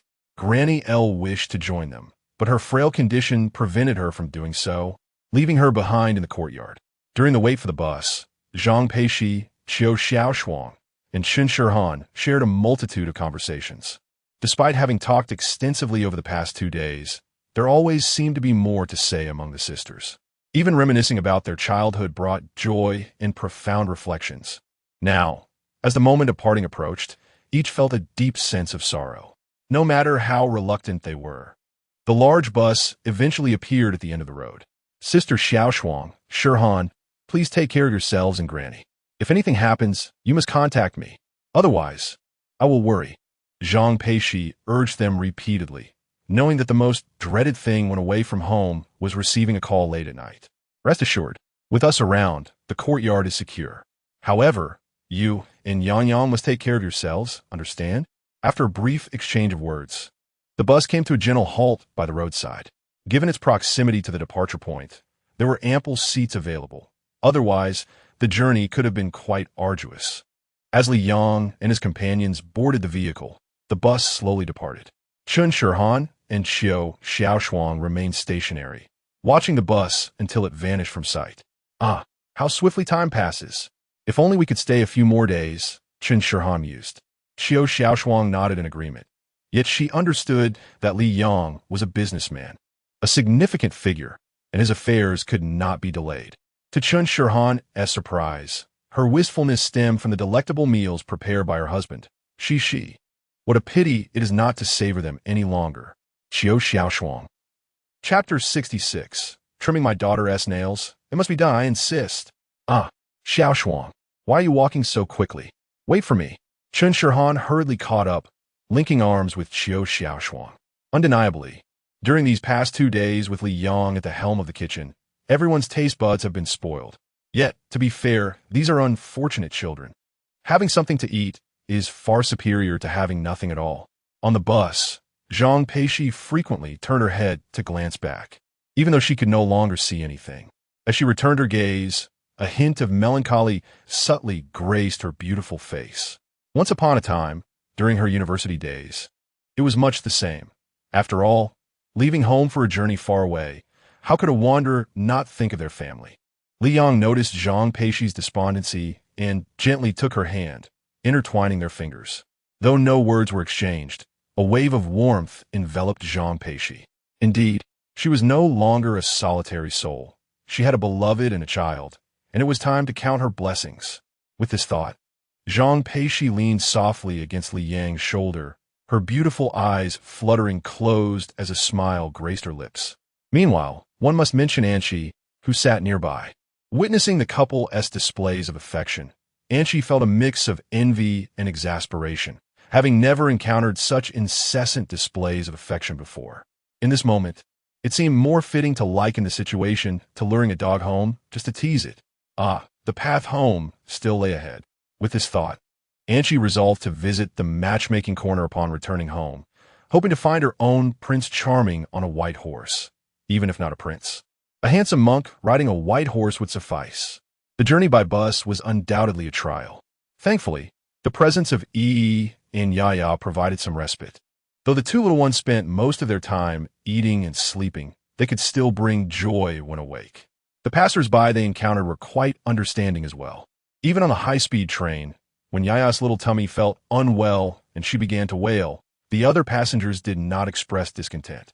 After all, everyone understands the challenges of traveling, and a little patience is often extended. Moreover, it can be said that people do not dislike children or their cries.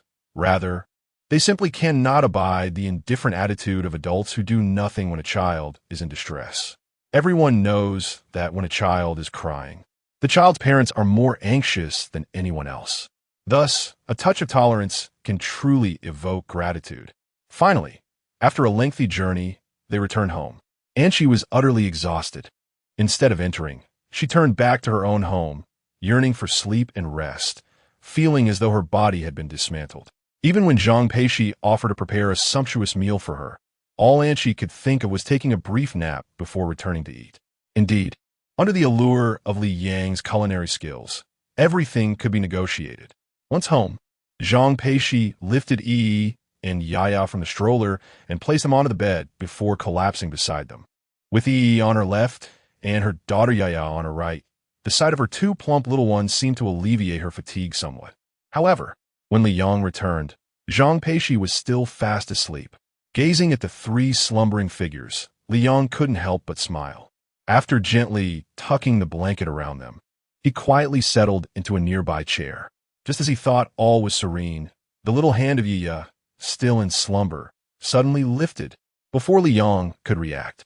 The tiny hand reached out and made contact with her cheek, leaving behind a faint, reddish mark. Unsurprisingly, Yiya awakened with a start, her brows furrowed and lips pouting, as tears as large as beans cascaded down her cheeks. Witnessing this scene, Li Yang's heart ached, and he hurriedly cradled his daughter in his arms, soothing her with gentle words and soft pats. Yet he dared not touch the mark on her delicate skin. A baby's skin is exceedingly tender. A mere scratch could leave a scar. Thus, adults must refrain from touching, for any infection could lead to permanent blemishes. As Yi was a girl, Li Yang would be utterly distraught if she bore scars on her face from such a young age.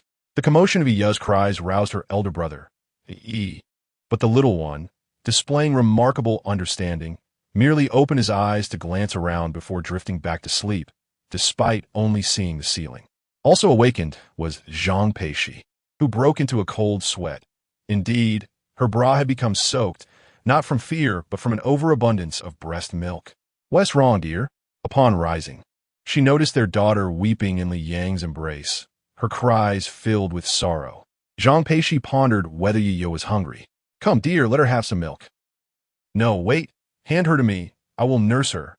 Li Yang nodded and passed Yiya to her. The little one, impatient and sensing the familiar scent of milk, immediately opened her mouth and latched on with fervor. Indeed, it proved effective, silencing her cries almost instantly. Having scratched herself moments before, Yiya was both hungry and in pain, and only her mother's milk could provide solace. Li Yang, feeling a twinge of sympathy, remarked about the scratch on Yiya's cheek, and then retrieved the special baby nail clippers that Zhang Peixi had bought during her pregnancy. As she fed her daughter, Zhang Peixi couldn't help but feel heart-wrenched at the sight of the faint mark on Yiya's face. She grasped the tiny hand that had risen in defiance.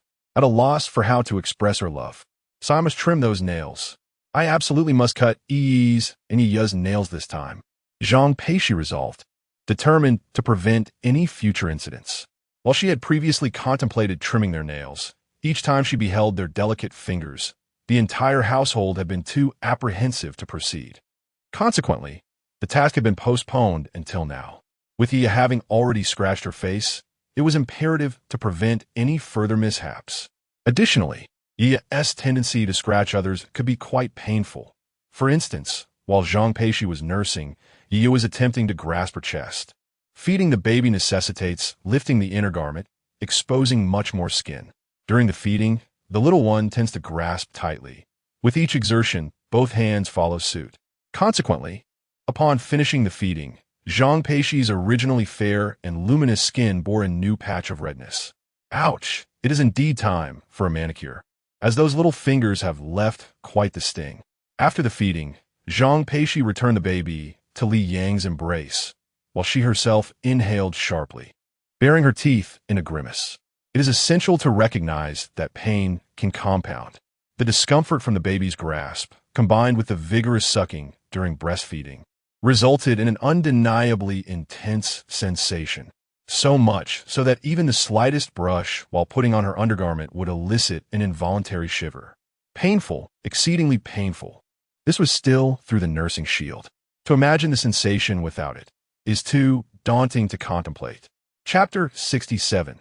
The three-circle burping method. How effective. After a hearty meal and a satisfying drink, the little one, feeling joyous, lay back in her father's embrace, her eyes fixed on the ceiling, lost in her own thoughts. Yet, those chubby little feet, resembling dumplings filled with pork and scallions, would occasionally wiggle adorably. After a while, Liang prepared to burp his daughter, mindful of her comfort. For no matter how fatigued he felt, this ritual could not be overlooked.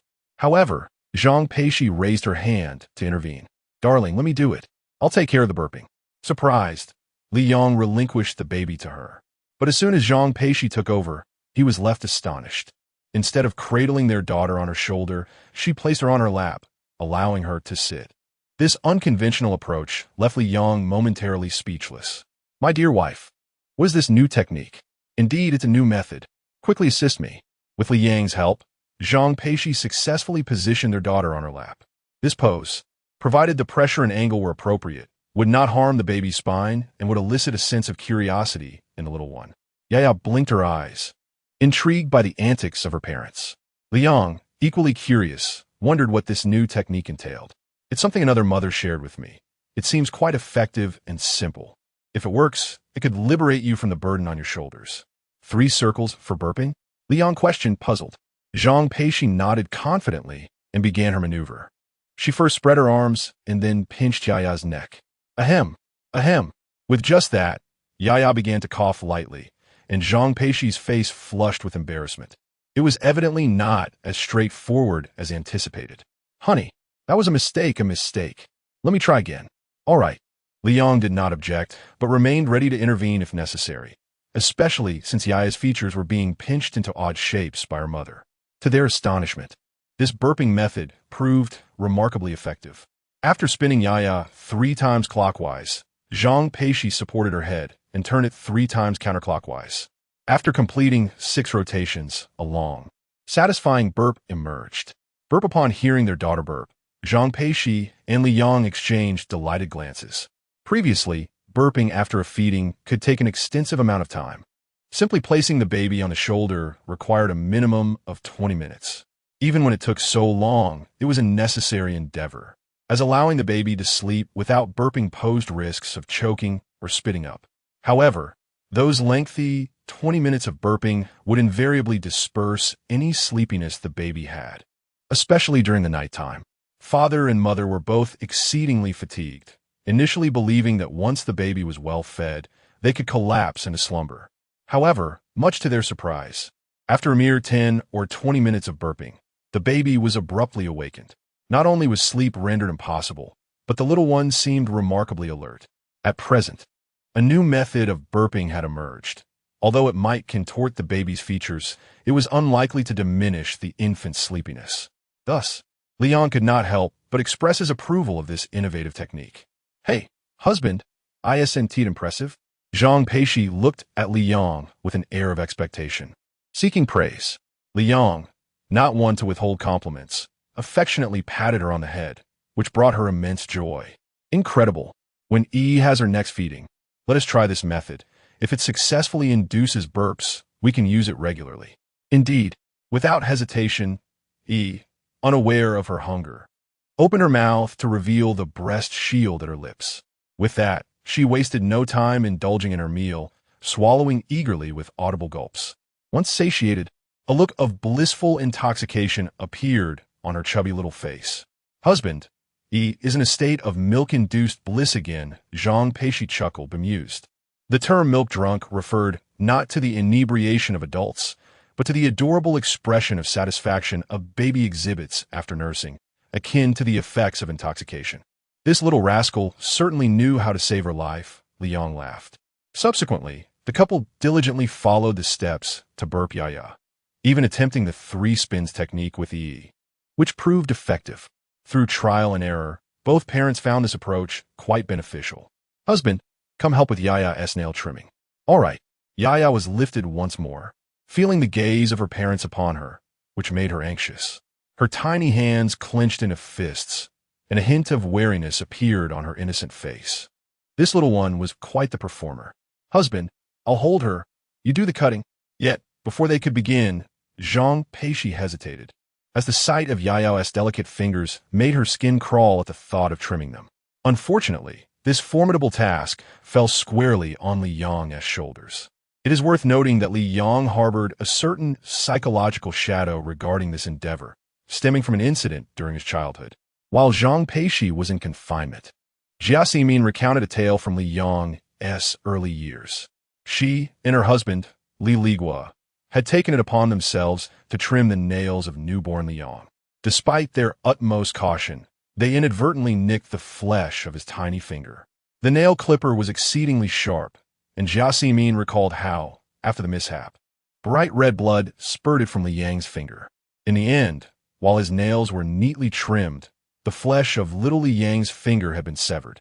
In an instant, he erupted into tears, wailing heart-wrenchingly, and even after half an hour of attempts to soothe him, it was only when little Li Yang had exhausted himself that he finally drifted off to sleep, bringing his thoughts back to the present.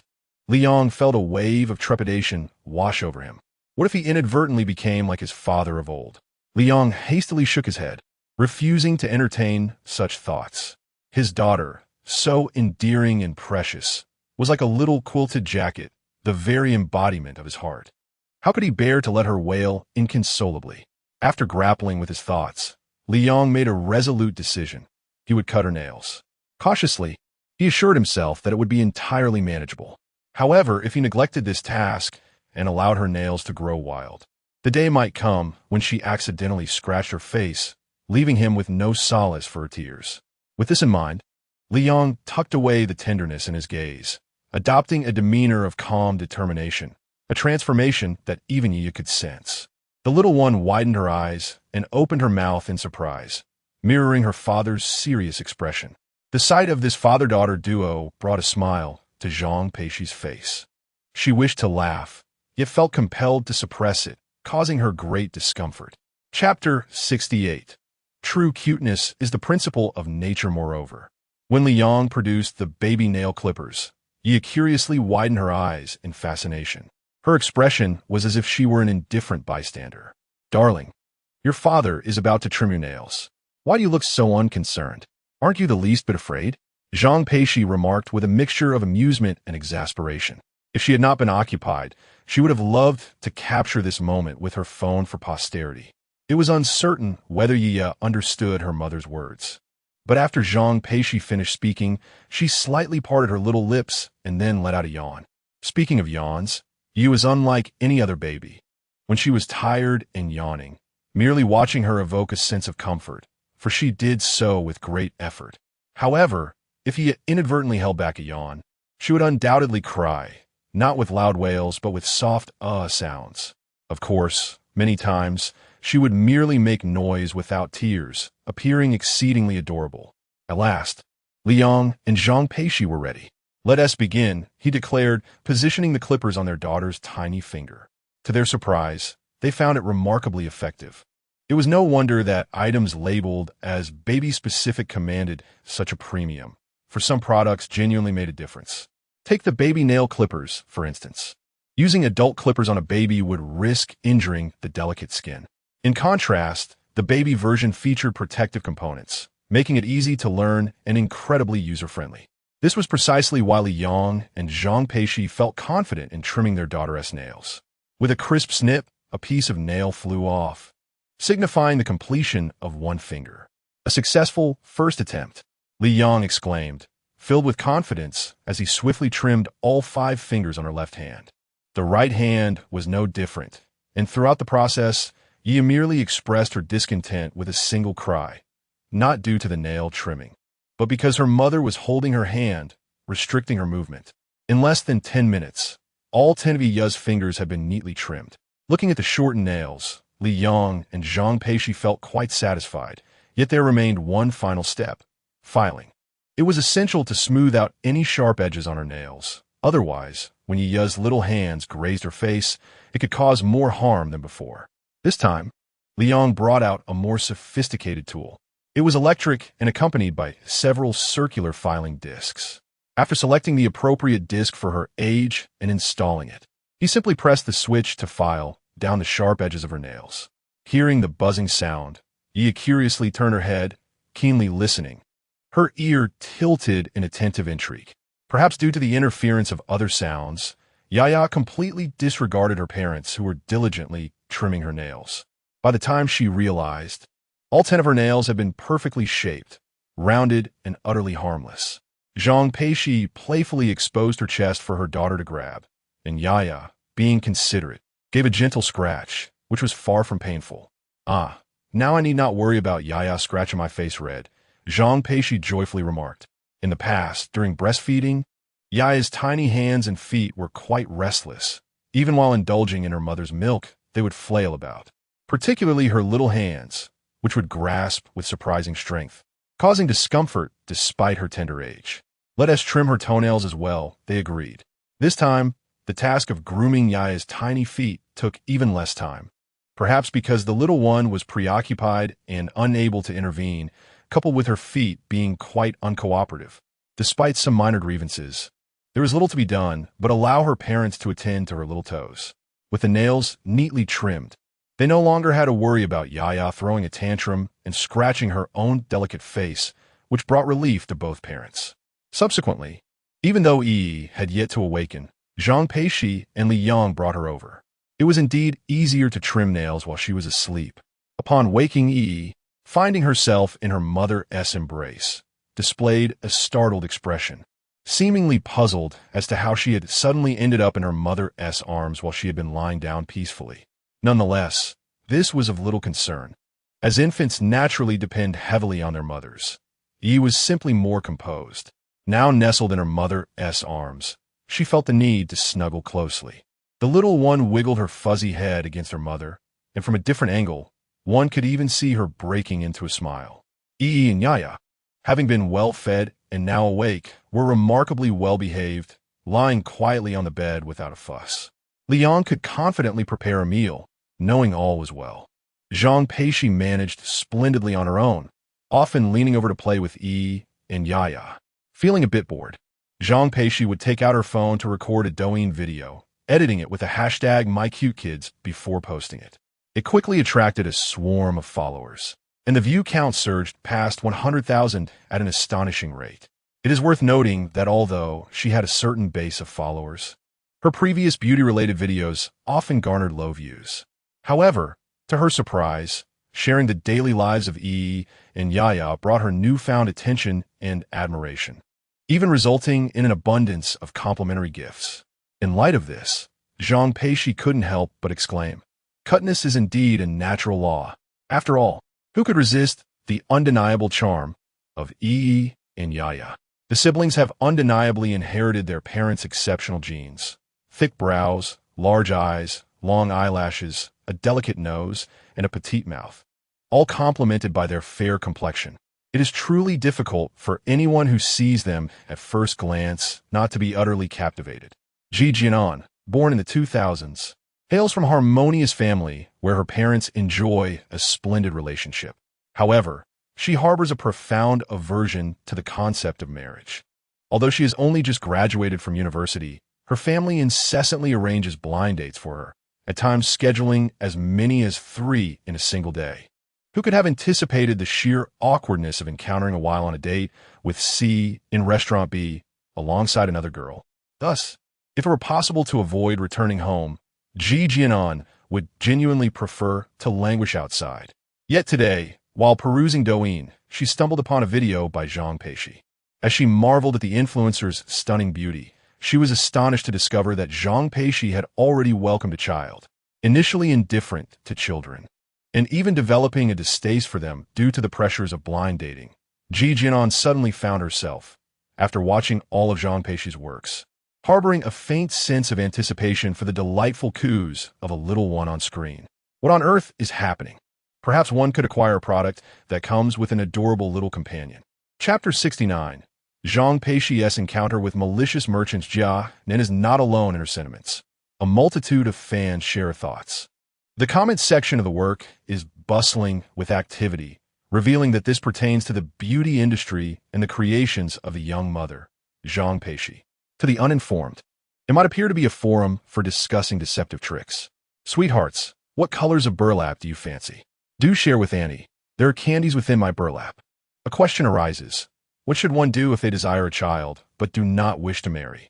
I harbor serious suspicions that this blogger is a covert agent sent by relevant authorities to address the declining birth rate. I propose a collective appeal for the blogger to handwrite a detailed guide on how to conceive adorable children. Quickly, bring those lovely little ones into my womb. Zhang Peixi, bemused by the comments, found herself a loss for how to respond when a new private message appeared in her inbox. The sender was identified as Belle Dairy Company Limited. The name sparked a flicker of recognition, yet she could not place it immediately. As she pondered, she opened the dialog box, only to be bombarded with a series of insults and vile images. Zhang Peixi was left speechless. What was this individual's intent? In that moment, she recalled Belle. The name suggested a dairy product company, and she had indeed contemplated collaborating with them in the past. However, upon further investigation, she discovered it to be a nefarious establishment. A few years prior, it had been exposed during the 3/15 gala for numerous issues, including substandard milk powder, unsanitary workshop conditions, and exorbitant pricing. It was perplexing how they resurfaced after 2 years. Their interest in her stemmed from the significant viewership of her parenting videos. Thus, Belle reached out, hoping to leverage her popularity to market their milk powder. Aware of the brand's sordid history, Zhang Peixi was resolute in her refusal to collaborate. Regardless of the compensation offered, she could not compromise the health of children for profit. Such actions are morally reprehensible. However, upon her polite declination, the demeanor of Belle shifted abruptly. They resorted to sarcasm, belittling Zhang Peixi as merely a fan who had become arrogant due to her modest following. In response, Zhang Peixi did not hold back. She articulated her reasons for rejecting the partnership, including their tarnished reputation. Although Belle appeared displeased, they seemed to recognize her formidable disposition and refrained from further discourse. Yet today, Zhang Peixi merely shared an endearing video of her children's daily antics, inadvertently attracting this individual who immediately resorted to insults, harsh ones at that. Zhang Peixi was incensed. She contemplated blocking the offender, but reconsidered. Why should she? After settling her son and daughter, Zhang Peixi rose to her feet, rolled up her sleeves, and transformed into a keyboard warrior. Despite her delicate and smooth hands, her typing speed on the keyboard was remarkably swift, almost overwhelming her somewhat outdated phone. Zhang Peixi's approach to this matter was nothing short of exemplary. First, after receiving insults, she retaliated. This was the initial and indispensable step. Next, she took screenshots to preserve evidence and edited the images for publication in her portfolio, exposing the vile nature of Belle to a wider audience. Naturally, she also included photographs of Belle's prior appearances on the 3/15 gala and other disreputable histories, prominently displayed for all to see. Subsequently, she decided to invest in Douyin. Although Zhang Peixi currently boasts several 100,000 followers, each one was earned through her relentless dedication. She was aware of Doujin's existence, but had previously refrained from engaging with it simply to save money. However, at this juncture, she deemed it essential to alert more mothers and fathers to the pitfalls of Belle's products. It was not a matter of distrust, but rather a prudent precaution. After all, every child is a precious gem in their parents' hearts. Thus, Zhang Peixi purchased 1,000 yuan's worth of Doujin services, enlisting official assistance for promotion. To her astonishment, within mere minutes, her work went viral. This was partly due to Belle's historical misdeeds concerning various maternal and infant products, which resonated deeply with parents, prompting many to heighten their vigilance. Moreover, one would expect a reputable brand's official account to maintain a certain level of professionalism. However, Belle's representatives resorted to insults due to the blogger's refusal to cooperate, a behavior unbecoming of a legitimate brand. Furthermore, only those who have become parents can truly understand the meaning of care at every step, for the sake of their little ones. Parents are willing to forego personal expenditures to ensure their children receive the best in terms of nutrition and clothing. The dismal character of a brand that still has dedicated shelves in maternal and infant stores naturally struck a chord with many parents. While the prices of their products may be understood, it was intolerable to profit from their pockets while endangering their children's welfare. Consequently, numerous mothers expressed their desire for Belle to provide a satisfactory explanation. As the incident gained traction, Belle, sensing the rising tide of public outrage, hastily approached Zhang Peixi. In stark contrast to their previous mockery and vitriol, their current demeanor was as submissive as a lapdog. Belle was genuinely fearful and sought to persuade Zhang Peixi to delete her video before the situation spiraled entirely out of control, even offering a sum of 10,000 yuan as an apology. Yet, Zhang Peixi was not one to indulge such behavior. She promptly blocked them. The value of 10,000 yuan paled in comparison to the health of countless children. The incident continues to unfold, and soon relevant authorities reached out to Belle to initiate a comprehensive investigation. Upon receiving a phone call, the proprietor of Belle was utterly flustered. He could never have anticipated that a moment of indiscretion would lead to such a significant predicament. It is often said that a virtuous person need not fear shadows. Yet their factory, lacking integrity, was indeed apprehensive. In that moment, the owner was filled with regret, nearly choking on his own despair. Shortly thereafter, Liang returned, having spent the time in the kitchen due to Zhang Peixi's craving for braised pork. However, to his astonishment, an hour had elapsed, during which so much had transpired. Zhang Peixi, feeling somewhat aggrieved, rushed into Liang's embrace, her demeanor starkly contrasting with the earlier decisiveness she had exhibited. Chapter 70. The eyes of the protagonist sparkle with radiance. Filled with the male lead darling, did I err in my actions? Zhang Peixi pouted, her voice sweetly melodious. Liang initially assumed that his wife was referring to her handling of the Belle issue, thinking she felt it was excessive. Little did he know, he had misinterpreted her words. Shouldn't I purchase more from Dojia to garner additional attention from more parents towards this unscrupulous establishment? Oh, how could I not have thought of that at the time? Upon hearing this, Liang chuckled awkwardly, relieved he had refrained from offering consolation earlier. Otherwise, he would have been quite embarrassed. It was clear that Zhang Peixi did indeed feel it was improper, but not in the sense of being excessive. Rather, she felt the effort lacked sufficient intensity, leaving the subsequent actions uninspired. Ahem. This matter had stirred quite a commotion, and it was likely that relevant authorities would soon take notice. If the brand did not amend its ways, it would inevitably face consequences. Yes, it is indeed time for them to learn a lesson. They may insult me, but I cannot tolerate them disparaging my son and daughter. Zhang Peixi exclaimed indignantly, shaking her little fist as if she were inscribing the words to fend the cubs on her pristine forehead. All right, let's not dwell on it. Let us dine. I have prepared braised pork, sautéed vegetables, and steamed rice for you. Sound delightful, despite her fiery temperament towards the owner of Belle. In front of Liang, Zhang Peixi transformed into a gentle little flower, her voice soft and endearing, imbued with a hint of adorableness. Climbing out of bed, Zhang Peixi retrieved her phone to call Anxi, inviting her to join them for dinner. To her surprise, Anxi declined. The reason was simple. She was utterly exhausted and could barely keep her eyes open. Although she typically praised Liang's culinary skills, at that moment, fatigue triumphed over her appetite.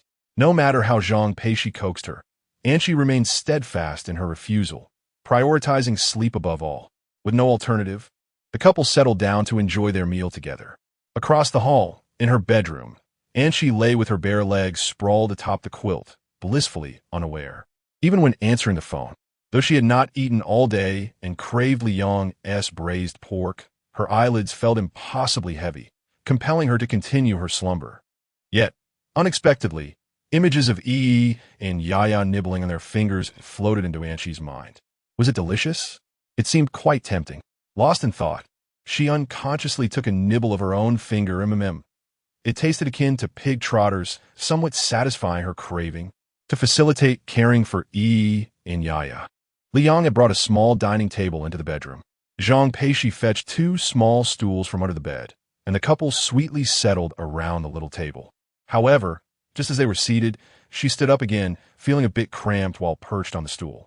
It was only after loosening 2 rows of her bra clasp that she felt relief. Across from her, Liang's gaze widened at the scene before him. The implications were understood, but left unspoken. Raising her bowl, Zhang Peixi ladled some broth, the slightly thickened sauce cascading over the perfectly cooked grains of white rice, transforming the dish into an enticing feast. She did not rush to eat.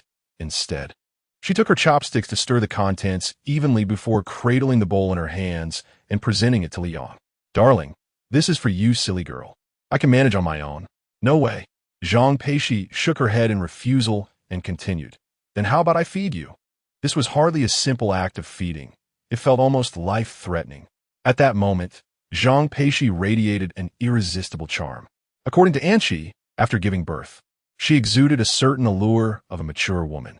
Coupled with her stunningly beautiful face and adorably foolish expressions, Liang found himself utterly captivated. Moreover, in Zhang Peixi's eyes, he was her entire world, her gaze sparkling with a light that seemed to say, "You are everything." Who could possibly resist such a feeling? Liang took the bowl, chuckling softly. "My dear wife, are you asking me to eat or to indulge in you?" "Indulge in me? How would that work?" Zhang Peixi feigned innocence in her reply. "You tell me, darling. I genuinely don't know. If you wish to indulge in me, that is perfectly fine. Just let me know where. My waist is the softest," she added teasingly. "But do be gentle. It might hurt a bit at this point." Liang realized that Zhang Peixi had learned to be mischievous, daring to provoke him. This was intolerable. He set down his bowl and chopsticks, pondering her claim about the softness of her waist. After all, it was not just soft, but also quite ticklish. Thus, laughter echoed in the bedroom as Zhang Peixi wished to laugh heartily, but had to suppress her giggles to avoid waking the little ones. This nearly drove her mad with restraint. Fortunately, Liang knew when to be gentle and spared her before the food grew cold. Even so, Zhang Peixi appeared to possess an alluring disarray, her eyes glinting with a playful desire to retaliate. After their meal, Liang leaned against the headboard while Zhang Peixi nestled in his embrace. Even in silence, they found immense satisfaction. Suddenly, her phone rang. Upon seeing an unfamiliar number, she hung up immediately. To her surprise, the caller rang again. "Answer it. It might be important." "All right then." Once connected, a woman's voice greeted her. "Hello. This is Zhicheng Dairy. Are you available to talk?" "Yes, I'm free. Please go ahead." Sitting up to take the call, the caller straightforwardly expressed a desire to collaborate with her. "Oh, collaborate with me? I'm just an ordinary person." "Yes. We kindly request your assistance in promoting our products through your Douyin content. That would suffice." The caller reassured her, "You can rest assured. Our product quality is guaranteed, and we fully support inspections by consumers and relevant authorities at any time." Initially, Zhang Peixi had lost interest in product endorsements due to her experience with Baobao, but the assurance of full support for surprise inspections instilled trust in this brand. However, she chose not to respond hastily and decided to contemplate her decision further. The staff at Zhicheng Dairy did not rush to respond. They patiently and gently ended the call. "Darling, please help me decide." Zhang Peixi looked at Liang, clearly regarding him as her pillar of support. However, Liang's response was refreshingly straightforward. "If I were to make a suggestion, I would say to treat Douyin as a platform for sharing daily life. That is sufficient. If you wish to earn money, come work as my secretary, and I shall pay you. I will take care of you. I see how you're always preoccupied with earning money to support the household, and it pains me to witness it." As he spoke, Zhang Peixi pressed her cheek gently against his heart, softly resting there, fearful of causing discomfort to her beloved. Chapter 71. Just a toy, high profile, good reputation? Zhang Peixi was at a loss for words, simply listening quietly to the rhythmic beating of Liang's heart. After a moment of contemplation, she resolved to collaborate with Zicheng Dairy. The rationale was straightforward. She did not wish to be a mere ornament. Even though Li Yong was not short on funds, having something to engage in was far better than idling away the days. For a person is a finely tuned machine that will rust if left and used for too long. In fact, Li Yong had long anticipated her decision. All that was required was his support. In that case, I support you. Li Yong was taken aback that a single word of encouragement could elate Zhang Peixi like a simple child. The next day arrived in the blink of an eye. Due to the necessity of an early departure for business, Li Yong rose at dawn, but he was still not earlier than in Qi. The girl had consumed only one meal the previous day and had slept for over 10 hours, leaving her now ravenous, her eyes gleaming with hunger. Forget about a bowl of braised pork. She could devour an entire cow with rice, gnawing it clean. Delicious. So fragrant. Tears of hunger welled in Qi's eyes. Clearly a child, starved to desperation. And Qi, I trouble you to accompany Peixi today, Li Yong said, presenting her with a plate of pickles with a smile. The ever-hungry Qi was too preoccupied to respond, waving her hand and thumping her chest, signaling her understanding. However, just before stepping out, Qi remembered something after a phone call with her parents. Li Yong, I have something to attend to today. May I borrow your Peixi for half a day? Zhang Peixi, who was in the midst of feeding the baby, was suddenly intrigued to hear Qi wanted to borrow her. Borrow me for what? My mother has set me up with a blind date and insisted I meet him. Will you accompany me? Qi replied earnestly, her pretty face reflecting a hint of exasperation, clearly displeased with her parents' arrangements. I am equally baffled. My parents are across the ocean, yet they still concern themselves with my trivial matters. Sigh, I can't shake them off. How about this, Peixi? You accompany me to the blind date, and I will take you shopping, all right? Qi coaxed gently. However, she received a pointed glare in response. Zhang Peixi bluntly stated, come on, you know I dislike shopping. What you call accompanying me is just a ruse to drag me along for your shopping spree. With her little scheme exposed. Qi chuckled and began to shower Zhang Peixi with sweet words. It must be you, my dearest friend. Just accompany me for a day. Unable to refuse Qi, and feeling a sense of obligation to accompany her, Zhang Peixi relented, though she insisted that shopping be omitted. After all, she had to take the little ones with her, and she feared they would not adapt well to prolonged outings. Before long, Li Yong was preparing to leave. Prior to his departure, he transferred 10,000 yuan to Zhang Peixi, encouraging her to indulge in some shopping. Zhang Peixi was unwilling to accept, while Qi expressed that it was unnecessary, as she would cover all expenses today with her presence. It must be said that having such a congenial and understanding friend is indeed a wonderful blessing. Li Yong drove away, contemplating picking up Zhang Peixi and the others once he was finished with his errands. Shortly thereafter, he navigated the car out of the bustling metropolis and into the suburbs, arriving at a rather secluded location. Here, a plethora of factories sprawled before him, reputedly producing goods that were in high demand worldwide. Today, Li Yong was set to take over a toy factory named Cool Love, according to the system's introduction. This factory primarily focused on exports and was well known in certain regions, boasting an excellent reputation. Upon his initial perusal of the introduction, Li Yong was bemused, wondering how a toy company could garner such customer reviews as practical and cost-effective. Practical? In a state of confusion, Li Yong arrived at the entrance of the Cool Love toy factory. This was a sizable establishment, and as he stepped through the gates, he was greeted by a vista of numerous factory buildings and workshops, with many more concealed from view. Passing beneath the fluttering red flags, Li Yong made his way directly to the general manager's office. After revealing his identity, a friendly-looking, earnest, middle-aged man hurried over. Are you Mr. Li? Yes, that's me. Greetings, boss. I am Zhao Zizhou. You can call me Old Zhao. Zhao Zizhou respectfully stated, clearly already aware that this toy factory now belonged to Li Yong. He then guided Li Yong into the office, where various toys were prominently displayed. According to Zhao Zizhou, the toys on display were the best sellers. Boss, you may not be aware, but these toys sell exceptionally well. Our longtime clients often order in quantities starting from 100,000. Oh, they are that popular? Li Yong was somewhat astonished. However, he could not fathom why models of submarines, small airplanes, and mice would be so favored. It was not until he noticed the accompanying remote controls behind these models that the reason became clear.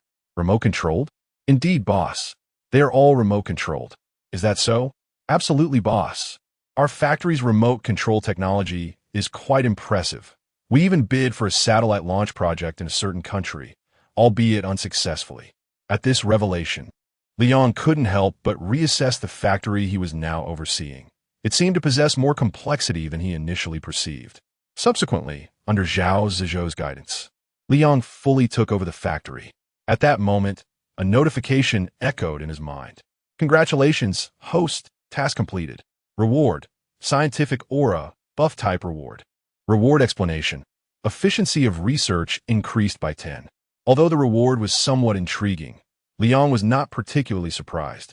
After all, he had come to accept the existence of the system. What could be more extraordinary? He requested a few toys from Zhao Zizhou to take home for further examination. Unexpectedly, before he could leave, Zhao Zizhou's secretary hurried in to report that staff from the Market Comprehensive Supervision and Management Department had arrived. Boss, I'm here. You may attend to your matters, Zhao Zizhou said earnestly. To him, the young and handsome Liang undoubtedly resembled a scion of a wealthy family, likely preoccupied with various engagements. Liang had similar thoughts. However, glancing at the time, he deemed it too early to venture outside and preferred to observe the purpose of the supervisory department's visit. No need, let us go together, he replied. Very well, boss. Shortly thereafter, Liang and Zhao Zizhou arrived at a workshop where 3 staff members were diligently performing their designated tasks, one recording, another measuring, and the third taking photographs. Upon noticing the arrival of Liang and Zhao Zizhou, the trio approached them courteously. May I inquire who you are? Zhao Zizhou asked, his brow furrowed with confusion. Given that this was a factory workshop with certain confidentiality, he found the manner of their investigation somewhat inappropriate. The leading individual did not conceal their purpose and candidly stated, Hello to both of you. We are here to conduct a comprehensive industrial assessment. We apologize for the disturbance. Chapter 72, What on Earth? Has the industrial survey reached our doorstep? Upon hearing these words, Liang felt a sense of familiarity wash over him, quickly followed by a curiosity about why it had come to his attention. In the midst of his pondering, Zhao Zizhou had already voiced his inquiry. We are merely an ordinary factory, producing a few toys. The industrial survey should not encompass us, should it? Although Zhao Zizhou was known for his honesty and integrity, his ascent to his current position indicated a degree of capability and discernment. At the very least, he knew how to articulate the concerns of the owner. Upon hearing this, the other party appeared somewhat resigned and quietly confessed, Alas, there's no choice. I'm merely following orders. All right, old Zhao, let us cooperate actively, Liang interjected, interrupting Zhao Zizhou, who seemed poised to inquire further. The other party, upon hearing Liang's words, felt a surge of relief and asked, And who might this gentleman be? This is our boss. Good day, sir.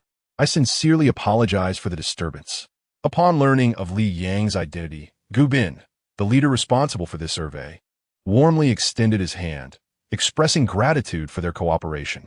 Following Liang's consent, Zhao Zizhou summoned his secretary, and the two began conducting research within the workshop. Meanwhile, the leader posed some basic questions to Zhao Zizhou. Mr. Zhao, the data indicates that your factory's toys are quite popular, especially the little mouse and the fixed-wing aircraft. With export orders spanning several pages, Gu Bin remarked, glancing at the data report with admiration. Perhaps it was a matter of professional instinct, but he felt a sense of joy upon witnessing domestic products thriving overseas. A hint of pride spread across Zhao Zizhou's honest face as he nodded in acknowledgement. Indeed, our toys are of exceptional quality, and we can customize them according to client needs, thus performing well in certain regional markets. That is quite impressive, Gu Bin exclaimed, giving a thumbs up. Suddenly, a thought struck him, and he inquired, Mr. Zhao, to which regions do we primarily export our toys? Initially posed as a casual question, it took an unexpected turn when he heard, primarily the Middle East. Zhao Zizhou replied candidly. At this, Gu Bin's body tensed, an unsettling premonition surging within him. He hastily asked, primarily, Which specific requirements for special customization have they requested? Take the fixed-wing remote-controlled aircraft, for instance. The client mentioned the motor's power was insufficient, so we enhanced it. Rest assured, the increase in quantity did not come with an increase in price. They also noted the battery life was a limitation. And in our endeavor to satisfy the client, we worked overnight to develop an external battery, extending the endurance sixfold. The client further requested an increase in remote control range, which was no issue for us, as it is a specialty of our factory. We must meet their requirements and uphold the factory's reputation. Zhao Zizhou disclosed everything without reservation, firmly believing there was no wrongdoing, as the factory engaged in legitimate business. Upon hearing this, Gubin secretly breathed a sigh of relief, sensing no cause for alarm. However, to his surprise, Zhao Zizhou had not yet finished speaking. He paused merely to catch his breath. The client insisted on leaving some space in the belly of the remote-controlled aircraft, and I pondered for several days, unable to discern the reason behind this request. Nonetheless, the client's fervent insistence compelled us to comply, sacrificing 1/10 of the aircraft's endurance to accommodate a space capable of carrying 20 kilograms. After articulating this, Zhao Zizhou fell into deep contemplation, clearly perplexed. However, both Gubin and Liang took a moment to reflect seriously upon this final demand. Then, Gubin nearly collapsed on the ground, while Liang stumbled slightly, steadying himself before muttering under his breath, "Goodness, it can be played this way? Isn't this just a precision demolition drone?" Ahem. Bossly, I apologize, but I must report this matter candidly. Gubin glanced over apologetically. What more could be said? There was no choice but for Liang to express his support. Subsequently, Gubin inquired about several other remote-controlled toys. If his earlier inquiries were driven by their strong sales, his current probing was entirely motivated by the cautionary tale of the fixed-wing aircraft.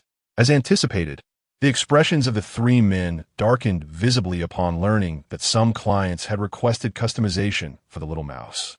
Before returning to headquarters to report, Gubin could not help but voice his concern. "Mr. Zhao, can't you raise the prices of these toys? Selling them at this rate is bound to incur losses."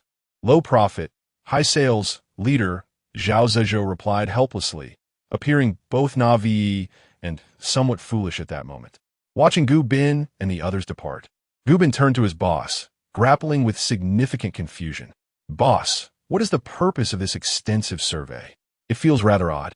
"Indeed, it is peculiar, but not your fault," Liang reassured, patting Zhao Zizhou on the shoulder, bemused. To put it simply, Zhao Zizhou merely wished for the factory's business to improve, harboring no ulterior motives, nor had he ever considered that the client's requests for customization were entirely aimed at transforming these toys into little bombers. "Old Zhao, stop scratching your head in bewilderment.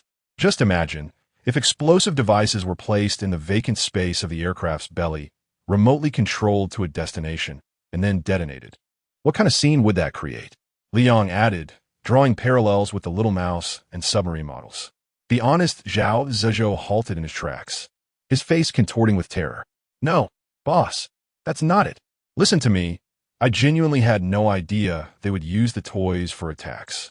If I had known, I would never have sold them." Old Zhao was genuinely panicking. He had previously reveled in the thriving business of the factory, but now he could not bring himself to feel joy. The thought that his factory's toys had become instruments of terror left his face pale with dread. Liang, however, took a more pragmatic view, seeing business as a matter of willing buyers and sellers. As for the consequences of today's preliminary assessment, let us set that aside for the moment. Should the factory be compelled to cease operations, it would be an unavoidable circumstance. Nonetheless, I have encountered numerous videos depicting private enterprises transitioning to military production due to extensive industrial evaluations, and at this very moment, I find myself harboring a subtle sense of anticipation. I have only just assumed the role of the factory owner. If my factory's superior technology were to warrant such a transition, it would indeed be a commendable outcome. Not to mention, with the incorporation of certain advanced drones from a renowned manufacturer, coupled with high-quality paint from another distinguished company, along with our very own little aircraft, we are verily crafting a formidable aerial carrier. Youth Edition. Chapter 73. the male surprise treaty after comforting Zhao Zizhou for a while. Li Yang rose to leave. Were it not for Li Yang's persistent insistence that all issues will be borne by me, the boss, old Zhao might have succumbed to immediate depression. Just as he exited the factory, Zhang Peixi called, having just concluded a blind date. How swift was that? Although they had yet to meet, Li Yang sensed that Anqi's blind date would be quite entertaining, for he could hear Zhang Peixi's suppressed laughter even through the phone. Upon learning the locations of the two, Li Yang hastened to his destination. Before long, they encountered each other. At a small table in Deepening, Zhang Peixi was delicately sipping her pearl milk tea. Upon spotting Li Yang through the glass, she joyfully waved her hand. It is often said that absence makes the heart grow fonder. Yet, having been apart for merely a morning, Zhang Peixi found herself missing Li Yang dearly. If it weren't for the numerous customers inside Deepening, she would have genuinely longed to embrace him. "My dear husband, here is your milk tea," Zhang Peixi said sweetly, extending a cup of pearl milk tea toward him. Why is there less in this cup?" Li Yang feigned ignorance, though he already knew the answer. Zhang Peixi smiled shyly in response. Well, my dear, this cup is actually my milk tea. I took a few sips while waiting for you. And what of my milk tea? Right here." Zhang Peixi pointed to another cup on the table, lifting it with a triumphant smile. "But now, it belongs to me." "Very well then. I shall merely have a sip or two." As he spoke, Li Yang affectionately ruffled Zhang Peixi's hair. It is well known that girls detest having their hair touched. Yet, Zhang Peixi did not exhibit any annoyance. Instead, she appeared to relish the gesture. One could truly believe that she was a reincarnated little kitten, even staring at Li Yang's lips while he drank his milk tea. "My dear husband, if you do not fancy the pearls, you may leave them for me. Just enjoy your milk tea." "All right." So, she had been thinking of his pearls. While Li Yang did not dislike the pearls, it was clear that Zhang Peixi adored them the most, and thus, they were rightfully hers. However, when consuming pearl milk tea, one often encounters a dilemma. If the straw is not pulled, each sip will inevitably contain pearls. How then to share with his beloved wife? Fortunately, solutions abound. And upon seeing Zhang Peixi's sparkling cherry lips, the problem was swiftly resolved. Hey. In public, be mindful. There's a light bulb here. Anqi, who was playfully attending to her children in a stroller, rolled her eyes in warning, fearing that she might inadvertently receive a mouthful of dog food while sipping her milk tea. "Go away. You're being ridiculous. That's not true." Zhang Peixi pouted adorably, her charming demeanor eliciting envy from a little girl passing by the window. Li Yang set down his milk tea and crouched beside the stroller. Upon seeing their father, the siblings Yi and Yaya lit up with excitement, as if they had genuinely caught sight of him. In truth, it was less about seeing him and more about feeling his presence. Yi was merely surprised for a moment before darting off to play with the hydrogen balloons that came with the milk tea. Yaya's face lit up with joy as she opened her little hands, seemingly wanting her father to pick her up. Upon witnessing this, Anqi could not help but feel exasperated. "Oh, you ungrateful little one. After all the care I've given you, you never once asked me for a hug. But as soon as your father arrives, you are all sweet and charming." With a huff, she retreated to sit across from Zhang Peixi, savoring a spoonful of ice cream and a sip of milk tea, gazing dreamily out the glass window. Li Yang, striving to fulfill his daughter's desires, swiftly lifted the little one into his arms. Though her body was soft and delicate, she was undeniably easy to hold, just as her grandmother had described her as a well-behaved child. As he attended to his daughter, passers-by couldn't help but marvel. Have they really got a child? Many people still hadn't even found a partner, let alone had children. Moreover, the little girl in his arms had such fair skin, large eyes, and well-defined features. She was certainly a beauty in the making. It stood to reason, then, that her mother was also strikingly beautiful. Thus, as Zhang Peixi sipped her milk tea, she caught the attention of those around her. Words like match made in heaven and jade-like beauty spontaneously filled the minds of onlookers. Some even glanced around, half expecting to see cameras, as if Li Yang and Zhang Peixi were posing for an advertisement. "How did your blind date go today?" Li Yang inquired, cradling Iya. Zhang Peixi lifted her head, suggesting that Chi should speak, as it was quite a tale. "We were out in less than 10 minutes," she continued, focusing back on her drink. "Don't you dare. Not a word. And she interjected firmly. With no other choice, Zhang Peixi cleared her throat and began. Darling, Chi-Chi's date had a certain scent about him.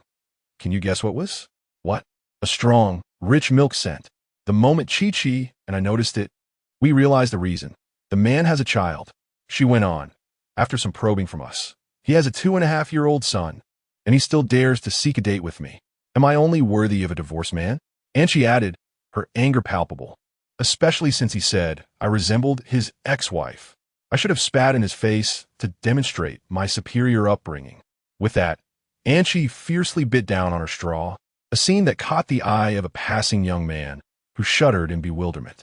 Then Anchi elaborated on her requirements. Zhang Peixi blinked, reflecting for a moment before continuing. Chi-Chi's demands are quite extensive. The suitor must possess 99 aircraft carriers, 300 destroyers, 600 cruisers, 50 submarines, 10 heavy tanks, and 10 000 nuclear warheads, along with 3 million rifles, submachine guns, and artillery pieces. Oh, and 7,000 armored vehicles. Anchi interjected. Yes, that is everything. Otherwise, how could they possibly protect our dear Chi-Chi? As soon as Zhang Peixi finished speaking, the young man at the neighboring table, part of a couple, could no longer contain himself. Sister, what you have proposed is hardly a matchmaking requirement. It is unequivocally a male surprise agreement. And she cast a disdainful glance at him, her irritation growing upon realizing they were merely a young couple. What do you want? A bag of rice from your family? The young man hastily shook his head. No. Subsequently, and she, feeling dejected, rested her head on her hand and gazed vacantly out the window, muttering to herself, I have my period. Leave me alone. Chapter 74. Women are truly extraordinary beings. It's utterly baffling. My parents actually posted my personal information on a dating website. How infuriating. Ah, dear. No one called for you, little one. Despite her sour mood, Anchi found herself amused by Yaya in Li Yang's arms. Just moments ago, she was upset, exclaiming, ah, dear, not realizing that Yaya thought she was being summoned. The little one turned her head, gazing curiously to discover the source of the sound. Perhaps realizing she was not the intended recipient of the call, she turned back, burying her face into her father's embrace, occasionally swaying her tiny feet, exuding an adorable charm. Ah, our Yaya is indeed delightful, and so is Yi. Cece, do you think there's a way to bypass the whole matchmaking process, get married, and then have adorable babies like Yi and Yaya? Anchi's imagination ran wild as she posed the question, genuinely disinterested in matchmaking, feeling more like an aging single woman. Zhang Peixi pondered the notion, nodding thoughtfully. There's a way. Solutions often outnumber difficulties, but I fear that Annie might break your legs if you attempt that. Upon hearing this, Anchi shivered involuntarily, clearly acknowledging the truth in the statement. Indeed, alas, matters of the heart rely on fate. When will my chance arrive? Oh, but dear, sometimes I truly envy you and Liang. Yes, envy away. Let us go shopping. Zhang Peixi stood, linking arms with Liang, presenting a warm family scene that was enviable. Let us go. Shopping awaits. Wait while I apply some lip gloss. As she spoke, Anchi retrieved her lip gloss from her bag, applying it until her lips gleamed with moisture before standing up. Cece, do you want some? No, thank you. Zhang Peixi shook her head, then smiled while pressing her lips together. I'm not accustomed to such products. They feel greasy and uncomfortable, and once applied, I can't resist licking them. No worries, this one is edible and even peach-flavored. Here, take it. And she offered it again. No, really. Zhang Peixi declined once more, then pointed to her lips, asking, do my lips look like they need such things? While her words were not erroneous to an onlooker, it felt as though Zhang Peixi was flaunting her natural beauty. Anchi, taken aback, silently tucked the lip gloss away. Well then, let's be off. Exiting the dessert shop, the group meandered through the pedestrian street. Yet every few meters, Anchi's phone would ring. Upon checking, it was either a call from an unfamiliar number or a notification of a friend request on WeChat. Without needing to inquire, she knew they all originated from the so-called largest matchmaking website. Oh, how irritating. Anchi contemplated tossing her phone away, but quickly decided it would be wiser to simply turn it off. Before shutting down her phone, she transferred 300 000 yuan to Zhang Peixi. Chi-Chi, what's the occasion? Let's go shopping. Today, I'll treat you. You just pay up. With a whimsical flick of her wrist, Anchi tossed her phone into her bag as though it were a brick. But why transfer me so much? I can't possibly spend it all. Zhang Peixi chuckled, sensing her best friend's mood was somewhat subdued today and decided against further provoking her. Of course, I'll spend it all. It's merely 30,000. Counting meticulously, Zhang Peixi realized she had not miscalculated. Anchi leaned in to take a look, and upon seeing the balance, she gasped. Oh, I. Never mind. Just keep it for me until I need it. No, I should ask my dad for it. Always urging me to go on blind dates. Yet he never bothers to spend time with me. That won't do. I must take a little from him. The thought of taking from her father brightened Anchi's spirits immensely, lifting her mood considerably. Let us go. Time to buy some beautiful clothes. Without waiting for Zhang Peixi's response, she tugged her along, sprinting ahead. Li Yang, pushing the stroller behind them, couldn't help but chuckle at the scratches on his arm, which still stung a bit. It's undeniable that girls are fascinating creatures. They struggle to open a bottle of mineral water, yet when angered, they can seem to unleash untold strength. They may claim exhaustion after just a few steps of exercise. But while shopping, they can wear down a man's soles without a hint of fatigue. At this moment, Li Yang's senses were sharpened. He could leisurely push the stroller behind. Yet Zhang Peixi was being dragged along by Anchi, darting in and out of various shops like a whirlwind. Without a doubt, Zhang Peixi, equally averse to shopping, felt like a producer being pulled hither and thither by her friend. In no time, they had traversed the entire pedestrian street, their footsteps echoing in every store. Even a mobile phone shop. Liang anticipated they would take a breather after purchasing a drink, but to his surprise, after a brief 2-minute respite, they scampered off again. Poor Yiya in the stroller wished to play with his mother for a while longer, yet he found himself staring at their departing backs. Left with no choice, he could only amuse himself in the stroller, passing the time. Alas, the little one had hoped to lie quietly. But his sister's tiny hands and feet were exceedingly restless, often nudging him. In the distance, Liang thought he could hear his son sigh. Not only that, but the chubby face of Yi bore an expression of exasperation, directed at his little sister. Yet what could he do? She was, after all, his sister. At the end of the pedestrian street lay a commercial plaza flanked by shopping malls. Anchi pulled Zhang Peixi into one of the shopping centers, and by the time Liang entered, the two had already bounded up to the second floor. Darling, there's a dad's rest area on the second floor. If you're tired, feel free to take a break. Don't worry about us. Liang received a message from Zhang Peixi. After replying, he pushed the baby stroller up to the second floor, intending to rest for a while and feed the little ones, with some formula and change their diapers. To his surprise, upon reaching his destination, he was taken aback. He had initially thought that what Zhang Peixi referred to as the restroom, but it turned out to be the Daddy's Lounge. A sign on the door boldly proclaimed Daddy's Lounge, which certainly held a whimsical charm. What was even more amusing was that upon entering, the daddies inside acknowledged his presence, some nodding and greeting, while others offered a subtle smile. One even warmly called out, "Welcome, old chap." Chapter 75, Having milk powder with the big sister. Of course, one must pay attention to him. Here we go. Liang couldn't help but chuckle and nodded, soon realizing that the fathers stored in the room were indeed all accompanied by their little ones, and they were all babies. Some were crying, some were fussing, and others were playfully scratching their fathers' faces. Truly, this was the father's storage place, living up to its name. Feel free to sit anywhere, said a smiling gentleman nearby. Finding a spot to settle, Liang began preparing the milk powder. In contrast to the incessantly crying babies, Yi and Yiya were remarkably well-behaved. Of course, Yi was genuinely obedient, while Yiya's compliance depended on her mood. When she felt like crying, her wails could easily outmatch all the other children combined. However, at this moment, Yiya seemed to find the atmosphere amusing, as the room was filled with the sounds of little ones cooing and babbling. Her large, dark eyes blinked playfully, sparkling with mischief. Yi was even more demure, yet an inherent curiosity for lively happenings is a default trait among all children of Huaxia. Upon hearing another baby cry, Curiously twisted her neck to locate the source of the sound. The sight was utterly delightful. Fortunately, the fathers in the room were preoccupied with their own children and paid no heed. Had anyone noticed and Yiya's curious expressions? They might have found it quite amusing.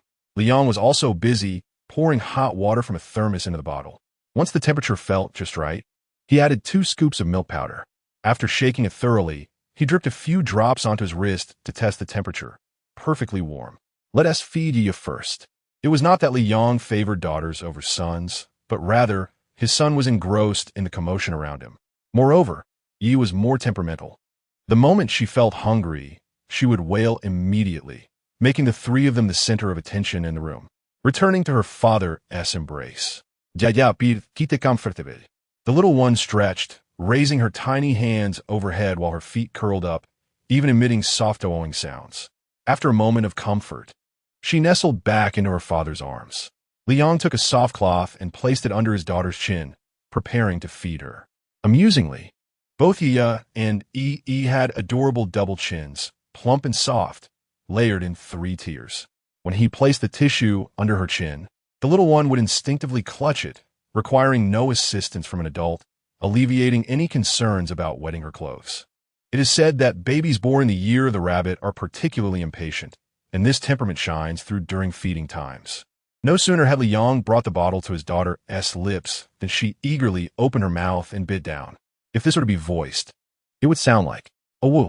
Yiya devoured the 60 milliliters of milk powder with remarkable speed, finishing it in just a few minutes. Post-meal, the little one lay in her father's arms, her face adorned with a satisfied smile, her expressions undeniably adorable. After holding her for a while, Liang gently placed his daughter on his shoulder, allowing her to rest her chin there, and began to pat her back to help her burp.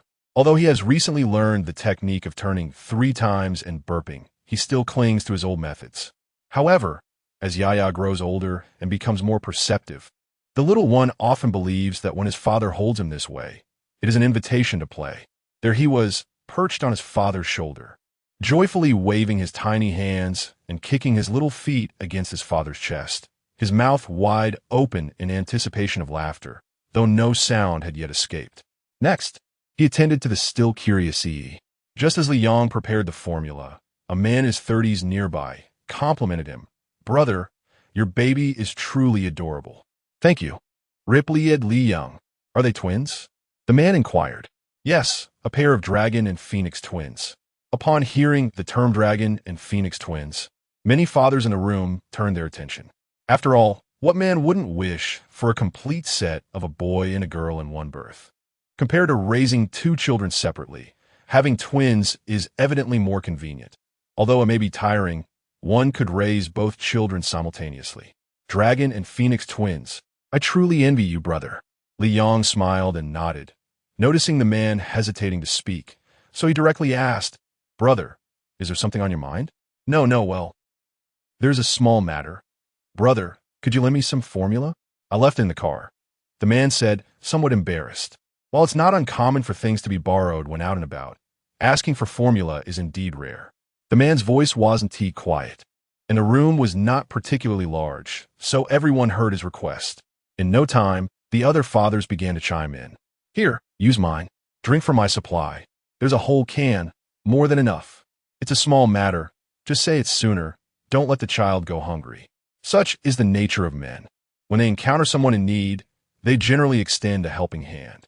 Liang was no exception, but he knew that each baby had a different brand of formula, so he couldn't lend just any.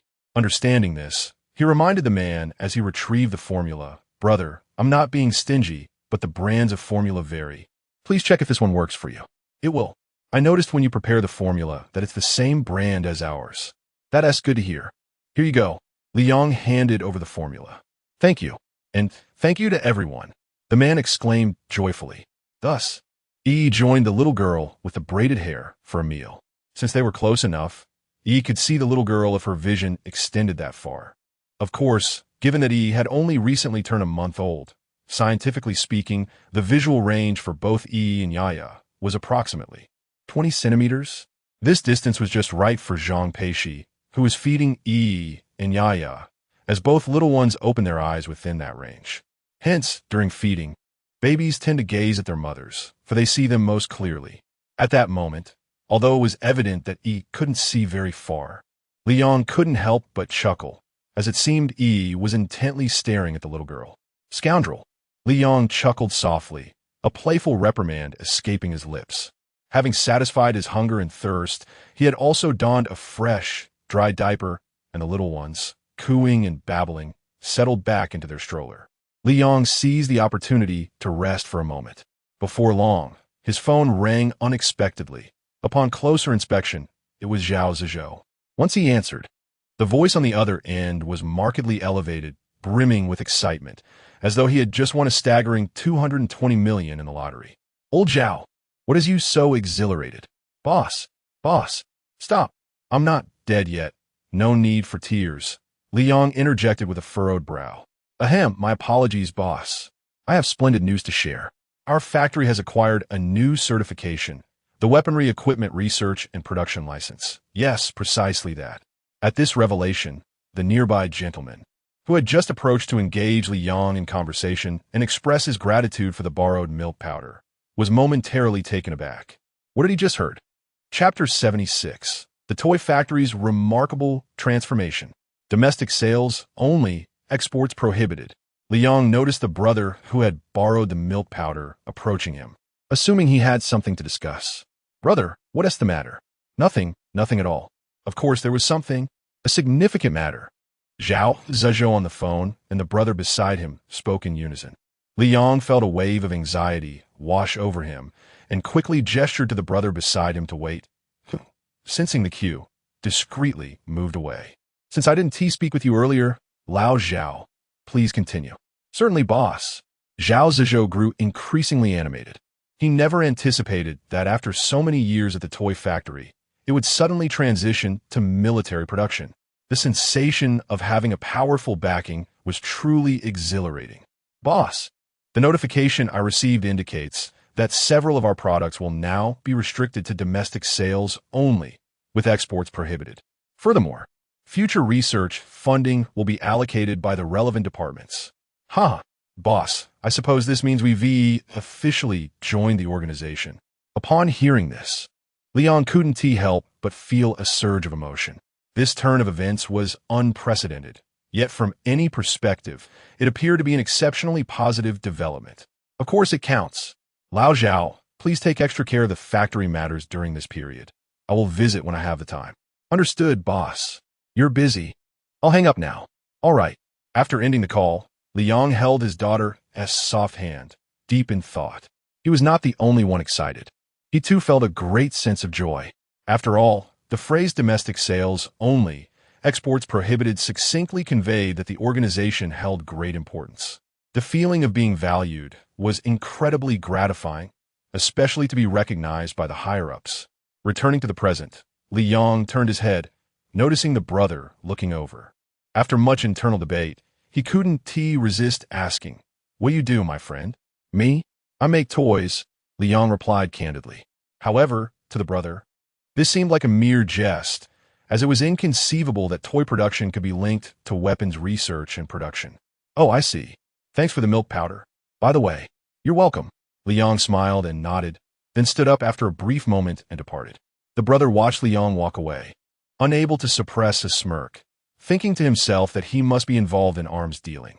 As a minor military enthusiast, he understood the implications of a weapons research and production license. It was evident that only those engaged in the production of arms would require such credentials. Meanwhile, at the international airport in the bustling metropolis, a man named Yang Zhe was stopped by the staff. As other passengers boarded the plane, Yang Zhe was growing increasingly anxious. Believing that he had nothing to fear, he raised his voice in protest. "What do you mean? What have I done? Why am I being stopped?" Even as the surrounding passengers cast puzzled glances, Yang Zhe refused to lower his voice, fearing he might miss his flight if they didn't let him go soon. "Mr. Yang, please remain calm. Our supervisor will be here shortly to speak with you." "No, I can't wait." Yang Zhe shouted, demanding an explanation. Finally, the director arrived. Observing Yang Zhe and the suitcase that had been assigned to him, the director raised his hand and guided them to a nearby room. "Emir Yang, I sincerely apologize for the delay, but due to the presence of items deemed prohibited for export, we must detain you.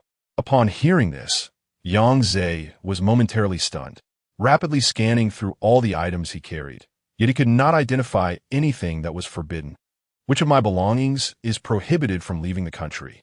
The director, without hesitation, retrieved a black box from the suitcase, clearly indicating it as the offending item.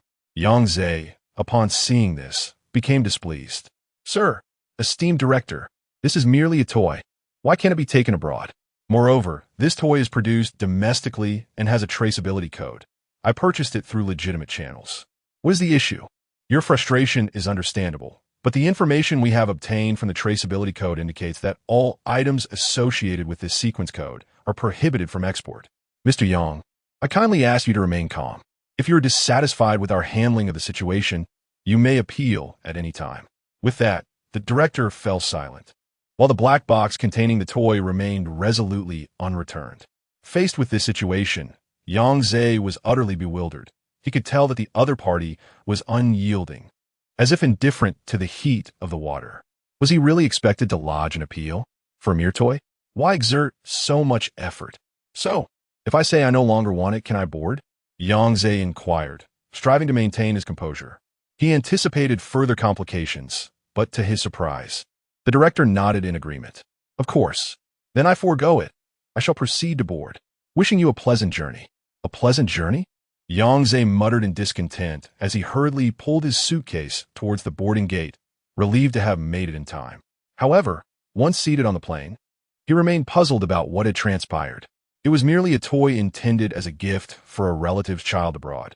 How had it suddenly become a prohibited item? Absurd.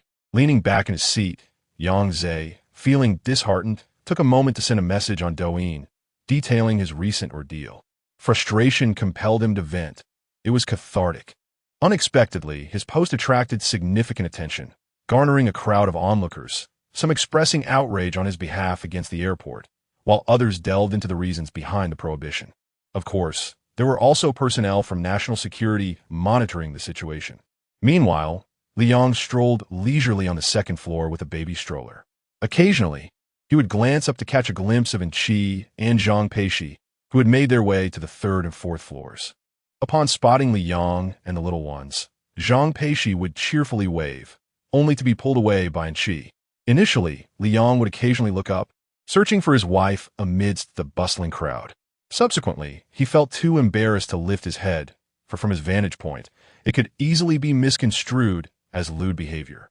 There were numerous young women in skirts on the upper floors. With a mere shift in perspective, one could inadvertently gaze upward, and thus, it is imperative for girls venturing outside to safeguard themselves. Liang's pace was not hurried, yet he soon found himself on the fourth floor. The entire level was adorned with women's clothing boutiques, where Enqi and Zhang Peixi were engrossed in their shopping. However, what captured Liang's attention was an advertisement affixed to a hot air balloon, an advertisement from a bridal shop. Chapter 77, urging Yushi to don her wedding dress. As Li Yang glanced at the advertisement for Milan wedding photography, a thought struck him. His mother had just returned home and had already arranged for an auspicious date, yet time was swiftly passing, and they had made no preparations.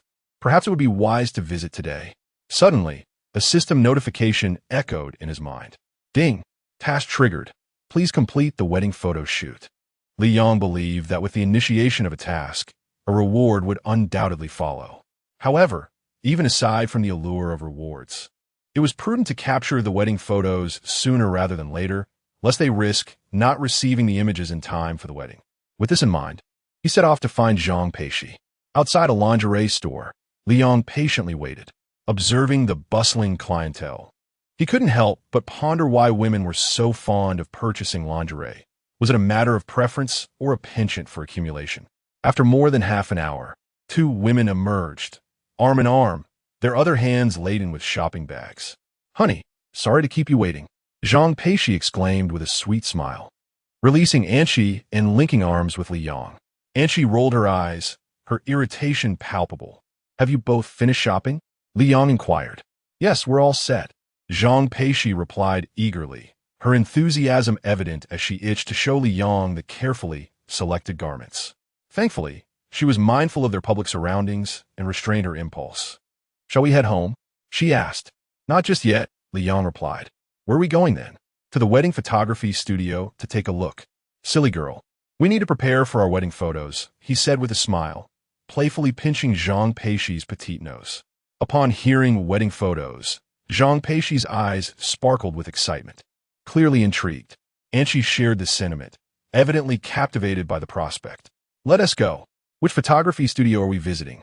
"I'm not quite sure yet. Let us start with this one," Liang said, pointing to a nearby hot air balloon, its vibrant red ribbon fluttering in the breeze. "Milan. I know the place. I often see it on Douyin. I've heard many couples from other provinces go there for their wedding photos," and she chimed in. Zhang Peixi nodded in agreement, having also encountered numerous videos of similar nature, primarily due to Anshi's previous inquiries which had been recorded by the algorithm. "Then, dear husband, let us go there," Zhang Peixi declared. "All right, let us set off." After agreeing, they returned to the car, carefully stowing away their shopping spoils. However, before they could drive off, Zhang Peixi suddenly interrupted. "Wait a moment, I need to pump milk first." "What? Shishi, are you experiencing engorgement again?" And she leaned over to inquire, her gaze inadvertently drifting towards Zhang Peixi's chest. "Yes, it's quite painful. I must relieve it, or I'll be in trouble later." With that, Zhang Peixi retrieved her bag and began assembling the breast pump with a sense of urgency. Then, seemingly unfazed by her surroundings, she unfastened her clothing and commenced the process of pumping. Accompanied by the soft hum of the breast pump, streams of nourishing milk flowed through the tubes into the bottle, quickly filling its base. And she gazed at the abundant milk and couldn't help but exclaim, "Like a dairy cow." Zhang Peixi shot her a disapproving glance in response. "Peixi, if you roll your eyes at me one more time. What's the matter? Are you addicted to it?" Zhang Peixi was puzzled by her best friend's peculiar request. "It's just that when you roll your eyes, you resemble a young matron. No wonder Liang is utterly captivated by you." "Oh, hush. Sit down. I refuse." And she teased, and Zhang Peixi retorted with mock indignation as the two women seemingly ignored Liang, engaging in their playful banter for a full half-hour. "Wow, Peixi, is there really that much?" "Well, why not?" Zhang Peixi replied curtly, while deftly pouring the expressed milk into storage bags and placing them into the car's refrigerator for freezing. "Hey, this bag looks so familiar." "Oh, the refrigerator. There are over 20 bags at home. Could they all be your expressed milk?" And she asked in astonishment. "Yes, all of it was collected at night. And Yaya can hardly finish it, so I have to store it." Zhang Peixi answered nonchalantly, as if discussing the most ordinary matter. And she was taken aback and glanced at Zhang Peixi's still ample bosom, feeling a sense of inadequacy wash over her. "It's all thanks to the nourishing soup my husband makes," Zhang Peixi added, though internally she supplemented that it also had the benefit of effective massage. The massage was a cherished secret between Zhang Peixi and Liang, certainly not something to be shared. As Zhang Peixi secured her seatbelt, Liang drove them out of the dimly lit underground parking garage. Guided by the navigation system, they soon arrived at their destination, Milan Wedding Photography. The establishment's name was prominently displayed on the building, accompanied by glamorous endorsements from renowned actresses, exuding an undeniable aura. After parking, the group entered the bustling lobby, where a staff member promptly approached. "Sir, are you here for wedding photography?" "Yes," Liang nodded, surveying the surroundings. Under the bright lights, numerous customers were engaged in their photo sessions. From an outsider's perspective, the result appeared quite impressive. At the very least, the retouching was commendable, and the brides all possessed lovely oval faces. "Have you had a chance to learn about Milan from previous clients?" "No. Please tell us more." "Certainly. This way, please." The staff member led Liang and his companions to a room, and as soon as they were seated, tea and a fruit platter were served with impeccable service. Zhang Peixi and Anshi listened attentively to the introduction, while Liang sat nearby, flipping through a portfolio of various styles of attire, occasionally glancing up at Zhang Peixi, seemingly lost in thought. "The one-shoulder wedding gown is exquisite. It beautifully highlights my wife's lovely shoulders and collarbone. The strapless design is also charming, especially when paired with a veil, exuding both grandeur and elegance. The ruffled wedding dress is quite splendid as well, My wife carries it with grace, embodying maturity and allure. Nothing compares to the beauty of the Shoha attire. Liang was captivated by the Shoha gown, and Zhang Peixi turned her head to look, a ripple of intrigue gleaming in her beautiful eyes. At that moment, the system unexpectedly activated once more. Ding! Please encourage the female protagonist to don the Shoha attire. Task completion reward. Exquisite set of Phoenix Crown and Shapai 1 set. In truth, even without the system's prompt, Liang was eager to see Zhang Peixi in the Shoha attire. Consequently, as the two women were nearly swayed by the sales pitch, he decisively made his choice. Let's proceed with the order. Oh, and by the way, my wife would like to try on the Shoha attire. Is that possible later? Zhang Peixi was taken aback. How did her husband know? Chapter 78. Pink, light gold. Red. Liang readily settled the payment of 28,000, a sum that, while not exorbitant, still caused Zhang Peixi some heartache for a while. Initially, she had contemplated opting for the most basic package priced at a little over 6,000, which included 5 outfits and an outdoor shoot, sufficient for their needs. However, Liang insisted on selecting the most extravagant package from the Milan wedding photography studio, citing that marriage is of paramount importance. His sole intention was to ensure that Zhang Peixi would have an abundance of beautiful photographs to cherish. Upon placing the order, a dedicated staff member guided the trio to the second floor to explore the garments. As the elevator doors opened, they were greeted by an endless array of attire, various wedding gowns, an assortment of colorful Showa dresses, and an extensive collection of other outfits perfect for photography, all of which could easily overwhelm one's senses. Zhang Peixi and Enqi were equally astonished by Milan's exquisite collection, for women generally possess little resistance against beautiful clothing, especially those meant for capturing moments with their beloved. Here, we have over 300 styles of Shoha dresses for you to choose from, the staff member cheerfully proclaimed, treating Zhang Peixi and her companions as esteemed guests. All right, let me take a look, Zhang Peixi replied, nodding as she approached the first rack, meticulously sifting through the garments. Each Shoha dress boasted its own unique style and charm. The differences were subtle, marked by varying colors, yet all undeniably captivating. After much deliberation, Zhang Peixi settled on a delicate pink Shoha dress, recalling that Liang had once mentioned his fondness for soft pink hues. The gentle elegance of the dress also resonated with her, stirring her emotions. I would like to try this one first, she declared. Certainly, miss. I'll fetch it for you. The staff member responded, retrieving the light pink Shoha dress while explaining, rest assured, all garments in our store undergo 3 thorough disinfection processes upon being removed from the racks, ensuring impeccable hygiene. Moreover, the staff member added, you may select several Shoha dresses to try on. I must say, your figure is stunning. You hardly resemble a mother of 2. As she spoke, the staff member couldn't help but glance at the baby carriage pushed by Liang, where the little ones cooed and babbled. In today's world, capturing wedding photos with children in tow was no longer an uncommon occurrence. The absurdities witnessed over the years had been many, such as a 60-year-old man posing with his much younger bride, while a woman in her 30s had to address her as little mother, a truly bizarre sight. As the staff member finished her remark, Zhang Peixi's chosen pink dress was retrieved. Complying with the suggestion, she continued her selection process, eventually drawn to a light gold Shoha dress that exuded a graceful elegance unique to Chinese aesthetics. The third dress was a classic red, embodying both festivity and sophistication. Sir, please hold on for a moment while I assist the lady in changing, the staff member said. Of course, Liang replied. Liang settled into a nearby sofa, supporting the baby carriage, while Zhang Peixi and Enqi busied themselves with the exquisite Shohi attire in the changing room. The two little ones, Yiya and Yi, had drifted off to sleep again. These two cherubs had a remarkable ability to nap, often dozing off and waking up intermittently, which certainly made things easier for everyone. Shortly thereafter, Li Yang's phone rang. It was a call from Jiajiqi. He informed Liang that among the projects the company had invested in, 3 had exploded with success, doubling their profits within mere days. The dividends that would land in Li Yang's hands had become quite a substantial target, 100 million. Over the phone, Jiajiqi expressed his immense admiration for Liang, even exclaiming that he possessed a divine hand in business. Liang felt a bit bashful at such praise. But Jia Zhiqi insisted he was merely being modest. After discussing the distribution of the dividends, Liang ended the call, pondering how he might spend the anticipated 60 million that would soon appear in his account.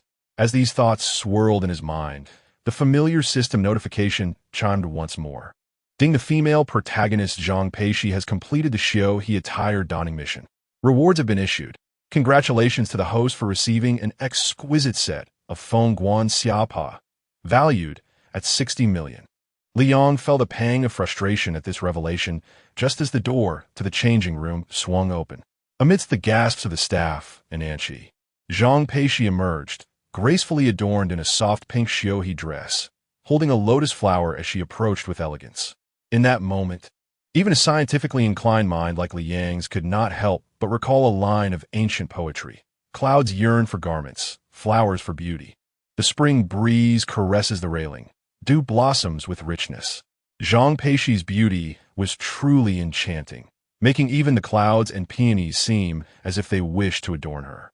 Zhang Peixi soon stood before Liang, twirling gracefully before him, her delicate hands slightly raised as she smiled and asked, "Darling, do I look beautiful?" Liang nodded fervently, calling her a fairy. Though his words were somewhat exaggerated, they brought forth a delightful laughter from Zhang Peixi. "I was worried I couldn't carry the xiaohe dress," she admitted, exhaling in relief after her moment of joy. Nearby, the staff members Su Xie and Anqi exchanged knowing smiles, unable to contain their amusement. "How could you not carry it?" During the outfit change, your graceful figure was simply breathtaking. It's enough to incite envy. "Indeed, you look wonderful. After all, you are my wife," Liang replied, clearly pleased, as he gently caressed Zhang Peixi's earlobe adorned with earrings. "Darling, can I wear the xiaohe dress for our wedding?" Zhang Peixi suddenly inquired, her beautiful eyes sparkling with anticipation. However, Liang shook his head in refusal. "No, we won't wear xiaohe."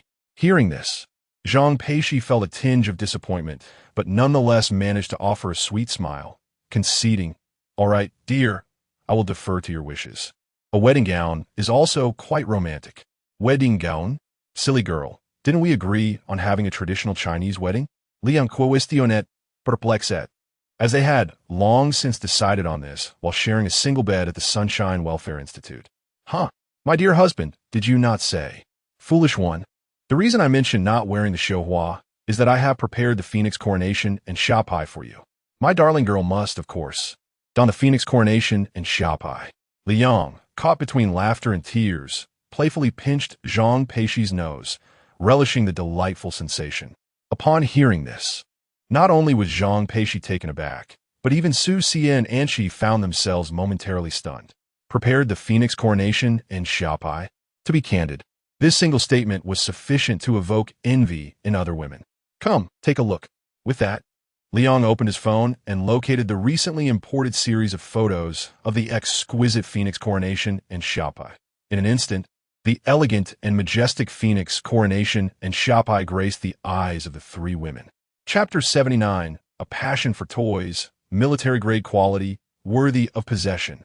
The crimson silk symbolizes fervent love and blissful matrimony, while the phoenix crown represents nobility and opulence. Each piece of silk and every golden thread epitomizes heartfelt blessings for the newlyweds. When a woman adorns herself with the phoenix crown and flowing robes, she transforms into the most enchanting figure, exuding elegance and grandeur. Zhang Peixi momentarily lost her thoughts, her mind wandering back to a phrase she had once encountered. However, she could never have imagined that the day would come when she would don the phoenix crown and flowing robes herself. Excited? Elated? Bewildered? Zhang Peixi covered her mouth, unsure of what to say. Yet, her beautiful eyes shimmered with tears of joy that she could not contain. After viewing the collection of images, all Zhang Peixi desired was to embrace Liang, and she did just that, tiptoeing in his arms. "Silly, why are you still crying?" "Darling, these are tears of happiness." Zhang Peixi defended herself, burying her head in Li Yang's embrace. Anqi and Su Xie chose not to intrude, silently offering their blessings. Especially Anqi. who understood her best friend's inner thoughts. It had once seemed to her that solitude was the norm. And how could she dare to dream of a day adorned in phoenix crown and flowing robes? Contemplating this, even as she was fed a mouthful of dog food, and she blessed them while raising a toast in respect. After Zhang Peixi regained her composure, she changed into two other exquisite outfits with the assistance of Anchi and Susia. Whether in soft gold or deep red, Zhang Peixi appeared resplendent and dignified. Throughout, her gaze towards Li Yang sparkled with radiance. What does it mean to see nothing but one's beloved? This is it. Susia envied their relationship to the utmost, and so did Anchi, though she could not help but think of the gentleman she had met for a blind date that day, causing the fleeting desire for marriage to be swiftly extinguished. Having agreed on a formal photography session, Li Yang and his companions departed from the Milan bridal studio. All the way home, Zhang Peixi chattered away like a lark. It is said that those who laugh often are favored by fortune. As soon as they arrived home, Zhang Peixi received a call from Zicheng Dairy. The offered benefits were quite impressive, with a base salary and commissions, and the work itself was not overly demanding. In an instant, Zhang Peixi felt a surge of joy, realizing she was no longer merely a decorative figure. "Darling, am I amazing?" she asked cheerfully, like a little girl seeking praise. Li Yang nodded with a smile, offering genuine compliments. Yet, he couldn't help but wonder what his wife's thoughts would be upon discovering that another 100 million had been deposited into her account by morning. Shortly thereafter, soft rustling sounds emanated from the stroller. The trio turned to see Yaya, the little one, still asleep, but at that moment, for reasons unknown, was rubbing her cheeks with her sleeves, scratching at her ears. "Darling, we should prepare to conduct inner ear vestibular training for Yi and Yaya. It is said that this can effectively prevent motion sickness as they grow older," Zhang Peixi suddenly remarked, observing her daughter's fidgeting demeanor, which stirred a pang of maternal tenderness within her. Although vestibular training is typically recommended for infants aged 2 months, the physical condition of Yi and Yaya was notably commendable, prompting Li Yang to embrace the idea rather than decline. "All right, let us try this before bedtime," he agreed. To Li Yang's surprise, the night did not bring tranquility, but rather a chorus of inquiries from clients. In the evening, Zhao Zizhou called to inform Li Yang that customers who had purchased their toys were expressing their concerns regarding why these toys had become prohibited from export. At that moment, the phrase for domestic sales only flashed through Li Yang's mind. Why, he pondered, were the customers in such a hurry so soon after receiving the notification? Upon further inquiry, Li Yang discovered that these customers fell into 2 distinct categories. The first group consisted of loyal domestic clients, who were curious about the sudden classification of their toys as non-exportable. The second group comprised significant clients from the Middle East, as referenced by Zhao Zizhou.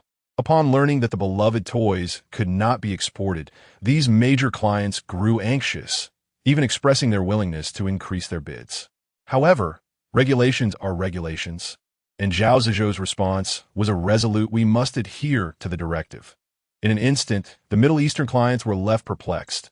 Whose directive was this? But then it dawned on them that the toy factory was a Chinese enterprise, and thus, the order could only originate from the Chinese authorities. Realizing that their covert intentions had been unveiled, the inquiries from these Middle Eastern clients began to dwindle, eventually fading away. Therefore, the immediate task was to furnish the domestic clients with a reasonable explanation. Zhao Zizhou reached out precisely because he was uncertain about how to navigate this situation to avoid any missteps. After absorbing all this information, Li Yang contemplated earnestly. Clients are indeed akin to deities, and their continued patronage of factory products would be essential. Thus, an explanation was imperative. Yet, the challenge lay in how to articulate it effectively. Fortunately, this conundrum did not daunt Li Yang. His solution was elegantly simple: conduct a live broadcast on Douyin to provide a real-time explanation. This approach would not only attract attention, but also expand sales channels and address the current dilemma, a veritable trifecta of benefits. Zhao Zizhou expressed concern regarding potential backlash from customers, inquiring what would happen if they reacted negatively. Li Yang was uncertain of the outcome, but faced with the situation, he resolved to be forthright, for this day was inevitable. After concluding the call, Zhao Zizhou and Li Yong began their preparations. Zhao was tasked with disseminating the news of the boss's personal appearance in the live broadcast, while Li Yong set about organizing the venue for the broadcast. The study emerged as the ideal setting, as Zhang Peixi often filmed videos there, and today, Li Yong intended to host his inaugural live stream in the same space. Prior to this, he had called upon Zhang Peixi to inscribe 12 elegant characters with a brush on a sheet of red paper. Passionate about toys, military-grade quality, worthy of possession. Dear husband, what does this mean? Zhang Peixi, having completed her calligraphy as instructed, put away the brush, yet remained perplexed by the significance of these words. After all, when Li Yong obtained the weaponry and equipment research and production license, she and Anqi were still out shopping. The meaning, quite literally, is that our brand of toys boasts robust quality and is worth purchasing. But, dear husband, I am referring to military-grade quality. Do you think appearing in a live stream like this might subject you to accusations of false advertising? Zhang Peixi blinked at the phrase military-grade quality. Although she did not fully comprehend it, she could sense the weight of those words, leading her to feel that they should not be used lightly. Chapter 80. Little Cotton-Padded Jacket. A more comfortable experience. False advertising? Li Yong questioned with a hint of skepticism, then shook his head. Indeed, my dear husband, military-grade quality. I cannot fathom any quality that could surpass those 4 words. Zhang Peixi expressed her innermost thoughts, yet Li Yong merely smiled mysteriously. Silly girl, I would never indulge in false advertising. Just wait and see. When Li Yong received the call from Zhao Zizhou, informing him of the transition from civilian to military work, Zhang Peixi was still trying on lingerie with Anqi, completely unaware of the events unfolding. It is only natural for her to harbor doubts now. However, Li Yong chose not to clarify, instead opting to maintain an air of mystery. Even when Zhang Peixi meticulously translated the terms from Douyin one by one, he remained unfazed. Husband, don't laugh. This is a serious matter. Zhang Peixi pouted adorably, looking quite charming. Li Yong could not resist the urge to gently pinch her soft cheek, the texture delightful to the touch. Suddenly, the door swung open, and she appeared, pushing a baby stroller, and happened to catch sight of the affectionate banter between the two. Although a bit embarrassed and contemplating retreat, she could not disregard the urgent needs of the little ones. Thus, with determination, she inquired, "Excuse me, may I interrupt? And you have both soiled their diapers, and I cannot manage this alone. Could you please lend a hand? Oh dear, I truly did not mean to disrupt your romantic interlude. Or was it a romantic discussion? Not quite right either. After I change and into fresh diapers, you may resume your sweet nothings." And she teased with a smile. Upon hearing this, Zhang Peixi's cheeks flushed, and she could not help but mutter a gentle reprimand. We are engaged in serious matters. Understood. And Chi's laughter grew more cheerful, her expression now tinged with playful mischief. Ignoring her best friend's teasing, Zhang Peixi approached the crib, mentally noting that her son and daughter were indeed due for a change. To her surprise, the 2 little ones synchronized their bodily functions so perfectly. Just as Zhang Peixi neared, Yi let out a resounding fart, while Yi followed suit with a more subdued sound. After releasing her gas, Yi would pout, as if to say, "No, it's not me." Yi, however, was much more carefree. When Zhang Peixi unfastened her diaper, Yi let out a couple more loud toots. In contrast to her brother's pouting defense, Yi was refreshingly straightforward. Li Yong could not help but chuckle, giving the chubby little one bottom a gentle squeeze, and remarked, So this is what they mean by pulling down pants to pass gas. It is not merely redundant, but indeed more comfortable. Upon hearing this, Anqi and Zhang Peixi laughed, for upon reflection, it indeed seemed to be the case. After all, once the diaper was removed, Yi's flatulence had become much more effortless. Infants' digestive systems are far less robust than those of adults. Perhaps it was my lifting of Yi's little legs that facilitated the process, Zhang Peixi offered, her explanation sounding increasingly plausible. With the collaborative efforts of the couple and Anqi, Yi and Yaya were swiftly clad in dry diapers. Seizing the opportunity while the babies were calm, Li Yong hurried to the kitchen to prepare dinner. It was indeed time for the evening meal, and with a live broadcast scheduled shortly after, he felt the pressure of time. Fortunately, cooking was no challenge for Liang, and soon a bountiful array of dishes graced the table. Such a lavish spread, and she exclaimed, unable to resist swallowing at the sight, particularly eyeing the mapo tofu, which made her yearn to indulge in a few more bites of rice. Liang, are you treating me? And she teased in return. Zhang Peixi nodded in agreement, explaining, Chi-Chi, I'll need you to look after Yi and Yaya shortly. I must accompany my husband for his live broadcast. After all, it's his first time, and I worry he might struggle alone. Hearing this, one might think Zhang Peixi was an experienced live streamer herself. Prior to this, she had only filmed and posted videos without ever appearing on camera. Nevertheless, she felt her experience surpassed Li Yang slightly, thus planning to stay by his side to assist him. After all, many hands make light work. And she, understanding, waved her hand dismissively, urging him not to be so formal. All right then, don't be so polite with me. Let us eat. You don't have much time before your broadcast, do you? Mapo tofu. Let us dig in. And she quickly corrected herself, but Zhang Peixi had already thoughtfully served her rice and mapo tofu. Concerned that the small bowl might not suffice, she even brought a larger bowl, which could hold 2.5 times that of the smaller one. Indeed, dining with a larger bowl was far more satisfying. Soon, with the delightful home-cooked dishes like mapo tofu, and she devoured 2 large bowls of rice, yet still felt unsated. However, upon feeling her little belly, which had swollen to the point of straining her shirt buttons, she realized she had to stop. Otherwise, a trip to the emergency room for gastric lavage would turn her into a laughingstock. After the meal, Zhang Peixi efficiently tidied up the dining area, while Liang took the initiative to wash the dishes. Zhang Peixi intended to lend a hand, but Liang gently stopped her, saying, "These beautiful little hands are not meant for scrubbing dishes. It would be too heartbreaking." Hearing this simple yet sweet sentiment, Zhang Peixi felt a warmth and comfort envelop her heart. Before long, with everything cleaned up, Liang and Zhang Peixi entered the study together. And she, pushing the baby crib, followed closely behind. Upon entering the study, she proceeded to the adjoining small bedroom. Although separated by just a door, the soundproofing was adequate, ensuring that Liang and Zhang Peixi would not be disturbed. It was that Anshi was bored and wanted to join them. She simply felt uncertain about caring for Yi and Yaya alone. Staying in the study meant that if both babies cried simultaneously, Zhang Peixi could lend a helping hand. In the study, Liang, having adjusted the equipment, settled before the camera. Zhang Peixi meticulously arranged the supplementary lighting and then fetched a small stool to sit beside it. With over 10 minutes remaining before the live broadcast, she began to feel a wave of anxiety wash over her.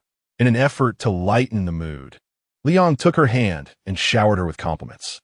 Indeed, upon hearing such praise, Zhang Peixi's cheeks flushed and her tension eased considerably.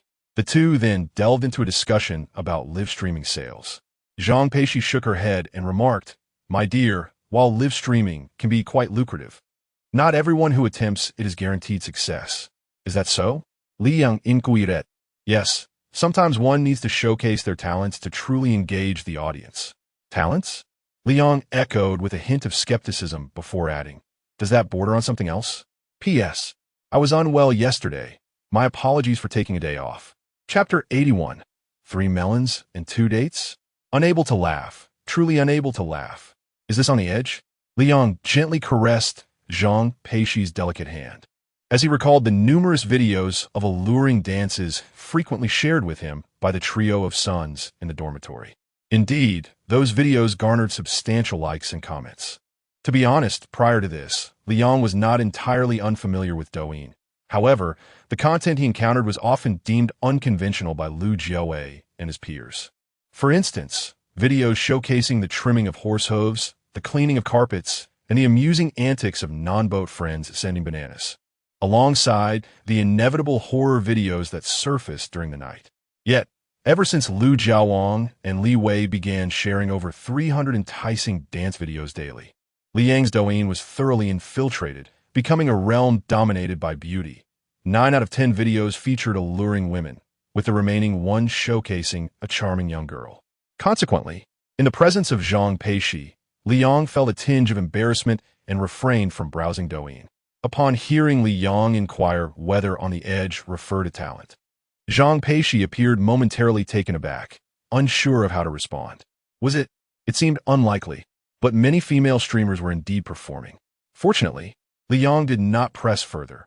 Otherwise, Zhang Peixi would have found herself at a loss for words. Instead, Li Yang, brimming with enthusiasm, remarked, "As long as it boosts our toy sales, showcasing some talents is perfectly acceptable." "Talent, you say? I possess him as well." Upon hearing this, Zhang Peixi's eyes widened with curiosity as she scrutinized her husband, who, even in his slippers, made a noticeable sound while walking, and then inquired, "Darling, what do you mean by talent?" "Well, if all else fails, I could perform a subject 3. A burst of laughter erupted. However, it was not Zhang Peixi who elicited the laughter, but rather Chi, who was separated from them by a mere wall. She had no intention of eavesdropping. Yet the soundproofing was not quite sufficient, especially since the little ones were fast asleep, leaving her in silence, thus allowing her to overhear the conversation between Li Yang and Zhang Peixi. Particularly, upon hearing Li Yang's intention to perform Subject 3, she could no longer contain her amusement. Zhang Peixi was also eager to laugh, but before she could, the time had arrived. The program for automatic broadcasting had been set. Once the time struck, it would commence without delay. As Li Yang activated the Cool Love Toys official account for the live broadcast, fans and random viewers flooded in. Among them was Yang Zhe, who had aspired to travel abroad, but was stopped by staff, only to be released after leaving his toys behind. Ever since boarding the plane, he had been preoccupied with the incident. Although the ancients advised patience for a tranquil sea, Yang Zhe could not shake the feeling that tranquility was elusive, and his frustration only grew. Thus, when he sought to address the incident by rallying support and demanding an explanation from the Cool Love Toys officials, Zhao Zizhou announced, "Tonight at 8:30, the boss will appear in the live broadcast." Zhao Zizhou further expressed that friends with doubts are welcome to join and observe, assuring them that they would not suffer any loss or be deceived. Consequently, Yang Zhe endured not only a deep breath but also the drowsiness, resolutely braving the time difference to await the live broadcast of Toy Enthusiast. At last, the live stream commenced, and Yang Zhe was among the first to enter the virtual room. However, before he could voice his inquiries, he could not help but exclaim, "The owner of Toy Enthusiast? Truly quite youthful." Nevertheless, regardless of youthfulness or sentiment, he was adamant that a satisfactory explanation must be provided today. Moreover, upon encountering the phrase, military quality, Yang Zhe was momentarily taken aback. What could it possibly mean? Clearly, he was more acutely aware of these 4 words appearing in the live stream than the average person, as he had received similar notifications at the airport. Could it be that Toy Enthusiast had connections with the military? Upon this realization, Yang Zhe's underlying anger surprisingly diminished, though he could not quite fathom why. To Zhang Peixi's astonishment, within less than 10 minutes of Li Yang's broadcast, it had remarkably exploded. It was not Li Yang who had exploded, but rather the live stream had been featured on the homepage. This meant that anyone opening Douyin would inevitably encounter Li Yang and Toy Enthusiast after scrolling through merely 7 or 8 videos. Quite absurd. Zhang Peixi widened her eyes, appearing rather naive and bewildered. Consequently, the male viewers within the live stream, who had been enviously observing Li Yang since their entry, were now beside themselves with frustration. It was infuriating. How could it be fair? The young and handsome owner of Toy Enthusiast had such a beautiful wife. It was truly enviable. Is this really the owner of Toy Enthusiast? I had imagined an old, haggard man, yet he turned out to be so youthful and handsome. Just for the sake of their couple's charm, I must place an order for a toy. Don't ask why. Just know that I want to see this couple counting their money until exhaustion. To the absurd statements made above, let us report them, brothers, throughout this. Zhang Peixi remained silent, while Li Yang merely acknowledged at the outset, I am the owner of Toy Enthusiast, and this is my wife. With just these 2 sentences, countless viewers flooded the live stream with comments and gifts. Who was sending gifts? Anchi, watching the live stream from the doorway, was momentarily taken aback, initially assuming they were from Li Yang as company. However, upon checking the details, she realized something was amiss. The IP addresses came from all corners of the globe. This indicated that the gifts were sent by the audience. One extraordinary allure. Li Yang raised his head to see that the audience count had already surpassed 4 figures, feeling a sense of satisfaction with his inaugural live stream. However, if he did not speak soon, the viewers would surely dwindle. Therefore, after clearing his throat, Li Yang smiled gently and began to speak, his warm voice resonating throughout the live stream. Good evening, everyone. I am delighted to gather with you here. Before we proceed, I would like to say one thing. Please refrain from sending gifts and engage in rational consumption. Anyone who sends gifts again will be promptly removed by the moderators. I had forgotten. I do not manage property. Very well. Let us all refrain from showering gifts, especially the underage. Rather than spending money on gifts, it would be more prudent to purchase a garment for your parents. Li Yang merely stated the truth, yet he inadvertently garnered a multitude of online supporters, who evidently praised his upright values. For the sake of such principles, I must express my approval and follow him. Indeed, unlike certain streamers, who would wish to reach through the internet and implore me to bestow gifts, it is disheartening to observe others still gifting. Li Yang could only shake his head in resignation and declare, "All right, stop. I am not in need of these trifles. Truly, I am already a significant figure." Upon uttering this, the live stream erupted with laughter. The phrase trifles elicited such mirth that it left many in stitches. However, upon reflection, one might ponder whether their modest finances could indeed be deemed trifles. The laughter fades. Chapter 82. Every penny is a bullet aimed at the enemy. On the other side of the door, Anshi's eyes widened in astonishment as she watched the live stream. She had never encountered anything like this before. Other streamers would eagerly address their viewers as lords, begging for sustenance, and would even perform circles for a mere token gift. Yet here was Li Yang, audaciously requesting his audience not to bestow any gifts. Not only did he dissuade them from doing so, but he also jested that their money amounted to a few melons and dates. In that moment, Anshi felt a wave of dizziness wash over her, genuinely concerned that Li Yang might extinguish the popularity of the live stream. Thus, she found herself instinctively glancing at the upper right corner of her phone, anxious to see if all the viewers had fled. To her astonishment, not only did the viewership not diminish, but it continued to escalate. Moreover, the number of people watching the stream surged exponentially, nearing the remarkable milestone of 20,000 within mere minutes. While countless individuals perused Douyin at any given moment, the fact that nearly 20,000 had entered Li Yang's live stream was truly astounding. Simultaneously, other streamers, particularly those who thrived on challenging new hosts for traffic, took notice of Li Yang's presence and persistently requested to connect with him. However, Li Yang declined each invitation. On one hand, he lacked the know-how, and, on the other, the focus of today's event lay elsewhere. Observing Li Yang and Zhang Peixi in the live stream, Anshi couldn't help but reflect. This couple truly had the favor of the heavens. Their inaugural live stream had attracted such a considerable audience. Outside, Li Yang finally discovered that Douyin live streaming featured a button labeled Disable Gifts. Upon activating it, indeed, no one was able to send gifts anymore. He expressed his apologies, saying, "I sincerely regret that this is my first live stream, and I was unaware of the Disable Gifts button." Upon hearing this, the critics in the live stream began to voice their discontent, accusing Li Yang of feigning ignorance. Yet, in the next instant, Li Yang's response silenced their objections. He stated, "It was my oversight. Please rest assured that at the conclusion of tonight's stream, I will reveal the back-end gift earnings interface and donate the gifts received today to charitable causes." With that, he humbly added, "Before we officially begin, may I take a moment to express my gratitude for your attention amidst your busy schedules." As he spoke, Li Yang joined his hands in a gesture of deep respect. Consequently, the toy-loving fans in the live stream, as well as casual viewers, found themselves appreciating Li Yang's demeanor. Even those who had inadvertently stumbled upon the stream chose to linger a while longer, eager to see the content unfold. Of course, the primary allure lay in observing this striking couple, for no other reason than their captivating appearance. All right, allow me to introduce myself. I am Li Yang, the owner of Toy Enthusiasts. First and foremost, I owe an apology to a friend named Yang Zhe. Upon reading your account on the platform, I extend my sincerest regrets. Due to the strategic partnership established between our factory and relevant authorities regarding our toys, they can no longer be exported.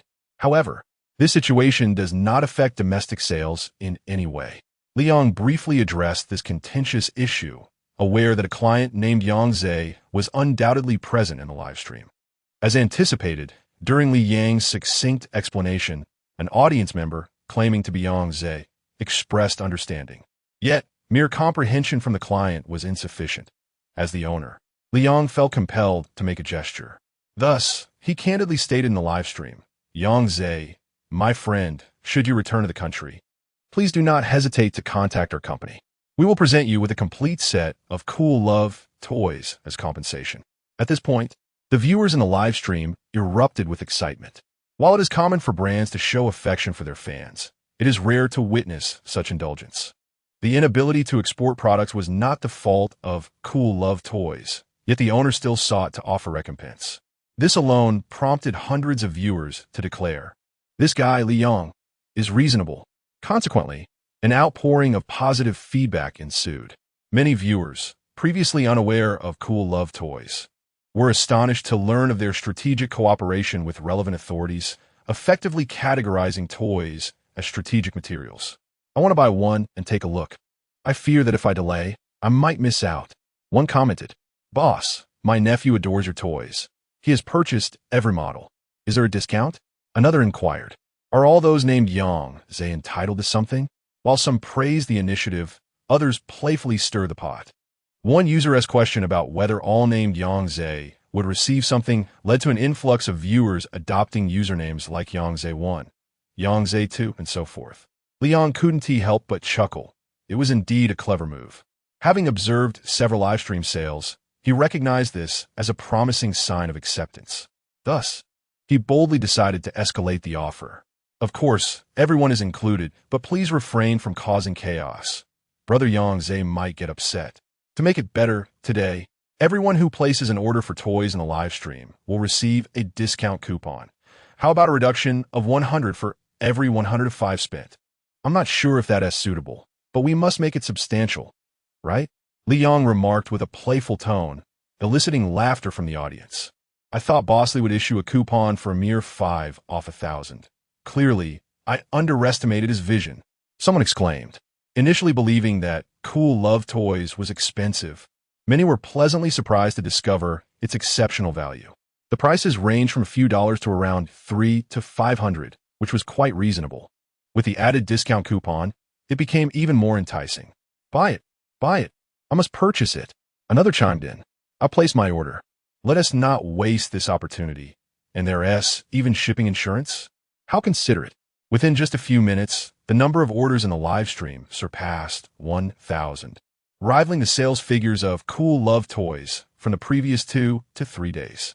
Ultimately, toys are not a necessity, and it is improbable to ensure substantial sales daily, except for the major clients from the Middle East who would place orders in the thousands.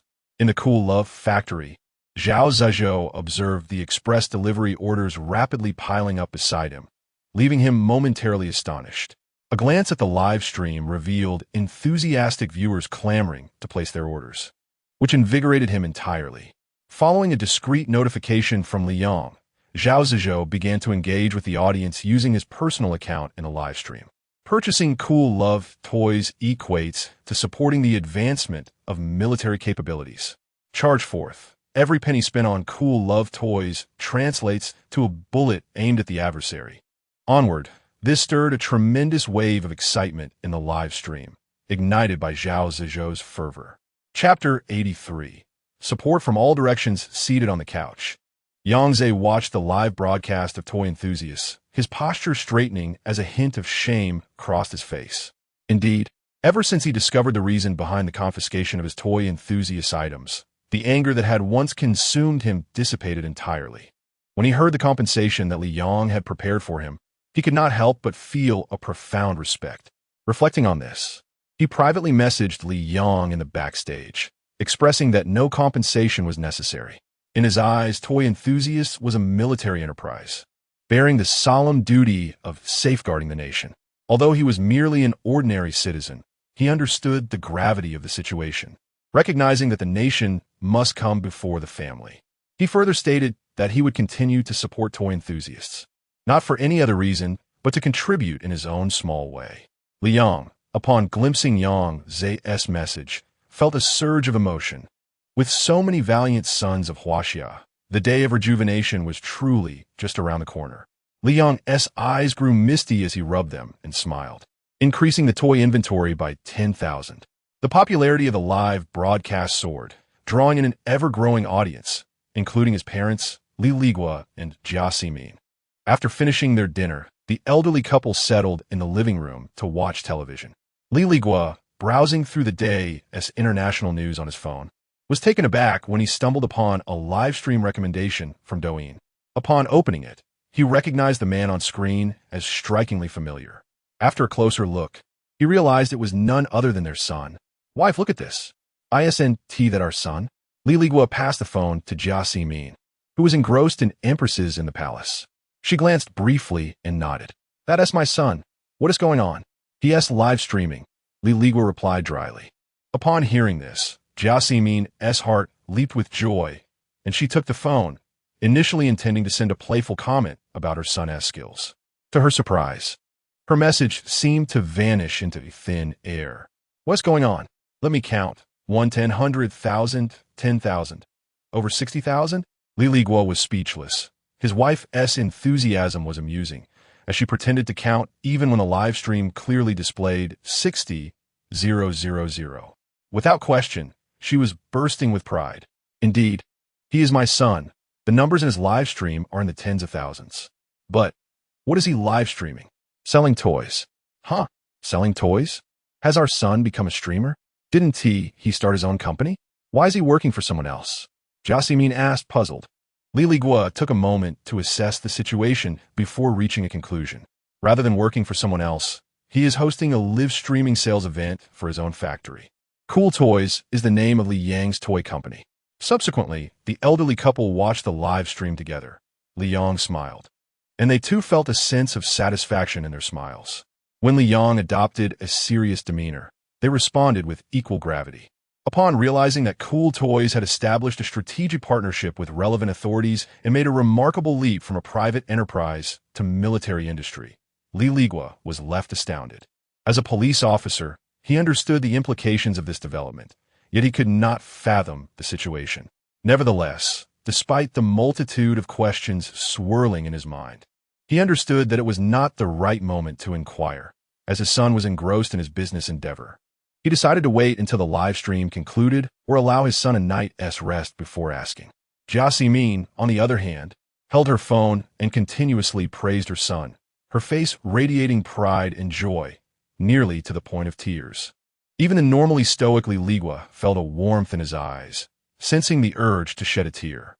This overwhelming emotion stemmed from a singular reason. Their child had grown up. Simultaneously, the other 3 members of the male dormitory 254, Lu Jiaowang, Li Wei, and Zhao Yuchen, were also watching Li Yang's live stream. The trio frequently indulged in watching videos. After all, how else could they share over 300 beauty videos with Li Yang daily? After dinner, they planned to take a break and then engage in some gaming. To their surprise, while scrolling through Douyin during their break, they stumbled upon Li Yang's live stream. Initially, Lu Jiaowang jokingly remarked to Li Wei about how the host resembled Brother Yang. However, he quickly corrected himself, exclaiming that this was indeed Brother Yang. Li Wei and Zhao Yuchen soon joined the live stream, eager to see the spectacle. At first, they thought Li Yang was merely a host promoting someone else's products. But after watching for a while, they were astonished to discover that he was actually promoting his own products. In disbelief, Lu Jiaowang asked, "When did Brother Yang become the owner of Cool Toys?" His fingers incessantly tapped on the screen, not asking questions, but simply liking the stream, hoping to boost his good friend's likes and popularity. Li Wei shook his head and attempted to send gifts as a token of support, only to find that the live stream did not have the gifting feature activated. "What is going on? Why doesn't Brother Yang have the gifting option enabled? I was hoping to contribute to the festivities," Li Wei lamented, noting that his Douyin account still had a sufficient balance of Dou coins. Zhao Yuchen, of course, did not hesitate to show his support for Li Yang's live stream, albeit in his own unique manner. by sharing the stream link in their WeChat and QQ group chats, hoping to attract more viewers. However, to his astonishment, mere minutes after sharing, he was expelled from 28 group chats. Really? Such stinginess. It's not an advertisement or a group discount. I was merely sharing a live stream. He exclaimed. Wait, why did my father kick me out of the family group chat? Frustrated, Zhao Yuchen, despite his usually calm demeanor, felt compelled to confront his father for clarification.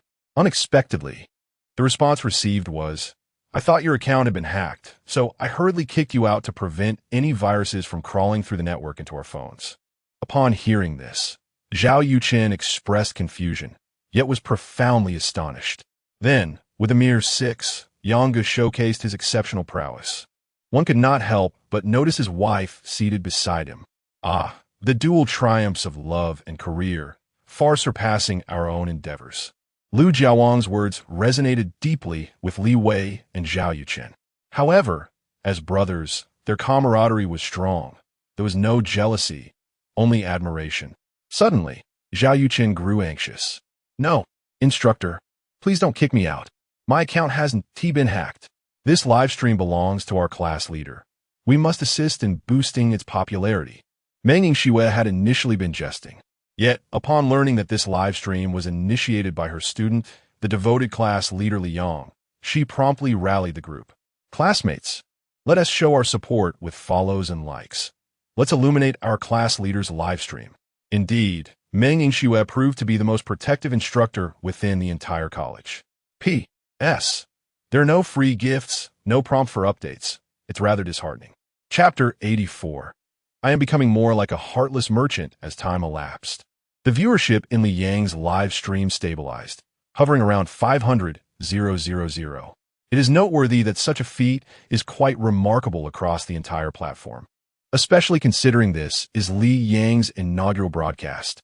The fervor surrounding him indeed astonished, envied, and even incited jealousy among his peers. In merely a minute, staff recorded over 1,000 reports against Li Yang's stream. Typically, such a high frequency of complaints would have led to an immediate suspension by the officials. However, this time was different. On one hand, Li Yang attracted a substantial number of users to the platform. On the other, his identity as the proprietor of Toy Enthusiast had been duly recognized by the officials. Yet, this very recognition rendered the platform hesitant to take action against him.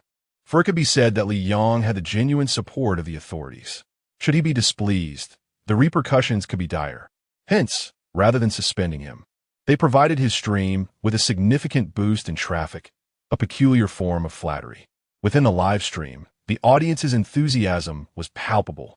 Some viewers questioned why Li Yang did not capitalize on his soaring viewership by enabling gift donations and reaping profits, while others challenged the military-grade quality of Toy Enthusiasts. A segment of the audience was genuinely captivated by the toys produced by the brand. It is well known that Toy Enthusiasts offers products of exceptional quality, which is why they have garnered the favor of clients from the Middle East. With the live stream catapulting them to fame, it naturally attracted the attention of toy enthusiasts. Upon viewing the details of the toys in the live stream store, some individuals were left speechless. Wow, truly deserving of the military-grade title. Selling this fixed-wing aircraft for $380 is incredibly generous.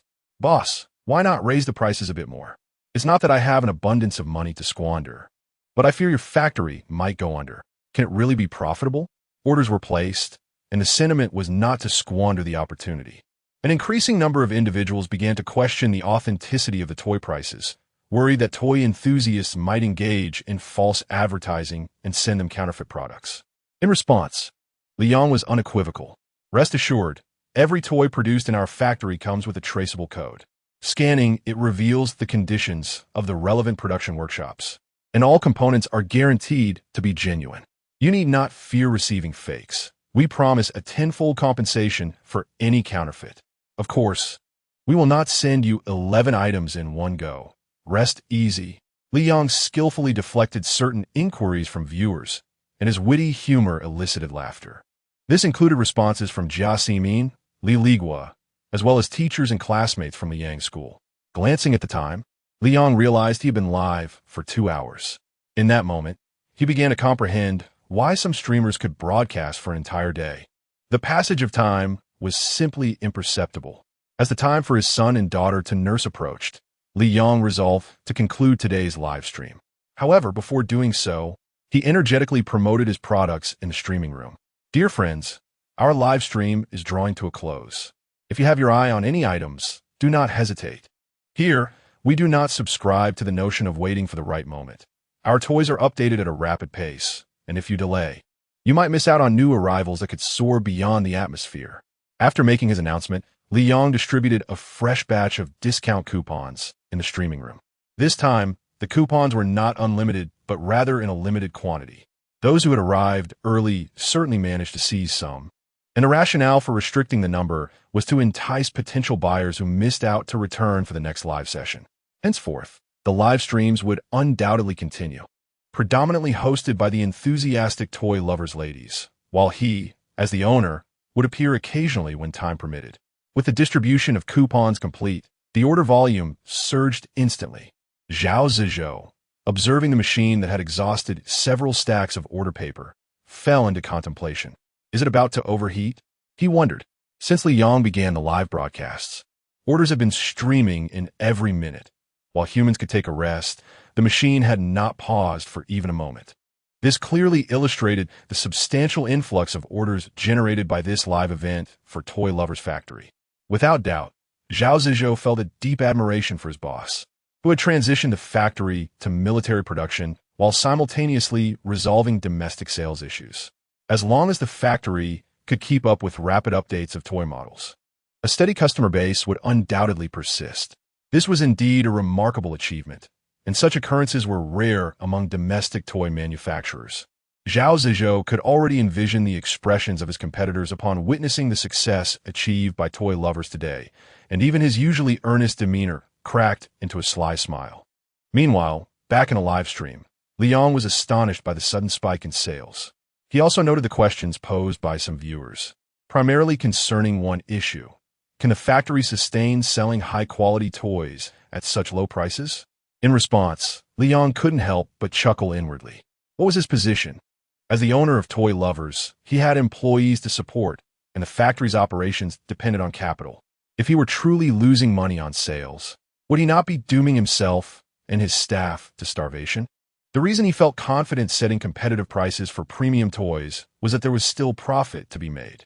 For instance, the fixed-wing remote-controlled aircraft priced under $400 boasted extraordinarily impressive performance and would undoubtedly capture the hearts of many aerospace enthusiasts. Although only 400 units were sold, the profit still exceeded 250, and this is after deducting all expenses. If such affordable products yield this level of profit, one can only imagine the astonishing margins on more expensive, high-end products. Therefore, there is no need to worry about losses. Contemplating this, Li Yong couldn't help but reflect on his own nature. I am indeed a shrewd merchant. Yet, despite these thoughts, he knew better than to reveal them. Thus, when questioned by netizens, Li Yong responded, "As long as you all are happy, I am content to earn a little less." Upon hearing this, Zhao Zizhou, far away in the factory, couldn't help but burst out laughing, nearly choking on his drink. Chapter 85. Support. Embrace extravagant consumption. Zhao Zizhou couldn't help but spray his drink across the room. Even from a distance, he felt compelled to give a thumbs up to the boss on the phone screen. "Boss, you are remarkable. Your eloquence is truly splendid." Yet, returning to the matter at hand, as he observed the order machine incessantly beeping, the corner of Zhao's mouth, adorned with a hint of Tiguanyin tea, involuntarily curled upwards, nearly impossible to suppress. In a live broadcast room, Zhang Peixi gently tugged at Li Yang's shirt from beneath the table. "Darling, the surge in orders is overwhelming." Li Yang turned to look, and indeed, the number of orders had nearly doubled since moments ago. The intensity of consumption was astonishing. "Ah, dear friends, allow me to interject," Li Yang continued. "Our products have always been available. If you enjoy them, feel free to purchase, but if not, there is no necessity to buy. Otherwise, they may end up gathering dust in a corner, which is hardly worthwhile. Although our toys are not excessively priced, a few hundred yuan could indeed cover a meal for a family. Therefore, I urge you to consume rationally." Li Yang spoke from the heart. Though he had earlier jested about being a heartless merchant, a few hundred yuan could be a significant amount for some. For those working away from home, it might even represent a month's worth of food expenses. As he said, if you like it, buy it, but if not, let us not purchase merely for the sake of supporting domestic products. We must remain sensible. As soon as Li Yang concluded his statement, the order speed increased even more. The comments in the live chat became increasingly humorous. I'm a longtime fan of toy enthusiast. The quality of this toy brand has always been commendable. I am quite rational. I simply must buy it. Boss, I hope your factory's production capacity can keep up. Seeing this, Li Yang chuckled. Production capacity? What a joke. Do you not realize that our factory has single-handedly supplied several major clients in the Middle East? Production capacity is more than sufficient. Rest assured, dear friend. And by the way, while you're being playful, are you not intending to remove the phrase in parentheses? It made it seem as if our factory lacked confidence and required fake reviews. TSK, my friend, you are quite mischievous. Li Yang said. Clicking on the user's profile to discover they had placed an order exceeding 6,000 yuan for toys. Truly a devoted fan, albeit a bit cheeky. Otherwise, he would have been blocked immediately. Furthermore, there were numerous users unabashedly indulging in shopping. They clamored to support domestic products, support the Sakura Cavalry, and support reclaiming the Sakura Islands. This poses challenges, but it is worth striving for. Do not question it. It is simply extravagant consumption, and we embrace it. Indeed, support domestic products, support military industry, support one aircraft carrier per province. It must be nuclear-powered. It must be fully equipped. It must be. One cannot help but remark that the aspirations of the netizens are rather grand, yet having dreams has always been a positive endeavor. At the very least, Li Yang concurred that each province should possess its own aircraft carrier. This phenomenon of extravagant consumption was unfolding in a live broadcast of Crazy for Toys, where passionate youth were contributing to the construction of their respective provincial carriers. In no time, the inventory was nearly depleted. Some viewers, who had not placed their orders in time, grew anxious about their missed opportunities. However, Li Yang had no intention of replenishing the stock, as time was indeed of the essence. Thus, before concluding the broadcast, he revisited a promise he had made earlier. I have one last matter to address before we end the stream, he stated, which is to donate all the proceeds from today's gifts to charitable causes. Just as I pledged at the outset, I assure you, I will uphold my commitment. As he spoke, Li Yang displayed the gift revenue page from the live session, revealing a sum of 115,000. Witnessing Li Yang's sincerity, the viewers who had entered the broadcast earlier erupted with excitement. Please, boss, wouldn't it be better to save this money for developing new products? That's over 100,000. Oh, boss, if you truly intend to donate, given your resolute nature, I shall surely support you with a few purchases next time you go live. Much better than that Photoshop streamer. Li Yang was taken aback by the substantial gift revenue accumulated in just a brief period. Over 110,000 was indeed astonishing. However, in comparison to the profits from the factory orders that day, this amount was relatively modest. Hence, he remained unfazed and declared he would personally contribute. Mindful of the platform's withdrawal fees. All right, I will make a personal donation, but I find the figure of 115,000 rather unsightly. Instead, let me round it up and donate 200,000 for love lunches for the left-behind children in Northwest China. As the broadcast was live, the viewers could see when Li Yang accessed the charity section. Once the successful donation confirmation appeared on his phone, the viewers spontaneously raised their thumbs in approval. Action speaks louder than words. A true man of honor. Boss, when you mentioned rounding up, I thought you were going to retain 15,000. Ah, I was being small-minded.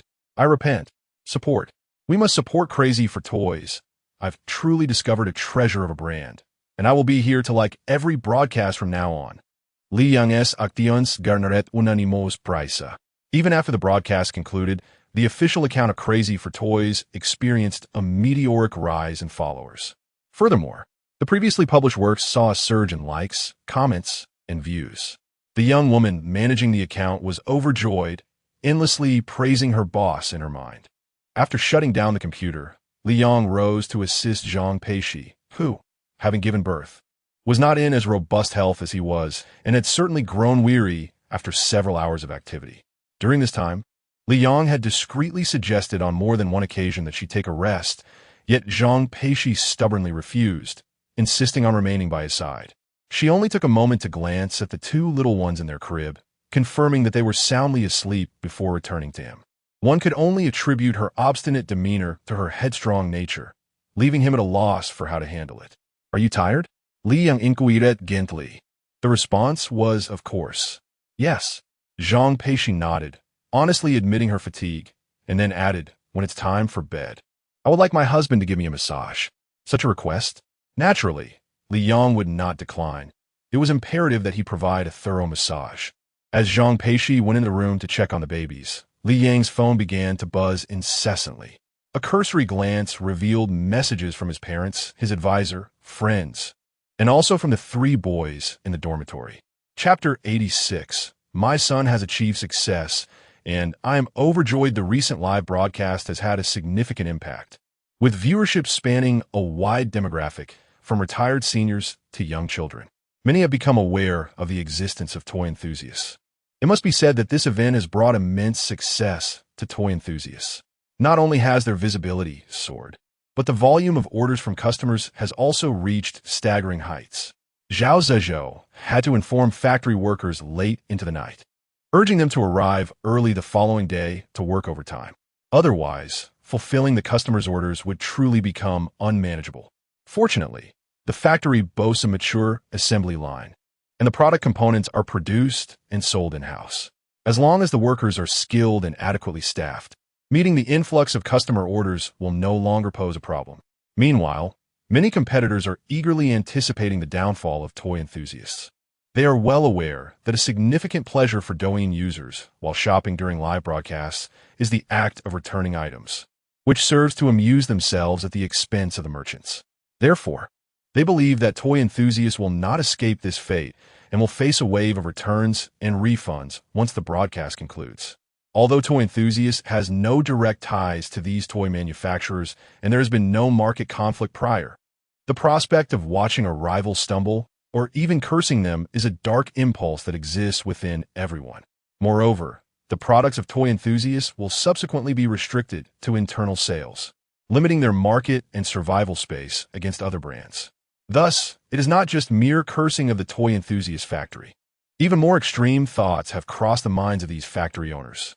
Fortunately, they maintain a semblance of clarity, recognizing that Toy Enthusiast is backed by military connections, and in many respects, operates as a military enterprise that ordinary merchants cannot afford to provoke.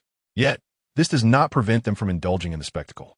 Consequently, it can be said that the potential misfortunes of toy enthusiasts have become a focal point of public interest and anticipation.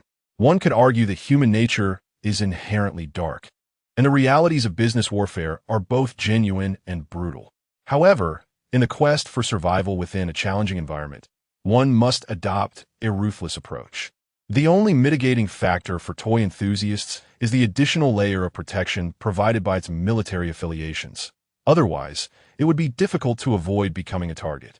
On the other hand, as Li Yang and Zhang Peixi concluded their live broadcast, both of their phones began to emit an incessant stream of notifications.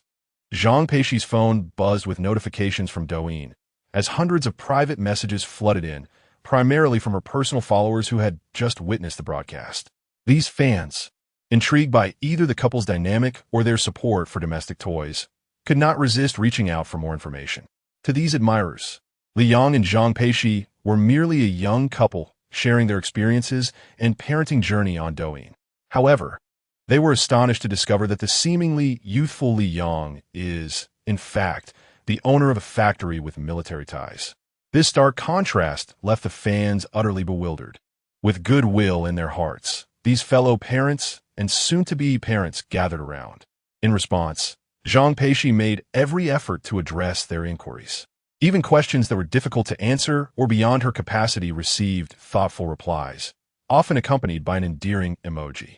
Zhang Peixi took it upon herself to comfort her fans, while Li Yang faced a barrage of attention from all directions. First came his parents, just a second before Li Yang concluded his live stream.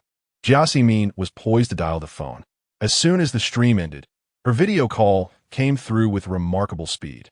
Upon connecting, the screen displayed Jia Ximin and Li Li was seated on the sofa, gazing at their son. In perfect harmony, they spoke in unison. "Son? You rascal." Li Li Gua, feeling a bit awkward, nudged his wife, signaling her to speak first. "Son, what is going on? When did you become the owner of cool toys?" "Ah, yes. Your mother and I share the same question." "Dad, Mom, it's a long story."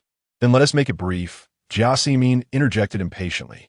True to form, her quick wit shone through.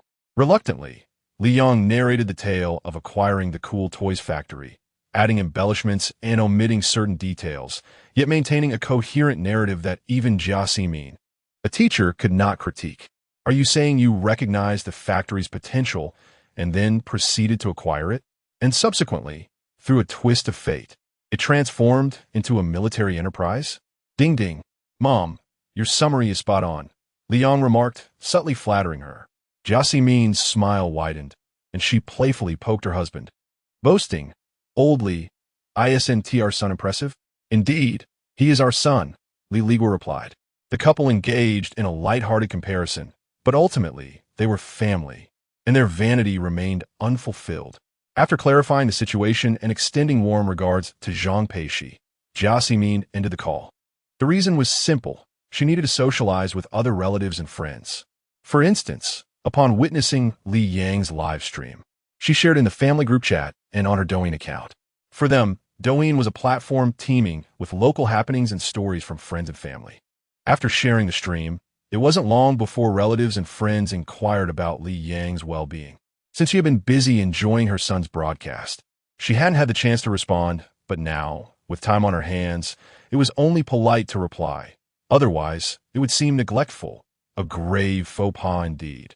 Thus, while Li Ligua prepared hot water for a foot soak, the cheerful laughter of his wife filled the air. However, it must be noted that hearing relatives and friends praise their son's abilities and accomplishments brought Li Ligua immense joy. After all, he was his own flesh and blood, and a successful child brought great pride to a father. After finishing his phone conversation with his parents, Li Yang set his mobile device aside. Prior to this, he had informed his roommates in the group chat to hold on for a moment. The reason he opted not to speak directly with them was that he wished to first tend to his beloved wife, Zhang Peixi. After an exhausting live stream, he felt a twinge of fatigue. How much more so for Zhang Peixi? "Darling, you go ahead and take care of your business. You needn't worry about me," Zhang Peixi said with a gentle smile, displaying her understanding nature. Yet, the more accommodating she was, the more reluctant Li Yang felt. Ultimately, he insisted on lifting his wife and carrying her back to their bedroom. And she also followed suit, pushing the baby stroller and chiming in with her playful sounds. It wasn't that she intended to be a third wheel. Rather, she had a pressing matter of great importance that she wished to consult with Li Yang about. Chapter 87. Suggestion. Anshi, with her left leg draped in a sheer fabric and her right leg adorned in white, settled herself on a small stool. Observing Li Yang and Anshi, she hesitated, words caught in her throat. Zhang Peixi, noticing her discomfort, couldn't help but chuckle, beckoning her friend over. "Chi-Chi, if you have something to say, why are you shy to speak up given your personality?" As Zhang Peixi directly inquired, Anshi cut to the chase, though her intention was to speak with Li Yang. "Cici, I would like to discuss something with you, Li Yang." "Oh, go ahead," Zhang Peixi replied, slightly surprised yet refraining from asking further, for the serious expression on her best friend's face was unmistakable. Li Yang, too, found himself intrigued, pondering what matter Anshi could possibly have with him. "Anshi, what is on your mind?" "It's about live streaming. I noticed the atmosphere in your streaming sessions is fantastic. I wanted to ask how you achieve that. Yet, considering you're also new to live streaming, you likely lack experience, which might just be a natural talent. Therefore, I was wondering if you could assist us in promoting our products in the future." Upon hearing this, Li Yang raised an eyebrow, intrigued by the implication that Anshi's family owned a factory and had products. This was something he had not previously heard from her. Not only Li Yang, but Zhang Peixi had also never been informed about Anshi's family business, despite having inquired in the past, only to be deflected. Thus, despite their close friendship, Zhang Peixi was not well acquainted with Anqi's family background. If others were to discover this, they would likely find it amusing. For both referred to each other as their best friend while remaining oblivious to each other's true circumstances. It's uncertain whether Zhang Peixi was simply naive or Anqi was preoccupied, but had either of them been a tad more perceptive, they might not have forged such a bond. Upon realizing that Anqi sought her assistance in promoting her family's products, Liang felt a tinge of curiosity, echoed by Zhang Peixi, who chimed in with her own inquiry. Chi, what kind of products do you have? I've never heard you mention them. You've kept it well hidden. How could you deceive me too? Anqi instantly grew flustered, eager to explain, but unsure where to start. Ultimately raising her right hand in a vow. Cici, I absolutely did not intend to deceive you. It's just that the products from our company are somewhat difficult for me to articulate. Hard to articulate? Both Liang and Zhang Peixi became even more intrigued. This was an unprecedented scenario. Well, in simple terms, our products are adult items. At this revelation, Liang could not contain his laughter. Adult items? You want me to help promote those during my live stream? What a joke, dear sister. Anqi, that seems rather inappropriate. I'm not a professional in that field. Promoting adult items is quite a stretch. Oh, by the way, what kinds of adult items do you have? As Liang inquired, Anqi did not hold back, beginning to enumerate with her fingers. There are stockings, various types of stockings. We also have supplements, catering to both male and female needs. Moreover, there was a matter related to sensuality. As Anqi spoke, she increasingly felt awkward, ultimately finding herself too embarrassed to continue. Zhang Peixi and Liang exchanged glances upon hearing her words, both reflecting a hint of astonishment in each other's eyes. What sort of products are these? Can they truly be featured on a platform? Alas, I have become quite muddled. Anqi suddenly slapped her forehead, realizing the impropriety of her thoughts. Never mind. Let us pretend I didn't say anything. How absurd of me to think of having Liang, a young man, promote my products. My apologies, Liang. No, it's fine, he replied, though he could not suppress a slight twitch of his lips. The thought of actually promoting them painted a rather abstract picture. However, Zhang Peixi had a different perspective. Her gaze roamed up and down Anqi's figure before settling on her long, graceful legs. Kiki, if we were to discuss suitable candidates for promotion, you would undoubtedly be the most fitting choice, she exclaimed with an appreciative look at Anqi. Anqi was momentarily taken aback by her expression, unable to comprehend the implication. Cici, what do you mean? Are you really that dense? To boost the sales and visibility of your products, you certainly need a beautiful host. Having a handsome male host is hardly the way to go. Besides, the live streaming regulations clearly state that if my husband were to witness your stream and promote your products, he might be taken away for disturbing social order. However, if you were the one streaming, such concerns would vanish, allowing you to proceed boldly and confidently. You could even say it would be a case of achieving twice the results with half the effort. Zhang Peixi articulated with enthusiasm, her words stirring something within Anqi. By the time they departed and returned across the way, Anqi was already counting the feasibility on her fingers.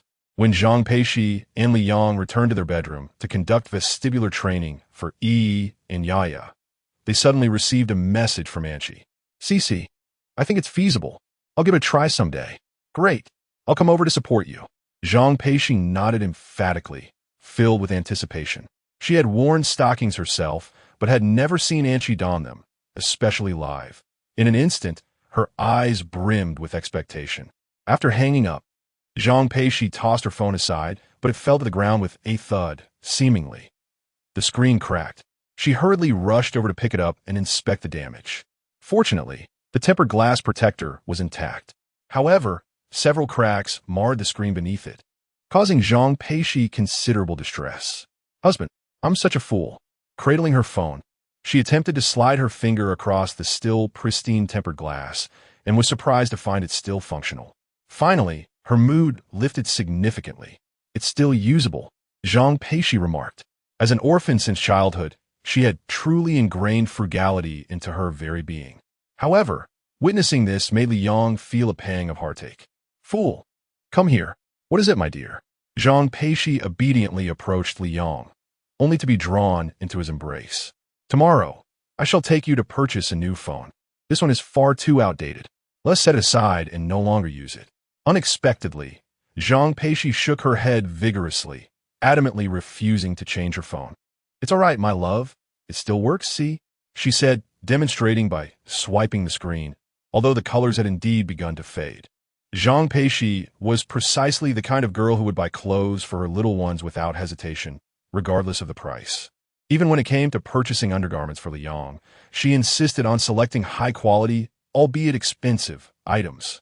Yet when it came to herself, she would always decline with countless excuses. What a girl like her would not be adored? Chapter 88. Daughter Training? She just wants to play. Liang gently grasped Zhang Peixi's small hand, preventing her from elaborating further. Be good and listen to me. This phone is not safe to use. What if you cut your finger? Can you imagine how much that would pain me? As he spoke, Liang lifted her tiny hand and placed a tender kiss upon it. Zhang Peixi felt a sweet warmth envelop her heart, as if Liang had kissed her very soul. Ultimately, she ceased her resistance, resting her head against his chest and nodding softly. All right, my dear husband. I shall heed your words. Good girl. Now you're being obedient. Liang affectionately ruffled Zhang Peixi's hair, creating a scene that was both heartwarming and filled with tenderness. Before long, the two little ones, Yi and Yi, awoke from their long slumber, appearing rather hungry. Yi licked her lips, while Yi opened her mouth wide, emitting adorable sounds as if awaiting nourishment. Fortunately, Zhang Peixi had anticipated this moment, having expressed her milk beforehand and prepared it in bottles for both her son and daughter. Thus, Liang and Zhang Peixi collaborated seamlessly, each taking one child to feed. The couple focused intently on the task at hand, speaking little, yet the gentle sounds of feeding filled the bedroom. Zhang Peixi even noticed that their daughter seemed to be playfully competing with her brother to see who could drink faster. Yi's mischievous antics left the couple both amused and exasperated. After finishing her meal, Yi let out a hearty burp, effortlessly expelling it without any assistance. Meanwhile, Yi was gently cradled against Zhang Peixi's shoulder for a moment before successfully burping as well. Though the hour was late, the well-rested and well-fed siblings showed no signs of sleepiness. Both children gazed up at their parents with bright, curious eyes, as if eagerly waiting for the adults to engage them in play.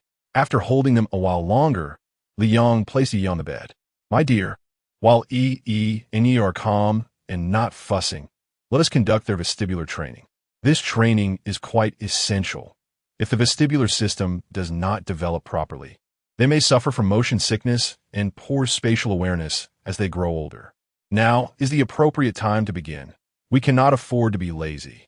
Upon hearing this, Zhang Peixi nodded in agreement, as she certainly did not want her daughter to struggle with directionality in the future. While it might be endearing to have a directionally challenged girl in animated tales, in reality, such traits could be quite concerning. Knowing that vestibular training could prevent these issues, they were determined to proceed without delay. Laziness was not an option. They committed to undertaking the training daily, twice a day, without exception. I'll start with Yi. You hold Yi for a moment, and once I'm done, I will attend to him. Understood, my husband, Zhang Peixi replied, nodding as she cradled Yi and settled to the side. Liang, in turn, embraced their daughter and made his way to the bed. How to proceed? He had long memorized it thoroughly, and now it was finally time to put it into practice. The first movement involved rolling from side to side. He placed Yaya on the bed, grasping her tiny feet and hands to gently roll her to the left and right, not completely over, just halfway would suffice. Initially, Yaya was curious, unaware of what was to come. However, after a few rolls, the little one understood. Daddy was playing with her. Consequently, a radiant smile adorned Yaya's cherubic face, a joy that could not be contained, bursting forth in sheer happiness. After rolling each side 15 times, Liang cradled his daughter for a brief respite of 15 seconds before commencing the second movement. Unexpectedly, Zhang Peixi also began at that moment. She did not wait for Liang to finish with their daughter, but directly mirrored his actions with their son. Darling, let me join you, otherwise you'll be exhausted doing it all by yourself, she said. Liang, aware of her concern for him, did not refuse. All right, let us take it slow together. Once we get the hang of it, we can pick up the pace. Yes, good, she replied. The couple then synchronized their efforts, taking turns to train Yi and Yaya with a slight difference in their movements. The second exercise was called rowing the boat. Liang sat on the bed, leaning against the headboard, with his legs together elevated, and then placed his daughter onto his joined legs. This setup was preparatory. Once Yaya was steady, they could begin the up and down motion reminiscent of rowing, hence the name rowing the boat, compared to the first exercise that could be performed lying down. This second movement startled Yaya. The little one jolted, her eyes widening, and her delicate hands formed tiny fists, seemingly frightened. Liang had to comfort her while conducting the training, finally reaching the end. After completing the rowing motion and returning to the bed, Yaya let out a little eye, as if to say the baby was startled. Shortly after, Zhang Peixi guided their son through the second exercise, finally catching up with the pace. "Honey, what is the third movement?" Zhang Peixi inquired, wiping the sweat from her forehead with one hand. The third exercise was called drawing circles. Holding both their son and daughter in the air, one would draw circles clockwise and counterclockwise for 15 rounds each. This movement was a bit challenging, so she suggested, "You can skip this one. Let me handle it." "It's all right, I can manage," he replied. Zhang Peixi shook her head, determined to try it herself. Liang demonstrated first, leading her to follow his example. Yi and Yaya were lifted into the air, serving as a whimsical pen to draw circles. Although it was somewhat daunting, both Yi and Yaya surprisingly did not cry. Instead, they widened their eyes and persevered, especially Yaya, who surprisingly found it somewhat amusing. Truly astonishing Liang and Zhang Peixi. The fourth action is referred to as the airplane hug. Both Liang and Zhang Peixi exhibit remarkable proficiency in this maneuver. The former has mastered it through ample practice, while the latter has diligently honed her skills during her pregnancy to fully grasp the technique. Overall, it has indeed proven to be quite convenient. The fifth action, known as surfing up and down, bears some resemblance to the second action, rowing a small boat, with the distinction that the baby is placed on the back of the calves, moving rhythmically up and down. For Liang, this poses little difficulty, whereas it presents a considerable challenge for Zhang Peixi. Nevertheless, she perseveres, although she finds herself experiencing a slight soreness in her back. Lastly, the sixth action, which Liang affectionately dubs the giant pendulum, resembles the swings found in amusement parks, swaying back and forth. Ye enjoys this activity immensely, while Yi exhibits a look of exasperation.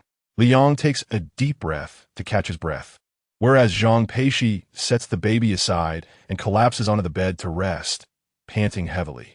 It is no wonder that Yi appears so helpless. Chapter 89. Lu Jiaowang, you old man.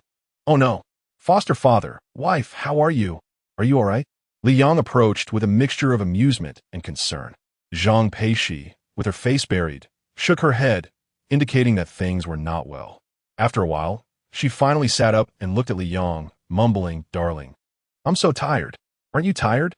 I realize my physical fitness is quite poor. I almost didn't manage to keep going." However, there was a silver lining for Zhang Peixi, as she had helped alleviate some of Liang's workload. If Liang had to train both Yi and Yi alone, it would certainly be exhausting. "Silly girl, you're still inexperienced. Once you become more proficient, you'll understand how to exert effort, leverage power, and conserve energy." "But dear, this is your first time too." Zhang Peixi shook her head, still believing Liang was remarkable. "I'll give you a shoulder rub and a massage later." Upon hearing this, Zhang Peixi's eyes lit up, and she eagerly nodded. Not to mention that her back and waist were indeed sore. Just the thought of Liang's massage technique was enough to stir her heart. For some reason, she felt incredibly comfortable when he massaged her, often wishing to drift off to sleep. "Yes, you've worked hard, darling. It's no trouble at all. You rest for a bit. I just received a message from the instructor." "I'll reply." "All right." Zhang Peixi obediently laid down, cradling Yi on her left and holding Yi on her right. The three of them nestled together. Amusingly, both Yi and Yi seemed equally exhausted, lying on the bed and yawning in unison, as if they could fall asleep at any moment. The instructor, Meng Yingxue, sent a message. "Are you there?" After Liang replied, she inquired, "Is it convenient to take a call?" Instead of responding via text, Liang called her directly. "What's up, Sister Shui?" he asked. Meng Yingxue took a moment to reflect before praising him. Liang, impressive. Truly worthy of being my student, my chosen class leader. Without needing to ask, Li Yong knew that the instructor had visited his live stream and had seen its conclusion. Though there was only an 8 or 9-year age difference between them, since starting university, Meng Yingxue had taken on a big sister role, offering him considerable support.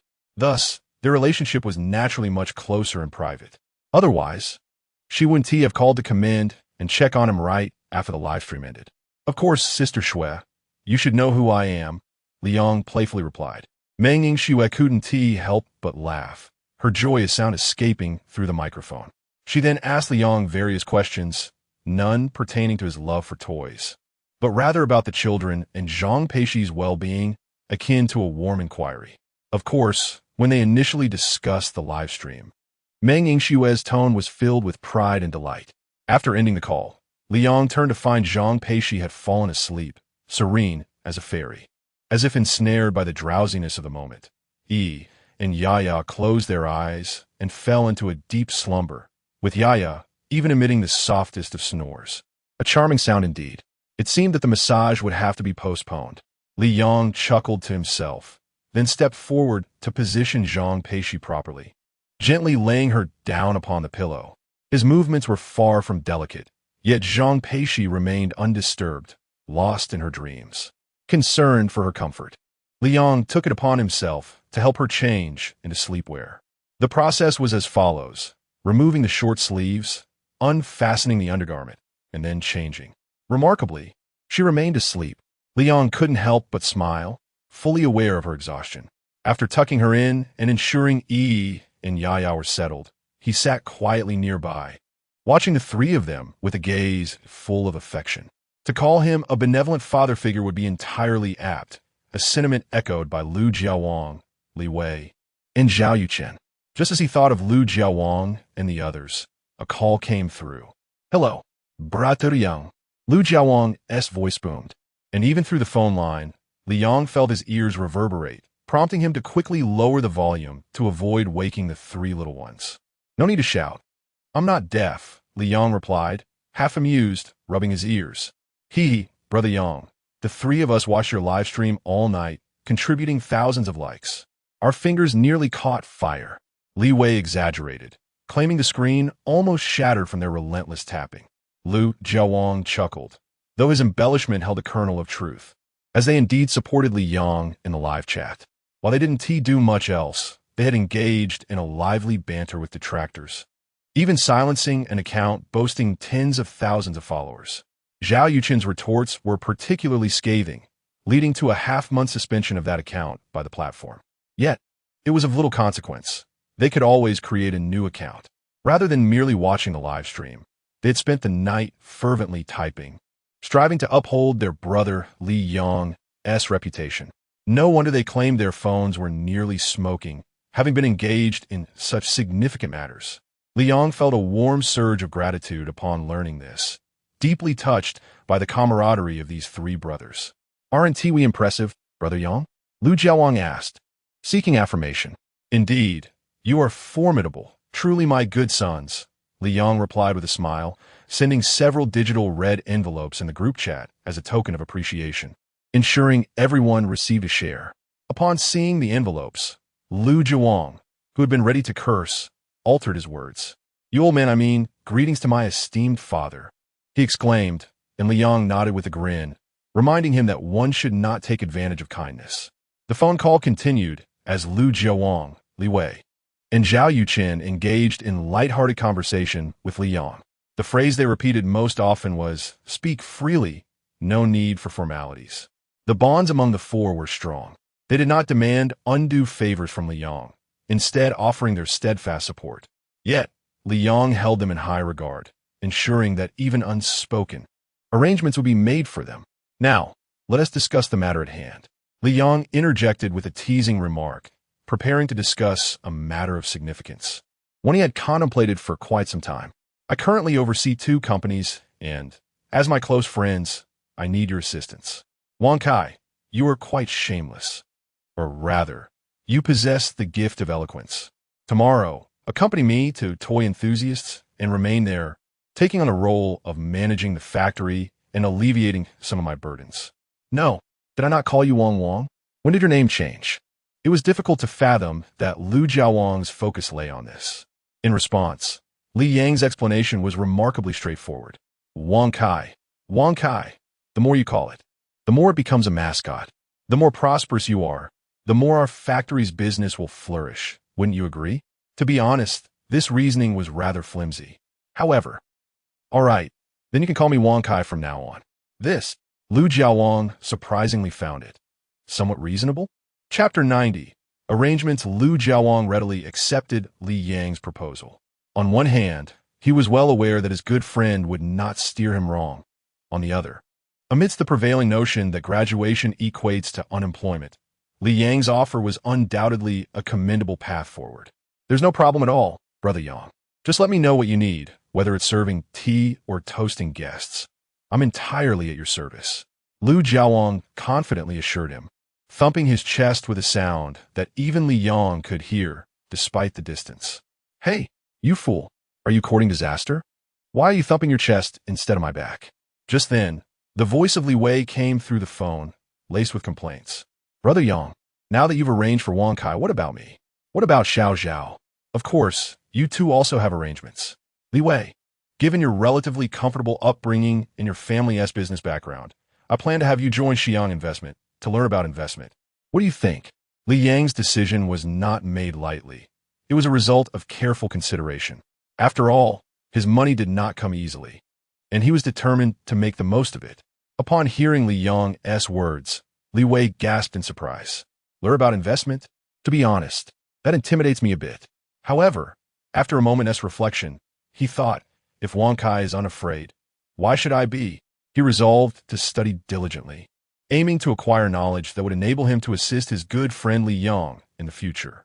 With this in mind, the initial doubts that had plagued him gradually dissipated, replaced by anticipation and a newfound determination. Brother Yang, I will work hard. After much contemplation, Li Wei expressed his commitment, which was precisely the response Li Yang had hoped to hear. All right, you two will have to put in a bit more effort from now on. Understood. Lu Jiawang and Li Wei chorused in unison. However, Zhao Yuqin, feeling a sense of urgency, feared that the conversation was drawing to a close. Not wanting Li Yang to hang up prematurely, he called out frantically, Brother Yang, what about me? Am I going to be your bodyguard or your driver? I'm fine with anything. Zhao Yuqin rarely exhibited such urgency. He was primarily eager to remain with his friends, as the thought of separation was difficult to bear. Not only was Zhao Yuqin anxious, but Lu Jiawang and Li Wei were equally concerned, quickly inquiring on his behalf. Brother Yang, what about Xiao Zhao? Why not let him come to the factory with me? Lu Jiawang suggested. He could join me to learn about investment as well. Li Wei added. The two were apprehensive that Li Yang might not intend to include Zhao Yuqin in his plans, and they quickly searched their minds to ascertain if Zhao Yuqin had inadvertently offended Li Yang in any way. However, this thought was swiftly dismissed.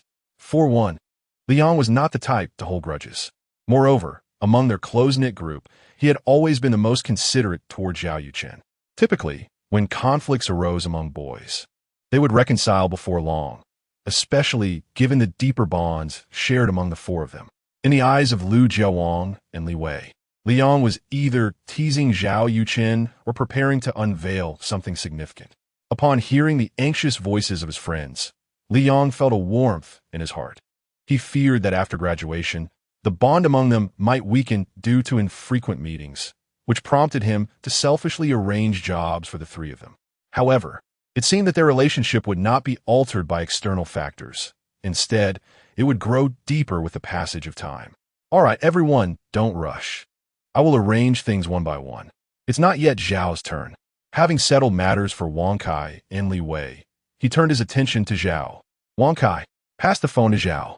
Concerned that Zhao Yuqin might not hear clearly, Lu Jiawang, despite being on speakerphone, placed the device close to Zhao's ear.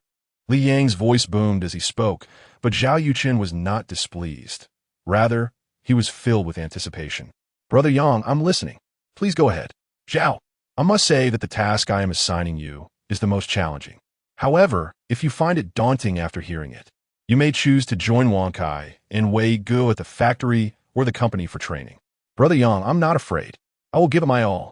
Zhao Yuqin quickly declared, genuinely eager to assist Li Yang. His motivation stemmed not only from their brotherly bond, but also from the care Li Yang had shown him over the years. After a brief moment of contemplation, Li Yang began, Yuqin, I will soon be registering a real estate company, focusing on property development, which essentially involves building houses and developing land. I want you to be the first to take the lead. He noted the difficulty of this assignment, as both Wang Kai and Li Wei had senior figures to support them, while Zhao did not. He would be the inaugural employee of Hongmeng Real Estate. So, do you find this challenge enticing? Li Yang inquired. The three on the other end fell silent, lost in thought, astonished and shocked. Their brother Yang was actually planning to establish a real estate company. For some reason, the term real estate evoked a sense of awe in all three. Only truly capable individuals ventured into this field. After all, it required substantial financial resources. Without financial backing, how could one acquire land? And without land, how could one discuss subsequent construction and development? As they processed Li Yang's intention to enter the real estate market, they exchanged glances, simultaneously reflecting on the disparity between themselves and their brother Yang. Yuqin, what do you think? Li Yang asked softly, acknowledging that his arrangement might be somewhat excessive, but it was a necessary step. Fortunately, Zhao Yuqin was undeterred. Recognizing this as an expression of Brother Yang's trust in him, he resolutely nodded in agreement. Rest assured, Brother Yang, I will succeed. Upon hearing Zhao Yuqin's response, Li Yang felt an inexplicable lightness in his heart, as if he had longed to hear this affirmation. To be honest, he felt a twinge of emotion. From this moment on, in the vast metropolis of Shanghai, throughout China, and even across the globe, one shall no longer toil alone. Rather, there shall be brethren to lend a hand. Even Li Yang, now a father with a child of his own, found himself swept away by emotion at this moment. Thank you, Brother Xie, he murmured into the microphone. Lu Jiaowang, Li Wei, and Zhao Yuqin echoed his sentiments, expressing their gratitude to Li Yang. Although the trio were indeed bona fide university graduates and high achievers, the current societal landscape renders the term university graduates almost ubiquitous. In contrast to the arduous job search that often follows graduation, Lu Jiaowang, Li Wei, and Zhao Yuqin felt extraordinarily fortunate. Of course, amidst their sense of luck, they were primarily focused on one thought: to honor Li Yang's trust. Thus, a small collective, led by Li Yang, was formed. Chapter 91. The little cotton-padded jacket drinks mother's milk. Li Yang and Lu Jiaowang had arranged to meet at 7 o'clock the next morning to pick up the children for school. After a brief conversation, they ended the call. By this time, an hour and 40 minutes had elapsed since they began speaking, and it was already 1:30 in the morning. During this interval, Yi and their mother had been peacefully sleeping in bed, exuding a sense of tranquility. Observing the trio, a gentle smile unconsciously appeared on Li Yang's face. It was a relief. This was in stark contrast to the night cries he often encountered while scrolling through Douyin, even though Yi could be a bit mischievous at times. Playfully lifting her legs during diaper changes, she was far more obedient than the babies depicted in those videos. One cannot help but feel that Yi and Yi were indeed gifts of gratitude. After tidying up a little, Li Yang lay down on the bed, having placed nearby the items he might need during the night, such as formula, bottles, and a thermos. Not wanting to disturb Zhang Peixi, who was sleeping soundly, he decided to opt for formula if night feeding was necessary. After lying down for a short while, he too closed his eyes and quickly drifted into slumber. In his dreams, he envisioned little Yi calling out Daddy in a sweet, adorable voice. In that dreamscape, he couldn't help but embrace his daughter, showering her with kisses and tender cheek-to-cheek moments. In his heart, there was absolutely no notion of favoring sons over daughters. Yet, curiously, he found that he did not dream of Yi. Even in his dreams, he pondered, where is my son? He searched high and low, turning the cozy dream into a chaotic quest. One could hardly imagine a serious person turning the world upside down. Suddenly, Li Yang was jolted awake. Instinctively, he turned to check on Yi and Yi. Seeing the two little ones sleeping soundly with their tiny hands in the air, he felt a wave of relief. However, when he glanced at the window, he froze in shock and hurriedly pulled out his phone to check the time. To his astonishment, It was nearly 6 o'clock. This meant he had slept through the night until dawn.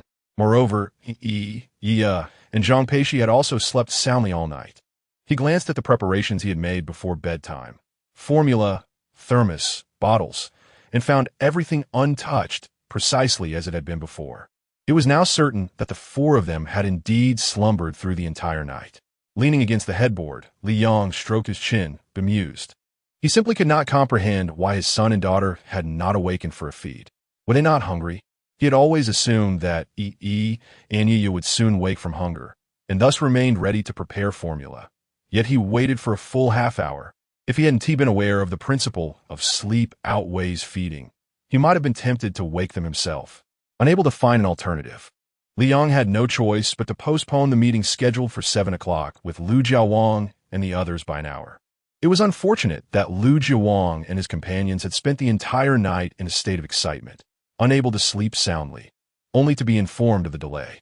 Clearly there was a mole, yet there was little that could be done, especially since Zhang Peixi and her children were fast asleep, showing no signs of waking. Finally, as the clock approached 6, Zhang Peixi stirred awake. She trembled slightly, not from a need to relieve herself, but rather from a sudden fright. Quickly, she sat up to check on and Yi. Thankfully, they were still asleep. "Darling, how long have I been sleeping?" Zhang Peixi inquired while stretching, her graceful form drawing Li Yang's attention, revealing that a button had popped open. It was no wonder that Anshi envied her so much. She had not slept long, barely 7 hours, if that. Li Yang counted on his fingers, confirming it was indeed less than 7 hours, but only by half an hour. Zhang Peixi paused in surprise, then reached for her phone, only to remember it was broken and had been discarded by Li Yang. When she saw the time displayed on Li Yang's phone, 6:03, she nearly gasped aloud. Darling, how could I have slept for so long? How many times did you feed and Yi last night?" she asked, assembling the breast pump and positioning it against her chest to begin pumping. It had already been nearly 10 hours since her last session, and it was no wonder she felt discomfort. As soon as she began, milk flowed into the pump. Looking at the attached bottle, she realized it might not even hold all of it. "They didn't wake up at all last night, just like you, and have slept until now," Li Yang replied, sitting up and feeling astonished at the sight of their children. Zhang Peixi's eyes widened in disbelief. "Are you sure you're not joking?" "No," Li Yang shook his head. The look on his face assured her that he was telling the truth. However, it was remarkable that their son and daughter had managed to sleep through the entire night. This was quite extraordinary. Generally, it was only after 6 months that a baby could sleep through the night, defined as 5 to 6 hours. Yet here were and Yi accomplishing just that. On the other hand, it was indeed a blessing for their parents that the little ones had slept soundly until dawn. At least they wouldn't have to endure sleepless nights. It's been so long since they had any breast milk. They might be too hungry, Zhang Peixi suggested. "That sounds reasonable." Li Yang nodded, then glanced at the breast pump on Zhang Peixi's chest. "We could try feeding them directly and see if they are willing to drink. When they are particularly hungry, they're more likely to bypass the shield and nurse directly." Zhang Peixi considered this advice and decided to set aside the pump, speaking up instead. Regarding the nipple shield, Li Yang and Zhang Peixi are truly entwined in a dance of love and hate. They cherish its ability to assist in nourishing and Yi with breast milk. However, they resent its presence, as without the nipple shield, and Yi steadfastly refuse to latch directly onto the breast. It is indeed rather inconvenient. Now that and Yi have been asleep for quite some time, perhaps they might actually avoid the nipple shield. Zhang Peixi's movements are both adept and swift. Before Yi even awakens, she has already lifted the little one, adjusting her posture to bring the nipple closer. It is amusing to note that, as if drawn by the scent of breast milk, Yi actually opens her mouth and begins to bite down. If this were to have a voiceover, it would be, Chapter 92, Claw washing and meat eating during the usual moments of nursing, whether it be the gentle murmur of or Yi. The little one would take a few sips, pause, and then continue. At times, one could even witness the child drifting in a slumber mid-feed. However, at present, Yi seemed utterly engrossed in nursing, showing no signs of stopping. Thankfully, Zhang Peixi's milk supply had sufficiently increased. Otherwise, it would have been a challenge. necessitating the preparation of formula for the little one. Yeah, my dear daughter, are you terribly hungry? Alas, it is all my fault. I am the one to blame. Zhang Peixi expressed with heartfelt regret. In her eyes, her deep slumber had deprived both Yi and Yiya of their nourishment. Yet, upon reflection, the two little ones had slept through the night. It hardly seemed fair to attribute this to her. If one were to argue, it could be said that Yi and Yiya were not particularly hungry, as they had not reached a point of desperation that would have roused them from their slumber. Do not be so hard on yourself. Do not overthink it. The doctor has advised that during the nursing period, one should eat well, drink well, and maintain a good mood. Your anxiety may adversely affect milk production. Liang reassured her with a smile. Indeed, he was adept at offering comfort. Upon hearing that anxiety may affect milk production, Zhang Peixi immediately quelled her anxious expression and replaced it with a soft smile. Husband, is it all right if I smile? She inquired. Witnessing her cheerful demeanor, Liang could not help but chuckle. His silly wife brought so much joy into his life. Husband, I have discovered that the vestibular training truly seems to be quite effective. Oh, is that so? Liang responded, initially expecting Zhang Peixi to extol the virtues of the vestibular training. To his surprise, after a serious nod, she remarked, Yes, dear husband, the results are remarkable. It wears me out completely. I feel that even if you were to cry, I might not even hear them. In other words, her training was so effective that the baby's cries failed to rouse her from her slumber. Seeing the earnest expression on Zhang Peixi's face, Liang could not help but laugh again. As Zhang Peixi finished nursing Yiya, Liang took the little one into his arms, laying her gently upon his shoulder to pat her back. Soon enough, a satisfying burp emerged, prompting Yiya to grin at her father with a wide smile. Even when laid down on the bed, Yiya remained calm and content, playing quietly by herself, observing his daughter's obedient nature while his son continued to nurse in his wife's embrace. Liang contemplated preparing breakfast. Wife, what would you like for breakfast? I want to eat. Zhang Peixi began to respond, but found herself at a loss for words, needing to ponder carefully. After a few minutes of contemplation, she finally arrived at a decision. Husband, may I have a meat sandwich, please? A meat sandwich, you say? Yes. Slice the bread in half. Chop the meat finely. Insert it, add a sprinkle of green peppers, and drizzle it with gravy. I could eat several. Zhang Peixi exclaimed. Her head tilted back as she relished the thought while nursing Yi. Within those enchanting eyes, a glimmer emerged, revealing the unmistakable expression of a true gourmand. Very well, I shall prepare it for you, Liang assented, noting that time was still on his side. However, he would need to utilize the pressure cooker, otherwise, the meat would not tenderize before his departure. Go ahead, dear. I can take care of Yi and Yiya, Zhang Peixi urged, waving away her son's small hand to reassure Liang. Upon entering the kitchen, Liang inspected the ingredients at hand. Pork, check. Ham sausage, check. Tofu skin, check. And bean curd sticks, check. While the variety of ingredients was modest, their flavors were undoubtedly delightful. In essence, tossing some boiled eggs into the pot would render a savory addition to the bread. After confirming the ingredients, Liang retrieved the pressure cooker. Following a thorough cleaning, he began the process of braising the meat. The desired outcome was a vibrant, tender dish, rich yet not greasy, lean yet not tough, with meat that melts in the mouth. Mastering the art of braising is indeed a sophisticated skill. The legendary Rugiamo has evolved over millennia, with each household possessing its own cherished recipe.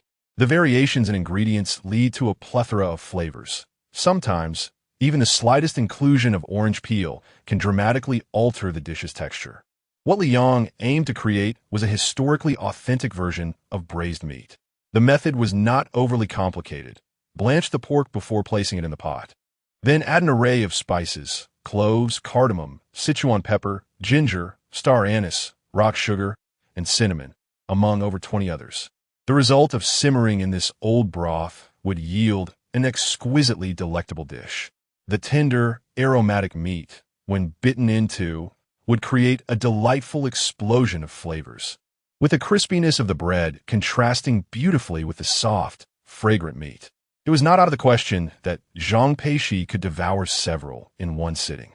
The pressure cooker required only 13 minutes for the meat to reach perfection.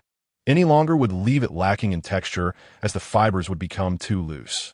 Premium braised meat should simmer gently after reaching a point of near tenderness, allowing the spices to infuse slowly, ensuring there was no gamey taste and the flavors of the spices remained balanced. Once the pressure was released, Liang added the remaining vegetables to the pot and lowered the heat for a slow braise. Meanwhile, the bread was also ready. Authentic Hubei Tai Quan Juhua Xin by GMO. The pairing of these two components would undoubtedly create a culinary masterpiece. As Zhang Peixi had described, splitting the by GMO in half and stuffing it with the finely chopped meat, mingled with a hint of green pepper, topped with savory broth, was a sight that ignited one's appetite. Liang prepared 30 of these, a mix of meat and vegetarian options, depleting the contents of the pressure cooker entirely. 10 were set aside for Zhang Peixi and Shi, while the remainder he intended to take to Lu Jiawang, Li Wei, and Zhao Yuchen. Due to the delay in their meeting, the three gentlemen had expressed their displeasure, clamoring for Liang to bring breakfast, rather than purchasing frozen dumplings. He believed it far more sincere to present them with substantial rujiamo. Carrying the rujiamo back to the bedroom, Liang found Zhang Peixi already enticed by the aroma, kneeling on the bed like a curious little kitten.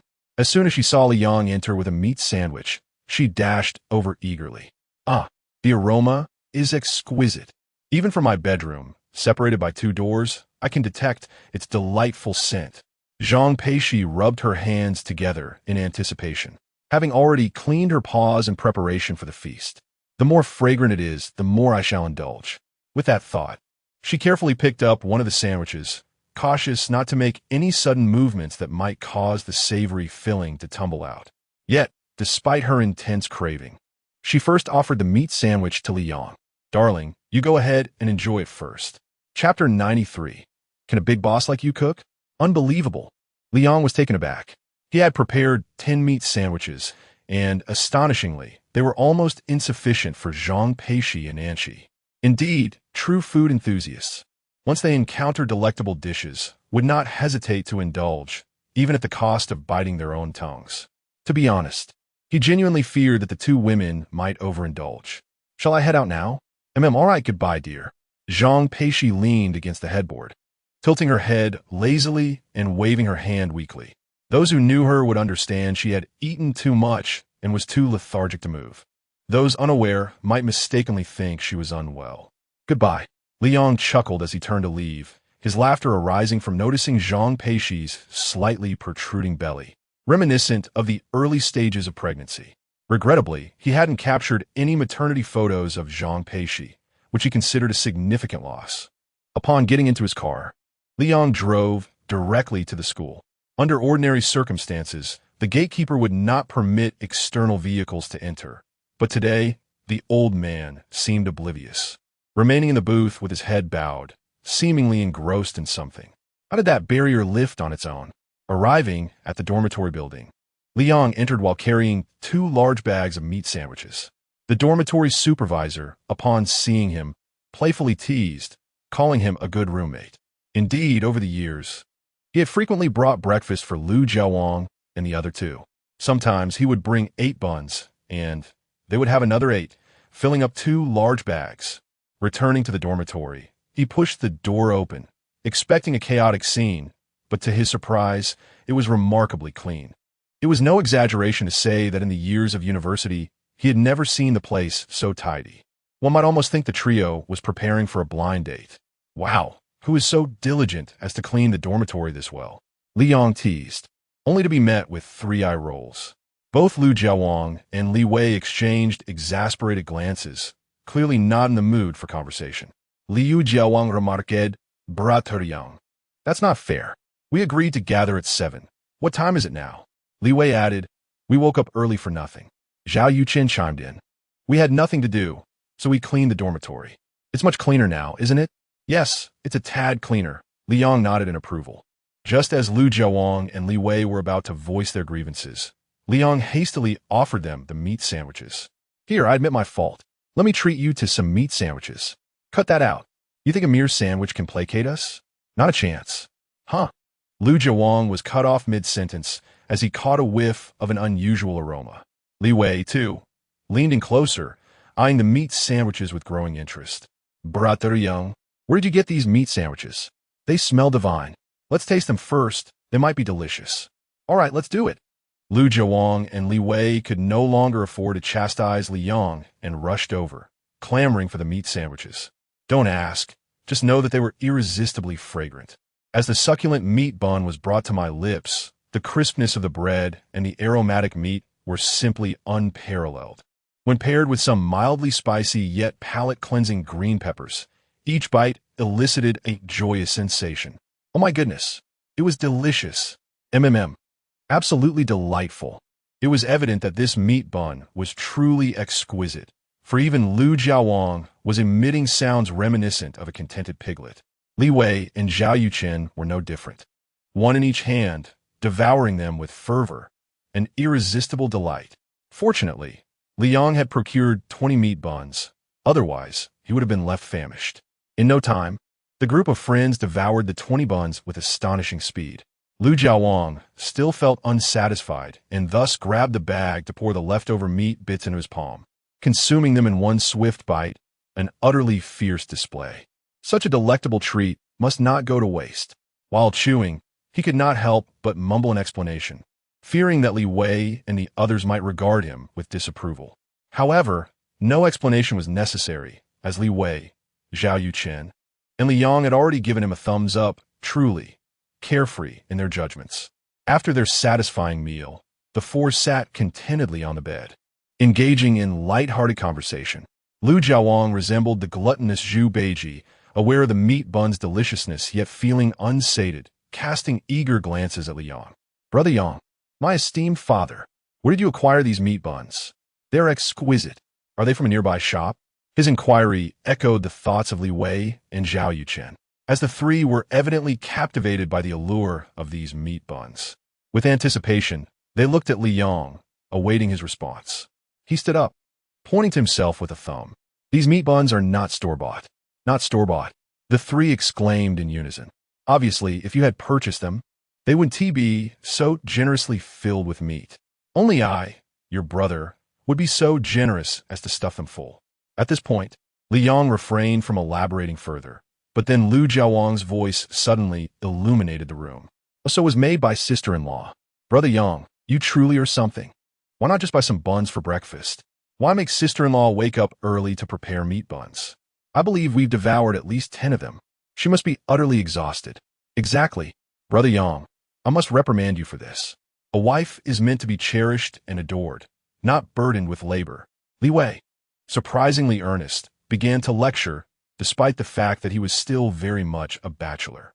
As the two continued their playful admonishments, Li Yong could hardly suppress a laugh. Was it really that difficult to acknowledge one's culinary skills? He shot them a bemused glance. I made these meat buns, you know. Upon hearing this, Lu Jiawang and Li Wei paused, only to erupt into uncontrollable laughter, their exaggerated reactions suggesting they had been struck by a fit of mirth. Haha, Brother Yang, you have me in stitches. To be frank, I would sooner believe that it was my niece and nephew who prepared the meat sandwich than to think it was you. A wealthy, second-generation heir like you. Cooking? Lu Jiawang teased unabashedly. Li Wei was also organizing his thoughts, chuckling at Li Yong. Unexpectedly, a phone call came through. It was Zhang Peixi. Shoo, let me take this call. Li Yong gestured, then pressed the answer button. What is up, dear? He inquired. After a moment of hesitation, Zhang Peixi finally responded, Honey, I'm craving the meat sandwich you make. When will you be back? Is there anything I can prepare in advance? Upon hearing this, Lu Jiawang and Li Wei were taken aback. From what sister-in-law implies, it truly was Li Yong who cooked. Chapter 94. Sales of nearly 20 million. Is that acceptable? The trio was not merely astonished by Li Yong's culinary skills, but rather by the astonishing deliciousness of his meat sandwiches. At this point, Lu Jiawang was convinced that Li Yong must possess a family recipe.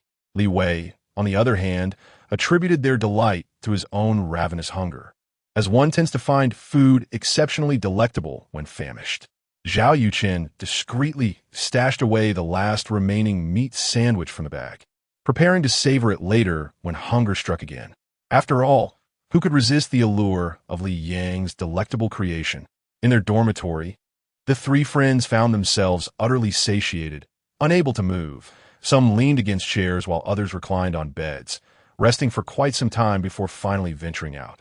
Li Yang was amused by their antics. It was merely one meal, and they could always request more in the future. There was no need for such voracious consumption. As they descended the stairs and passed through the lobby, the dormitory supervisor glanced at Lu Jiaowang, clutching his stomach, and Li Wei supporting Zhao Yuchen, mistakenly assuming they had suffered from food poisoning. "Students, what's wrong? Are you able to walk? Do you need me to call an ambulance?" The dorm supervisor inquired with concern. Lu Jiaowang, Li Wei, and Zhao Yuchen exchanged embarrassed glances, their foreheads gleaming with sweat. No, it's all right, Annie. My roommate just has a bit of constipation. A stroll outside will do him good." Li Wei waved his hands dismissively, then abruptly pulled Lu Jiaowang along. Lu Jiaowang was momentarily bewildered, then nodded in agreement.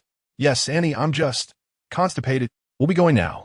With that, he hurriedly clutched his stomach and dashed out of the lobby, fearing that if he lingered any longer, he might be labeled with an embarrassing excuse. Upon exiting the dormitory and reaching the car, Li Yang took the wheel. In an instant, passers-by could not help but express their envy. The youthful quartet was unmistakably composed of university students, and the more they stood out, the more resentment bubbled within those who observed them. Yet, what could they do? It was said that things one is born without are often difficult to acquire in life, such as luxury cars. For ordinary families, the chance to afford such opulence was indeed rare. Inside the car, Lu Jiaowang chuckled as he lowered the window, no longer feeling constipated or overly stuffed. A look of contentment graced his face. The reason was simple. He relished the envious glances from fellow students on campus, even if the vehicle was not his own. Indeed, as students ambled through the campus and caught sight of Lu Jiaowang's smug expression, they could not help but voice their thoughts. "Goodness, what expression is that? So sleazy and oily? As if that car belongs to him. Isn't that the truth?" He even lowered the window deliberately, thinking it's his car. What is he trying to show off? I just want to slap him. However, truth be told, the one behind the wheel must be the true owner of the car. Glancing over, he appeared rather dashing and affluent. How one might wish to bear his children. Damn it, who is sipping green tea with that bimbo? The scent is overwhelming, intoxicating. What a scene.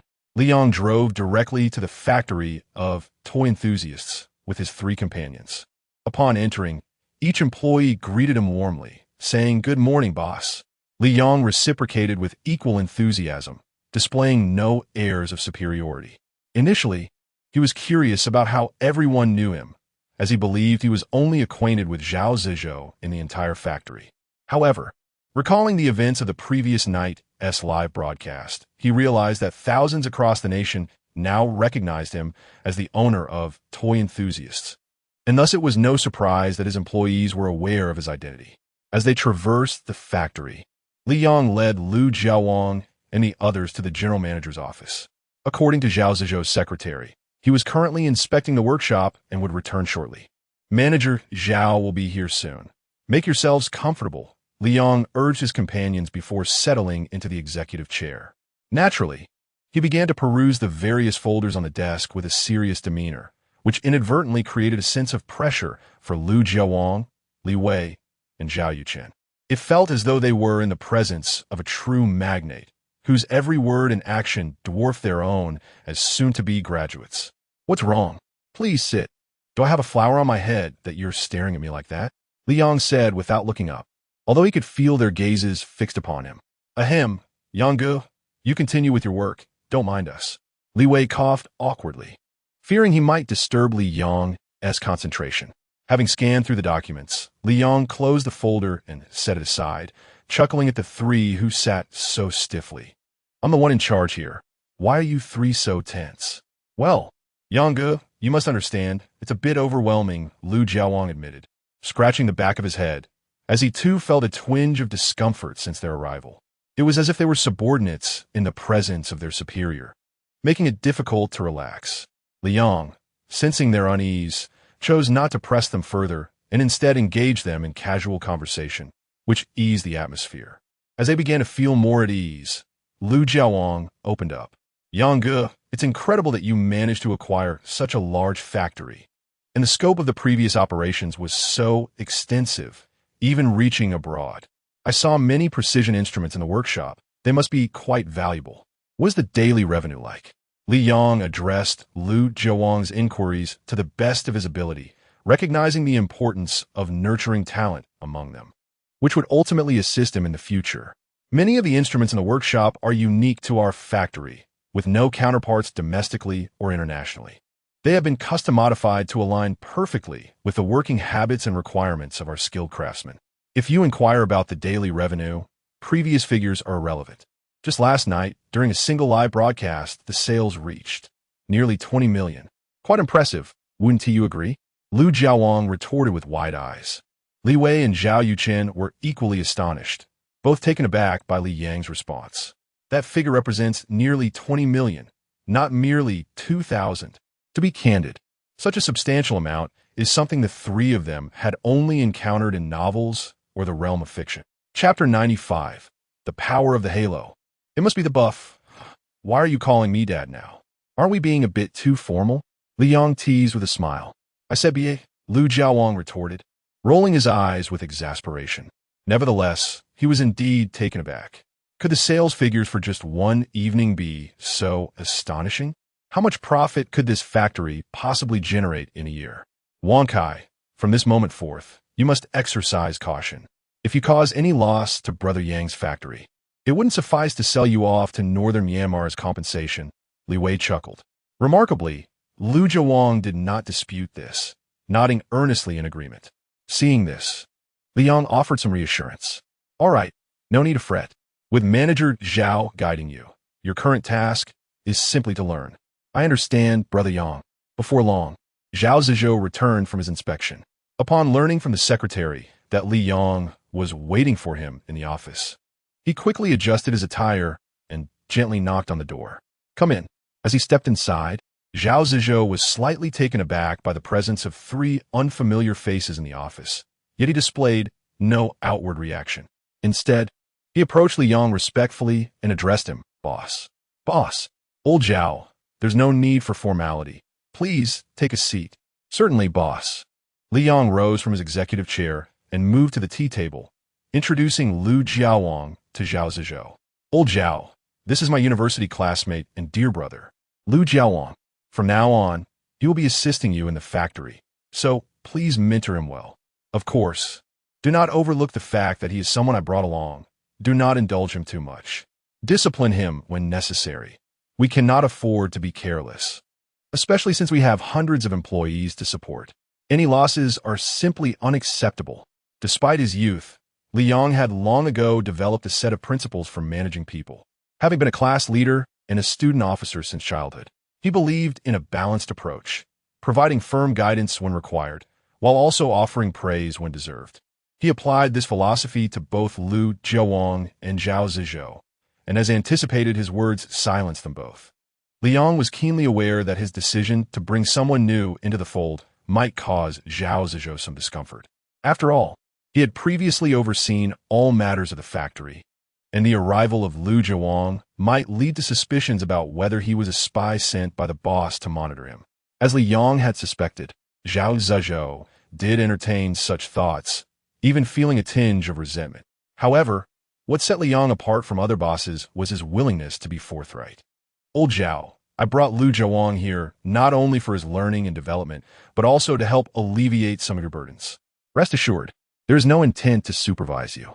I can assure you, whenever I am absent, you will remain the foremost authority in our factory. Lu Jiaowang is a talent I am nurturing as my endeavors extend beyond mere toys. I require trusted individuals to assist me, and both Lu Jiaowang and you, old Zhao, are among them. Li Yang's words resonated with sincerity and warmth.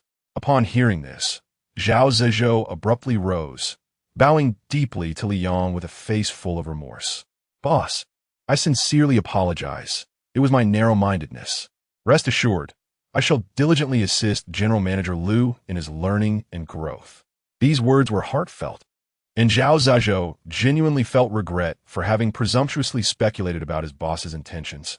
What right did he have to do so, being merely an employee? He had also discerned Li Yang's intention to nurture trusted allies, which prompted his sudden realization that he should not engage in unfounded conjectures. Lu Jiawang hastily stood as well, repeatedly gesturing dismissively at Zhao Zizhou. "Mr. Zhao, you may call me Xiao Lu, or like Brother Yang and the others, simply Wang Kai. Please refrain from addressing me as General Lu. I am here to learn, not to sit in an office and dictate. Mr. Zhao, I hope to receive your guidance in the future. Brother Yang will surely find us useful." This statement from Lu Jiawang took Li Yang by surprise, evoking both astonishment and a touch of emotion. It was a testament to their brotherhood. Even in the face of great temptation, one could remain true to their principles. Lu Jiawang's humility immediately endeared him to Zhao Zizhou, who promptly grasped Lu Jiawang's hand, engaging in warm exchanges. "Wang Kai, old Zhao, remember, I am not an antiquated figure. I aspire to strengthen and expand our enterprise. Do not think that I will neglect you, even if I delve into other fields. I will ensure that you do not suffer losses, even if we are confined to the toy industry. This is a world for the youth. We shall not emulate the hypocrisy and ruthlessness of the old capitalist elite." Seeing the camaraderie between Lu Jiawang and Zhao Zizhou, Li Yang felt a wave of relief. To be honest, his greatest fear was the treachery of infighting. "Boss, you need not worry. Brother Yang, you can rest assured." Zhao Zizhou and Lu Jiawang replied in unison, their voices harmonizing, which elicited laughter from those present. In the midst of their casual conversation, Zhao Zizhou placed a document before Li Yang. "Old Zhao, what is this?" "Boss, this is a valuable find. Just this morning, shortly after we commenced work, several senior craftsmen approached me, stating that certain technologies have overcome significant bottlenecks. Look here. This pertains to remote control technology, and this addresses endurance issues." And through Zhao Zizhou's explanation, Li Yang came to realize that so many developments had transpired that very morning. Multiple technological breakthroughs had occurred, which was indeed a significant boon for the factory. The quality of their products would undoubtedly improve, providing a tremendous advantage in expanding into the domestic toy market. "Boss, the senior craftsmen all say you are a lucky star. Your presence has brought our factory a second spring." Zhao Zizhou expressed this with genuine emotion, devoid of any insincere flattery. Li Yang nodded in agreement, smiling. While others may have been unaware of the intricacies, he was acutely aware of the situation. It seemed the aura of research had proven effective. Although a 10 increase in efficiency might appear modest, it could resolve numerous significant challenges. Thus, Li Yang gestured broadly, looking at Zhao Zizhou with a smile. "Lao Zhao, please reach out to the relevant departments shortly to apply for research funding. We need to expand the workshop and increase our investment in research and development." As these words were spoken, Zhao Zizhou hesitated for a moment, and then, with some apprehension, inquired, "Boss, is this appropriate? After all, we have only just received our identity card. Is it feasible to apply for research funding at this stage? What if they have reservations?" Zhao Zizhou's concerns were indeed warranted. However, Li Yang remained unfazed. He relaxed his clasped fingers and gestured towards the data report on the table. "Rest assured, if they refuse, we shall simply fax this data report to them. If they still decline, I will personally pay them a visit." With this declaration, an air of authority emanated from Li Yang. Chapter 96. Profits flowing like water at Xiang Investment, despite Zhao Zizhou's advanced age. He couldn't help but feel a surge of youthful enthusiasm upon hearing his boss's words. Youth has its advantages. Not only is one capable, but also spirited. Thus, Zhao Zizhou clenched his teeth, stamped his foot, and immediately rose to contact the relevant departments. Li Yang, however, was in no hurry to leave. He preferred to wait a while longer to observe the outcome. Fortunately, it took merely half an hour for Zhao Zizhou to return. "Boss, boss," before anyone arrived. Zhao Zizhou's voice echoed through the office, resembling a lamenting cry. Li Yang felt a wave of irritation wash over him, barely suppressing the urge to hurl the teapot at him. As the office door swung open, a beaming Zhao Zizhou burst in with uncontainable excitement. "Old Zhao, take your time. No need to rush," Li Yang said, pouring a cup of tea and handing it to him. Zhao Zizhou accepted the cup without hesitation, draining it in one go, nearly scalding himself in the process. Cough, cough, boss, guess what happened? They agreed. Li Yang responded leisurely, indeed. They agreed. How did you know? At this moment, not only did Li Yang feel speechless, but even Lu Jiawang and the others were left dumbfounded. Wasn't that obvious? Zhao, you nearly had agreed written on your forehead. Did you really need to guess? If the other party had rejected, your wailing would have likely been even more pitiful. Coming back to his senses, Zhao Zizhou noticed the silence among the group and awkwardly grinned. Thankfully, he had a thick skin and swiftly moved on to report his work. Boss, I followed your instructions and faxed the latest data report. I didn't even need to make a phone call. The relevant department reached out to me, meticulously inquiring about the data's reliability. When I assured them of its authenticity, they laughed heartily, looking rather foolish. Seizing the moment, I conveyed our needs, and they immediately responded with no problem. Just with this one data fax, we secured 3 workshops and 6 production lines for our factory. It feels absolutely exhilarating, Zhao Zizhou exclaimed, nearly ecstatic. The sentiment of being taken seriously by the relevant departments was indeed remarkable. Lu Jiawang, Li Wei, and Zhao Yuqing were momentarily stunned by the news. What was happening? Was it truly this formidable? Thus, when the 3 of them, along with Zhao Zizhou, glanced at Li Yang, their gaze held not just admiration, but something deeper. Upon exiting the factory, Li Wei and Zhao Yuqing chattered like excited girls, surrounding Li Yang and giving him a thumbs up. Lu Jiawang, on the other hand, was left behind at the factory, destined to learn alongside Zhao Zizhou from that day forth. Ironically, as Li Yang and the others departed, Lu Jiawang watched them leave with a forlorn expression, reminiscent of a neglected spouse. With Lu Jiawang settled, the next destination was Xi'an Investment. As Li Wei observed the impressive stature of Cool Toy, his anticipation grew, as it was, after all, an investment firm, and the mere mention of it evoked a sense of grandeur. However, reality proved to be quite the contrary. Upon arriving at their destination, as Li Yang escorted Li Wei and Zhao Yuqing into Xi'an Investment, he was taken aback.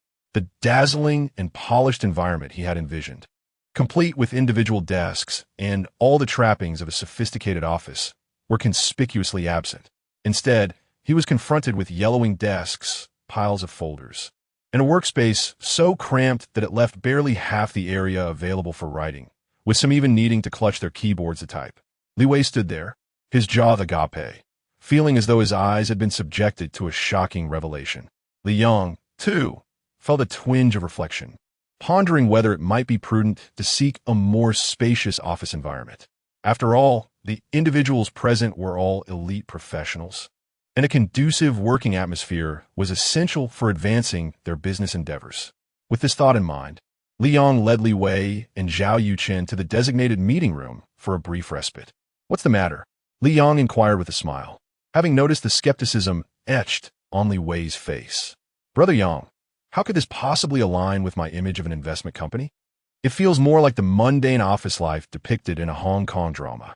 Upon hearing this, Li Yang couldn't help but chuckle, realizing that the reality diverged significantly from Li Wei's expectations. Li Wei, can you guess how much revenue this investment firm generates in a year? 100 million? Li Wei ventured cautiously. To his surprise, Li Yang merely shook his head. 200 million? Li Wei guessed again, but Li Yang continued to shake his head, this time choosing to reveal the truth candidly. The annual revenue can reach 30 billion, and that's a conservative estimate. This year, that figure is likely to grow even larger. Doubling it isn't out of the question, especially now that I am here. Such a claim might sound like a boast, akin to a vendor promoting their wares. Yet it was indeed the truth. At Li Yang's prompting, Jia Zhiqi had already led the team to invest in numerous promising projects, all of which had yielded profits and dividends. Moreover, the year was still long, and the trajectory promised even greater success. When Li Wei learned that the annual revenue could reach 30 billion, he couldn't suppress a gasp of astonishment, echoed by Zhao Yuqing, who was equally intrigued but curious about the actual profits. After all, running a business is fundamentally about generating income. While high revenue is impressive, what truly matters is the net profit. Brother Yang, what do you stand to earn? After taxes and various costs, roughly one-third, Liang estimated, suddenly realizing that he was, indeed, quite affluent. He silently congratulated himself on this insight. If he were to speak out, Li Wei and Zhao Yuqin would undoubtedly seize him and force his head into the fish tank for a much-needed awakening. One-third. That amounts to a billion? Goodness gracious. Zhao Yuqin was utterly astonished, even slipping into dialect. Liang, however, did not revel in his triumph. Instead, he gently patted Zhao Yuqin on the shoulder and instructed him. After a brief moment of briefing, he directed, Li Wei, you stay behind. Xiao Zhao, you shall accompany me to purchase a plot of land. This land will serve as the foundation for our homing real estate, allowing us to expand and flourish, with all our aspirations resting upon it. Upon hearing this, Zhao Yuqin was momentarily taken aback. Is it possible that fiction is finally merging with reality? The prospect of following Brother Yang to bid on land. This feeling is truly rare. It's quite challenging to suppress the nerves. Chapter 97. False bankruptcy? True lack of conscience soon. After finishing his tasks, Jia Zhiqi approached. Upon seeing Liang, his face brightened with a radiant smile that was simply irresistible. Ever since Liang took the helm of the company, profits have soared. Even without his guidance, the projects selected by other teams within the company have yielded substantial returns. Consequently, both upper management and frontline employees have seen significant improvements in their welfare and benefits. To be honest, the employees now seem more concerned about the company's potential failure than even Li Yang himself. Each individual is brimming with enthusiasm, striving to maximize the company's profits. Unsurprisingly, Xiyang Investment has entered a virtuous cycle. If this continues, it will undoubtedly become a beacon in the investment sector. Boss, Jia Zhiqi respectfully called out, noticing Li Wei and Zhao Yuqin. Old Jia, allow me to introduce this individual, Li Wei. From today onward, you will mentor him and have full authority in your arrangements. Upon hearing this, Jia Zhiqi pondered momentarily before speaking candidly. Boss, I have no issue mentoring Mr. Li, but I must express my concern. I am not afraid of those who are slow to learn, but rather those who are lazy and unmotivated. I can teach those who struggle, and even if they falter, I can guide them. However, if someone is truly unwilling to learn, it becomes a waste of time and hinders the company's operations. This remark from Jia Zhiqi was essentially a subtle warning to Li Wei. Uncertain of their relationship, he treated Li Wei as a relative of Liang, often perceiving such relatives as individuals who leverage familial ties to secure employment. Jia Zhiqi was wary that Li Yang might be reluctant to dismiss someone due to familial connections. Hence his seemingly blunt words were actually intended to assist in encouraging Li Wei to rise to the occasion. As Liang had observed, Li Wei was no fool. In fact, he possessed considerable intelligence and wit. Therefore, he fully comprehended the implications and motivations behind Jia Zhiqi's statements. Rather than feeling anger, he felt a desire to prove himself. Rest assured, Mr. Jia, since I am here, I am committed to persevering. Learning is my priority, and I am fully capable of that. Seeing Li Wei respond with a hint of indignation, Jia Zhiqi raised an eyebrow, taking a fresh look at this young man. After all, he was brought in by his own boss. A single admonition was sufficient. A second reprimand would be tantamount to striking his own boss's face. Thus, Jia Zhiqi smoothly shifted his approach, extending his hand. Mr. Li, let us wish for a pleasant collaboration. A pleasant collaboration indeed. As Li Yang and Zhao Yuqin departed, Li Wei had entirely shed his playful demeanor and was wholly absorbed in his studies.